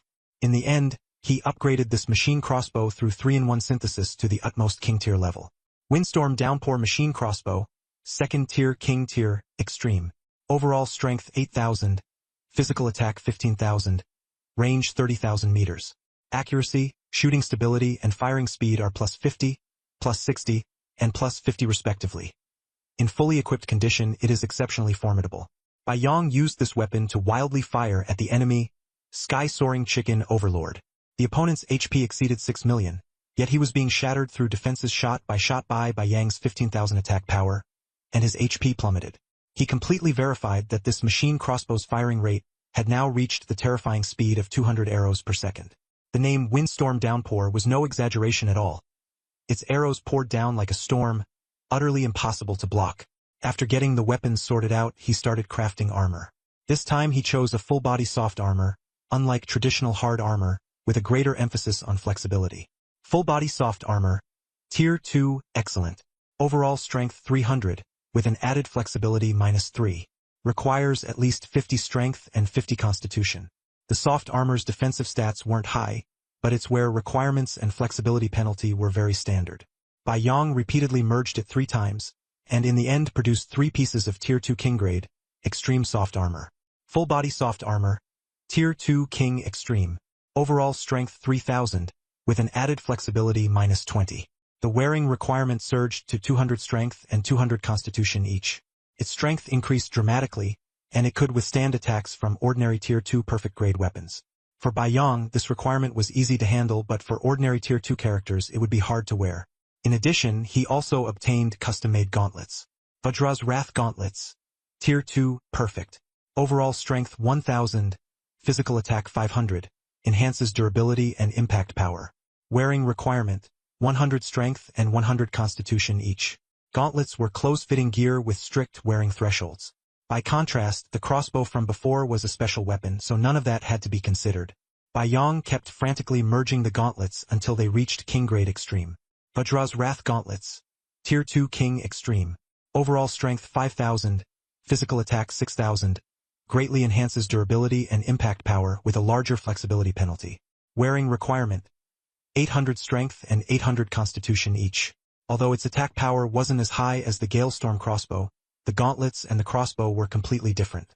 Each arrow fired by the crossbow had 15,000 attack power, whereas when the gauntlet struck an enemy, in addition to the built-in 6,000 attack power, they could also stack Bai Yang's own physical attack power. Bai Yang's own physical attack had already reached 18,042, making the attack power after the gauntlet bonus extremely terrifying. Bai Yang's attack power now ranged from 0 to 24,042, depending on his execution and whether he landed the hit. The damage was not fixed. Even for professionals, most would still learn some martial techniques. At the King class and regular class of the Vajra Indestructible Martial Academy, although the main combat instructors were professional mentors, they were also assigned martial arts mentors to teach combat techniques. Zhou Yu, the martial arts mentor for the King class, was responsible for training everyone in martial techniques. For Bai Yang, martial techniques were not the most important thing. He had trained for 3 years in high school already. Now that his strength was sufficient, when facing opponents of the same rank or even one rank higher, he could simply crush them with brute force and didn't need any technique. With the high-end gauntlets on, they felt heavy in the hand. The wearing requirement of 800 strength and 800 constitution was easily met by his 6,014 strength and constitution, and the accompanying flexibility -30 was no issue at all. After putting away the equipment, Bai Yang carried the 2 snake demon-made beauties downstairs. After a period of time, he had completely subdued Qingyi and Qingse, and their bond had surpassed ordinary enslavement. His 100 peach blossom female demons had also advanced to Tier 2, with their level and strength greatly increased. These Tier 2 peach blossom female demons could easily absorb the yang energy naturally produced by him every day, helping him solve the long troublesome problem of insufficient yang energy. In the 300 square meter first-floor living room, a large quantity of bottled mountain spring water was neatly stacked. Bai Yang's backup supply? Blood crystal water dissolved from blood crystals.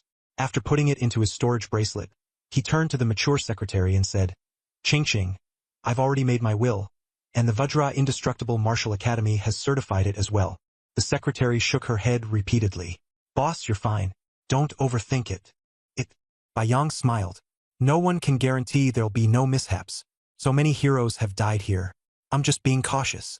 As soon as he finished speaking, he handed her a control gold ring for a 3rd-tier Azure Snake Demon.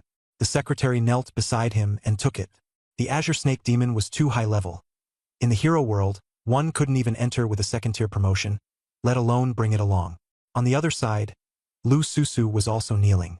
He gently let her lean against his leg and said, "If something happens to me, the Azure Snake Demon will go to Qingqing. As for this villa and the storefronts, you and Shen Haitang will split them evenly." An hour later, Bai Yang strode off and, after traveling via teleportation, arrived in Jianglong City, his hometown. He headed straight for the new recruit camp. As the chief disciple of Vajra Indestructible Martial Academy and a 2nd-tier hero class, he broke the rule here that forbade visits. Shen Haitang was in the women's barracks. The instructors were all 2nd-tier martial artists, far stronger than his few snake demon maidservants, who had only just reached 2nd tier. Bai Yang saw her in a room. Shen Haitang wasn't all that surprised to hear of his promotion. Her expression was calm, as if it were only natural. They chatted for a while and hugged. Then he was driven away by the instructor. Even leaving a blood crystal behind wasn't allowed. The new recruit camp had extremely strict rules. Being allowed to see her once was already an exception. As for resources, the new recruit camp had excellent conditions. As long as you performed well, the resources were enough to use. Afterward, Bai Yang contacted his old classmates and soon met the class monitor Zhao Zuohai and 3 other classmates from the martial academy.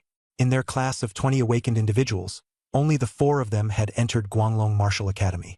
2 had died, and the remaining 13 lacked the strength to take the risk, abandoning the path and becoming ordinary low-tier professionals, struggling to make a living.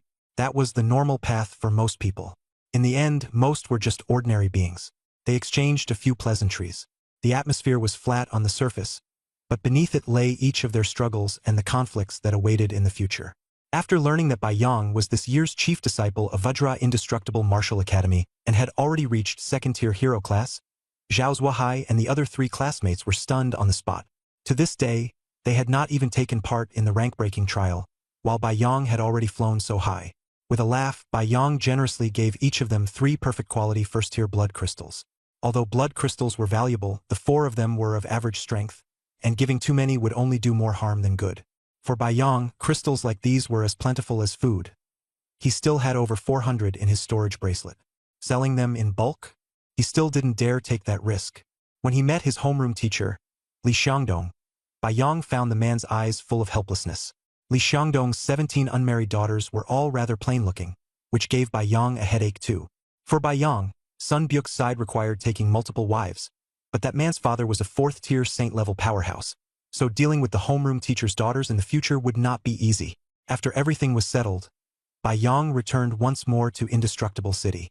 The hero world was a second-tier slaughterhouse, where geniuses from various worlds gathered and killed one another. It was unimaginably dangerous. As usual, Bai Yong left a will and also went to see an old friend. Very soon, he arrived at the Supreme Tower, the place where professionals in the Earth Yuan realm advanced in rank. Both the rank-breaking trial and the hero class trial were held here, and it was also the transit point for entering the hero world. Bai Yang's thoughts moved, and he issued a request. "I want to enter the hero world." The system began its scan, sweeping over him as well as his beast pouch and demon-nurturing pouch, counting everything one by one. It confirmed that he was a natural second-tier and had not brought any non-natural second-tier servants. The system warned that bringing a non-natural second-tier into the hero world would result in immediate annihilation. Although some beings could evade detection once inside, anyone who was not a natural second-tier would be killed instantly. High-tier weapons and equipment would likewise be erased. This restriction did not include low-tier equipment. Otherwise, the first-tier machine crossbow Bai Yong had crafted for the Peach Blossom female demon would be useless. After passing the scan, the system activated the teleportation. Bai Yong felt the teleportation time was extraordinarily long. At last, he landed in a lively place like a market, surrounded by human second-tier martial artists.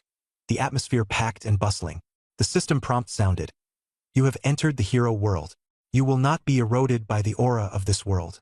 Remaining stay time, 29 days, 23 hours, 59 minutes, 59 seconds. Bai Yong quickly released Qingyi and the other woman in green from the beast bag, and they followed close behind him. Then Bai Yong released 100 second-tier Peach Blossom female demons. These demon spirits attached themselves to his body and began absorbing the surrounding natural yang energy, making Bai Yong appear less conspicuous.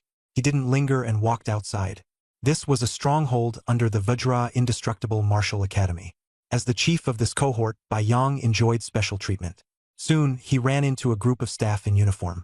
After showing his identification, they respectfully led Bai Yong into a stone house. Inside, a female staff member bowed before beginning to explain the details. "Chief Bai, before entering the hero world, you should understand the basic situation here. As a student of the Martial Academy's King class, according to the rules of the Martial Academy and Indestructible City, I need to explain the rules and current situation of the stronghold to you in detail once more." Bai Yong nodded to indicate that she should continue. Seeing that he had a good attitude, the female staff member let out a breath of relief, and her tone softened as well. "This is our stronghold in the hero world, and also the teleportation point for practitioners from the Diuan realm to enter and leave the hero world. There are a total of 10 strongholds in the hero world." The female staff member got straight to the point. The interior of the stronghold is not absolutely safe. There are a group of staff on rotating duty guarding it, along with round-the-clock, blind spot-free mirror surveillance. No one can act recklessly in the stronghold. Bai Yong nodded and signaled for her to continue. But the rule set by the Supreme Council is that this order only applies within the stronghold. Once you leave it, even if someone kills people at the gate, the official authorities of the Diuan realm will not pursue responsibility. Bai Yong expressed his understanding. "Continue. All second-tier individuals can stay in the hero world for a maximum of only 30 days. If the time hasn't come and you want to leave early, you must first return to one of the 10 strongholds before you can be teleported back to the Diuan realm." She paused. "Otherwise, you can only wait until the deadline ends and be forcibly sent back." Bai Yong continued nodding. "According to the intelligence we have gathered, more than 1,000 factions from foreign worlds have already intervened in the hero world, and its internal territory continues to expand." She flipped through the documents. "Some foreign worlds only send power and do not send second-tier combatants in, so there's no need to worry about those. But more foreign worlds, like us, treat the hero world as a training ground for second-tier fighters. Their powerful second-tier experts hunt down the human second-tier fighters of the Diuan realm." Her voice deepened. "Chief Bai, when you encounter foreign races, kill them if you can. If you can't, retreat immediately and return to the stronghold as fast as possible. Once back, you can receive assistance or be teleported out right away." It only takes 10 seconds to leave the hero world. Bai Yang's brows furrowed slightly. Continue. Even worse is when you encounter your own kind. Her tone became even more serious. Outside the stronghold is a lawless land. Psychopaths like to hunt and even torture their own people. Everyone generally avoids members of their own race. If you find someone who doesn't avoid you, even if the other party is being hunted by foreign races and is asking for help, the Supreme Council's standard recommendation is, if you're not strong enough, run immediately. If you're strong enough, strike directly and kill both the foreign race and the fellow member of your race together. Bai Yang seemed somewhat surprised as he listened. This wasn't in the materials I read before. This is a controversial recommendation. She said frankly, many people think saving fellow members of one's race is human nature, but the Council has never changed this standard, so it must have its reasons. The Council only makes suggestions and does not impose mandatory requirements. Outside is a lawless zone, and how you act specifically is entirely up to you. Bai Yang silently nodded. Continue. She handed him a detailed map. This is a distribution map of hero world forces and a brief introduction to the strength of foreign world monsters, compiled from information continuously gathered by the 10 strongholds. The hero world is constantly expanding, so the map can only be used as a reference. She pointed at the map. Besides the otherworldly monsters, the hero world itself will randomly give birth to hero monsters. Killing them can yield ordinary hero power, but they appear scattered and won't gather in one place, so it's hard to hunt them in bulk. It's purely a matter of luck. If you want more and stronger hero power, you'll have to go hunt stronger monsters near otherworldly strongholds. The risk will naturally be greater, so you'll need to weigh it based on the actual situation. Bai Yang asked, any other suggestions? At this moment, the female staff member's expression changed. She looked a little conflicted, yet resolute and said, Chief Bai, those 2 snake demon maids by your side are indeed beautiful, but if you take them roaming around everywhere, once you run into those bloodthirsty fellow clansmen of the evil-minded, there will be a lot of trouble. She solemnly advised, I don't recommend you take them with you. Bai Yang smiled faintly, his eyes carrying a meaningful look. Bai Yang brought Qingyi and Qingse into the hero world for a purpose of his own. To be honest, with the constant slaughter outside and the overwhelming pressure, they could help him ease his emotions. If he didn't take them with him, it was hard to say how long he could hold out. Facing the faint, elusive smile on Bai Yang's face, one female staff member did not back down, meeting his gaze with steady eyes. Her voice was clear, with a hint of shyness. Chief Bai, your 2 snake demon maids have only just reached the 2nd-tier Jade Marrow realm. Rather than bringing them along, it would be better to let them stay at the stronghold for a month and passively absorb the power of the hero world. With your status, they won't be disturbed there. She continued, I'm also in the 2nd-tier Jade Marrow realm, from the Immortal Legion. I've tempered my marrow and changed my blood 6 times, and my strength far surpasses theirs. I entered the hero world the day before yesterday, and I still have 28 days left here. If possible, I'd like to follow you. Bai Yang looked at her and could indeed sense that her aura was much stronger than that of the snake demon beauty maid. But this woman wanted to follow him merely to rely on his status as chief and join the team to enjoy the benefits. To him, Qingyi and Qingse were the most important. After all, they were beings he could enslave. Only by increasing their strength could they serve him better. Their goal was to let Qingyi and Qingse consume 900 heroes' power crystals. Even the most ordinary hero's power, if enough of it was accumulated, would greatly boost their strength. Of course, Bai Yang's needs had to be satisfied first, and only the remainder would be given to them. As for the woman's suggestion of letting the snake demon beauty maid stay at the stronghold for a month, that was the most useless method of all. Those who stayed at the stronghold for long periods were simply too weak to hunt monsters and obtain hero's power. Bai Yang's mouth slightly opened, forming a small O shape. The female staff member beside him looked at this strange action of his and racked her brains trying to decipher his meaning. She felt that this was a stroke of good fortune. Being able to meet him was her blessing, and that was why she dared to take the initiative and reveal her feelings. Bai Yang suddenly moved. His chest and abdomen sharply contracted and expanded, and then he slowly exhaled a breath from his mouth. The breath was like a sword, yet it slowly formed into a pillar. As soon as the stream of air touched her chest, it actually sent her flying backward. Her thighs tightened, her waist exerted force, and her body, having undergone 6 rounds of marrow refining and blood changing, resisted with full strength. Although her chest was in agony, she still managed to block Bai Yang's breath. Bai Yang said nothing more. He closed his mouth and stood up, taking a few steps to pass by her. In a flash, he stopped. Although this woman had her own ulterior motives, her taking the initiative to fight for an opportunity was, at the moment, a normal thing. Both professionals and martial artists had to seize opportunities to level up, and he quite liked that kind of personality. He told her, "When you return to Immortal City, go find Lu Qingqing from the Martial Academy and add her contact information. If I form a team in the future, I'll consider you." The woman nodded happily. "Thank you, Chief Bai.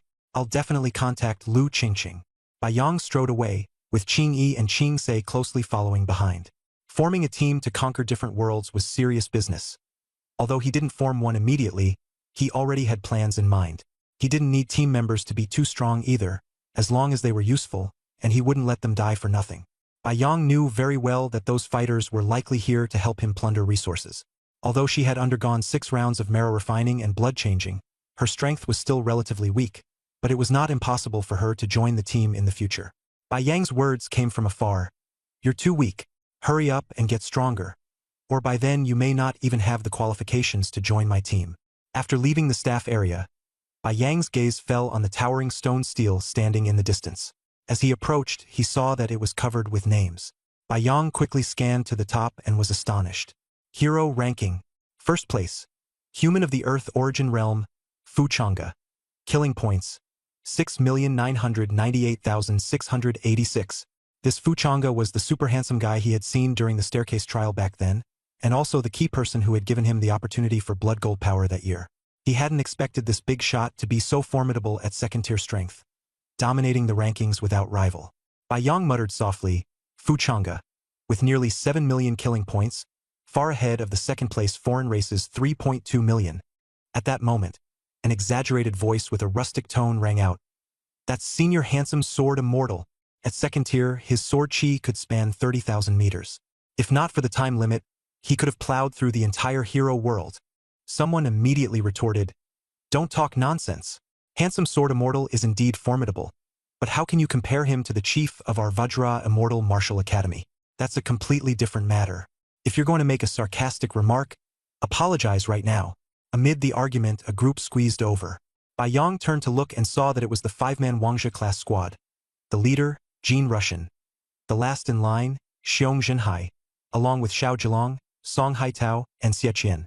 Standing beside Bai Yang, they were merely ordinary particles in his eyes, yet they were still dazzling geniuses among the 10 martial academies, almost as radiant as suns in the eyes of outsiders. Jin Rushan stood slightly in the captain's position, while Xiong Zhenhai, who was last in line, stood in the back row. Bai Yang recalled what Sun Byukshuo had said. Jin Rushan had a strong background, but his strength was mediocre. He asked, "You just got here? You teamed up?" Jin Rushan nodded. "Yeah." After being stimulated by the chief that day, everyone in the class except Sun Byukshuo advanced to the second tier. So we each formed our own teams and entered the hero world. Bai Yang looked through the hero rankings again. Seeing this, Jin Rushan quickly explained, "Chief, I'm not very strong, but my family has a long tradition and I know quite a bit about this ranking. Would you like me to explain it?" Bai Yang nodded. "Get to the point." Jin Rushan began. "The hero rankings are coordinates of teleportation points generated within the hero world. As long as a stronghold is occupied, a world teleportation link can be established. The Earth Origin Realm currently occupies 10 strongholds scattered across different places, all managed by the 10 martial academies. Strongholds aren't permanent, they can be seized. In order to concentrate its forces, the Earth Origin Realm only keeps these 10. Bai Yang nodded, signaling him to continue. "The ranking has 1,000 places and is based on killing points. Killing one living being gives 1 killing point. Killing an enemy who already has killing points lets you take all of theirs as well. Among the over 1,000 other worlds, fewer than half have dispatched second-tier combat power. The Earth Origin Realm hasn't been involved for long, only for several decades. Rankings on the list can remain for a very long time.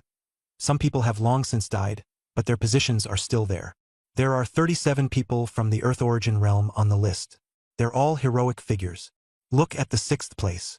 Bai Yang scanned downward and saw the 6th rank. 6th place. Human race of the Earth Origin Realm, Wang Wu. Killing points, 2, 665, 876. Bai Yang frowned. What's so special about 6th place? Jin Rushan's eyes filled with reverence, and Bai Yang understood that this Wang Wu must be an important figure in the Earth Origin Realm. Jin Rushan said, "Top experts all use titles or epithets. The 6th place is exactly our Earth Origin Realm's Supreme Council Chairman, Senior Iron-Blooded War God. Hearing this, Bai Yong stared in shock at the 6th name on the list. So Senior Iron-Blooded War God's real name is that? This is the first time I've heard it. Jean Russian said with a smile. Once someone is strong enough, no one uses their real name.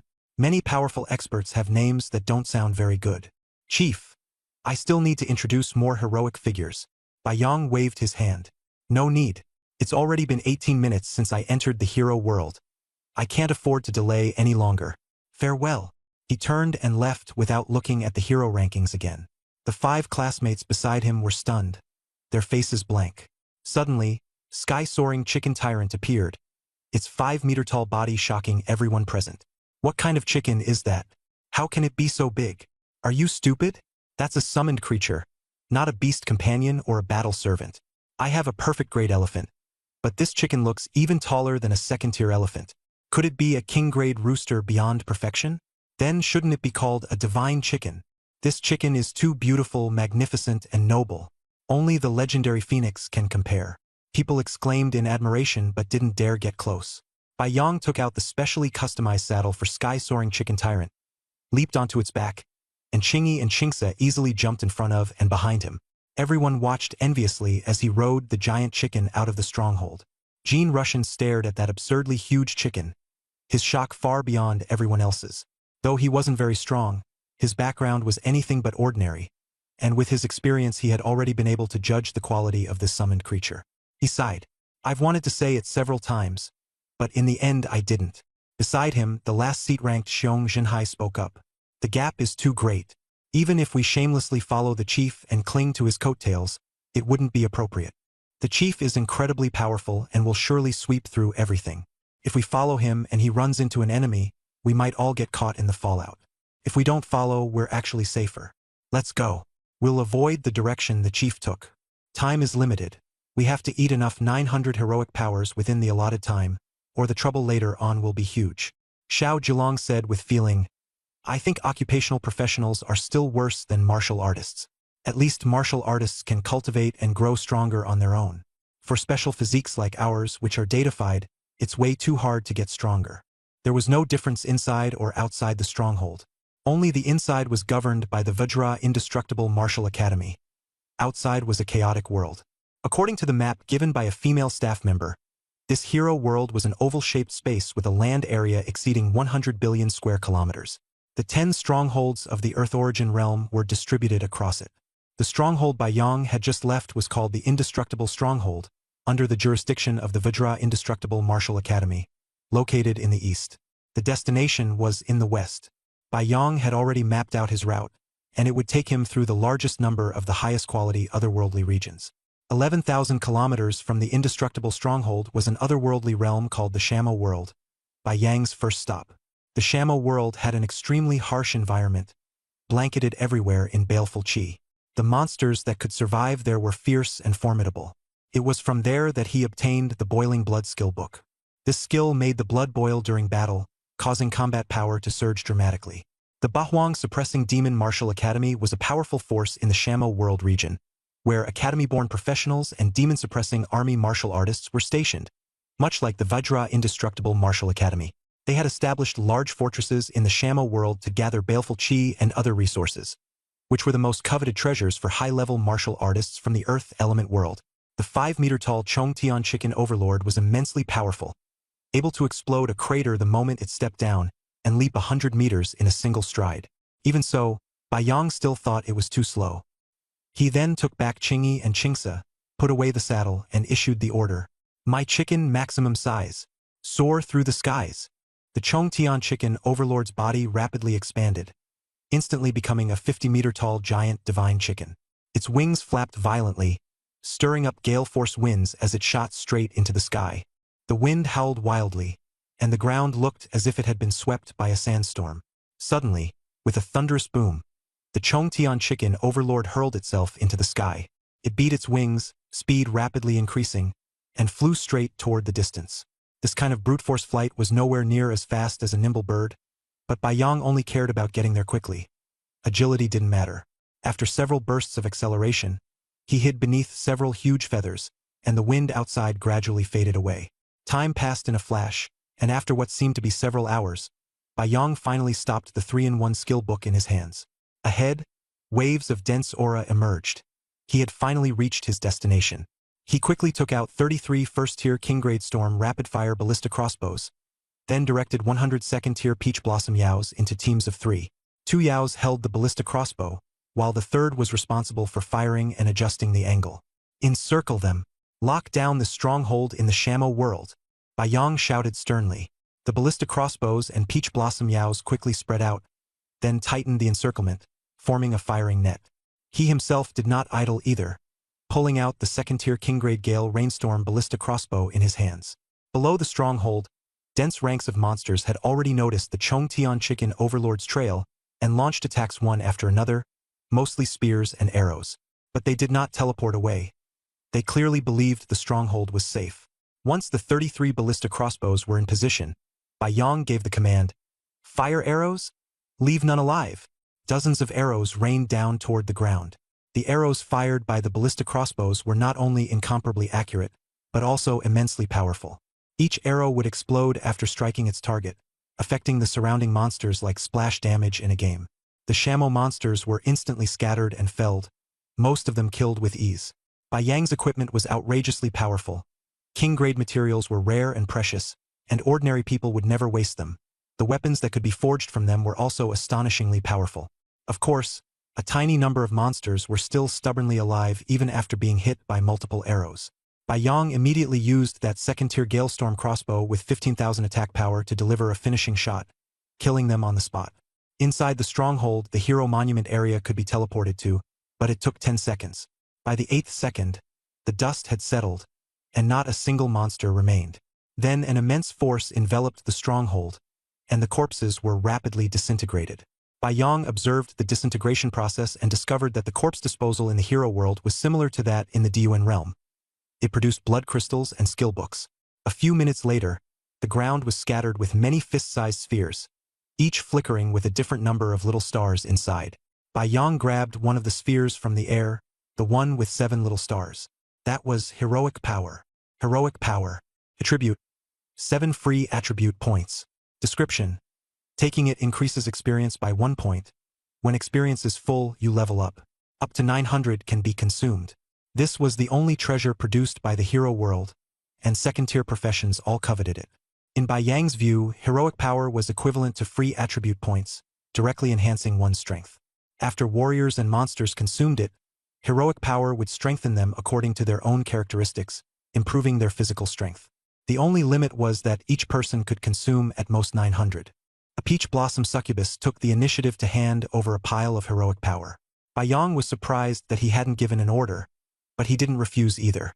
He looked at the succubus and saw her quickly transform from a demonic form into a plump, beautiful woman. Just the type he liked. "Good," Bai Yang said. "From now on, you'll be called Aunt Tao. Unless I order otherwise, keep this appearance." The Peach Blossom Succubus knelt and saluted. "Thank you, Master, for giving me a name." Bai Yang ignored her and turned his gaze back to the 3 heroic power spheres in his hand. One had 7 little stars and the other 2 each had 1. He muttered a spell under his breath. All things, triple fusion.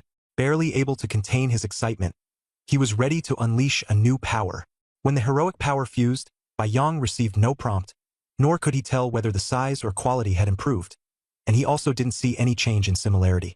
The fusion lasted for a minute. When it ended, he couldn't help but burst out laughing. The heroic power that originally had 7 little stars now had 9. Each second-tier hero could swallow at most 900 heroic power spheres, so the quantity was limited. But since they could be tripled into 1, that limit was no longer so hard to break through. At Bai Yang's command, "Aunt Tao, take 30 Peach Blossom Succubi and bring over all the heroic power. The other Peach Blossom Succubi, prepare the arrows." The Peach Blossom Succubi quickly got busy, and Bai Yang released piles of arrows. This time entering the hero world, he had brought along billions of ordinary arrows. His firepower was astonishing, more than enough to sustain long battles. The flying Peach Blossom Succubi easily delivered the heroic power to Bai Yang's side, and he continuously put it into his storage bracelet. The hero world allowed such behavior, but if there was still heroic power inside storage gear when leaving, The equipment would not be able to teleport synchronously and would be forcibly left behind by the hero world. Bai Yong knew this clearly in his heart. He absolutely could not be so foolish, or he'd be giving the other side rare treasure for free. He glanced at the hero rankings and didn't see his own name. He had just killed over 30,000 monsters, yet even the person ranked 1,000th on the board had 50,000 slaughter points. Bai Yong stepped onto Chong Tian Chicken Overlord's back and gave a low command, "Take off and head to the next Otherworld stronghold." The Chicken Overlord soared through the sky when, all of a sudden, 2 arrows streaked past from 1,000 meters up. Clearly, they weren't attacking. They were more like a greeting. Bai Yong looked down and indeed saw a drawn bow and the arrows it had fired. Vice Chief Wenren Fuguang. Bai Yang's eyes lit up. Chicken, land. The Chicken Overlord rapidly shrank back to its standard 5-meter-tall form and landed. Bai Yong fixed Wenren Fuguang with a sharp gaze. The rules of the hero world say you must avoid others when you encounter them. Aren't you treating the Supreme Council's advice like it's nothing but hot air? Bai Yong questioned coldly. Wenren Fuguang was stunned at first, then rolled her eyes. Rules are dead. People are alive. You wouldn't really dare make a move on me, would you? Bai Yong took a breath, his chest swelling slightly, and his aura immediately became oppressive. You're beautiful. If I've got the ability, I'll try making a move on you. Wenren Fuguang was shocked, but instead smiled brilliantly. From the first time I saw you, I felt your gaze toward me was different. You don't treat my blonde hair and blue eyes as some sort of oddity, and you're not colorblind either. You can appreciate beauty and ugliness. That's your unique way of seeing things. You called me beautiful for the first time. With your praise, I, Fuguang, will accept it. Bai Yong didn't want to keep arguing. Blonde hair and blue eyes are also oddities in my eyes, though they're a plus. Say it. Why did you call me down? Wenren Fuguang looked at the Chicken Overlord. Chief, isn't your chicken way too big? Is it a king-level summoned beast? Bai Yang Lauged. It's called Chicken Overlord. It's meant to be the overlord among chickens. So, are you going to get to the point or not? If not, I'm leaving. Don't waste my time. Wenren Fuguang hurriedly made her stance clear. I'm nearby exterminating a small group of Sha Demon Realm monsters. Your strength is solid. If we join forces, even if we run into a squad of over 100 monsters, we can still fight them head-on. Bai Yong showed a complicated expression, opened his mouth into an O shape, then suddenly exhaled a breath that turned into a fierce blast of air charging toward Wenren Fuguang. Instinctively, she wanted to dodge, but remembering what Instructor Zhou Yu had said, that Bai Yong could knock down Sun Byuk with a single breath, she forcibly held herself back and blocked that blast with her left arm. With a loud thud of impact, Wenren Fuguang couldn't even keep her feet planted before being pushed flying backward, only to twist her waist and land steadily. Though she wasn't injured, she fell silent. That momentum was terrifying. If Bai Yong had exhaled like a sword, he might have instantly slain even an ordinary Tier 2. The Chicken Overlord spread its wings again, carrying Bai Yong swiftly into the sky and disappearing into the distant horizon. Wenren Fuguang let out a soft sigh, her mind filled with confusion. Just how strong is the chief? She recalled how, upon entering the school, he had instantly killed a Tier 3 green snake demon, starting from roughly the same point as her.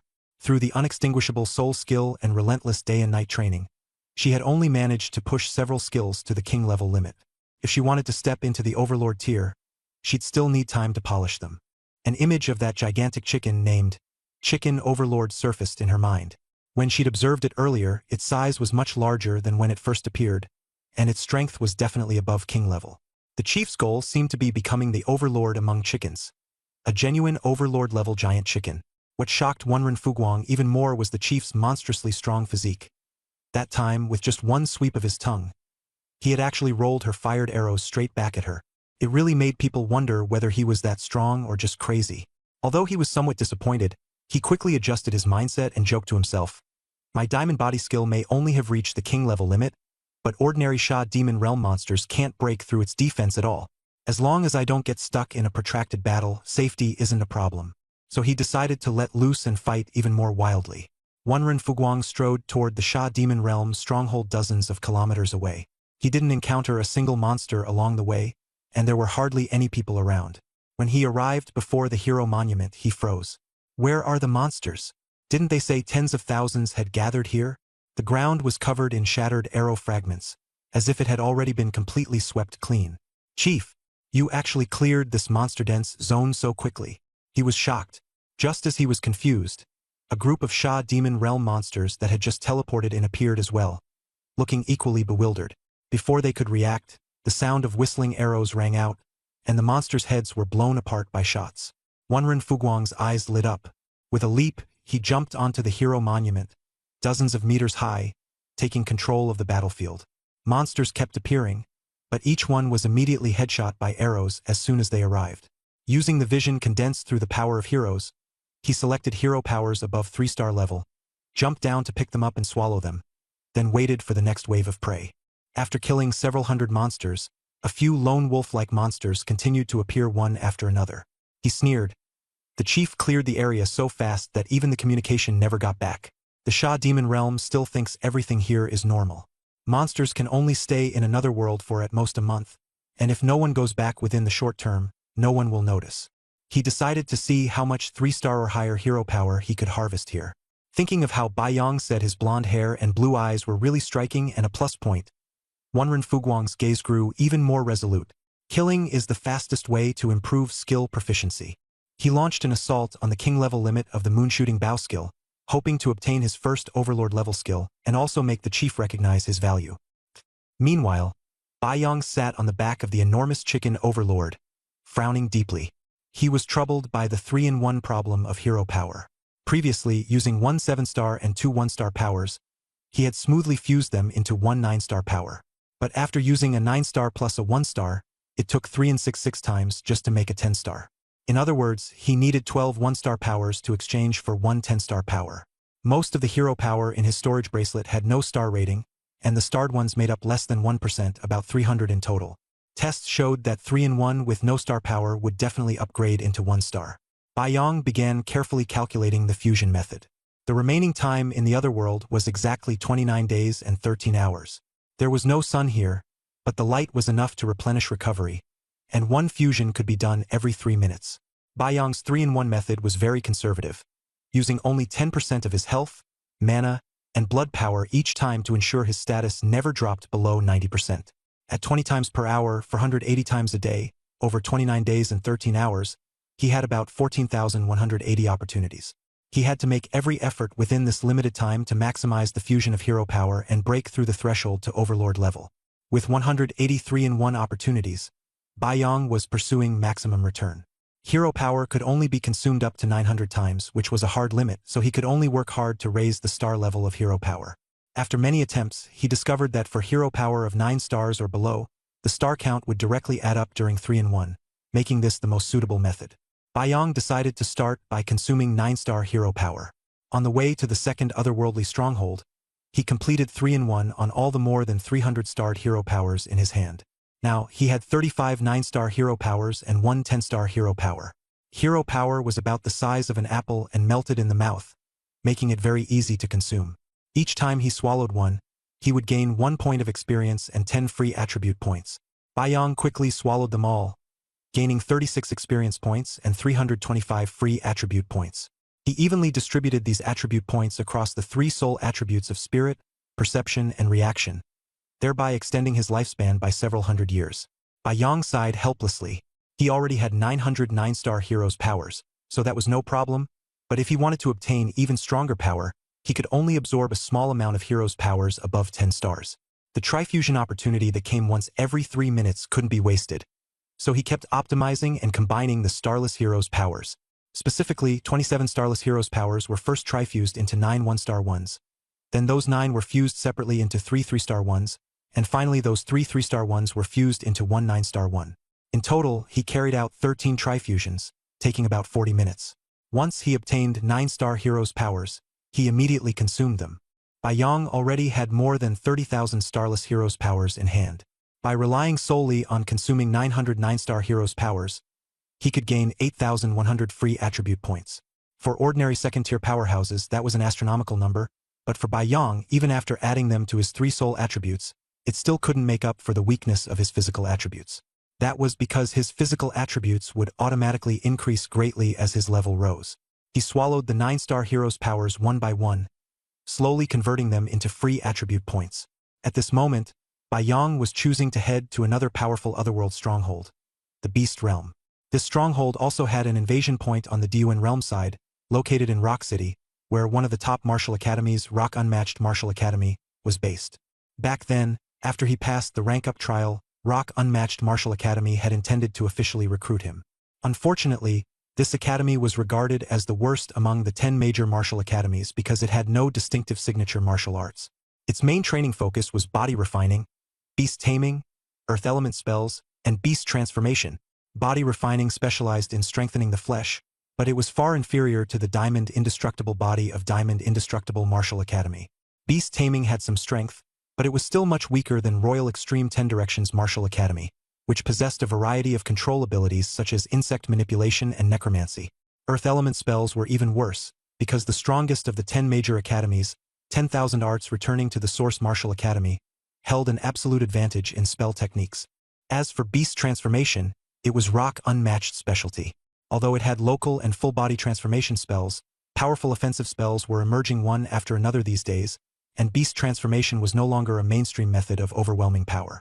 Bai Yang's 2 Snake Demon maidservants and the 3rd-tier Azure Snake Demon were all achievements in the field of beast transformation. At this time, beast roars never ceased throughout the beast realm, each cry seeming to tear the air apart. But Bai Yang soon frowned, discovering that the beasts here were performing extremely poorly. They were slaughtering each other. The strong would casually bite the weak to death, then directly devour the scattered heroes' powers to replenish their strength. Bai Yang ordered, "Kill every beast you see." Aside from Sister Tao, all 99 Peach Blossom female demons were deployed.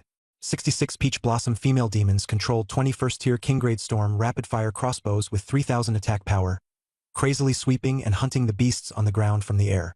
Another 33 Peach Blossom female demons were responsible for flying to the battlefield and collecting heroes' powers to deliver to Bai Yang. Intense battle was underway, while Bai Yang continued to use this melee to maximize his control over and utilization of heroes' powers. Bai Yang was slaughtering the beasts below in the beast realm.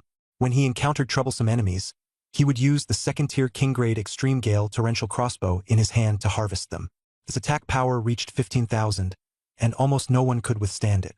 An hour passed, yet Bai Yang continued forward somewhat disappointed. The stronghold in the beast realm was in total chaos, with beasts killing one another in complete disorder, leaving no order at all. As a result, the area around the stronghold was not densely packed. Within a radius of 300 kilometers, he spent an hour killing only some beasts, gaining fewer than 20,000 heroes' powers. Even so, Bai Yang still prioritized fusing the heroes' powers that had stars. Unstarred hero power accounted for the vast majority, and this time he had a plan. Chingy, Chingsa.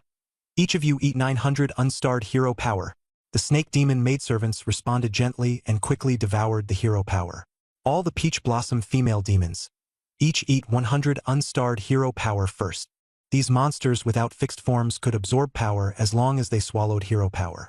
Bai Yang, while controlling the Flying Chicken Second Grandpa, continued to merge hero power with 3-in-1 fusion, while also eating 9-star hero power himself. Just as his level had risen to 21, his physical body and yang energy had both improved considerably. Meanwhile, the Peach Blossom female demons drank in the scattered yang energy, and their strength was also steadily increasing. Bai Yang had 14,183-in-1 fusion opportunities in hand.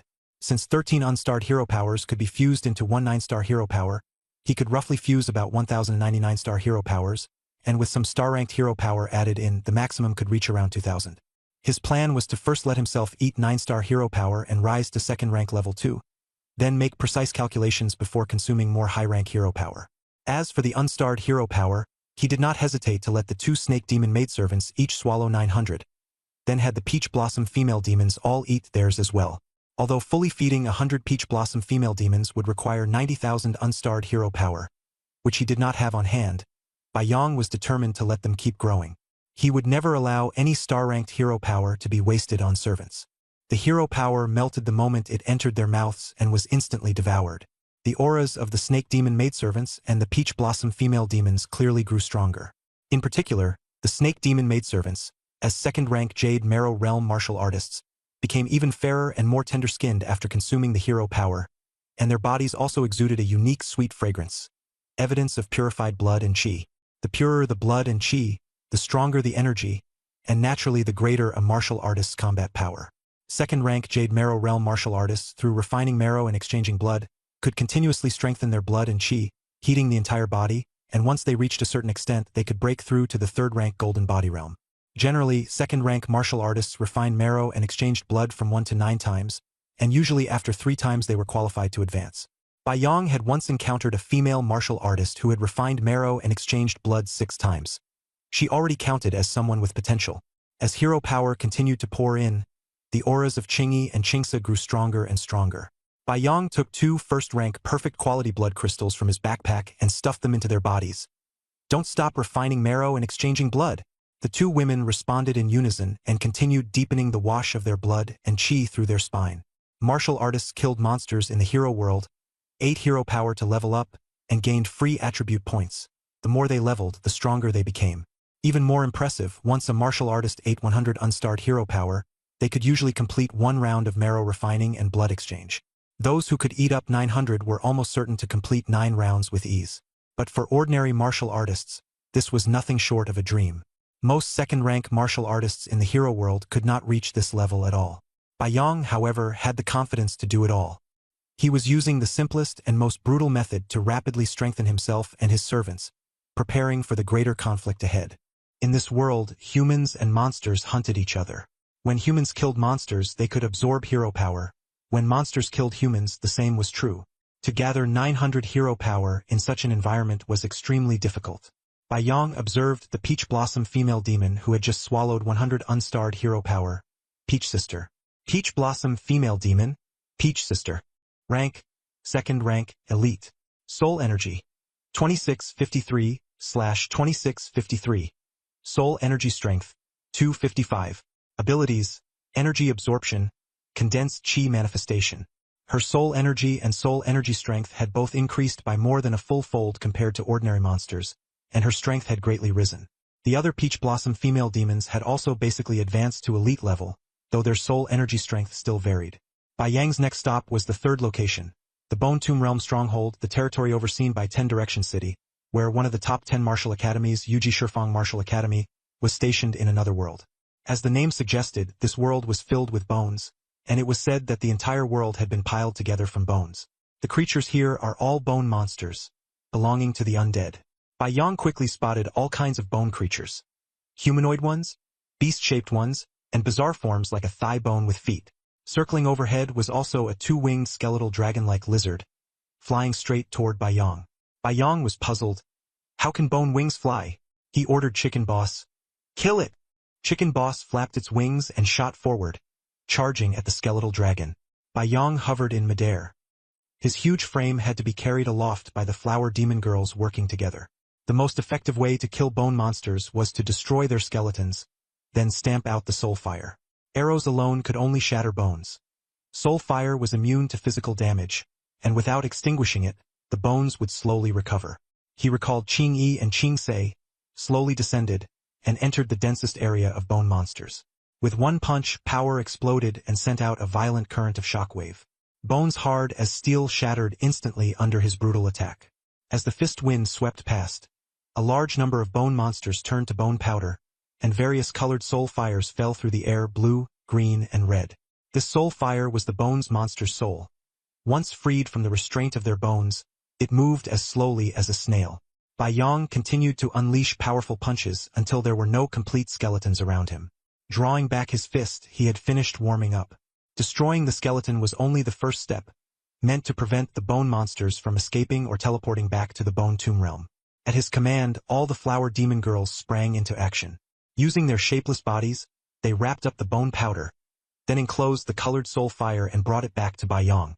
As soon as the soul fire came into contact with the yang energy radiating from Bai Yang's body, it reacted violently. Stamping it out here did not mean literally stepping on it. Rather, it was the mutual consumption of life force and soul fire. This was the fastest Tier 2 lifeform bone-killing method for dealing with soul fire. Another method was to repeatedly shatter the bones, letting the soul fire slowly reassemble and recover while constantly draining it, but this was extremely slow. The life force of ordinary living beings was both poison and delicacy to bone monsters. The key was the amount. The powerful yang energy leaking from Bai Yang's body came from the rooster, one of the 3 pure yang creatures, and this overlord-level yang energy was extremely destructive to evil spirits. As the soul fire was worn down by the yang energy, the blue, green, red, and yellow soul fires rapidly evaporated.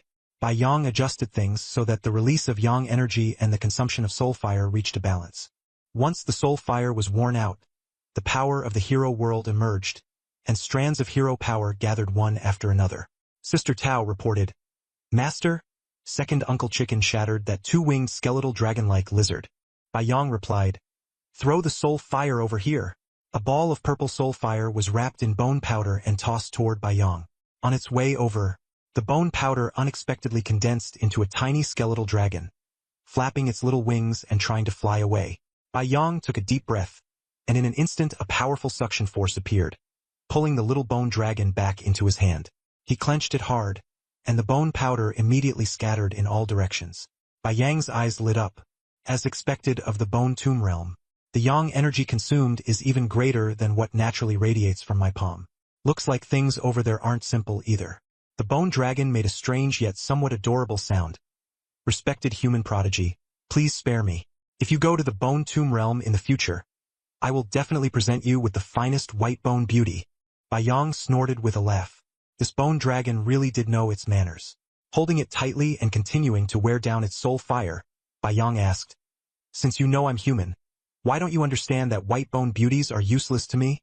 The bone dragon struggled as it spoke, explaining, "White bone beauties are not ordinary skeletons. They are condensed from bone powder and possess complete internal organs, flesh, and hair, no different from humans. They can be carried around as works of art." Bai Yang was a little surprised. "You even know the word artwork? But I'm not short of women. What you're saying doesn't impress me." "Me?" The bone dragon was somewhat embarrassed and hurriedly defended itself. "You've never had contact with white bone beauties. They have no real flesh and blood. But once their soul fire leaves the body, they can communicate with your souls and offer an experience beyond imagination. Ordinary ones will dissipate, but special ones will instead grow stronger. This is an existence your higher-ups dream of obtaining." Bai Yang shook his head and smiled. "I said I'm not short of women. As for so-called soul communication, 100 of my peach blossom demonesses can do it too. What's so great about that?"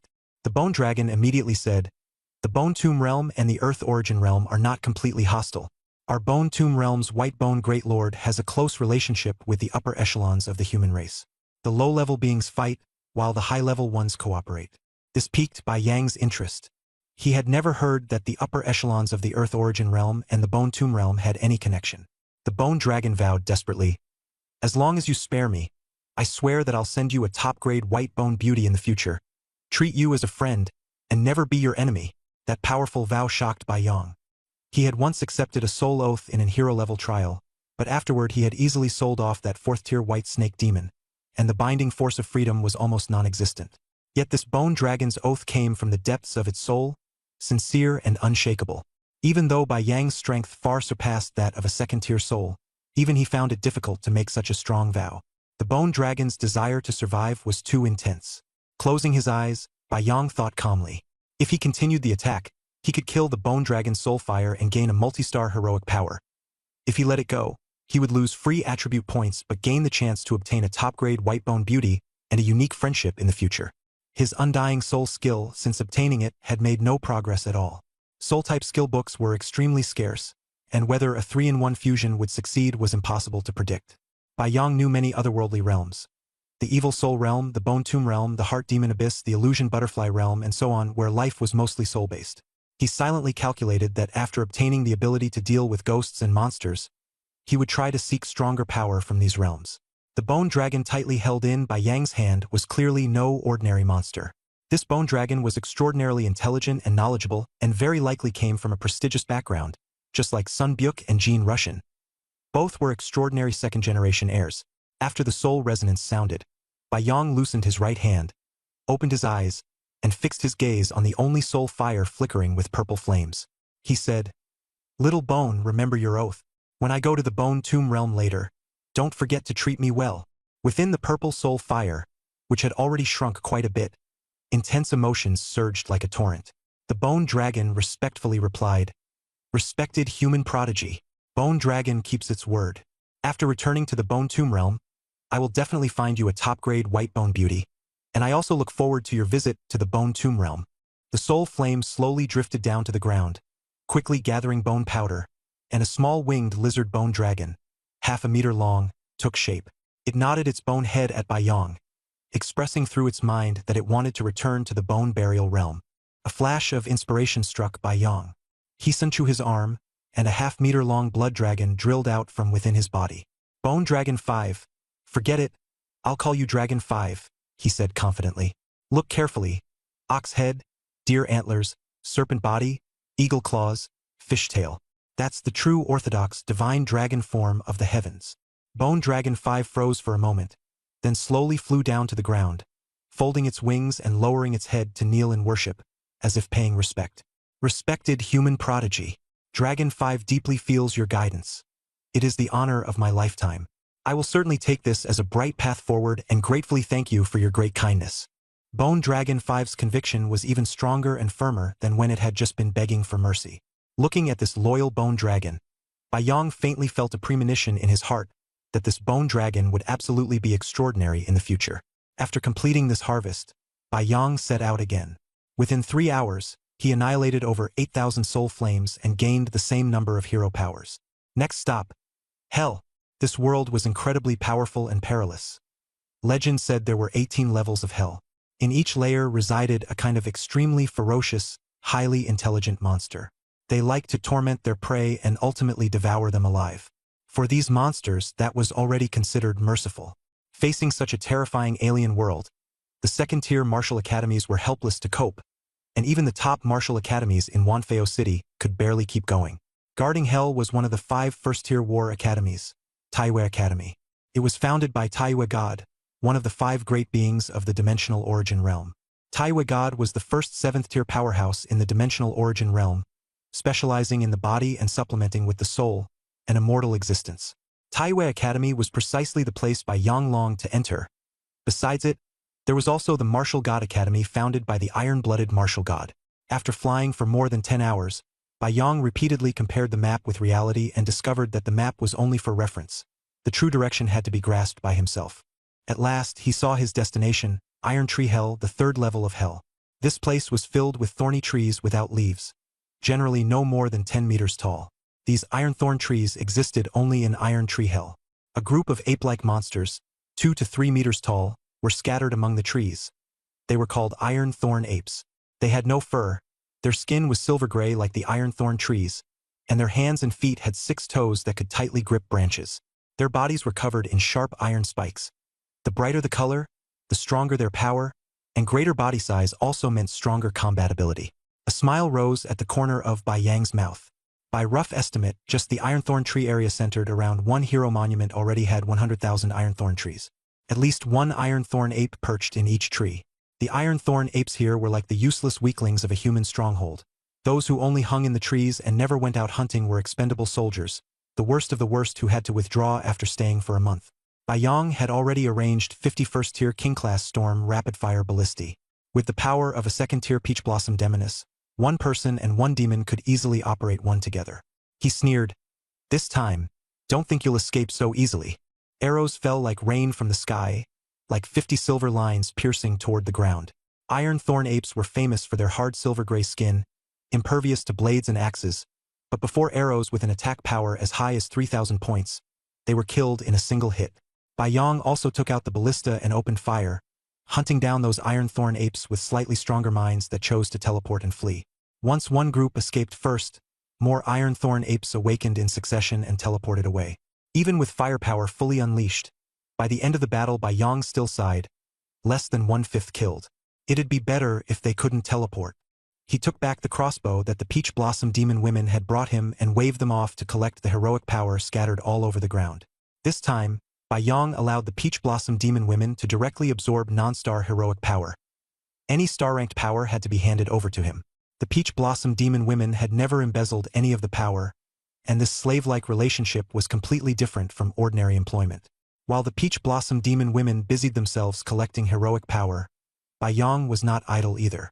He jumped down from Heba's back and stomped a iron thorn tree to pieces with one foot. Taking off all his equipment and clothes, he crashed wildly through the iron thorn forest. Though the iron thorn trees were hard, their spikes could not pierce his body, and they could not help him improve his fusion of blood gold power. This is troublesome. How am I supposed to raise my blood gold power? Bai Yong frowned and looked at Heba beside him. He did not dare let Heba attack him. He had tried before and almost got slapped to death. The current sky-soaring Heba was far stronger than it had been back then. Sky-soaring Heba, level 22, HP 9.03 million, physical attack as high as 90,300, which could double in battle to over 180,000 with full strength and physique unleashed. Bai Yong simply did not dare to test his skills lightly. A peach blossom demon woman suddenly reminded him, "Master, someone is approaching from high in the sky. They may have seen you." A faint, mischievous smile appeared at the corner of Bai Yang's mouth. He looked up at the sky and slightly adjusted his body shape. A black dot in the air was rapidly closing in. Bai Yong could clearly see a man riding a two-winged tiger, holding a telescope. The telescope would not fail. The man had clearly locked onto him and was staring at Bai Yong as he put on his clothes. The man's eyes widened. Is that proportion right? The two-winged tiger let out a low roar and stopped, its huge wings beating as it hovered in the air. The two were 400 meters apart, neither speaking. Bai Yong had already swallowed 209-star heroic power orbs, and his soul perception was extremely strong. He did not sense any hostility or threat from the other side. If the other party had ill intent, he would have attacked long ago, but since the other seemed friendly, he did not want to start an unnecessary fight. After all, they were the same kind. In the end, the man riding the tiger broke the silence. Yuji Shifeng Martial Academy. This generation's chief disciple, Song Wushuang, greets you, my friend. Bai Yong replied loudly, Vajra indestructible. This generation's chief disciple, Bai Yong. Song Wushuang's eyes lit up at once, and the two-winged tiger he rode slowly descended several dozen meters. So you're the chief disciple of Vajra indestructible. No wonder you can use your flesh and blood body to force your way through the iron thorn thicket. Your Vajra body really is powerful. The peach blossom demon women hurriedly delivered the star-ranked heroic power to him, and Bai Yong absorbed it while examining the two-winged tiger. How fast is your flying tiger? Bai Yang asked. Song Wushuang was stunned for a moment, then answered, It's a mutant tiger with innate wind control power. Its flying speed can exceed 1,000 meters per second. Bai Yang's eyes lit up. It was much faster than his sky-soaring Heba. Brother, do you want to sell this flying tiger? The flying tiger suddenly flapped its wings and shot up several hundred meters again. Song Wushuang quickly shook his head. This is my natal beast. How could I sell it? I just passed by and saw so many peach blossom demon women down below, so I got a little curious and came down to take a look. Bai Yong pointed at those goblins. What do you eat? Why do you have so many? Eat my aura, Bai Yong said proudly. Song Wushuang was shocked and gave a thumbs up. Damn, top-tier diamond body really is overbearing.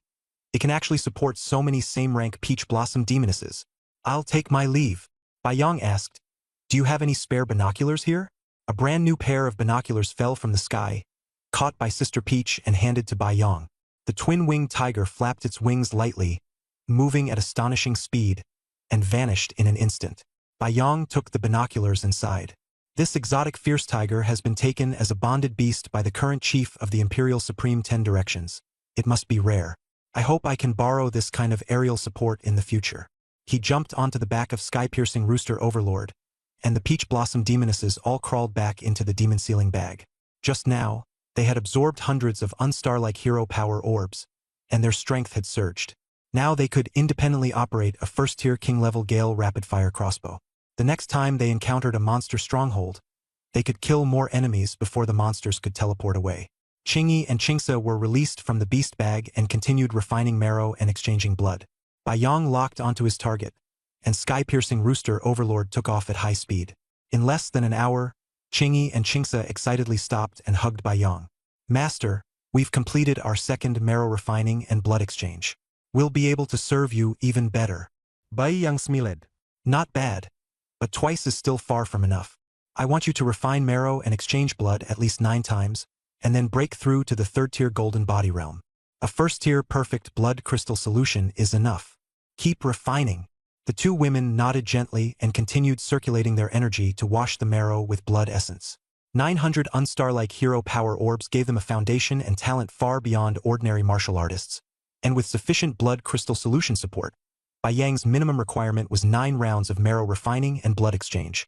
In the martial artist cultivation system, the key to second-tier marrow refining and blood exchange lies in building a solid foundation. The more times one undergoes it, the firmer the foundation becomes.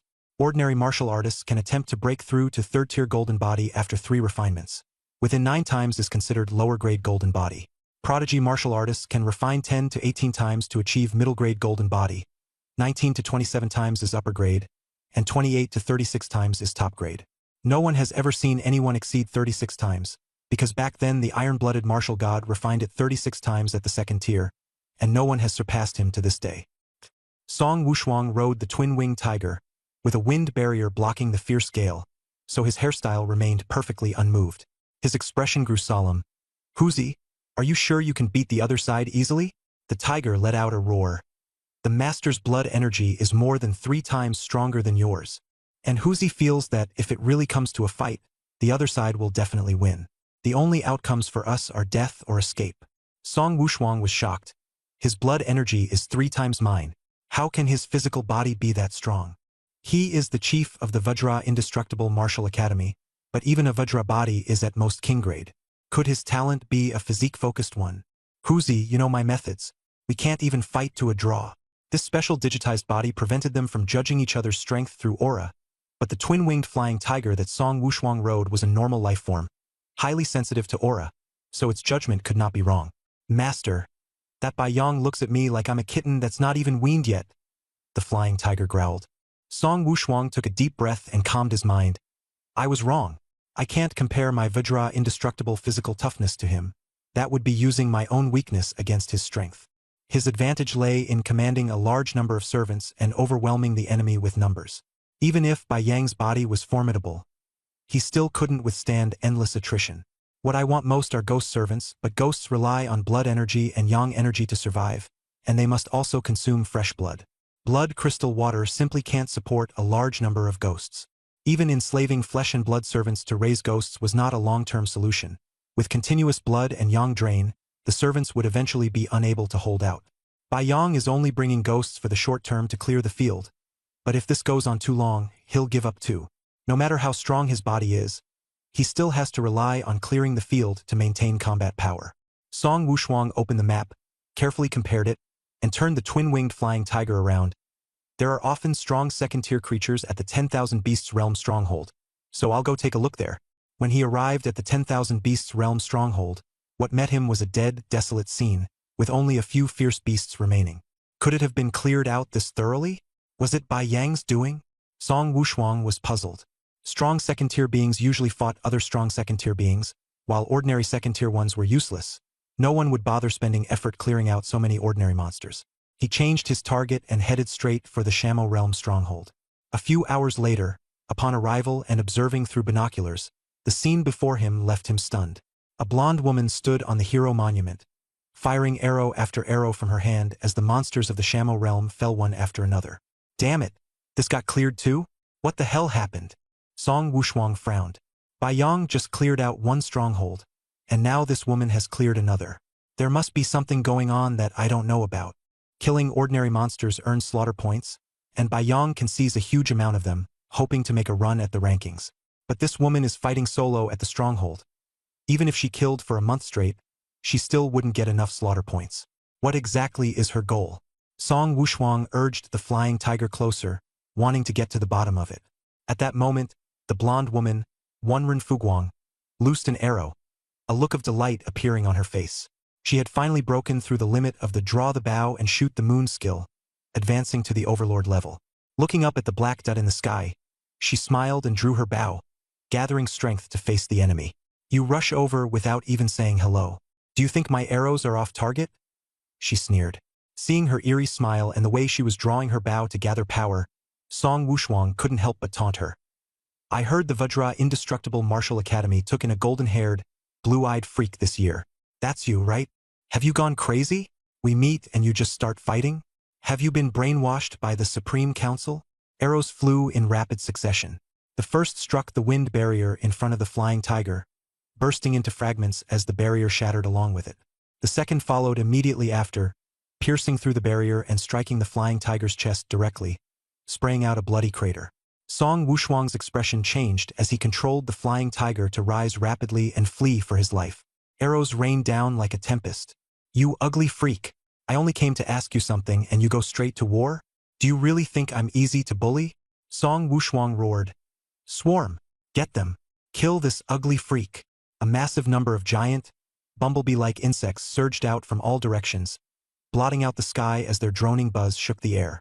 The flying tiger charged head-on into the swarm's attack, and a fierce battle was about to erupt. Arrows turned into afterimages and fired in dense volleys, blasting one giant bumblebee after another apart. But there were too many of them, filling the sky. After killing a large number of the swarm, Wenren Fuguang was finally surrounded at close range. Her face turned cold. She put away her longbow and switched to 2 battle sabers. Blade Storm! Blade light swept like a hurricane across a 10-meter radius, and a large number of bumblebees fell to the ground on the spot. Far away in the sky thousands of meters above, Song Wushuang watched the battle through his binoculars, his expression grave. That bitch from the Vajra Indestructible Martial Academy really is formidable. She's a top-ranked expert. But my swarm is endless. How long can you hold out? The two sides were locked in a stalemate. Song Wushuang watched from the air, while Wenren Fuguang kept swinging her twin blades non-stop, fighting desperately against the swarm. When her stamina dropped to 30%, Wenren Fuguang stopped her blade work. The swarm rushed in at once, trying to swallow her whole. Their teeth and stingers bit and pierced in dense waves, leaving her not even a moment to breathe.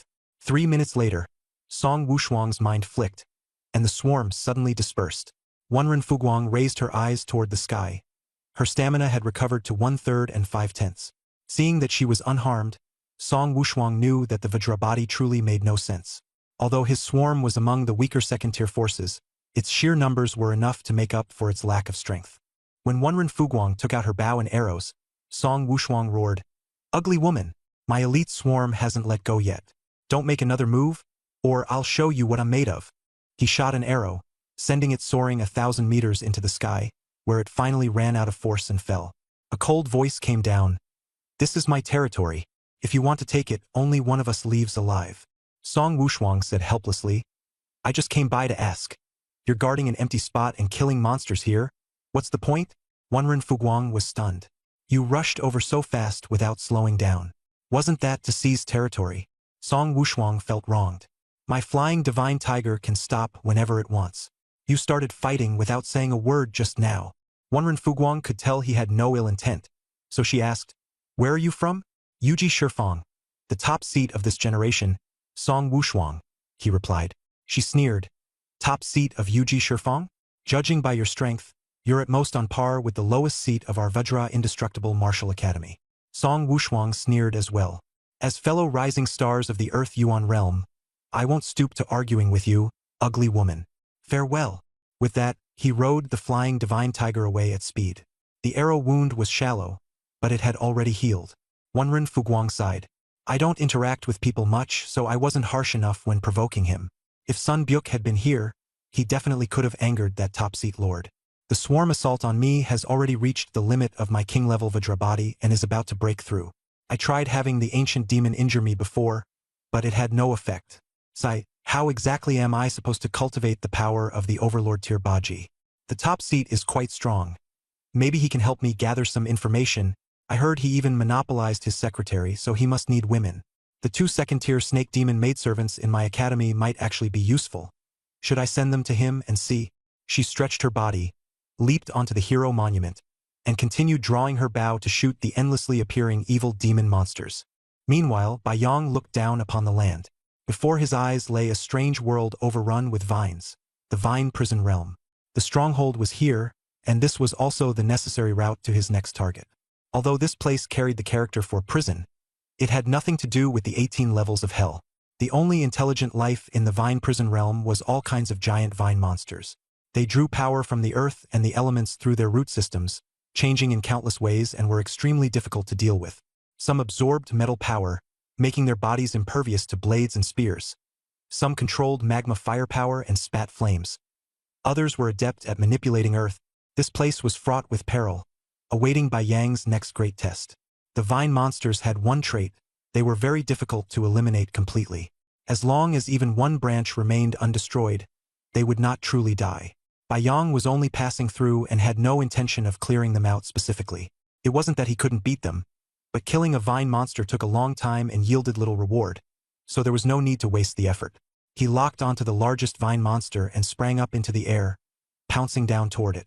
Although he couldn't slaughter them in large numbers, it was a good opportunity to spar with a few strong second-tier monsters and, along the way, seize the star-bearing hero power.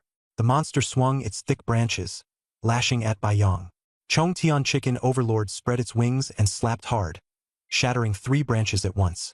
A few more consecutive strikes later, all 9 vine-like branches were broken, but no hero power dropped. Because the roots were still underground, the monster was only injured, not dead. Bai Yong ordered Chongtian Chicken Overlord to use Crying Soul Resounding to control the battlefield. Instantly, the surrounding vine monster was immobilized. Then Chongtian Chicken Overlord fiercely slapped the ground 10 times, finally bursting out a 3-star hero power.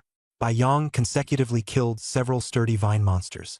A few minutes later, the monsters all fled and dared not fight anymore. This was also why he had never set this place as a target. Using the Storm rapid-fire machine crossbow would only cut through the surface of the vines and could not kill the monsters rooted underground. He rode Chongtian Chicken Overlord and headed toward the otherworldly ancient demon realm, which the Vajra Indestructible Martial Academy was dealing with. For Bai Yong, the ancient demon monsters were already easy to handle. Along the way, Bai Yong kept using the triple combination skill, successively reaping several 9-star hero powers. He didn't consume them for now, planning to save up to the maximum 900 before fusing 3 9-star ones together. More than 10 hours later, he arrived at a stronghold in the ancient demon realm. Below, a sea of fire stretched across the sky, and the ruined ancient demons had all turned into no-star hero power that Bai Yong couldn't pick up. Yet the strange flames could not be extinguished no matter what. There was no fuel around, but the fire kept burning. Suddenly, a streak of flame shot out from the sea of fire and flew toward Bai Yong. Chongtian Chicken Overlord flapped its wings with force, scattering the flame streak and dodging it. The sea of fire suddenly contracted, transforming into a beautiful 20-meter-long firebird, noble like a phoenix. It was a powerful human, but Bai Yong couldn't sense its emotions. The firebird sneered mockingly. "You should be grateful you met me in the hero world, or I'd have eaten you already." Bai Yong threw a punch, repelling the firebird's flame attack. Then he pulled out the Tier 2 King Extreme Gale Rainstorm Machine Crossbow and unleashed full firepower, shooting furiously at the firebird. The firebird dodged it all, allowing the arrow storm to engulf it. Bai Yong put away the crossbow and prepared to continue attacking, only to discover that the firebird's body was like flames.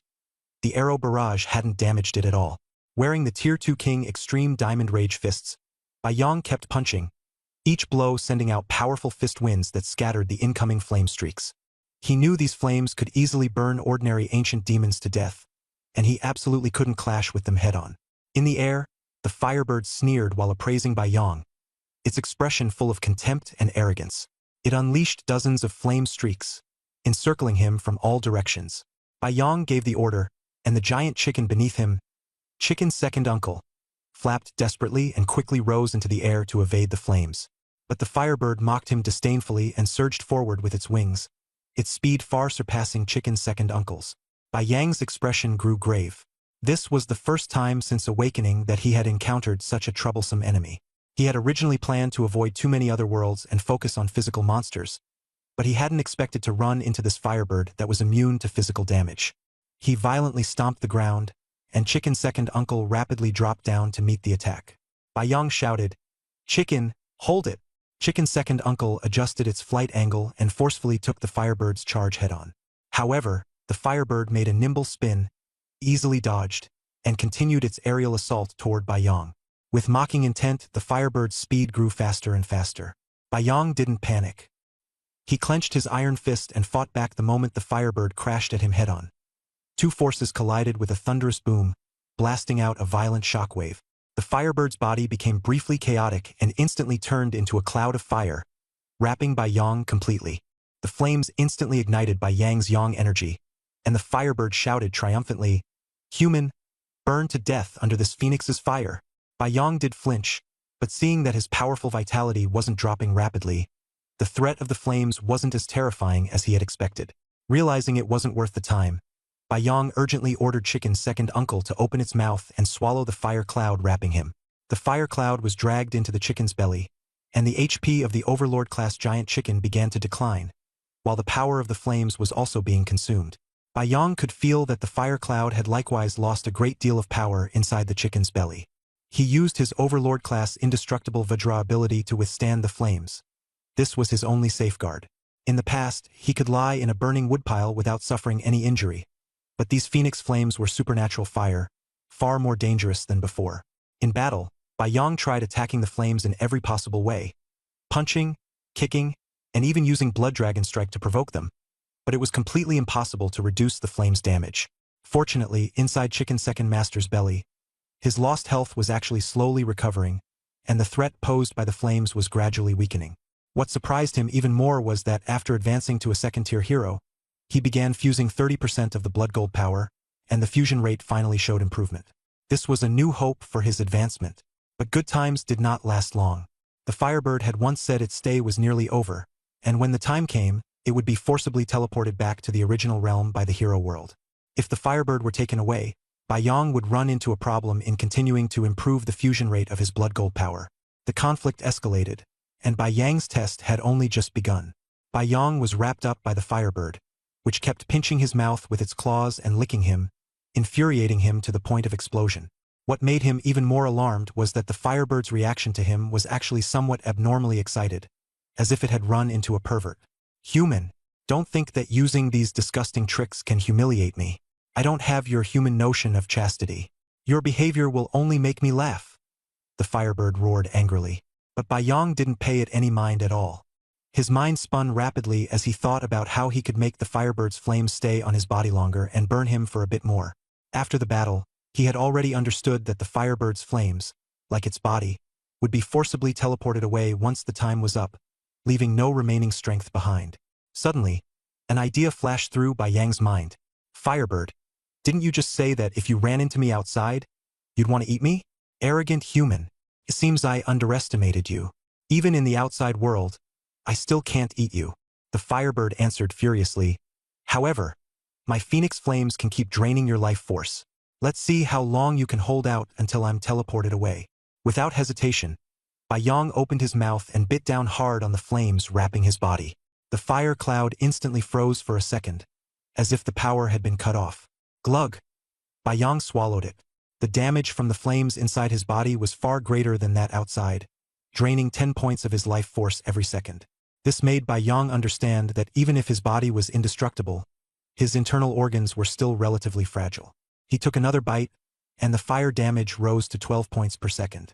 At the same time, the blood gold power within him was rapidly merging. After the third bite, the damage surged to 15 points per second. The fire cloud seemed to have awakened, and the Firebird flew into a rage. Human, you're a demon. How dare you eat me? The fire cloud rapidly shrank into a 1-meter-tall little Firebird, flying off into the distance. With a thought, Bai Yong also shrank his 50-meter-tall towering chicken tyrant form, as if offering himself up voluntarily, letting the Firebird come closer. You're breaking the rules, the Firebird roared. Bai Yong sneered.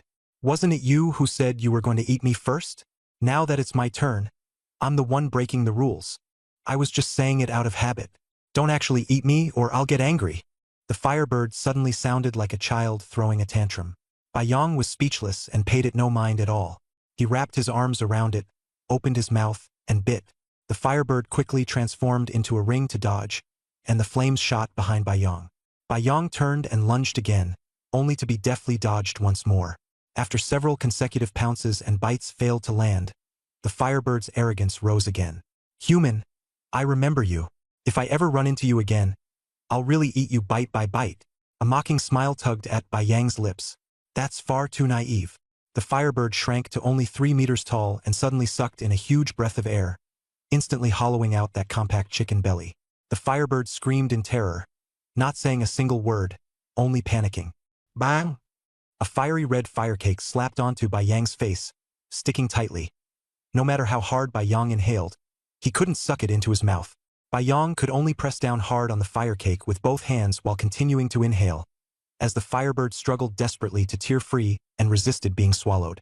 At last, the Firebird let out a despairing cry. Suddenly, a tremendous force came from Bai Yang's face, and the red firecake, shrouded by it, slowly dissipated. Even the 3 flames he had just swallowed into his belly vanished along with it. Bai Yong fell heavily to the ground, his expression somewhat grim. But with the flame's damage withdrawn, the blood gold power within him also temporarily calmed down. In that brief moment just now, the degree of blood gold fusion had only increased by 0.3%, and after reaching 30%, even that had become extremely difficult. Bang! He slapped apart a second-tier ancient demon that suddenly appeared before him, his hand trembling slightly. Bai Yang put away the hero's power and rode Chicken Second Grandpa onward. Just now, when he was engulfed by the Firebird's phoenix flames, he had thought the beast pouch and demon binding pouch would be damaged, but unexpectedly even his clothes were perfectly fine. That flame seemed to burn only vitality, not material things. Qingyi and Qingse released the power within their bodies and continued tempering marrow and exchanging blood. Bai Yang recalled his battle with the Firebird just now, but even after racking his brains, he still couldn't figure out where the Firebird had come from. Calling itself this phoenix, it's very likely from the Phoenix clan, but there's no information about a phoenix world, or else I'm simply too low-level to detect it, he thought. The Firebird tried to kill me the moment we met, which means this other world may be hostile to the Origin Earth realm. The Phoenix Flame's power is very weak. The Firebird probably only carries a trace of Phoenix bloodline. Bai Yang continued merging the 3-in-1 hero power. This was the key to entering the hero world, and he absolutely could not let his guard down. Meanwhile, in the hero world, that arrogant Firebird suddenly plunged into a huge blaze, crying and making a fuss. Mother Phoenix, your child has been bullied by a human. The flames gradually contracted, transforming into a noble phoenix, with one wing supporting the Firebird. The phoenix asked, Huang'er, what happened? Why did you separate Yin and Yang ahead of time? The Firebird sobbed as it recounted the dangers it had encountered in the hero world. After a moment of thought, the phoenix smiled and said, Huang'er, you wanted to enter the hero world on your own. Mother Phoenix was not in favor of it. The human you mentioned has a rooster-summoned beast. That means he's from the Origin Earth realm's human race. This kind of strange trick only exists in the Origin Earth realm. This world is no small matter. It is guarded by a supreme expert, and even Mother Phoenix has no way to enter and capture that male human for you to enslave. The Firebird said in fear, Mother Phoenix, I should only have separated Yin and Yang at Tier 5, but now that it's happened early, what should I do? The Phoenix sighed. Separating Yin and Yang is not an inevitable path for the Phoenix. Back then, Mother Phoenix didn't separate until Tier 7. That Tier 5 stage was merely a growth plan arranged for you. It may not be a bad thing. What allowed you to separate early was that male human's power. Ordinary Tier 5 pure Yang power isn't enough to separate a Phoenix. That person must possess divine power. Firebird was surprised. Divine power? Could he be the descendant of a powerful being? Phoenix shook its head. No. Human Dryager in the dimensional world have special physiques. Their divinity is not inherited through bloodline. Instead, the upper echelons of the dimensional world selected a 6th-tier divine life form matching his talent, and extracted its divinity for him. Firebird was scared. Then wouldn't taking revenge be the same as courting death? Wouldn't that offend the strong of the dimensional world? Phoenix chuckled softly. You were the one who struck first. We can talk about the future later. For now, since you've already split Yin and Yang, you must stay by Mother Phoenix's side and leave only when you reach the 5th tier. Firebird nodded obediently. Mother Phoenix, rest assured, the outside world is too terrifying. That male human almost ate me. Phoenix said with a smile. We Phoenixes are immortal and indestructible. Eaten? It's just that your Fengyan is too weak. Cultivate properly. In the void, a small phoenix formed from Fengyan kept piercing through space, and finally arrived outside the crystal wall of a world. Suddenly, a surge of sword chi rushed over and enveloped the little phoenix. Then a streak of sword light shot out from within the crystal wall and stopped before the little phoenix. A handsome sword immortal frowned and dispersed the sword chi, and the little phoenix immediately turned into a stream of information. As the information lit up, the sword immortal's expression grew solemn. Hero world, 2nd-tier male human, rooster summon, physically formidable, possessing divine power. Isn't that Bai Yang? What exactly did he do to make the only offspring of that divine phoenix split Yin and Yang? This is getting serious. Hurry and call the higher-ups to handle it. Before the sword immortal had finished speaking, he transformed into sword light and vanished, taking that Fengyan message with him. Very quickly, he hurried toward the mysterious Great Hall where the Supreme Council of the Dimensional World was located. It was filled with the power of laws and was the core of the dimensional world. The situation before him was already far more complicated and dangerous than expected. When the handsome sword immortal Fu Chang'e saw a flash of lightning, his heart tightened violently. He wanted to turn around, but it was already too late. A humming sound came from within the great hall, and someone called out with a smile, "Handsome sword immortal, don't stand outside. Come in." Fu Chang'e's brow twitched, and he gritted his teeth before walking into the hall. Inside the hall, among the 5 seats, one was occupied by a burly man with purple hair and purple veins covering his face, his whole body radiating pressure. He was a council member of the highest assembly of the dimensional world, a 7th-tier powerhouse, the Thunderstorm Sovereign Chu Tianlei. Fu Chang'e bowed respectfully. "Greetings, Senior Thunderstorm. Wasn't Senior Sunluo stationed here before? Why has it become you?" Chu Tianlei smiled faintly, speaking unhurriedly. "I act with lightning speed. If you have something to say, say it quickly. Let me see what kind of trouble has made even you, this dazzling handsome sword immortal, so troubled."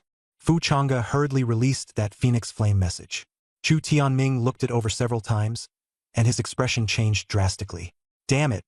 I just got back and I run into this kind of trouble that can't be solved with fists." He stood up and paced around while Fu Chang'e waited silently. After a long while, Chu Tianming sat down and said in a deep voice, "At first glance it was a small matter, but since it involves that divine phoenix, we have to treat it seriously. Back when the divine phoenix was at tier 7, it hadn't yet differentiated into male and female. Later, in order to help the Earth origin realm, it split into a female form, so its strength dropped quite a bit. I've looked over the message it sent several times. It doesn't seem to be questioning anything directly. It's more like a notification. Take this message back with you, and let the analysis team break it down in detail before giving me the results." Fu Chang'e put away the Phoenix Flame message and replied respectfully, "Please rest assured, Senior Thunderstorm. I'll handle it strictly by the rules." Chu Tianming raised a hand in acknowledgement. Fu Chang'e bowed slightly and said, "This matter must be kept strictly confidential. No matter what Bai Yang did, and no matter that he turned the divine phoenix offspring into a female, we cannot make a move against Bai Yang before the Supreme Council makes a decision." Fu Chang'e nodded in agreement. Chu Tianming continued, "There's another matter. Since this year's awakening ceremony, there have been 157 cases involving people coveting talents, and the adjudication department has already arrested them all. Only one tier 5 escaped to another world, and you, while on duty, couldn't catch him. What do you plan to do?" Chu Tianming snorted coldly. "There are always scum who dare to challenge the rules. Even at tier 5, they still don't understand only what belongs to you is truly yours. Bring me that scum's file." Fu Chang'e immediately uploaded the information. Thunderstorm Lord's whole body erupted with lightning, which condensed into a human figure. A chain suddenly appeared in the great hall, and within it reflected a human-shaped shadow. The surrounding environment was eerie, like a giant pot of boiling oil. This was the manifestation of the human race's collective power of all beings, causal lock-on, and fate tracking. Thunderstorm Lord said in a low voice, "The 9th level of hell, the oil pot hell. You've got guts, not afraid of being eaten by the Hell Lord. You handle the matter. I'll be back immediately." The lightning humanoid took the chain and vanished instantly. Fu Chang'e saluted and quickly left.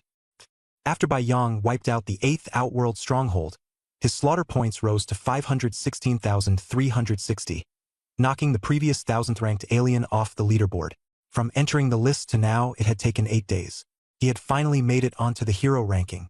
Though he was at the very bottom, being able to squeeze into this long-standing list compiled over years from more than 1,000 worlds across the heavens was already remarkable. In the centuries since the Earth origin realm's humans entered the hero world, 37 of them had already made the list before Bai Yang. Among them, Fu Chang'e was ranked first, with slaughter points far surpassing the 2nd place. With Bai Yang's name now added, the Earth origin realm's human race occupied 38 seats. The news of Bai Yang making the list spread like wildfire across the 10 strongholds of the Earth origin realm. These weaker 2nd-tier experts, who could only remain at the strongholds to hunt aliens, were all whispering among themselves and asking about his background. Inside the immortal stronghold under the Vajra Immortal Martial Academy, there was also an atmosphere of excitement. The scene was unusually lively because everyone knew that Bai Yang was one of the top masters among this year's new students at the Vajra Immortal Martial Academy, and that he had entered the hero world only 8 days ago before making it onto the hero ranking. Everyone believed that, so long as nothing unexpected happened, his ranking would continue to rise, and even the official staff of Immortal City hoped that he could break into the top 300. A female staff member remained silent at this moment. Bai Yang had once made her suffer embarrassment with ease, and she had felt inferior in her heart. But before leaving, Bai Yong had also told her to go find Lu Qingqing from the martial academy, which gave her a glimmer of hope. After stealing her resolve, she went to find the stronghold's person in charge. The person in charge changed frequently and was not very strong. Generally, they just stayed at the stronghold handling affairs. In response to her request, the person in charge, as usual, took out paper and pen and had her sign her name. Chang Yu, after leaving the stronghold, you know all the rules. Life and death are your own responsibility. Chang Yu quickly signed her name, then asked for another sheet of paper and solemnly left a will. I am an orphan and have never left a will. I reached Tier 2 without any close friends, and I never planned to leave the stronghold. Now that I'm leaving, if I die, 90% of the things in my dormitory and the resources in my account will go to the Immortal Legion, and 10% will be left to the new hero of Immortal City, Bai Yong. After writing it, Chang Yu checked her weapons and gear, then strode out alone without forming a team. Since she couldn't find a suitable team, she would rather act on her own. She chose a direction and stayed highly vigilant, knowing that cunning foreign races were hiding around the stronghold, ready to hunt at any moment. Day after day passed, and Bai Yong kept killing enemies according to plan. One after another, the otherworld strongholds were broken by him, his kill value soared, and his ranking rose by dozens of places every day. Finally, on the last day, Bai Yong stopped on a small mountain peak. There wasn't enough time to go to the next stronghold. At most, he could perform 480 triple fusion operations in a day. In his storage bracelet, he already had 1,669-star heroic power crystals. He was now at Tier 2 Level 2, and could still absorb 700 more. He ordered, all things, triple fusion, 3 9-star heroic power crystals fused together, ultimately turning into one higher-grade heroic power crystal with 15 small stars. This was the most efficient triple fusion method he had figured out along the way. As he kept fusing, he performed triple fusion while absorbing 9-star heroic power. 480 triple fusion operations would consume 1,449-star power crystals, and he had 220 left to absorb while fusing. When the last heroic power crystal was absorbed, his experience bar filled up, he reached Tier 2, Level 9, and received 30 free attribute points and 1 skill point. System prompt. The stay time in the hero world has ended. Beginning transmission. A powerful energy enveloped Bai Yong, instantly carrying him across boundless space, and he eventually returned to the vicinity of the Supreme Tower in Immortal City. He immediately left and headed straight home. Over this month, Bai Yong gave it his all to become stronger. After 900 absorptions of heroic power, he had absorbed a total of 419 9-star, 110-star, and 480 15-star heroic power crystals, gaining a total of 10,981 free attribute points, while also leveling up 9 times and additionally receiving 270 free attribute points and 9 skill points. He evenly distributed all his free attribute points among the soul's 3 main attributes. Bai Yong Hero Life. Level 29. Awaiting Transcendence Advancement. Age 18, male, pure human. Vitality 200, 060/200, 060. Remaining lifespan approximately 129,600 years. Mana 135-930-135-930. Blood power 264, 030/264, 030. Body strength 14 plus 8, 787. Constitution 14 plus 8, 787. Agility 30 plus 8, 787. Physical attack power 26,403. Soul, Spirit 4, 241 plus 290. Perception 4, 241 plus 290. Reaction 4, 241 plus 290. Magic attack power 13,593. Physical defense 29. All of this signaled that Bai Yong had already stepped onto a whole new level, and the challenges ahead would only become harder and more intense. Bai Yang's strength was worlds apart from when he had just entered the hero world. Even his lifespan had skyrocketed to an astonishing 1,296,000 years, something even ordinary human beings could never hope to reach. Some said he would live forever, but in truth they were mocking him for having too long a lifespan. As his strength continued to grow, Bai Yong increasingly understood the power of Overlord-tier skills. They were truly the pinnacle of strength that could dominate an entire race. His 3 soul attributes had broken through 4,000 points. Thinking back to the blood gold power he had obtained during the advancement trial, Bai Yong knew in his heart that the level of that power might be even higher than Overlord tier, possibly reaching Supreme tier. That was truly the kind of power that could rule a world. A powerful force gathered within his body of less than 2 meters, making it seem exceptionally condensed. Bai Yong first lightly embraced Lu Susu and Qing's secretary, who came toward him, then, with the green snake demon released by Qing's secretary, rushed straight to the basement. The green snake demon released a beautiful snake demon maid. By now, the two women had already undergone 9 rounds of marrow refining and blood exchange, and their strength had advanced by leaps and bounds. Even within the Immortal Legion, they could be considered second-tier Jade Marrow Realm experts. An hour later, this snake demon maid was sent back to the first floor by the green snake demon. But even so, it was still far from enough. Bai Yong then summoned 100 second-tier Peach Blossom female demons. These Peach Blossom female demons had all absorbed 900 no-star hero forces, and all had reached Lord level, with a massive increase in soul energy intensity. But in Bai Yang's eyes, this was still not enough. After nearly a month of getting along with them, he had come to know these Peach Blossom female demons inside and out, and had numbered them in order: Peach Big Sister, Peach Second Sister, Peach Third Sister, all the way to Peach 12th Younger Sister. In this extraordinary world, quality mattered more than quantity. So Bai Yong activated the 3-in-1 of all things skill. 3 Peach Blossom female demons merged almost completely, and their quality improved tremendously. However, the process surprised Bai Yong a little. Even after 2 duplicate bodies had also absorbed a large amount of hero force, Peach Big Sister still failed to advance to king level. Bai Yong repeatedly carried out the 3-in-1 fusion. A few hours later, 33 fused Peach Blossom female demons appeared around him, along with the lucky Peach 12th Younger Sister. Finally, after another 3-in-1 fusion, Peach Big Sister broke through and became a king-level Peach Blossom Queen.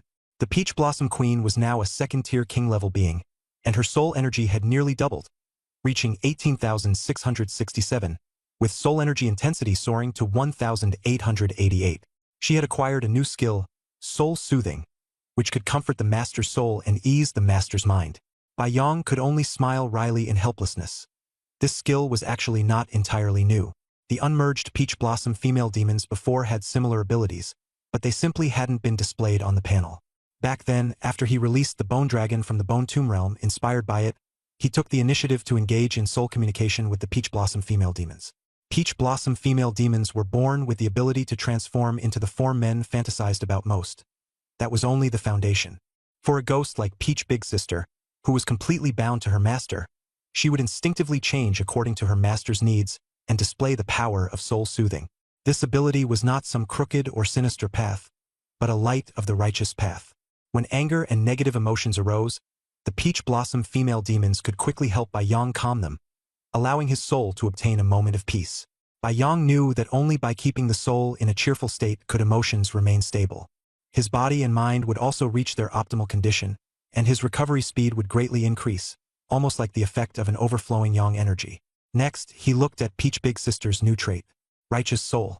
Attribute: the ghostly power of the Peach Blossom Queen has been thoroughly transformed. It can now normally withstand elemental attacks such as lightning, holy light, pure yang energy, and flames, and is no longer restrained by them. Bai Yong felt that this trait had limited usefulness. His yang energy had already reached the level of an heroic being, and the advancement of the second-tier Peach Blossom Demoness had actually relied entirely on the support of his yang energy. For her, obtaining this trait was only natural. More importantly, although she was no longer restrained, the damage from attacks would still take effect. It just would no longer be additionally weakened. After completing the 3-in-1 fusion, Bai Yong had 11 King-tier Peach Blossom Queens and the lucky Peach 12 Sister. These 11 King-tier Peach Blossom Queens could also undergo another 3-in-1 fusion, but there was no need to do so for now.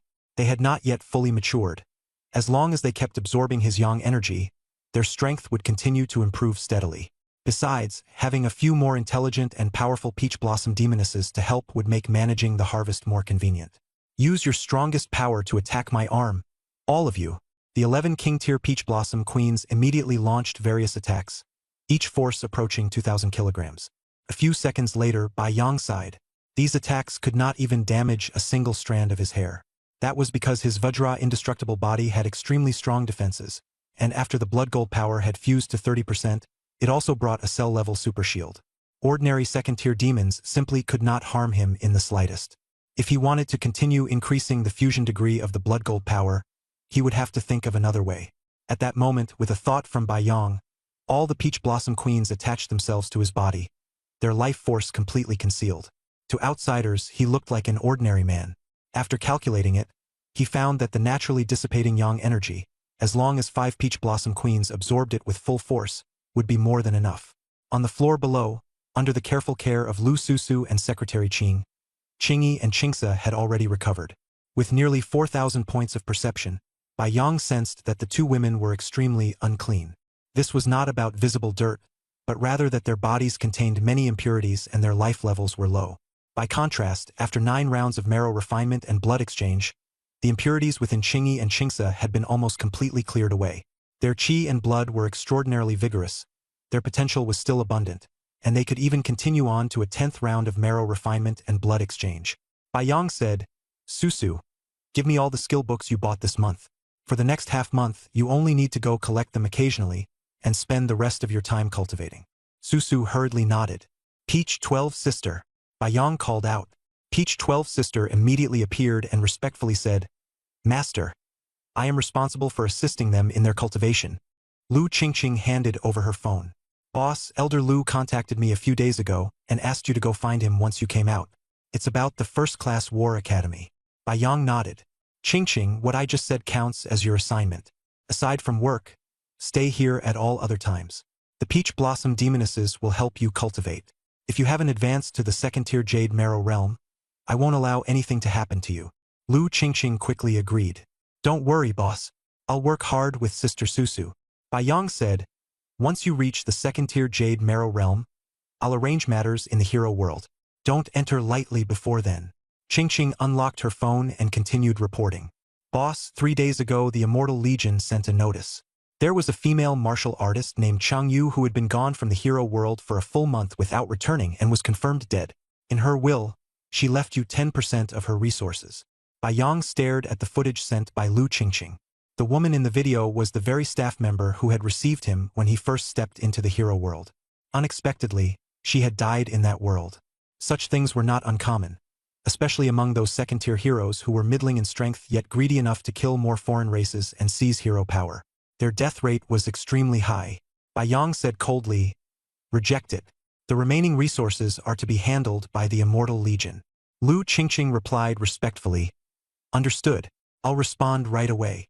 Bai Yang stood up. The green snake demon obediently lowered its head, stepped onto the weighing scale, and was found to weigh an astonishing 9,123 kilograms.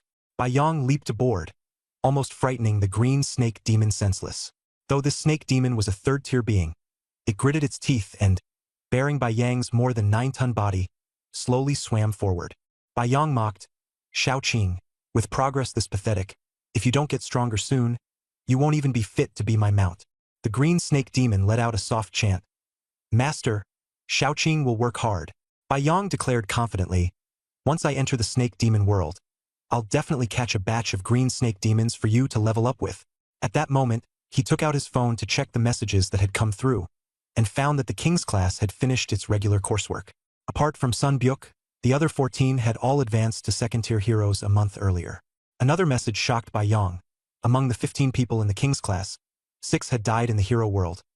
Xiao Zhilong, Song Haitao, and Su, Xieqian, Xie Jiaqiang, and Lin Tingxue.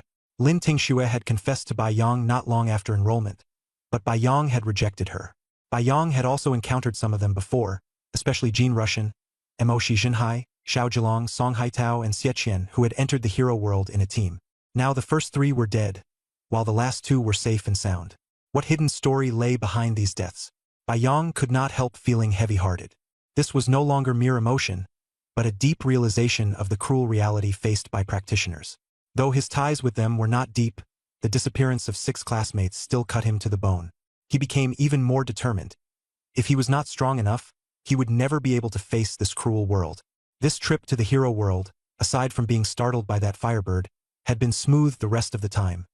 He had crushed countless foreign strongholds without any threat. The green snake demon swam at full speed, and Bai Yang quickly approached the martial academy. Soon, they arrived at the Vajra Immortal Martial Academy. Standing before the grand gate, Bai Yang felt emotion at how he had grown to this point in just 2 or 3 months. He stepped inside, and his aura was quietly absorbed by the Peach Blossom Queen, leaving no flaw. He went straight to Elder Lu. The old man looked ancient, seeming almost frail enough to be toppled by a gust of wind. Elder Lu had once said that his life source was nearly exhausted, so his strength was at a low point now, but a true fourth-tier saint entrant was by no means so fragile. Elder Lu motioned for Bai Yong to sit down, his gaze stern. It's good that you made it back alive. I've been worried for a long time ever since the immortal stronghold was slaughtered. Bai Yong was shaken, unable to believe it. Elder Lu, the immortal stronghold was slaughtered? What do you mean? Elder Lu let out a long sigh. Just like you, one person slaughtering a foreign stronghold. Bai Yong was astonished. The immortal stronghold had tens of thousands of people. Couldn't they put up effective resistance? Elder Lu sighed again. Bai Yong, I understand that you don't want to believe it, but you have already annihilated countless strongholds. A powerful second-tier outsider can do the same. The 10 strongholds of the Earth origin realm in the hero world have been wiped out repeatedly, over 100 times in the past few hundred years. All the worlds under heaven slaughter one another. There is no right or wrong. Bai Yang nodded calmly. Elder Lu, which otherworldly force was it that slaughtered our immortal base? Elder Lu took out an item and held it out with his hand. After a burst of light, an image appeared. It was footage recorded by the many mirror imaging devices in the immortal base. In the image, a humanoid monster over 30 meters tall, with a blue face, fangs, and a look like a vengeful demon, was frantically slaughtering the human second-tier powerhouses inside the base. It waved its hand to blast enemies apart, and from time to time someone would be lucky enough to escape, leaving before the 10-second teleportation time ran out. With a grim expression, Elder Lu explained, "This is a second-tier monster from the Giant God realm, part of the Giant God clan's new generation of power. Its strength far surpasses that of ordinary second-tier beings." After carefully watching the footage, Bai Yong judged from the destruction it caused that this monster was far stronger than the average second-tier being, but compared to him it was still worlds apart. Bai Yong said coldly, "Elder Lu, I've remembered it. If I ever run into it again, it will pay a price worse than death." Elder Lu's expression eased a great deal, and he put away the footage. Bai Yong stared at the device in his hand. Elder Lu sighed, "I'll give you a copy. There's no need to deliberately hold a grudge. The main thing is for you to improve your strength." Bai Yong accepted a special crystal stone.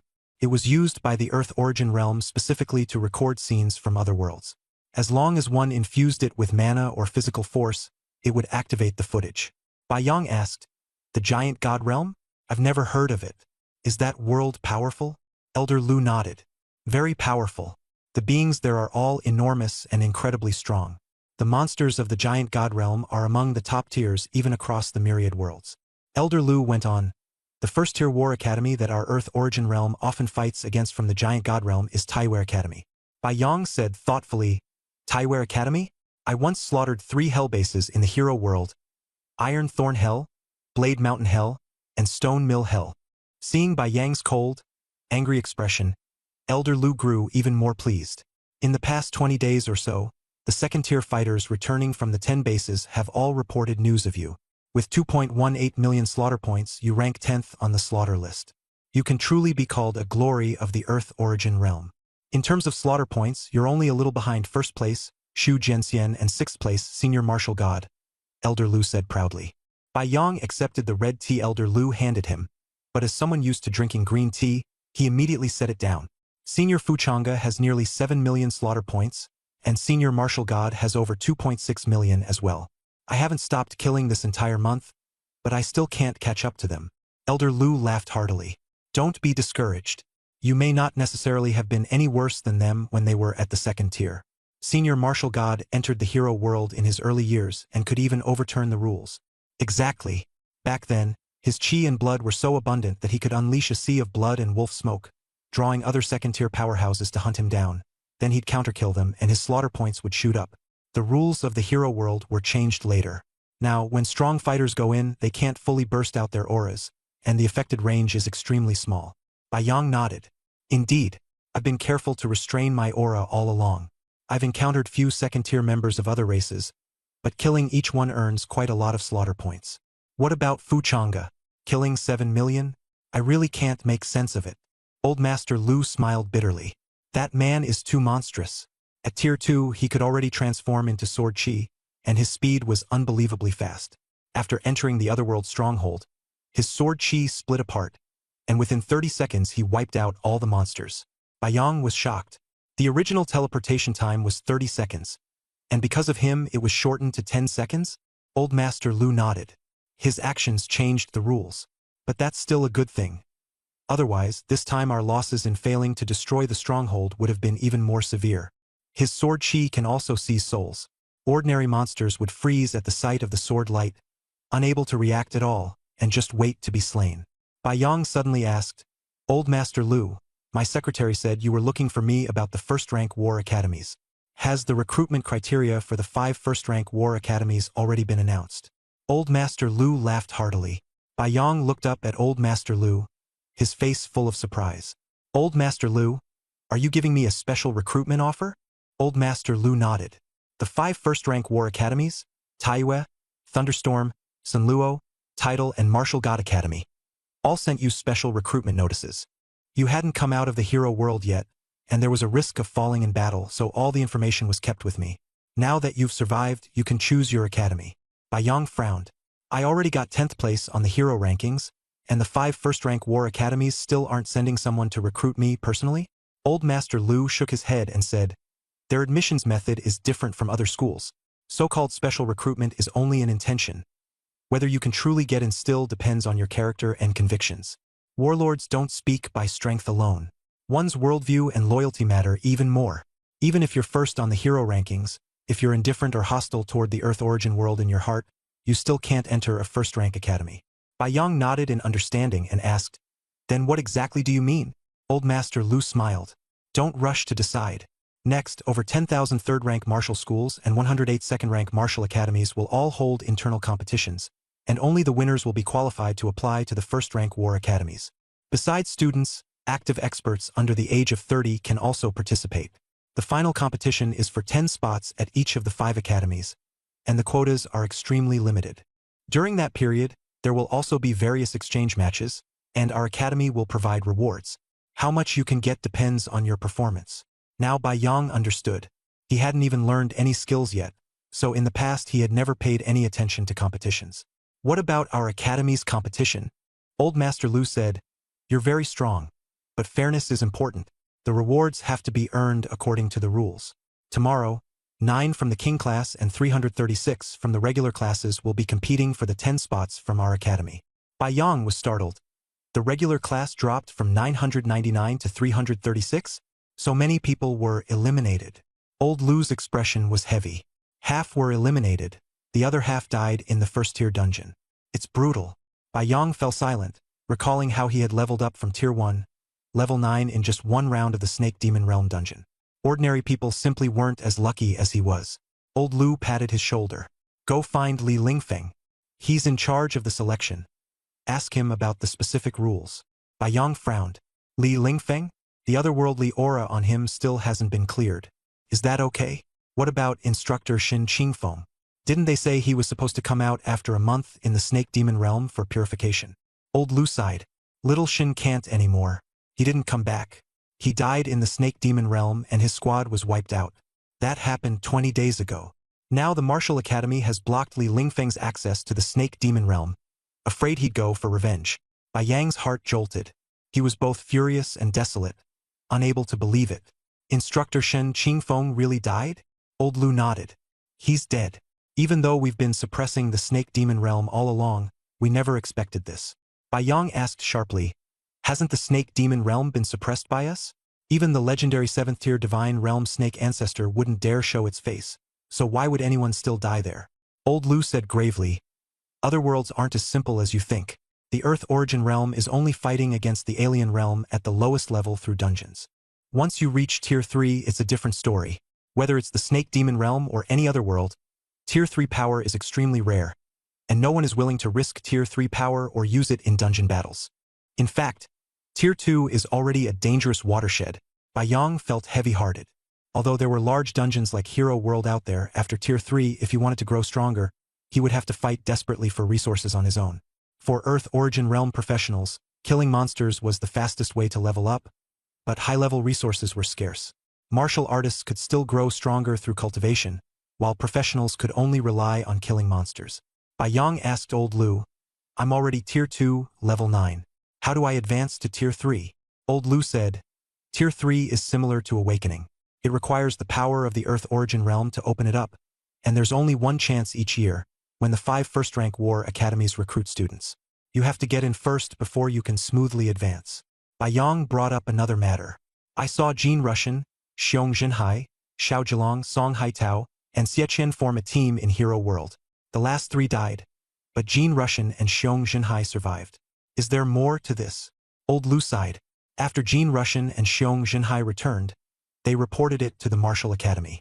The Academy asked the Immortal City Tribunal to conduct a heart-seeking interrogation and confirmed that they were ambushed by a Tier 2 alien team near an Immortal Bastion stronghold. Jin Rushan has a king-level Vajra body background, and Xiong Jinhai is even stronger than him. They fought to the death and defeated the enemy team, but the weaker Xiao Zhilong, Song Haitao, and Xieqian all died at the hands of the aliens. This interrogation was personally carried out by a 5th-tier Crown King Senior, so the result is trustworthy. There's no evidence that Jin Rushan and Xiong Jinhai were related to the deaths of the 3. Bai Yang left Old Lu's palace in silence. Less than a day after leaving Hero World, it felt like everything had changed. 6 classmates from the King class, along with instructor Shen Qingfeng, had become people he could never see again. He asked to meet Li Lingfeng. Li Lingfeng arranged to see him on the top floor of a 10-story office building. The lower 8 floors housed the secretary office of the Vajra Immortal Academy.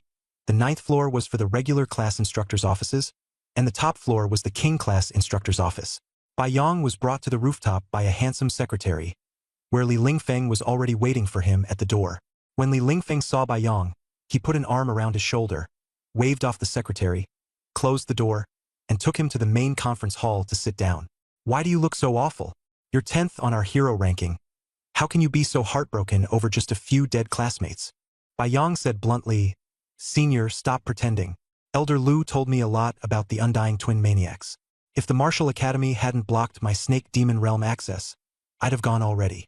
Li Lingfeng froze for a long moment, then suddenly laughed. Bai Yang, you've got it wrong.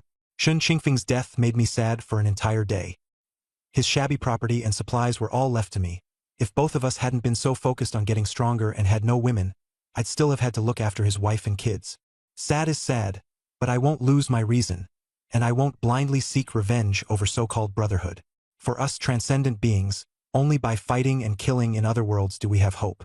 Death is everywhere. Shen Qingfeng was just unlucky. When you reach Tier 3 and enter another world, you'll see familiar people die all the time, even your companions. Once they're dead, they're dead. Bai Yang looked at him but said nothing. Li Lingfeng lay back and continued, I'm not just putting on a carefree act. Think about it. Shen Qingfeng and his team were wiped out. If they died in another world, they could have been swallowed alive by monsters, leaving no bones behind.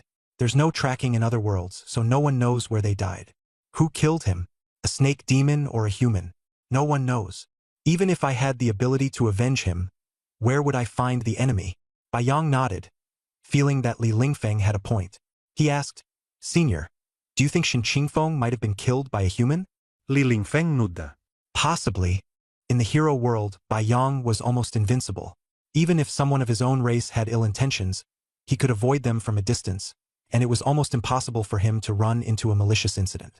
But Li Lingfeng reminded him that the Supreme Council had established a standard recommendation in the hero world. Bai Yang nodded and said, You mean if you encounter someone of your own race and they don't avoid you, you run if you're not strong enough, and if you are, you kill them outright.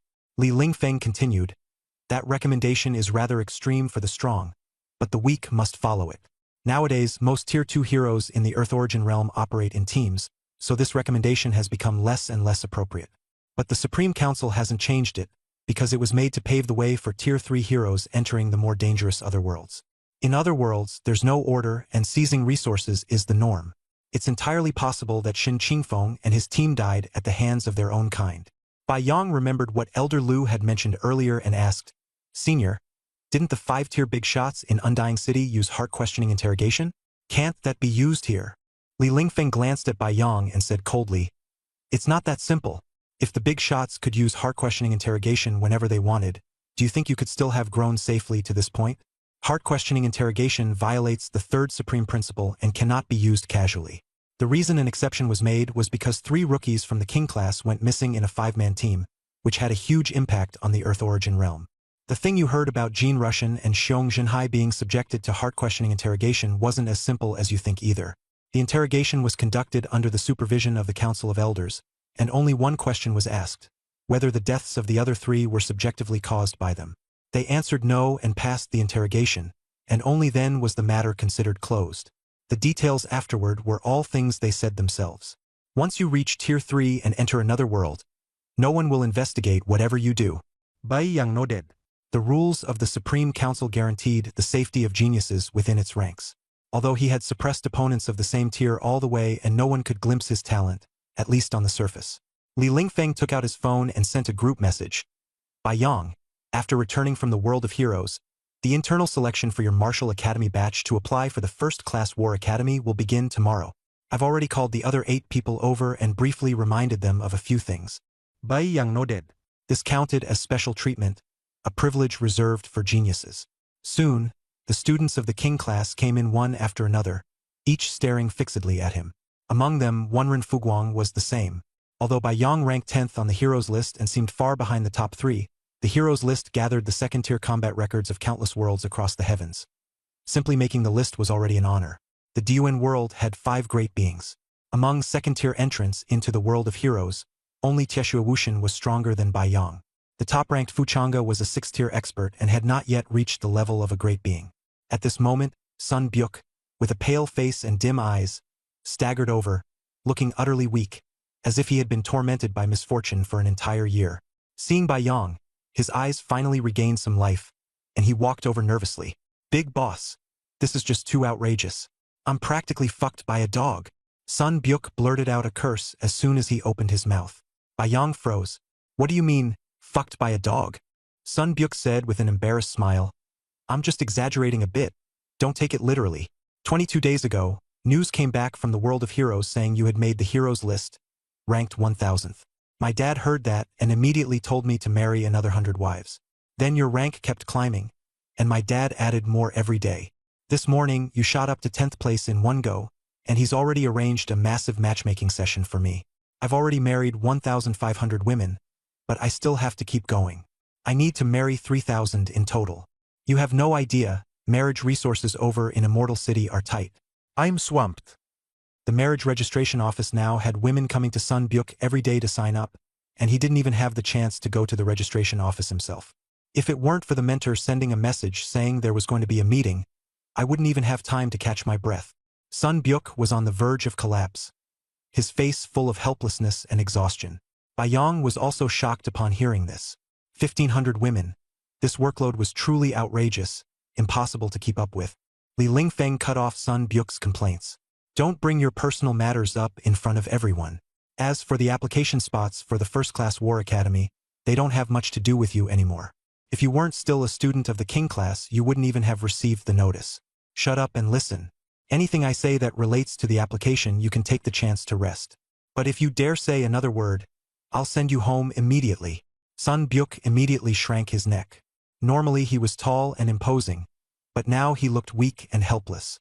Li Lingfeng continued, "Aside from Sun Byuk, the other 8 are all second-tier experts. I won't say much about Bai Yang. Wenren Fuguang, Xiong Jinhai, and Jean Russian. Each of you have used up 900 hero points, and the others are about the same. Our Martial Academy has 10 spots for applying to the first-class War Academy. The 8 of you are the strongest and are more or less certain to take up 8 of those spots. But the procedures still have to be followed. We can't break the principle of fairness. You'll need to greet the more than 300 students from the regular class and spar with them. The reason I called you here today is to remind you not to play any tricks tomorrow, not to use your ultimate moves, and to hold back a little. If you injure a classmate during the match, that won't be a good thing." A group of people all nodded to show they understood. Li Lingfeng announced, "Nothing else. Go back and rest. Come to school at the normal time tomorrow." "Sun Byuk, you don't need to come tomorrow." Sun Byuk panicked and stepped forward with his hand raised. "Mentor, I'm also a student of the King class. I want to cheer on my classmates, and I truly hope I can come and take part. My father knows Elder Chulu. Mentor, maybe you could ask Elder Lu to send my father a message so I can join the selection tomorrow." Li Lingfeng glared at him. "It's already been decided. You don't need to participate. If you want to cheer, go tell your father yourself." "Dismissed." Everyone bowed slightly and withdrew. Bai Yang and his companions nodded in acknowledgement, then strode out of the building. Wenren Fuguang hurriedly followed. Sun Byuk, somewhat relieved, hurried after them. stumbling along as he trailed behind. Baiyang glanced at Wenren Fuguang, who had caught up beside him, and asked in confusion, "Second seat? Something up?" Wenren Fuguang nodded. "When I enrolled, I got the same treatment as you. I was assigned 2 second-tier snake demon maids. And I'm a woman too, so I don't need anyone serving me. Instead, those two became a burden and a waste of resources. Chief, do you want them?" Baiyang smiled. When someone shows too much courtesy for no reason, there's usually a hidden agenda. "Speak. What do you really want?" Wenren Fuguang wasn't surprised by his bluntness. Smiling, she said, "There's a party tonight. I'll visit with them. How about we talk about it then?" Baiyang, 6 o'clock tonight. I'll give you 3 minutes to discuss the real matter. Wenren Fuguang was slightly taken aback, but quickly nodded in agreement. After leaving the office building, only Sun Byuk was still jogging after Baiyang. Baiyang slowed his pace, and Sun Byuk hurried to keep up. "Sun Byuk, I said last time that my chi is my strength. I don't rely on any other means. Your weakness, I really can't help with." Sun Byuk was panting. "Boss, I'm not here to ask for medicine. My family has plenty of secret medicines and support methods. My physical weakness is the result of overwork, and I'm not injured." Baiyang became curious about this classmate who seemed to have special abilities. After all, the other party had always been actively trying to get on his good side, and he didn't dislike that. "Tell me, can't current technology do artificial insemination? Are there any taboos?" Sun Byuk gave a bitter smile, his voice carrying helplessness. "There's a rule that it has to be natural mating, otherwise it doesn't work." Baiyang nodded. "What you just said in the office, I asked you on purpose."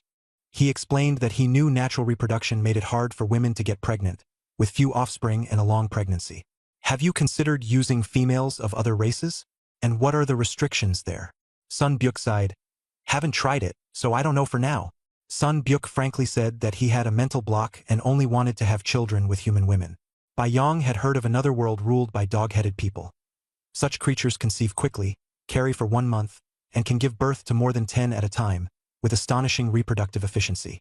Sun Byuk gave a wry smile. That wasn't all. Rabbitmen and ratmen could also conceive and give birth quickly, and even more ridiculous were fishmen, who reproduced by laying eggs, with one clutch numbering in the thousands or tens of thousands. The Martial Academy and his father had thought of many ways for him, but the specific situation would have to be judged after his first batch of children were born. As they were talking, Sun Byuk changed the topic. His father wanted to invite Baiyang to their home for a meal. Baiyang frowned, feeling it was a bit inappropriate, but Sun Byuk explained that was only the surface reason. In reality, his aunt wanted to meet Baiyang. Baiyang was even more puzzled. Earlier, Sun Byuk had suggested that he marry the widows of their battle group, and now it had become his aunt? Sun Byuk quickly denied it wasn't a blind date, but a formal matter. It was just that it would be improper for his aunt to meet Baiyang alone, so they were using this excuse to meet. Baiyang recalled that he had indeed met Sun Byuk's aunt when he completed the rank advancement trial. She had represented 10,000 swords returning to court to recruit him. He hadn't expected that this aunt would actually be a 4th-tier saint-level powerhouse. Baiyang worried that someone might be trying to poach him. After all, he was now a member of the Diamond Indestructible Martial Academy, with excellent ire. Sun Byuk hurriedly assured him that it wasn't poaching. Baiyang would understand once he went, it wasn't anything bad. Even Elder Lu knew about it, so Baiyang could decide for himself. Baiyang contacted Elder Lu and got confirmation that the force behind it was the head of the Gu Yuan Realm Council, someone of significant standing. Baiyang nodded and decided to go to Sun Byuk's home to take a look. Sun Byuk gave a bitter smile, saying that if his father hadn't made him invite Baiyang in person, he wouldn't have had any chance to come out and get some fresh air. The message to his mentor was just a formality. The two walked slowly the whole way, and soon arrived at Sun Byuk's home, a luxurious manor occupying a vast area. It was obvious that Sun Byuk was a typical second-generation transcendent. Waiting to greet them was Sun Byuk's father, Sun Fifan. The moment he saw Baiyang, he praised him. "I really misjudged you last time. Ranked 10th on the hero list, truly the waves behind push the waves ahead. Each generation of geniuses is stronger than the last.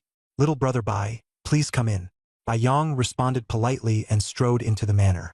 Sun Byuk awkwardly thought if he called Baiyang that, then what should he himself call him? After hesitating a few more seconds, he finally broke the silence. "Dad, I call him Chief Boss, and you call him Little Brother. Wouldn't that mess up the way we address each other?" Sun Fifan glared at his son angrily. "As cultivators, we determine status by strength. If you become awesome and advance to the 5th tier, I can even call you senior. Sun Byuk smiled and said, I respect the old and cherish the young. Then I'll call you dad, and you call me senior. Everyone plays by their own rules. Bayang said nothing, but felt that this family style was really special.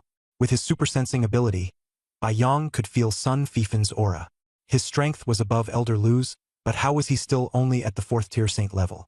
It made one wonder whether this level was watered down too much. They arrived at the pavilion in the garden, where the tea table had already been set. Bayang saw the 10,000 swords paying homage female 4th tier who had recruited him in the first place. This time, the moment she saw Bayang, she kept her eyes fixed on him. Only when Bayang came closer did she stand up and introduce herself. Bayang, we meet for the second time. My name is Sun Fiwan. Sun Fifan motioned for Bayang to sit down, and Sun Byuk followed obediently behind him. Everything ready. Bayang stood quietly to the side, looking at the 3 chairs by the tea table. Not a single one was meant for him. He was considering how to address the woman before him. She was Sun Byuk's little aunt, already a 4th-tier expert, and by seniority she could also be considered an elder. More importantly, Bayang could feel that her strength far surpassed that of Elder Lu and Sun Fifan, and even he himself was not completely confident he could defeat her. So Bayang respectfully said, Greetings, senior. Sun Fiwan was stunned for a moment, then smiled. Don't be so formal. We superhumans speak with strength. She added, You rank 10th on the hero list, and your strength has long surpassed many 4th-tier experts. You're more than qualified to stand on equal footing with us. Perhaps some weaker 4th tiers have taken advantage of you. That made the Sun Fifan beside her twitch uncontrollably. The weaker 4th tier in his younger sister's mouth. Wasn't that him? Back then, he had also been a 4th-tier expert from the Vajra Indestructible Martial Academy, considered top tier, but there was still a wide gap between him and the truly strongest of the same rank, while his sister happened to be one of those who could rarely be matched. Bayang thought what she said made sense and changed his address. Greetings, brother Sun. Greetings, sister Sunday. The moment he said that, Sun Byuk almost burst out laughing. Sun Fifan shot Sun Byuk a glare and barked. There's no seat for you here. Get back and work hard to become stronger. Sun Byuk looked aggrievedly at his little aunt, but she ignored him completely. Helpless, Sun Byuk turned and left while looking back every few steps, and even after he had completely disappeared from sight, there was still no change. Sun Fiwan was a little surprised that Bayang called her Sister Sunday. After taking a deep breath, she calmed herself and said, Bayang, my master thinks highly of you. He is none other than Fu Chang'e, first on the hero list. She paused, then said, Precisely because your talent doesn't quite match our 10,000 swords paying homage Martial Academy. My master personally recruited you. The blood gold power back then was also bestowed on you by him, and it helped you greatly. Thinking of this, Bayang's impression of her improved quite a bit. He had originally thought her cold and proud, but now he felt she was dashing and full of heroic spirit. Bayang said sincerely, I have always kept in mind Senior Fu's great kindness. Sun Fiwan smiled. No need for that. Master doesn't expect you to bear this gratitude. What he did was merely the normal support the upper echelons of humanity give to younger geniuses. She continued, You've made a name for yourself in the hero world. That is a tremendous honor. Master and the higher-ups all recognize this, but on the earthly origin world side, there are no extra rewards for the hero list. They're afraid that intervening too much would instead cause trouble for your growth. True geniuses climb upward step by step on their own. Too much interference often has the opposite effect. Bayang nodded and was about to address her again, when Sun Fiwan quickly said, Don't call me Sister Sunday, just call me Sister Fiwan. Don't make me sound so old. Bayang asked, Sister Fiwan, what did you need to see me about? Sun Fiwan said, Your reputation in the hero world has drawn the attention of the 5 first-tier war academies. The Vajra Indestructible Martial Academy has rated you A+, and your background is impressive enough as well. As long as you go through the normal process, you can freely choose any one of them to enroll in. She added, The upper echelons have already ordered the 5 war academies to stop competing with each other for talent. The final choice is yours. Following fate and choosing the one most suitable for you is the right path. Coincidentally, I've come to Immortal Extinction City, and I was entrusted by my master to meet you and help analyze the situation with these academies. So it'll be easier for you to make a decision. Bayang nodded seriously. Sister Fiwan, please go ahead. Sun Fiwan began her introduction. Taiyu Academy was founded by the god of Taiyu. It focuses on physical body and soul cultivation, in a direction similar to your current Diamond Immortal Martial Academy. The enemies they mainly contend with are Dragon Tombstar, Giant God Realm, and the 18 levels of Hell. The last time an immortal extinction stronghold was destroyed, it was done by a second-tier expert from the Giant God Realm.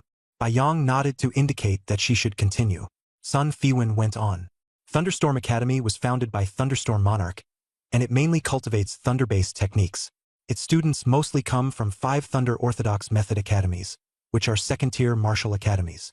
Thunder techniques include the 5-element thunder arts: metal, wood, water, fire, and earth, as well as rare thunder arts such as Blood Fiend, Pure Yang, Pure Yin, and Divine Intent. The talent requirements are extremely high. Thunder techniques are very extreme. Sun Fiwen said. No matter what type of thunder technique it has the characteristic of being inviolable. It is immensely powerful, and can also resist temptation, illusions, and evil forces. She continued, Thunderstorm Academy mainly contends with 5 other worlds: Mirror Ruins, Butterfly Realm, Mad Howl Domain, Mirror Labyrinth, and the City of the Nameless. This was Bai Yang's first time hearing these names, and they felt very unfamiliar and peculiar to him. Sun Fiwen explained, these other worlds are all extremely bizarre. Ordinary practitioners would die instantly upon entering, so access is very strictly controlled. Related information only unlocks after reaching 3rd tier, so it's normal that you don't know about them yet. She then spoke about Sanluo Academy. This was established by the Honored One of Sanluo. It mainly cultivates wood element power, while also taking earth and water into account. This academy also has very high talent requirements.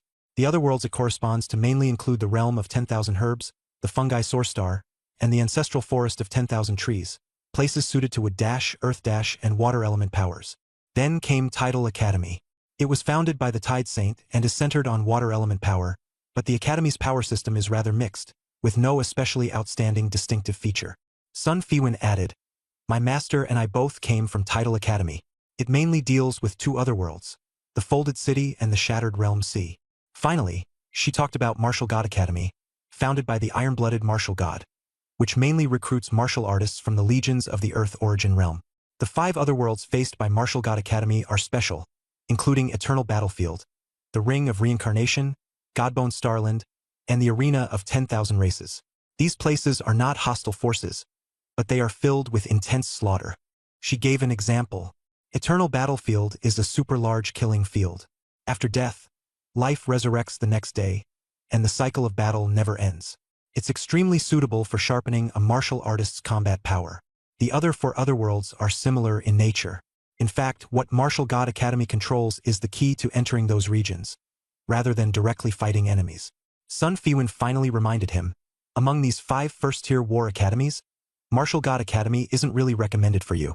In the future, if you want to go to those places, there's no problem, you don't need to join now. Her introduction was concise and to the point. Bai Yang nodded and said, thank you, Sister Fiwen. Please give me some advice. Sun Fiwen shook her head. When choosing a university, just follow your heart. It's all the same no matter which one you pick. As long as you're strong enough, resources are shared, and you can still become a warlord. Bai Yang said, got it. Thanks. I'll think it over carefully. Sun Fiwen suddenly looked at Bai Yang with curiosity. I heard you're very manly, so why does your aura seem so calm now? Are you deliberately hiding it? With a thought, Bai Yang immediately had the Peach Blossom Queen stop absorbing the yang energy he was emitting. In an instant, a powerful and dazzling aura erupted, and light radiated from Bai Yang's entire body. Sun Fiwen's eyes lit up as she examined him closely, unable to help but praise him. The Peach Blossom Queens began absorbing the yang energy again, and Bai Yang returned to his usual appearance. Sun Fiwen sighed. This vigorous aura can be sensed by ordinary professionals. If a martial artist saw it, it would be even more obvious. I used to think you delayed your rank advancement trial because you'd overindulged. Looking at how many women you've taken in, and that you even spent 10 days doing it, now it seems I was wrong.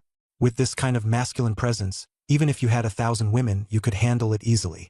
But you chose to use the Peach Blossom Demonesses to suppress that surging aura. Indeed, you have a way about you. Her gaze grew even more respectful. Bai Yang could tell it was sincere admiration, with no other meaning behind it. Sun Fiwen added, I once said I could cut off your desires with a single sword strike, but now I estimate I can't do that anymore. And besides, desire isn't a bad thing. It's the foundation of humanity and also the motivation to become stronger. I can precisely cut off the desires in myself that would harm others, but I can't be that precise when it comes to other people. Bai Yang. Sun Fiwen had always looked down on men who indulged their desires recklessly, but this time she gave Bai Yang some advice. Bai Yang listened carefully. Sun Fiwen said, using peach blossom demonesses to absorb your aura and suppress your desires is ultimately not a long-term solution, nor is it a good one. It's better to clear a blockage than to force a seal.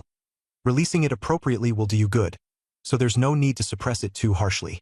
Bai Yang explained, Sister Fiwen, in Jianglong City I took in one woman, and later the Martial Academy even rewarded me with 2 second-tier snake demon maids. I also have a full-time secretary, and I accepted them all without deliberately restraining myself. After hearing this, Sun Fiwen not only felt no aversion, but was even more satisfied. Good. That's what being rational looks like. Your mindset is pretty good. Bai Yang asked, Sister Fiwen, is there anything else? Sun Fiwen looked somewhat surprised and gave him an odd glance. That's it, you're free. I've sent you a friend request. Remember to accept it. Bai Yang politely said goodbye and turned to leave. It wasn't until his figure disappeared that Sun Fiwen sighed. This Bai Yang really isn't simple. Being with the two of us, both 4th rank, he didn't show the slightest fear. Is he already this strong? Sun Fiwen nodded. Do you think just anyone can make it onto the hero's ranking? He's still number 10. His temperament is steady, neither servile nor overbearing, confident but not arrogant. As long as he doesn't fall along the way, 5th rank is only his starting point. After speaking, she stood up. I'm going into seclusion to break through to 5th rank, and I'll also go home to see my family. There's nothing to worry about. Sun Fiwen smiled and reminded him, Big brother, don't put too much pressure on the kid. His eyes have lost their light, like he's got nothing left to live for. That's not good. Sun Fiwen said calmly, I know my limits. His origin isn't affected, so nothing will happen. After saying that, she turned into a streak of sword light and vanished. Bai Yang returned home and went into the basement to continue his 3-in-1 cultivation. Since awakening, he had almost never wasted a chance to use 3-in-1, and even when taking a short nap, he would hurry to finish it. But even so, he still hadn't fused a skill book or piece of equipment at the Overlord level. He had tried equipment before. Once it was raised to the peak of the King level, it would need special power to have any chance of advancing to the Overlord level. As for skills, he was still working hard on that. With his strength surging and his attributes skyrocketing, his recovery ability had also improved. In order to increase his yang energy, Bai Yang lit several bonfires in the basement. Under the warm, bright environment, the recovery effect of his soaring yang energy talent could reach about 550%. Combined with taking large amounts of perfect first-tier blood crystal water, he could use 3-in-1 about once every 2.5 minutes. At this moment, Qingyi softly reminded him, Master, Miss Wenren Fuguang is waiting for you at the door. She said she has an appointment with you. Bai Yang quickly performed 3-in-1 3 times, expending part of his power, and walked toward the front door. At the door was the blonde, blue-eyed Wenren Fuguang, with 2 second-tier snake demon maidens following behind her. They were her enrollment reward. Bai Yang was somewhat curious. If the Peach Blossom Fox Demon could be used in 3-in-1, then what about the snake demon maidens? As long as life contamination reached more than half, they could be fused in 3-in-1 as well. He faintly looked forward to what new changes Qingyi and Qingse would show after undergoing 3-in-1. Bai Yang said coldly, 3 minutes. Countdown starts now. Speak. What is it? Wenren Fuguang understood that Bai Yang didn't intend to let her in, so after a brief pause, she acted decisively. She pulled the 2 snake demon maidens over and directly handed them to Bai Yang. Chief, whatever the outcome, I'm giving you these snake demon maidens. Please treat them well. Bai Yang nodded and accepted the slavery scroll. With the scroll in hand, these 2 maidens became his private property, to be disposed of as he pleased. Wenren Fuguang said softly, Chief, my Vajrabody has already reached the King level limit. If I want to break through to the Overlord level, I need Overlord Extreme Power. Bai Yang replied indifferently, I don't have Overlord Extreme Power. I can't help you. Wenren Fuguang was helpless. Chief, are you the legendary Iron Straight Guy? Why are you so blunt? Bai Yang grinned. A steel straight guy. Are you insulting me? Wenren Fuguang frowned, a little flustered inside. At noon, Sun Byuk had said that, and Bai Yang actually picked up the conversation. Clearly, he didn't understand this kind of indirect mockery at all, like a dumb guy who speaks his mind without a filter. Bai Yang clenched both fists, his tone both proud and straightforward. The power of an overlord-level Vajrabadi is all on me. A mere steel straight guy, how could that be worthy of me? Only a Vajra straight guy is spicy enough. Wanren Fuguang was stunned, her mouth open as she repeatedly let out astonished cries of, "Ah?" Bai Yong frowned and continued to mock her. "If you're not going straight to the martial academy to ask the seniors, but instead run to me, a student, to ask, doesn't that mean there's something wrong with your brain? Could it be that you're the type who is beautiful but brain-dead?" Wanren Fuguang was stunned again, her mind completely blank. She took a few deep breaths and barely managed to calm herself down. A trace of undisguised delight appeared in her tone. "I went to see old Master Lu and asked him about this. He sourly said that overlord-level power is a matter of chance and cannot be forced. So that's why I came to ask you." Only then did Bai Yong understand. Back then, he had the perfect quality Blood Dragon strike skill passed down by old Master Lu, and now it had even evolved into overlord level. If he displayed it in front of old Master Lu, the man's lifespan might probably be cut short on the spot. He turned around and said, "Everyone's situation is different. I once swallowed gold and chewed iron. This is my unique training method." The door shut with a creak. Wanren Fuguang's eyes lit up. Swallowing gold and chewing iron body, this method is very fitting. Why didn't I think of it? Whether it works or not, trying it can't hurt. She was in high spirits. As she left, Bai Yang's words about being beautiful but brain-dead kept echoing in her mind. But she only picked out the words beautiful and naturally ignored the brain-dead part. A smile rose at the corners of her lips as she softly hummed. In this world where everyone had black hair and black eyes, she had been born with golden hair and blue eyes. Since childhood, she had been isolated and mocked, and she had long since grown numb to it. Now, having met Bai Yong, this iron and steel straight man, he had actually treated her golden hair and blue eyes as advantages. It was strange, but it felt great. Bai Yong brought the two snake demon maids home and instructed Qingyi and Qingse to clean and tidy everything thoroughly. After that, he trained diligently by himself in front of the combined iron cloth shirt skill book in the basement. Not long after, Qingyi and Qingse brought back two new snake demon companions. Bai Yong took a look and accepted them decisively without saying another word. The life infection degree of Qingyi and Qingse had already reached 99.9%. The final 0.1% seemed impossible to complete through effort alone. This situation had once occurred with the Peach Blossom female demons. Back then, after they had undergone 3-in-1 fusion, the 99.9% had directly filled to 100%. Bai Yong judged that the snake demon maiden situation should be similar. Only upon reaching 100% would loyalty be considered ultimate. He had always valued quality over quantity. Unless they were exceptional, he planned to keep only these two, Qingyi and Qingse, and would not easily take in more servants. Wanren Fuguang returned to her permanent residence and headed straight for the basement, where she took out various metal ingots. She bit off a piece of gold, feeling it slide down into her stomach as easily as chewing marshmallows. Then she bit down on a piece of steel, cracking it with a crisp crunch. Her king-level ultimate diamond body made chewing gold and iron effortless. The metal entered her stomach, and her powerful digestive function began absorbing it. She closed her eyes to feel it, but for the moment she didn't notice any change. Maybe she hadn't eaten enough, so she continued chewing large mouthfuls of all kinds of metal until her stomach was nearly about to burst. This time she probably swallowed a basinful of metal. After that, she began training. The original Tier 3 ancient demon had already been sold off, and what accompanied her in training were 3 puppets at the perfect Tier 2 level. It's not that the Tier 3 ancient demon was bad. It was simply too strong. After being greatly enhanced for a month, it was no longer suitable as a sparring partner for her, as it would easily overwhelm her and lead to poor training results. She was injured. Wanren Fuguang was facing a perfect quality, Tier 2, 8-armed wooden pole puppet, specially used for body training. Dozens of iron arms kept striking her entire body, triggering the defense of her king-level ultimate diamond body. Her originally fair skin gradually took on a faint golden glow. The diamond body could uniformly enhance physical defense, strength, physique, and agility, adding 50 points per level. Wanren Fuguang was Tier 2 level 9, and the extra defense and attribute bonuses brought by the diamond body exceeded 1,400 points. Even so, the dense barrage of blows still made her feel an extremely slight injury.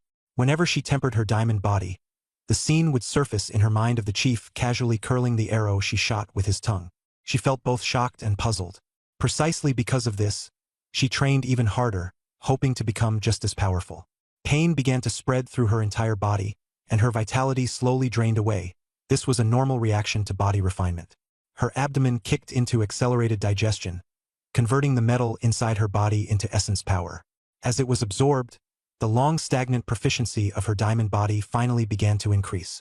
Wanren Fuguang was so excited she nearly cried, but she forced herself to hold back, because after rapidly absorbing the metal essence, her stomach began to growl.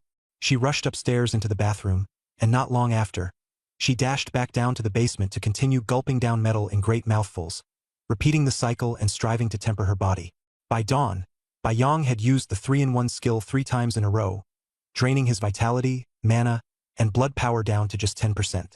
He went to the first floor and saw that the 4 snake demon maids were all resting. Lu Susu was diligently training, Tao 12th sister was becoming more and more professional as a sparring partner, and Lu Qingqing was waiting in neat work attire. Bai Yong nodded at Lu Qingqing and said, "Secretary Qing, let's go." He leaped onto the green snake demon's head, and his weight of over 9 tons instantly pressed down. The green snake demon had been prepared. The entire snake body exerted force to support him steadily, not letting him crash to the ground.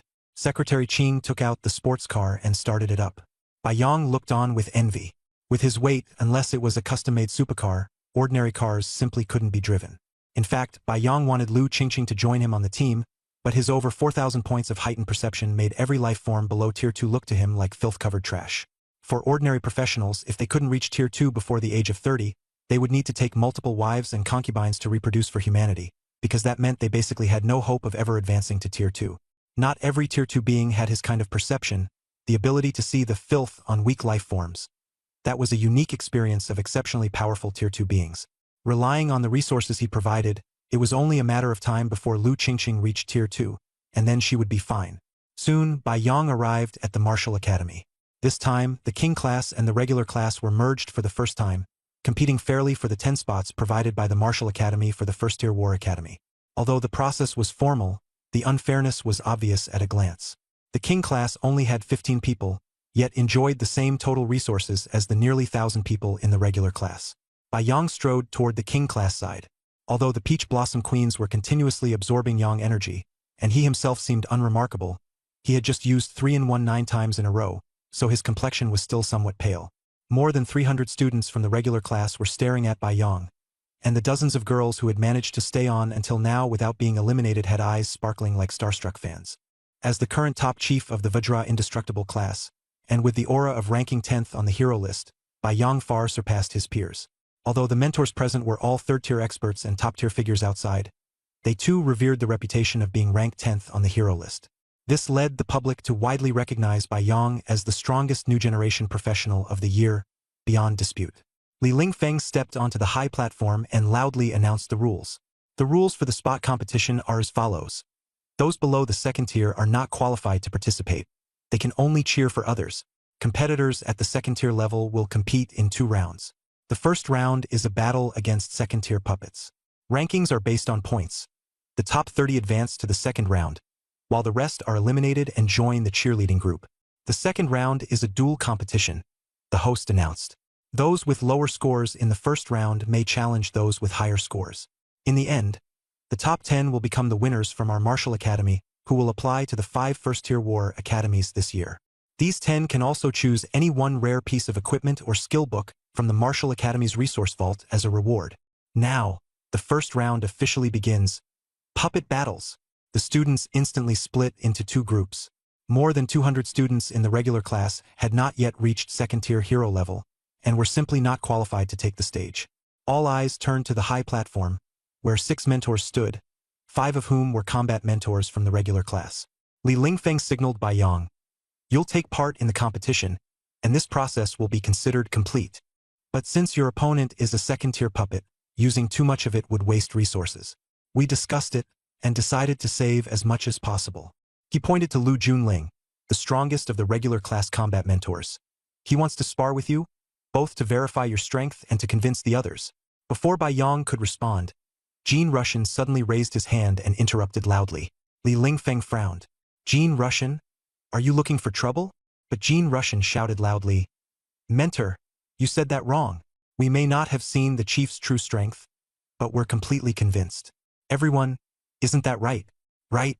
10th on the hero list, invincible under heaven.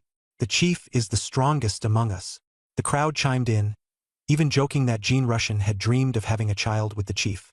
Li Lingfeng's face twitched, but he didn't lose his temper. Instead, he looked at Bai Yang. Bai Yang strode onto the high platform. In his perception, he found that even those third-tier mentors, including Li Lingfeng, were far inferior to him in strength. He looked at Li Lingfeng and asked, "Senior, who is Lu Junling?" A burly man beside him laughed and said, "I'm Lu Junling. As the saying goes, meeting in person is better than hearing the name. Since you're a true peerless prodigy, let me see what your strength is really like." Bai Yang nodded. "Then let's begin." Lu Junling signaled for the surrounding mentors to step back and took up a defensive stance. Bai Yang took a deep breath, puckered his lips into an O shape, and exhaled a stream of air. Everyone was baffled, not understanding this move of his. But when Ren Fuguang's eyes lit up, because she had once been forced back repeatedly by a single breath from Bai Yang, that stream of air gradually solidified into a cylindrical pillar of qi that shot toward Lu Junling. Lu Junling's expression tightened, and his body suddenly leaned forward, his right arm blocking in front of his chest. He shouted, "Bai Tianjiao, Zhou, you said that one breath from you can kill a first-tier powerhouse, but I'm a third-tier. If you think you can hurt me with nothing but your breath, then that's way too arrogant." Before he could finish, the pillar of qi slammed heavily into Lu Junling. He clenched his teeth and resisted with all his strength, finally managing to hold it back by sheer force. The pillar of qi dispersed. Lu Junling's face flushed red, and for the first time he felt the despair of being utterly crushed by a peerless prodigy. He took a deep breath and finally calmed down, then cupped his fists and said, "Bai Tianjiao, forgive my rudeness. I take back what I said just now. Your strength far surpasses ours. We are nowhere near your level." The entire venue erupted instantly, cheers shaking the heavens. Even when Ren Fuguang, who was usually so aloof, raised her hand to cheer for Bai Yang, those students from the ordinary class who had once been unconvinced were now shouting the loudest. Bai Yang's strength couldn't be explained by the resources of the king class. He nodded at the 6 mentors, then saluted the hundreds of people below the stage. That was just how the transcendent world was. Only the strong were respected. Looking at the girls below the stage, Bai Yang thought that as long as he nodded, he could take them all away right away. The combat power of a professional is a quantified special physique, vastly different from that of ordinary people. Although most of these girls were only at the first level, they were far inferior to first-level martial artists like Lu Qingqing. In particular, those fanatical boys were even less comparable. Bai Yang came down from the high platform and returned to the Wangzhe class group. Ren Fuguang approached him and said in a low voice, "Chief, thank you for teaching me that method yesterday. It's very effective. I estimate I'll be able to master the Overlord-level diamond body soon." Bai Yang smiled and said, "That's good if the results are good. I don't have any special needs right now. We can talk about it later." Ren Fuguang said firmly, "2 second-tier snake demon maidservants are far from enough. Such a major opportunity, whatever request you have, just say it. As long as I can do it, I'll never refuse." After saying that, he leaped onto the stage and began to display his strength. Soon after, he shot down several second-tier puppets. The teaching staff hurriedly called a halt. Li Lingfeng said with a smile, "I suggested long ago that the runner-up didn't need to take part in the first round of combat, but you just wouldn't believe it." Ren Fuguang understood the hint in Li Lingfeng's words. He did not leave the stage, but instead fixed his gaze on Lu Junling, the strongest of the 5 instructors from the ordinary class. Seeing this, Lu Junling was furious. "Arrogant! Who do you think you are? Why didn't you leave your name on the hero rankings?" As soon as the words left his mouth, he grew tense. Ren Fuguang had already drawn his bow, with the arrow aimed at him. He knew that if he moved, he would definitely be hit and injured. Bai Yang had only been showing off earlier and hadn't really struck, which was why nothing happened. In panic, Lu Junling hurriedly said, "It's just a spar, not a duel. You specialize in long-range attacks. I can't compare. This round counts as your win." Ren Fuguang helplessly lowered his bow and jumped off the stage. Afterward, the first round of selection officially began. The second-tier puppets were all top-notch creations with considerable strength, but Bai Yang found them boring as he watched. These vulnerable puppets had actually defeated many second-tier students from the ordinary class. He asked Jean Russian beside him, whose background was formidable. The other replied, "The second-tier students in the ordinary class haven't formally entered the hero world yet, so their strength is pretty weak." Jean Russian explained, "There are later courses to help them improve their strength. As long as they can pass everything and meet the graduation standards, they'll be considered upper tier among the same rank. and can serve as combat instructors at third-tier martial schools. Bai Yang nodded. A second-tier martial academy only takes 1 year to train people, while a third-tier martial school takes 3 years. What does that tell us? Jean Russian said, strength is the only standard that distinguishes professionals from martial artists. It's common for students to become instructors. Bai Yang glanced at Jean Russian and didn't sense the slightest arrogance of someone looking down on others. Instead, he found him quite approachable. He asked casually, I heard your background is pretty solid. Just how solid is it? Jean Russian's face showed both pride and bitterness. The founder of the Vajra Immortal Martial Academy is my great-grandfather. Bai Yang was surprised. What? Great-grandfather? Meaning your grandfather's grandfather? Kim Russian gave a wry smile. Yeah, but I'm useless myself. Standing under his dazzling light, I've even lost my confidence. Bai Yang patted his shoulder and comforted him. Your strength is pretty good. Don't compare yourself to the strongest or you'll just get discouraged. Compare yourself to the mediocre, and your confidence will come back. Kim Russian was silent for a moment, then said coldly, Thank you, Chief, for the comfort. I actually feel worse after hearing it. Bai Yang frowned, his tone serious. Don't get me wrong, I'm not mocking you. You think your great-grandfather is dazzling and beyond your reach, right? Kim Russian nodded. Bai Yang continued. But in your great-grandfather's eyes, those 5 Supreme Council members are even more dazzling. Have you ever thought about that? Kim Russian froze for a moment, then immediately understood Bai Yang's intention. Chief, you mean? Bai Yang spoke bluntly. Don't compare yourself to others. The real goal is to surpass your current self. Getting stronger can be slow, but you must never stop moving forward. Don't treat those unattainably powerful experts as obstacles. What Bai Yang said made sense. With the 1 becomes 3 law of all things, as long as he kept going, he could grow in many ways and keep surpassing himself. Kim Russian bowed in thanks. The chief's guidance is excellent. My parents and grandfather have told me this countless times, but only now have I truly felt it. The first round of screening ended, and the 30 winners emerged. Then the fierce battle for the top 10 began. Among the 8 from the King class, besides Bai Yang and Wenren Fuguang, the other 6 easily secured their spots. Thus, the candidates from the King Kong Indestructible Martial Academy applying this year to the 5 first-rate war academies were finally decided.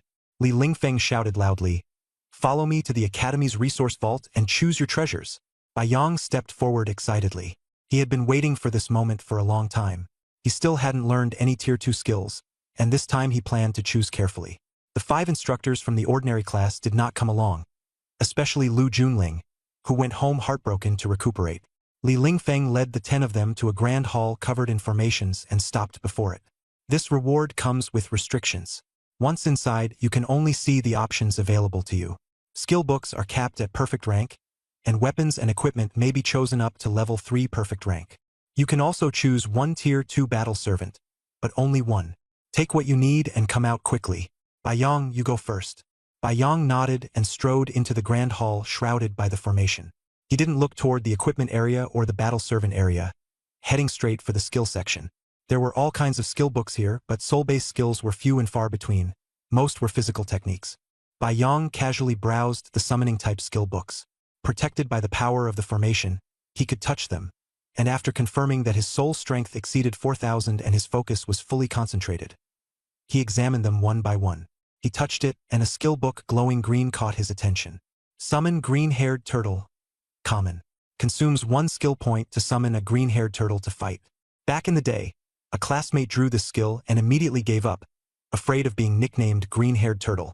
A slight smile appeared at the corners of Bai Yang's mouth. He felt that this book was meant for him. That classmate was afraid of being laughed at, but he had none of those concerns. He had a distinguished status, ranked 10th on the hero list, and even the instructors of the regular classes had to call him White Prodigy. Who would dare give him a nickname like Green Hair? They'd have to be out of their mind. Bai Yang continued touching over 30 summoning skill books, and in the end, he still came back to the green-haired turtle. The crane summoning skill also caught his attention, but it felt inferior to the green-haired turtle, so he gave it up. Just as he was about to pick up the green-haired turtle, he suddenly stopped. There was no time limit and he had another plan.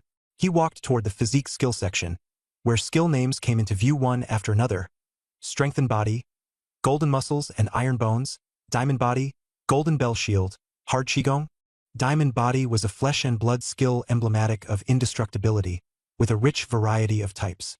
Bai Yong placed a hand on Golden Bell Shield. His eyes lit up slightly, but after sensing it for a while, he frowned and let go. He couldn't learn this one. The reason was simple. If the fusion degree of his blood gold power increased any further, it would explode later on, making it extremely dangerous.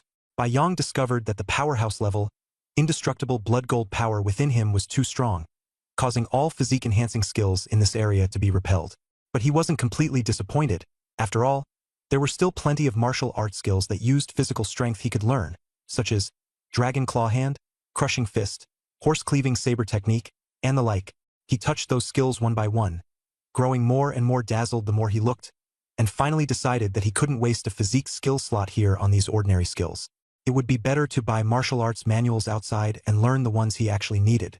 Seeing that all these traditional physical martial arts were unsuitable for him, he turned back and set his sights once again on the summon green-haired turtle skill. The feel of this skill made his heart race, and it seemed to be second only to the summon green-haired turtle technique he already had. Though they were both of common quality, it would definitely be useful. Bai Yong decisively picked up the skill book, and the moment he opened it, he immediately received a warning. He must leave the hall within 1 minute.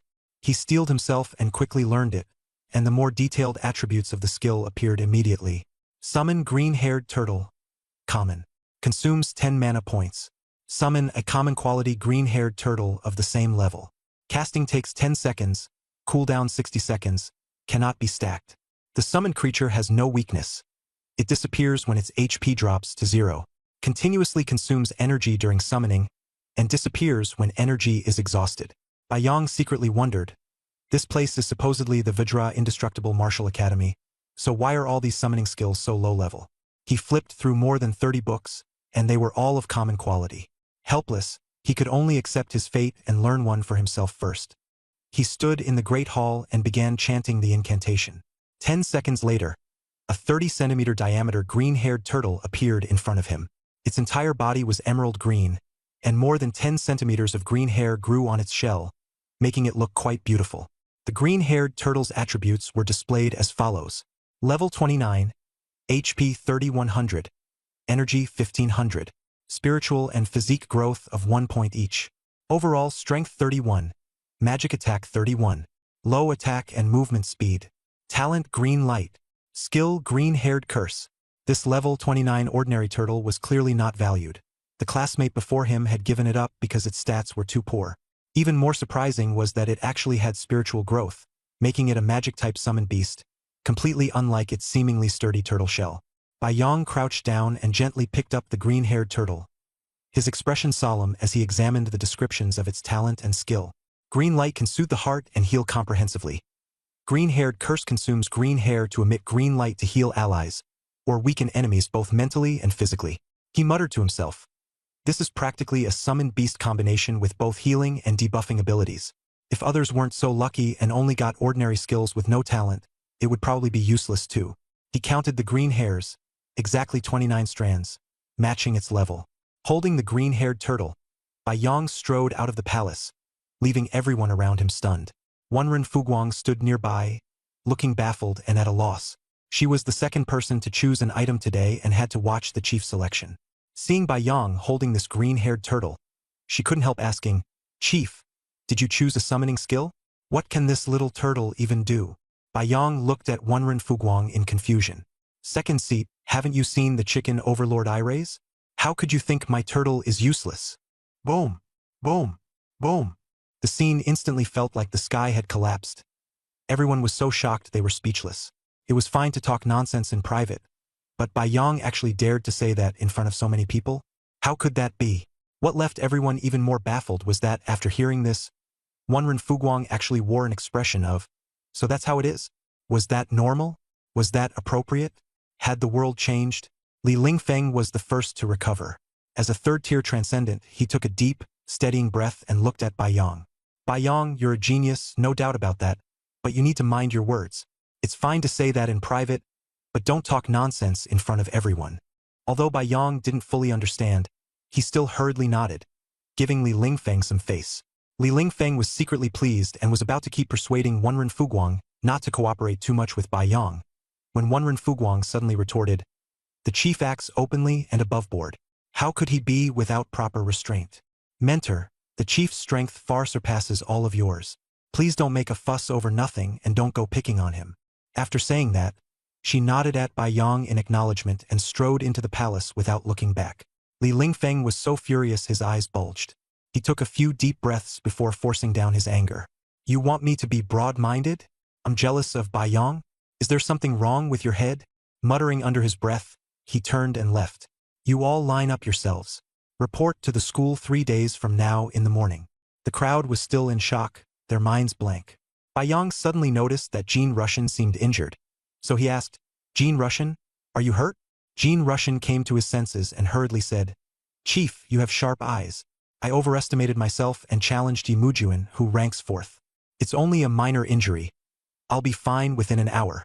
Bai Yong lowered his head and patted the green-feathered turtle in his arms. A streak of green light shot out from the turtle's shell and accurately struck Jean Russian on the head. In an instant, his black hair turned green and gradually faded in color. Bai Yong looked up disdainfully, thinking that this ordinary green-feathered turtle was nowhere near worthy of him. He needed to take it back quickly and triple combine it to level it up. Nearby, the last seat student Xiong Jinhai saw Jean Russian frozen in place and hurriedly reminded him, Jean Russian, you've been greened. Jean Russian was a little dazed. Greened? What does that mean? Xiong Jinhai took out a mirror and handed it to him. Looking at the gradient green hair in the mirror, Jean Russian gave a bitter smile. This isn't green.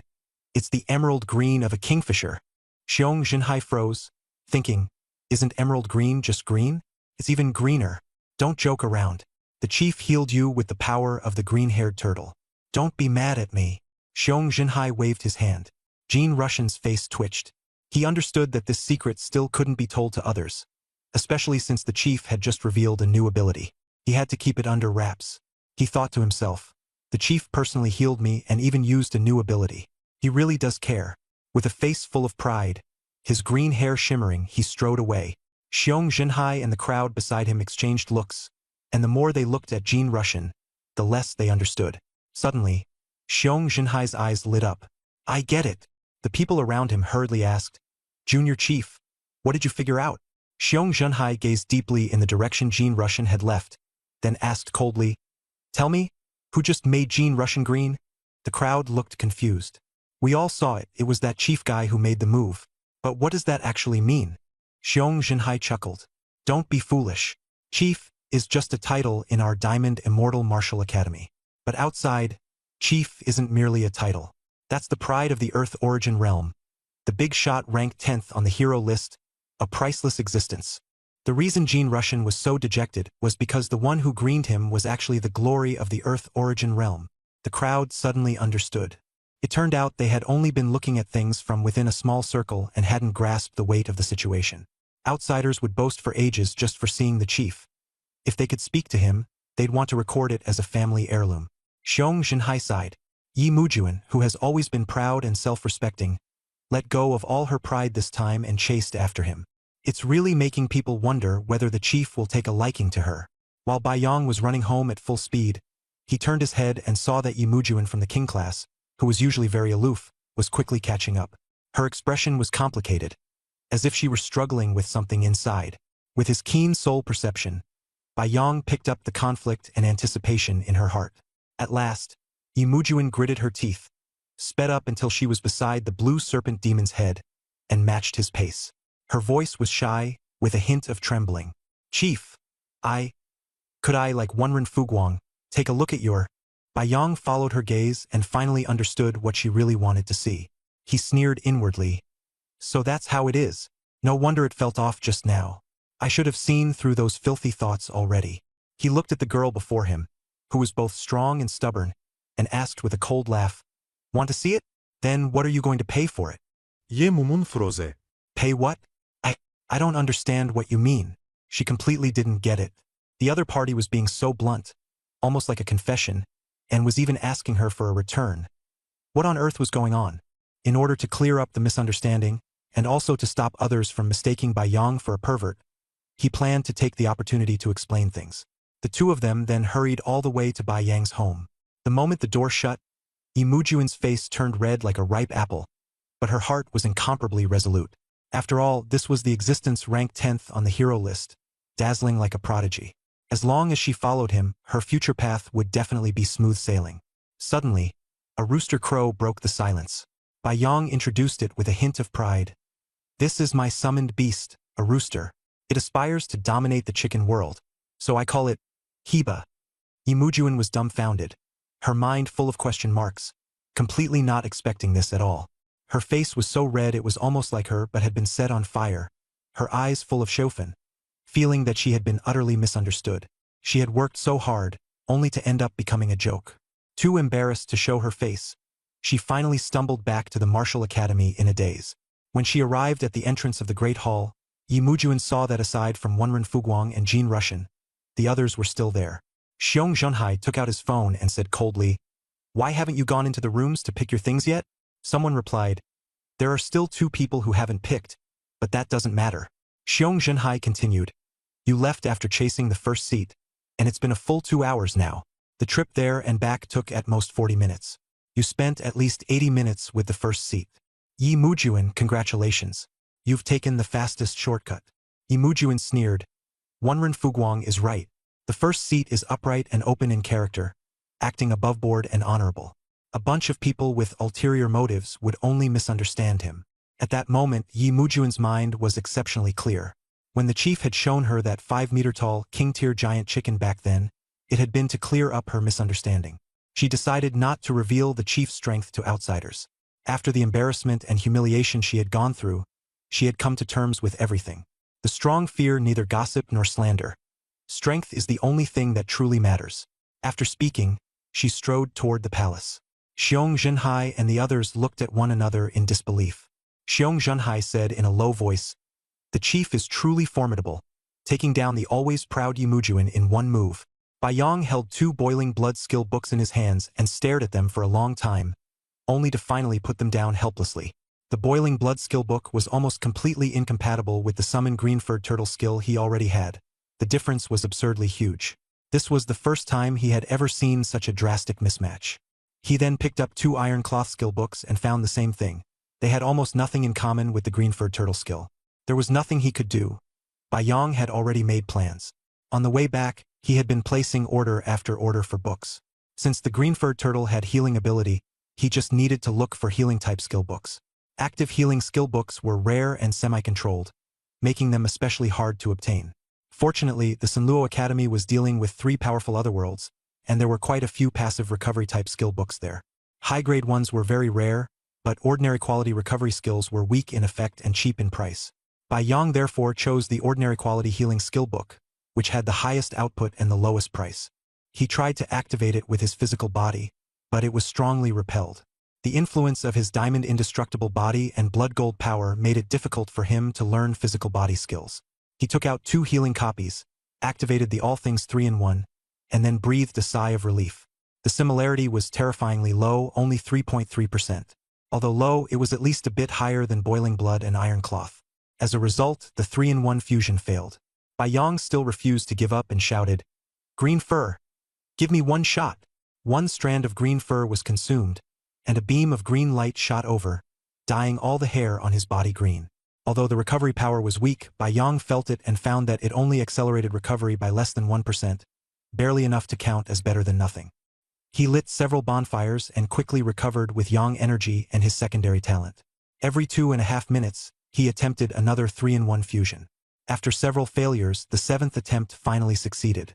The system prompt said, 3-in-1 fusion successful. Your summon green-furred turtle skill has obtained the healing trait and has become summon green-furred healing turtle. Bai Yong looked at the new skill and smiled. The green-furred healing turtle still kept the same overall style, but with the healing trait added, it could make allies' wounds recover faster. The similarity had risen to 4.9%. He continued trying 3-in-1 fusions. There were more failures than successes, but after a few successes, he could see the similarity slowly increase. He stayed in the basement like that, with Qing Yi, Qing Se, and the 2 snake demon maidens brought to him by Wenren Fuguang taking turns to care for him.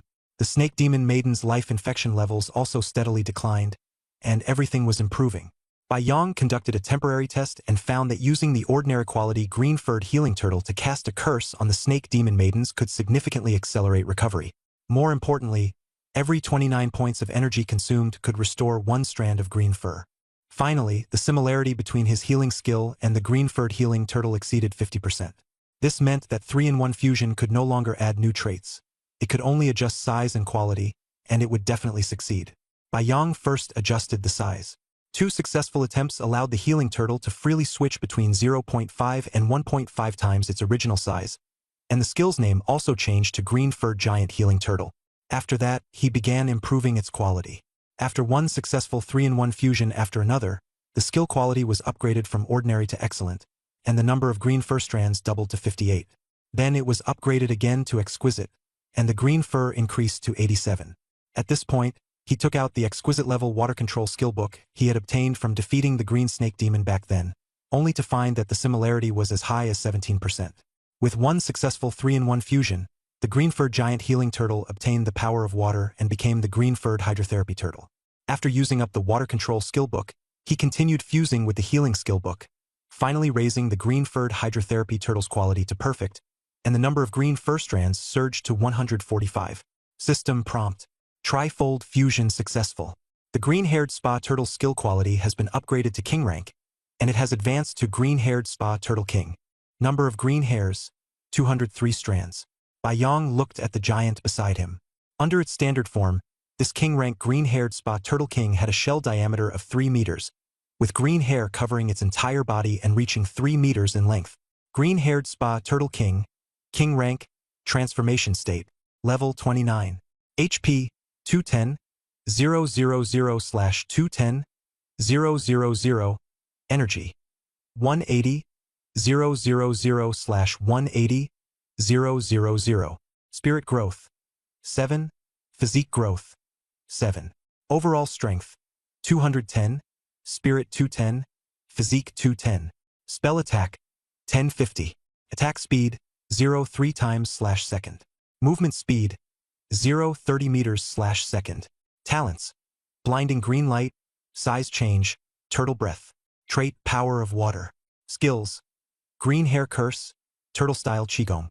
As a reward for its recent advancement to king rank, the green-haired spa turtle king had gained a new talent, turtle breath. Turtle breath. Attribute 1. Power is locked within, ceaseless and never-ending. Attribute 2. Breath is concealed, making it hard to detect. This turtle breath talent made Bai Yang especially look forward to the future. Once he advanced to the 3rd tier of the transcendent level, this skill would become his innate skill, and he could choose 1 talent from the green-haired spa turtle king as a secondary talent. With turtle breath, he wouldn't need to let the peach blossom queens keep absorbing the yang energy that naturally leaked from him. Power is locked within meant that his strength wouldn't be easily lost, greatly improving his endurance. Concealed breath would also prevent others from noticing his true strength. Bai Yang guessed that after obtaining this talent, his recovery ability would undergo a qualitative leap. Compared with the king-level sky-piercing chick tyrant, the green-haired hydrotherapy turtle king was slightly weaker in terms of attributes. After all, the sky-piercing chick tyrant had already reached the overlord level, and with attribute boosts at the same rank, it was what made it so formidable. But once the green-haired hydrotherapy turtle king later became his innate skill, it would also gain attribute bonuses, and its combat power would naturally surge. Bai Yang looked at the green-haired hydrotherapy turtle king's new skill, Turtle School Qigong. The green-haired hydrotherapy turtle king gathered its strength and fired a green energy wave from its mouth at the enemy. Turtle Third Master. Fire off a Turtle School Qigong for Chicken Second Master. Bai Yang shouted. The green-haired hydrotherapy turtle king opened its mouth, and a green energy wave shot out, swiftly hitting the sky-piercing chick tyrant not far away. The scene was spectacular, but the power was still far from enough, not nearly enough to meet the standard for breaking through its defenses. In fact, the attributes displayed by the green-haired hydrotherapy turtle king were only normal for a king-level being. The sky-piercing chick tyrant's performance was clearly overpowered. The green-haired hydrotherapy turtle king could still improve in strength, but time was tight. 3 days had already passed, and it was time to head to the martial academy. Bai Yang turned to look at the 4 snake demon maids before him. Qingyi and Qingsa had already undergone 10 rounds of marrow refining and blood exchange, and their auras were far stronger than the other 2. Though still somewhat lacking, these 2 had a chance to enter the hero world. Even if they were equipped with weapons and gear, they still might not be able to absorb 900 heroic power points and come back alive. After 3 days and 3 nights, the life contamination of the 2 snake demon maids had reached 83%, enough to proceed to the next step. Yang pulled Qingyi into his arms and took her hand along with Qingce's. All things triple fusion. The 3 fusion targets all contain independent life force, and all have life contamination exceeding 50%, allowing triple fusion. Similarity exceeds 90%. The snake demon maids are ordinary flesh and blood life forms, so increases in size or mass are permitted. Please confirm the main and secondary targets. Back when he triple fused the peach blossom female demon, only her mass could be increased, because the peach blossom female demon had the ability to alter her size. But this time, the real flesh and blood snake demon maids could actually have their size increased. Yang carefully sensed it and silently sighed. Size increase was very user-friendly. It could be applied locally or to the whole body. There was no need for a local increase. Qingyi and Qingce were already at D+ grade, and making them bigger would only look unnatural. If increased overall, Qingyi could become a giant beauty. But after all, she was a real flesh and blood life form and couldn't freely grow larger or smaller. Summoned beings could adjust their body size at any time through magic and energy. He was a professional and had a special dataized body, so he could adjust size. So for now, he could only choose mass enhancement first. As for size, he'd consider it later if there was ever a need. Qingyi as the main target, Qingce and the third as secondary targets. Triple fusion. Enhance mass. Triple fusion successful. The snake demon maid's aptitude, beauty, and abilities have all been comprehensively enhanced. The 2 nameless snake demon maids suddenly vanished, and Qingyi immediately radiated dazzling brilliance. Her assessment panel showed snake demon maid Qingce, level 2 Jade Marrow Realm, with 10 rounds of marrow refining and blood exchange. Her aptitude was only 17 points, but her beauty was as high as 91. Her trait was understands the master best, and her martial skills included the 36 body refining forms and the basic blood surge art. This panel was completely different from a professional's data. Her 17 aptitude points were because she was a real flesh and blood being, with unknown talent that would have to be judged by later performance. As for beauty, it was not just her face. It also included her figure, temperament, skin tone, hair, and tender charm. So beautiful it was indescribable. In the past, Qingyi and Qingce were about the same, though Qingyi was more mature. Now, Qingyi's radiance left Qingce completely overshadowed. Trait ability.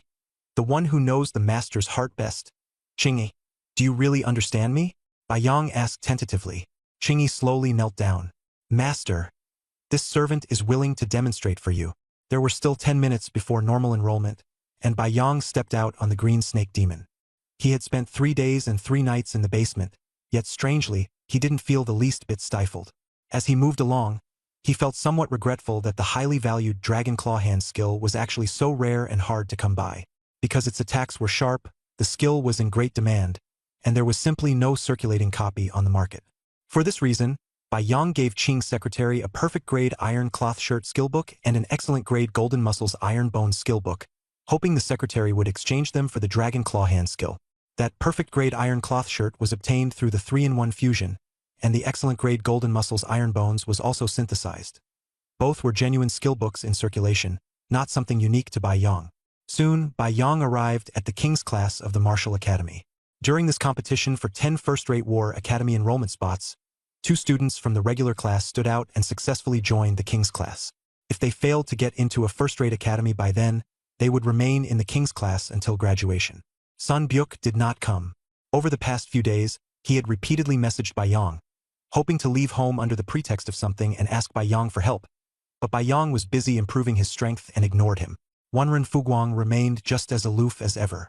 When he saw Yang come in, he merely nodded in acknowledgement.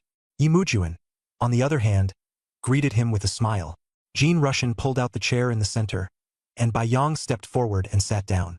With everyone gathered, Li Lingfeng walked onto the podium, swept his gaze across the room, and let it rest on Yang. He glared at him with suppressed resentment, leaving Yang somewhat puzzled. 3 days ago, you took rare skill books from the Martial Academy's resource treasury, so your strength must have increased greatly. According to the rules, you must join the outstanding martial artists selected by the Immortal Legion to participate in the competition for the 5 major academies' enrollment spots. Li Lingfeng said forcefully, ordinary martial artists all aim for the Martial God Academy, so they won't directly compete with you for the spots. Some of you understand this, some don't. Let me explain the relationship between the Martial Academy and the Immortal Legion. He paused. The Vajra Immortal Martial Academy, where we are, is in Immortal City, which belongs to the Immortal Legion. It all stems from that powerful being. The president of the Vajra Immortal Martial Academy, the City Lord of Immortal City, and the Legion Commander of the Immortal Legion are all the same person, Jean Bomi, a 6th-tier God-ascending realm expert, with the title Immortal Dragon Fist. Li Lingfeng's tone was full of reverence. Upon hearing this name, Jean Russian became extremely excited. That was his great-grandfather. Li Lingfeng looked around at everyone, placing both hands on the desk, and everyone listened quietly. Of course, the first choice among the first-rate war academies is the Martial God Academy, which can enroll at most 10 people. The other 4 first-rate academies also recruit spots, for a total of 40. Those admitted can obtain the status of a warlord recognized by the Earth Element Realm. As warlords, not only can you establish permanent strongholds in other worlds and continuously harvest resources, you can also build your own powers in the Earth Element Realm. The most common are martial schools, martial academies, and legions. As for those third-rate martial schools and legions, though you may look down on them, their founders are all warlords. Li Lingfeng's words rang out forcefully.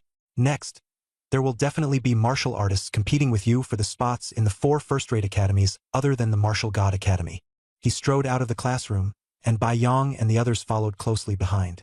Soon, they arrived at the Martial Academy's training grounds.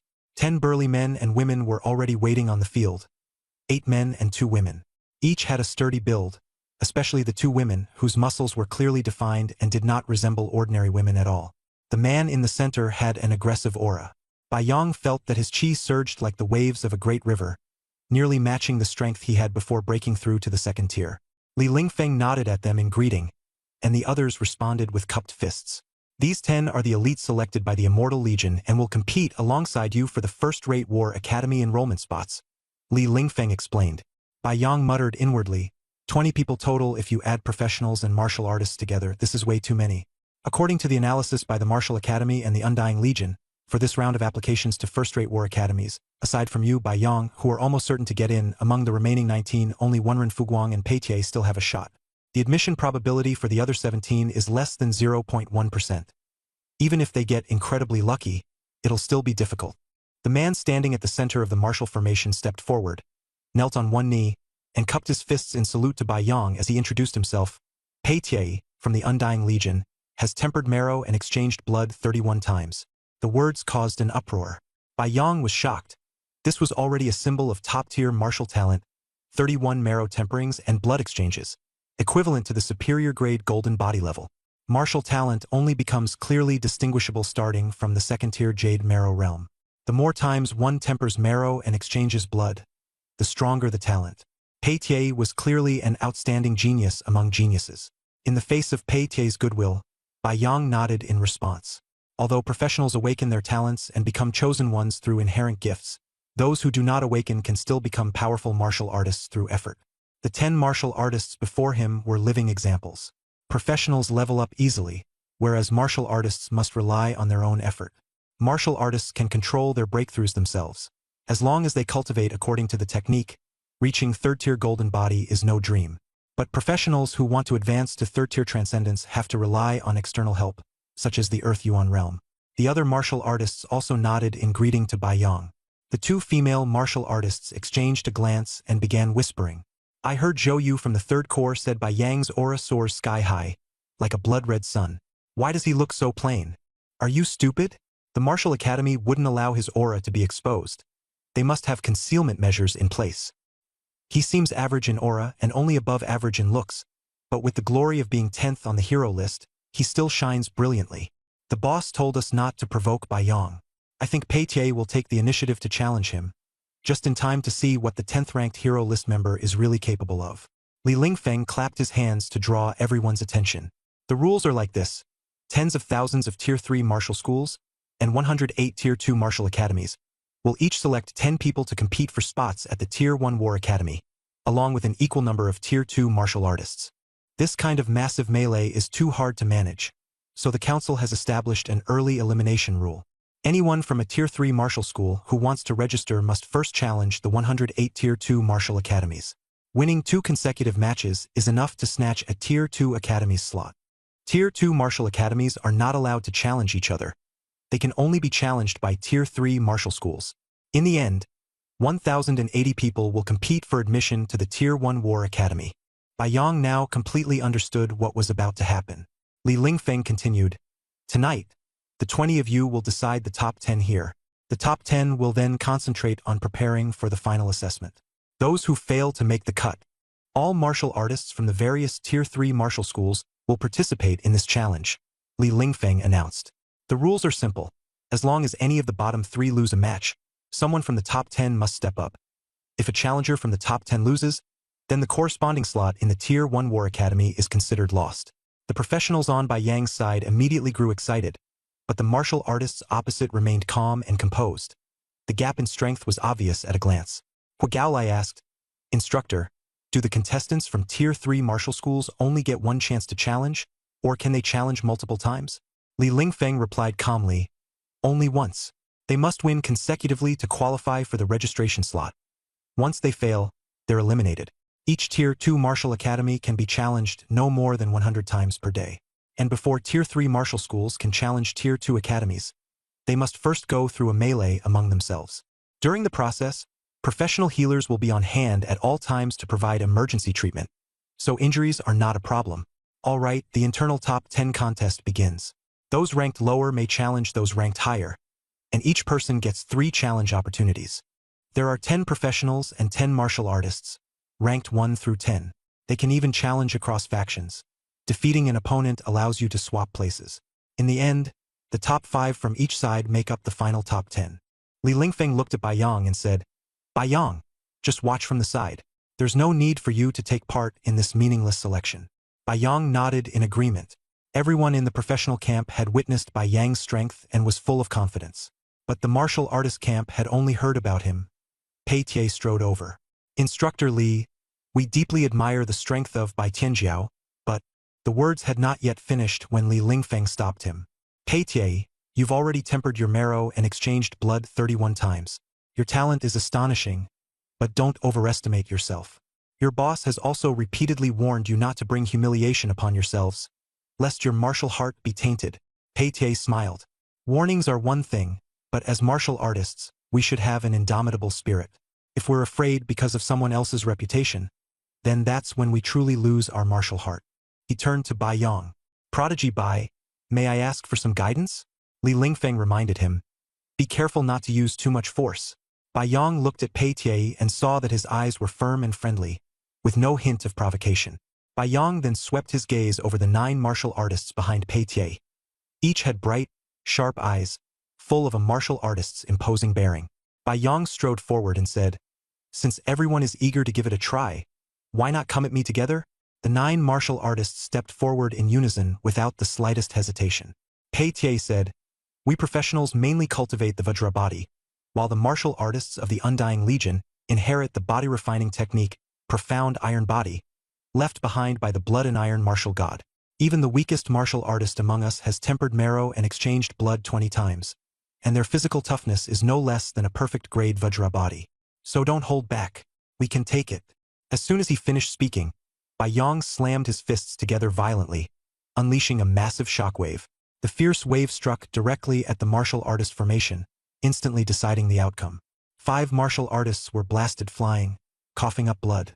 The remaining 4 staggered back several steps, with blood also seeping from their noses and mouths. Pei Tie withstood the shockwave head-on, not retreating a single step. He forcefully swallowed the blood in his mouth, enduring the pain in his throat. His expression changed repeatedly, and in the end, with a complicated sigh, he cupped his fists and bowed again. "Prodigy Bai's divine might is truly resplendent. We really have brought humiliation upon ourselves." Bai Yong gave a slight nod. Although the shockwave had seemed extremely powerful just now, he had deliberately held back so the damage was limited. 3 days ago, Li Lingfeng had seen Bai Yong make Lu Junling concede with just a single move, but this time, with only the clash of his fists, he had defeated 10 genius martial artists of the Undying Legion. Especially Pei Tie, after more than 30 rounds of marrow tempering and blood exchange, his talent far surpassed Zhou Yu, making him a genius among martial artists. And yet, even so, he could only kneel before Bai Yong. Bai Yang's strength had already far exceeded everyone's expectations. Li Lingfeng waved his hand, signaling them to continue observing the subsequent contests. Not far away, a team of professionals hurried over. As soon as they arrived, they immediately began treatment, and white light enveloped the bodies of the 10 martial artists. Bai Yong secretly let out a breath of relief and decided not to unleash the power of the green-furred water therapy Turtle King. Although he wasn't afraid of revealing it, it still felt a little odd to have the green-furred water therapy Turtle King help others with healing. Bai Yong turned to look at Li Lingfeng and saw that the senior's eyes were full of helplessness and resentment, like a little wife who had been wronged. "Senior, I'll head off first?" he asked. Li Lingfeng waved his hand. "Go ahead. I'll contact you if anything comes up. I keep my phone on silent when I'm cultivating, so you won't be able to reach me. The secretariat can contact my secretary." After Bai Yong finished speaking, the green serpent demon appeared at once. He jumped onto its head and, Jeju, the power of the Tier 3 green serpent demon, quickly flew back home. After Bai Yong left, the martial artists on the scene began to buzz with noise. The strictly disciplined formation had now turned into a noisy marketplace. "Why is Bai Tianjiao so fierce? I couldn't withstand his shockwave at all. I feel like my martial Dao heart has been clouded." The boss wouldn't let us challenge Bai Yong back then, and it really made sense. If you don't listen, you end up coughing up blood. Ironclad, did you really swallow that mouthful of old blood? Old blood? I'm not some trash. How could I possibly have been knocked back? Then what was the thing you swallowed down your throat? When you're shocked, you'll subconsciously swallow your saliva. You don't understand. Fair enough. Bai Tianjiao can't go around with the immortal army anymore after this. We've got to try to join his team. Did the video capture everything just now? The video of Bai Tianjiao teaching us those moves has to be backed up. No need to say more, the footage is already recorded. I'll send it to you later. Li Lingfeng announced that the selection had officially begun. Wenren Fuguang displayed astonishing archery and saber techniques, and even Pei Tie performed outstandingly. The two of them were both eliminated outright, meaning there was no need to waste time keeping them there. They each left separately. Pei Tie returned to the immortal army to continue tempering his marrow and exchanging blood, while Wenren Fuguang went home to focus on tempering his indestructible body. When Bai Yong returned home, Secretary Qing came up to him excitedly. "Boss, I got the Dragon Claw hand skill manual. Here you go." Bai Yong took the skill manual, smiled, and wrapped an arm around her in praise. "Qing, go with Susu and Bai Finger, and claw-type skill manuals as soon as possible." Then he went straight to the basement, spent a small amount of skill points, and successfully learned the physical attack skill Dragon Claw Hand. Dragon Claw Hand, a common beginner-level skill. It consumes 10 points of blood power. The 5 fingers turn into sharp claws, dealing piercing and gripping damage to enemies, increasing attack power by 10%. Martial techniques are divided by quality and by proficiency level. Beginner, practiced, proficient, mastered, and transcendent. Besides quality, the proficiency level also determines additional bonuses. Bai Yong has the 3-in-1 quality bonus, but improving proficiency level can only be achieved through diligent training. He raised his right hand, blood energy flowing rapidly, and all 5 fingers surged with power. With 26,403 physical attack, a 10% boost meant an extra 2,640 damage, quite formidable. Snap. His 5 fingers clawed fiercely at the sky-soaring chicken tyrant beside him. The sky-soaring chicken tyrant was level 29, with 11.99 million HP, and its entire body was immensely powerful in both strength and defense. Its physical defense of 14,891 points was enough to withstand a great deal of damage. That heavy blow only caused the chicken tyrant's health bar to dip slightly, losing a few thousand HP, but the Surging Yang ability quickly restored its health. Bai Yong quickly raised his left hand and continued attacking. Bai Yong wanted to use the Dragon Claw hand skill, but discovered that both hands could not perform this move at the same time. Lu Qingqing and Susu were extremely efficient, and within less than an hour, a large batch of fingerclaw-type skill books had been delivered. These skill names were all over the place. Throat-seizing claw, shoulder-grab lock, throat-piercing finger, tendon-pinching hand, wrist-locking hand.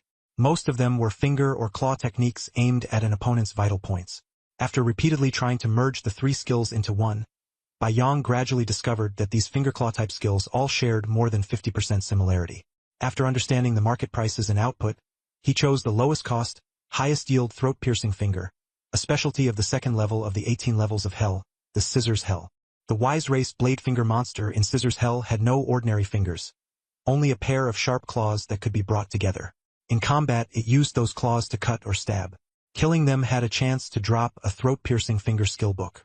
Although the Hell monsters were numerous, they were also powerful, so the production of skill books was not as high as that of Iron Shirt.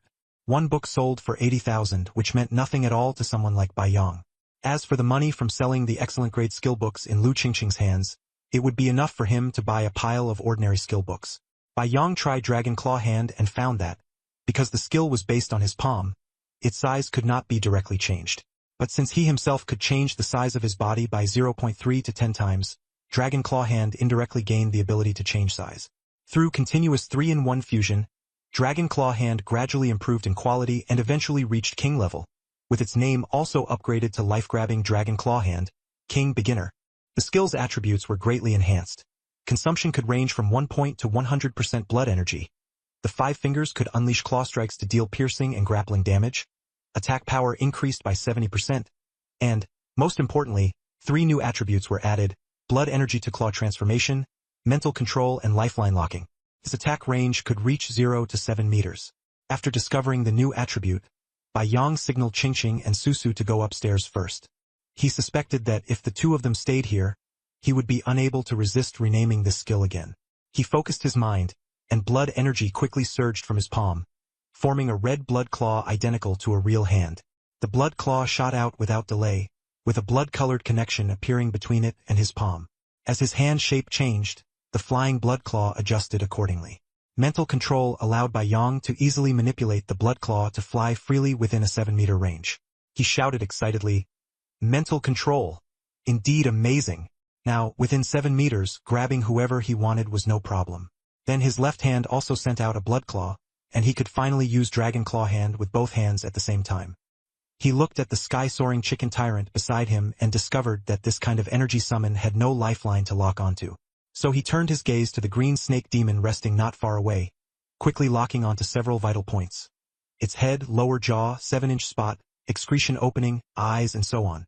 The green snake demon sensed the disturbance and woke up, but seeing that Bai Yang wasn't paying attention to it, it yihuo thuhui its snake head and continued resting. Bai Yang withdrew his blood claw and continued fusing skills. Besides the fact that the soul-gripping Dragon Claw Hand had just reached the king level, there was another, even more important point. The newly added third attribute meant that skills that originally couldn't change size could now freely expand or shrink. Time flew by. In the basement, with no distinction between day and night, Bai Yang, after repeated tempering, finally brought the Dragon Claw Hand to its limit. The skill is now named Soul-Gripping Dragon Claw Hand, King, Ultimate Variable Form at Beginner, with attributes upgraded to 1. Consume 1 point up to 100% blood force, and attack with 5 fingers as claws, dealing piercing and crushing damage. 2. Attack amplification increased to 100%. 3. Blood force transforms into claws, controlled by thought, life vein locked, attack range can reach. Bai Yang clenched both hands tightly, and killing intent like flashing blades and swords surged within him. The next battle was already decided. Bai Yang's attack range had reached an astonishing 49 meters, and his blood claw could also expand to 7 times its original size. This was calculated based on his height of less than 2 meters.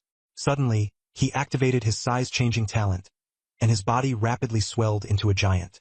The basement was only 10 meters high, so he could only sit down. A massive blood claw extended from his nearly 2-meter-long arm and launched a swift attack. The blood claw kept stretching, exceeding 49 meters in length, and as it spun, it grew larger and larger, finally becoming 14 meters long. With a gentle grab, he caught a green snake demon that was sucking his yang energy. The green snake demon was about 15 or 16 meters long and 80 centimeters in diameter, but Bai Yang controlled his strength and caused no damage. Then he withdrew the skill and returned to his original form. That green snake demon was now extremely obedient and no longer afraid of Bai Yang. Having absorbed a great deal of his yang energy, its life contamination had reached 99.9%. With just a suitable opportunity, it would be completely under Bai Yang's control and become his loyal battle servant. Bai Yang let out a sigh of relief and strode toward the first floor. Secretary Lu Qingqing welcomed him joyfully, and beside her, the mature secretary's eyes sparkled brightly as she hooked her arm through his. "Boss," Lu Qingqing said with a smile. Bai Yang replied cheerfully, "Qingqing, you've finally entered the second-tier Jade Marrow realm. Congratulations. Susu, you'd better work harder." Lu Susu looked at Qingqing enviously as she held Bai Yang's arm and nodded seriously. "Boss, I'll work hard. Soon I'll be able to serve you." Bai Yang sat down on the specially made alloy sofa, and because of his weight of more than 9 tons, the sponge cushion was instantly flattened. Only with the help of the Peach Blossom Queens applying force did he feel somewhat more comfortable. He held the mature secretary in his arms and listened as she reported the important news from recent days. Boss, yesterday the competition in which third-tier martial schools challenged second-tier martial academies ended. Most of the challenges failed, and only 37 succeeded. Our Vajra Immortal Martial Academy had 0 failures this time, with no defeats at all. Bayang nodded. 37 successes is pretty high. I really didn't expect that. Lu Qingqing sighed. Second-tier martial academies recruit top-tier professionals, and the challengers are all elites. 37 successes is indeed astonishing. After the challenge, there's 1 day of rest. Tomorrow morning, the 1,080 best martial artists from the Earth Origin realm will undergo assessments arranged by the 5 major first-tier war academies. She continued, Boss doesn't need to take the assessment. The 5 academies have already officially invited you to join. I can't see the exact terms, but Boss will know after going to see Old Master Lu. Bai Yang said calmly, to enter the 5 major academies, aside from strength, character and conviction are the most important. It seems they've already acknowledged me. Lu Qingqing nodded. That's right, boss. You definitely fit. There's one more thing that needs your decision, Lu Qingqing continued. Yesterday, 2 female martial artists from the Immortal Legion came to visit, the same 2 you beat into submission before. They said there are also 3 male martial artists, all of whom have tempered marrow and exchanged blood more than 20 times, and they want to join your team. Bai Yang looked at the photos. Those 2 female martial artists were exactly 2 of the fighters he had clashed with before. They were very strong, but their bearing was cold and stern, lacking any femininity. They belonged to the Black Iron faction of the Immortal Legion's iron-blooded body tempering school. They did not value softness. They were all steel and blood. By contrast, Qingyi Bai Yang's side had, after the triple fusion enhancement, seen her aptitude and abilities steadily improve as well. She had already tempered marrow and exchanged blood 13 times, and her momentum was still strong. Although these 2 female martial artists were temporarily stronger than Qingyi, Bai Yang knew in his heart that women ultimately could not compare to men in valor and bloodlust. Even if he wanted to recruit people, he would still prioritize male martial artists. Bai Yang had a fairly good impression of Pei Tie, but unfortunately the other party was not among the 3 male martial artists mentioned just now. Pei Tie had tempered marrow and exchanged blood 31 times, already approaching the level of a top-grade golden body. He could be considered a genius among martial artists, and likely would not willingly serve under anyone else. Bai Yang said, reject them. I don't plan to recruit anyone for now. His secretary, Lu Qingqing, nodded repeatedly. Boss, there's one more thing, Lu Qingqing said. Because you're ranked 10th on the hero list, all the major powers want to get to know you. The Martial Academy asked me about it, so I privately had the information department set your phone to do not disturb for unknown callers. Bai Yang nodded. Good. In the future, when you run into similar minor matters, handle them according to my usual arrangements first. If something is difficult to decide, then come ask me. The secretary softly agreed. Those forces all want to build ties with the boss, so I made my number public and have all messages gathered with me. They definitely won't come empty-handed. We could consider holding a large meet and greet, just make an appearance, and accepting gifts afterward would feel even more justified. Bai Yang gently lifted the secretary's chin. Would that work, Qingqing? Lu Qingqing hurriedly explained. Boss, as long as you show up, even just nod and greet them, you can leave. You don't need to get truly acquainted with them. That's very common in the Earth Origin realm. After strong experts step into the 5th-tier King Sealing realm, they all hold celebrations, and accepting gifts is one of the steps. You, boss, ranking 10th on the hero list, carry even more weight than a King Sealing celebration. The benefit is that you can receive some gifts, which would be very useful for you before you've established your own force. The downside is that those who attend may take the opportunity to claim connections with you, and use that to gain benefits. Bai Yang smiled. So it seems you really want me to hold a hero celebration. Lu Qingqing hugged him. Boss needs to sell skill manuals to make money and buy ordinary skill manuals. As long as you hold one celebration, the money problem will be much easier to solve afterward. Besides, I think those major powers will definitely all come, and the gifts will certainly vary in value. You can ask Elder Lu for his opinion when you go see him. If we can hold the celebration under the name of the Vajra Immortal Martial Academy, that would be best. After saying that, Bai Yang stood up. The green snake demon was already obediently prepared. The longer it stayed with Bai Yang, the more deeply it was influenced by his aura.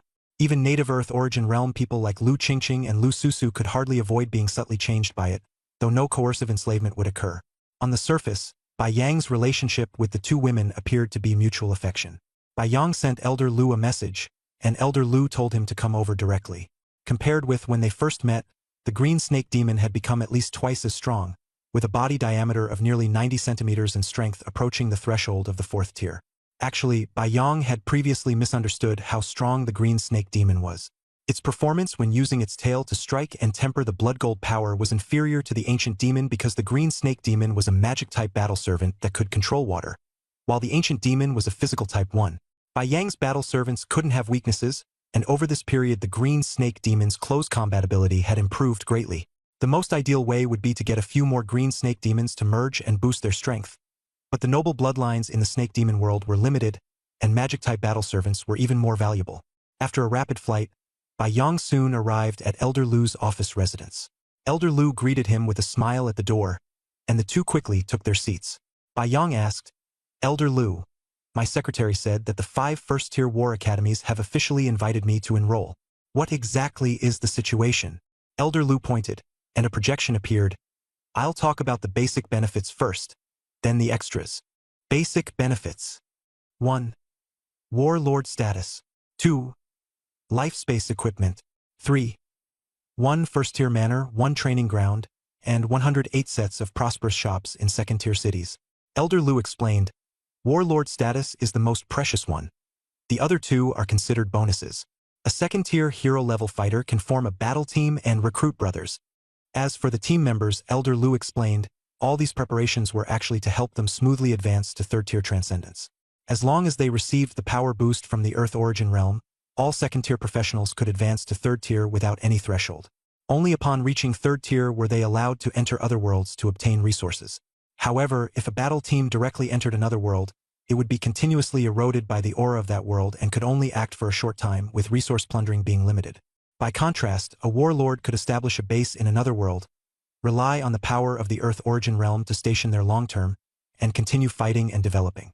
The Earth origin realm had already established many strongholds across the myriad heavens and worlds. Some were engaged in mutual slaughter, some were managing territories, and some were trading with lifeforms from other worlds. Bai Yang curiously asked whether warlords had any other special advantages. Elder Lu said with a smile that warlords could recruit members across the entire Earth origin realm, and after advancing to 5th tier, they could also establish 3rd-tier martial academies and cultivate combat strength as needed, much like the Vajra Indestructible Martial Academy, which specialized in physical power. Elder Lu added that the ancient demon world and the snake demon world were both extremely troublesome. To continuously obtain resources in those places, one had to fight long-term. The Vajra body's powerful life-preserving ability was perfectly suited to dealing with enemies in such perilous environments. Bai Yang signaled for him to continue. Then Elder Lu talked about the second key condition, life space equipment. Ordinary storage equipment couldn't hold living beings, nor could it easily carry large numbers of lifeforms from other worlds. Life space equipment could accommodate a large number of living lifeforms from other worlds, which was crucial for collecting live resources. But the materials for such equipment were rare, and ordinary people found it difficult to obtain one. Only warlords could receive one for free. Others had to pay a huge price. Bai Yang mentioned his beast pouch and Elder Lu acknowledged it, saying that a beast pouch was a type of low-grade life space equipment. Although its capacity was small, its value was very high. Aside from Bai Yang and Wenren Fuguang, no one else in the King's class had such equipment. Elder Lu then explained the third condition, which was related to how warlords could activate resources. Those shops required a large number of people to operate, and the families of members and the wounded could all be arranged there. Elder Lu specifically mentioned that the warlord's manor and training ground, along with the 108 shops in second-tier cities, were all his long-term assets. As long as he lived, they were all his resources. In this way, interests were tightly bound to the Lord, strengthening everyone's sense of belonging and unity. Bai Yang nodded, understanding that second-tier martial academies corresponded to second-tier cities, and third-tier martial schools corresponded to third-tier cities. The 108 sets of shops in second-tier cities were equivalent to consolidating the interests of all second-tier martial academies, a very substantial undertaking. First-tier cities existed only where the 5 first-tier war academies were located, and the manor in that first-tier city was even more valuable. Bai Yang asked about the extra conditions the 5 first-tier war academies had for warlords. Elder Lu spread out the projection data and explained the requirements of the Thunderstorm Academy. 10 units of King-grade lightning crystals, 1 third-tier King-grade thunder beast and 1 thunder demoness, plus 1 King-grade thunder element skill book. Then, the requirements of the other academies were also listed. Taiwei Academy requires 10 units of King-level dragon bone essence, 3 third-tier dragon beasts, and 1 earth element skill book. Sunluo Academy requires 10 units of King level with spirit crystal, 3 third-tier plant spirits, and 1 wood element skill book. Tidal Academy requires 10 units of King level water essence, 1 third-tier mermaid and 1 naga, as well as 1 water element skill book. Mr. Liu also mentioned the requirements of the Martial God Academy, but the topic was interrupted. These harsh conditions showed the difficulty and severity of the path to advancement. Only a team with strong combat power and resource control ability could truly gain a foothold in the other world. The reward for you this time includes 1 4th-tier King-level weapon and 1 4th-tier King-level piece of armor. As he spoke, Old Liu explained the specific conditions. The conditions for the other 4 academies are about the same, but the Martial God Academy is different. Old Liu continued, the Martial God Academy usually only admits martial artists, but you are ranked 10th on the hero list, too dazzling to ignore, so this time they are making an exception and formally inviting you. Moreover, the conditions set by the Martial God Academy are the most stringent, and the added Blood Martial Divine Soldiers are astonishingly powerful. They are not ordinary weapons, but specially developed soldiers, a product of the Life Research Institute under the Martial God Academy. Old Liu said bluntly, a third-tier Blood Martial Divine Soldier can take on 3 opponents by itself, easily standing up to a third-tier Ancient Demon like Wenren Fuguang, and even has a very high chance of winning while injured. After hearing this, Bai Yang froze for a moment and asked in confusion, Old Liu, can't a third-tier Blood Martial Divine Soldier kill 3 third-tier Ancient Demons without getting hurt? Old Liu replied impatiently, don't use yourself as the standard. I'm talking about average strength. Forget it, the conditions are all right here. Think it over yourself. Old Liu said no more. Bai Yang closed his eyes, remained silent for a moment, then suddenly opened them. In his heart, he had already set his preferred target. Old Liu, I've made my decision.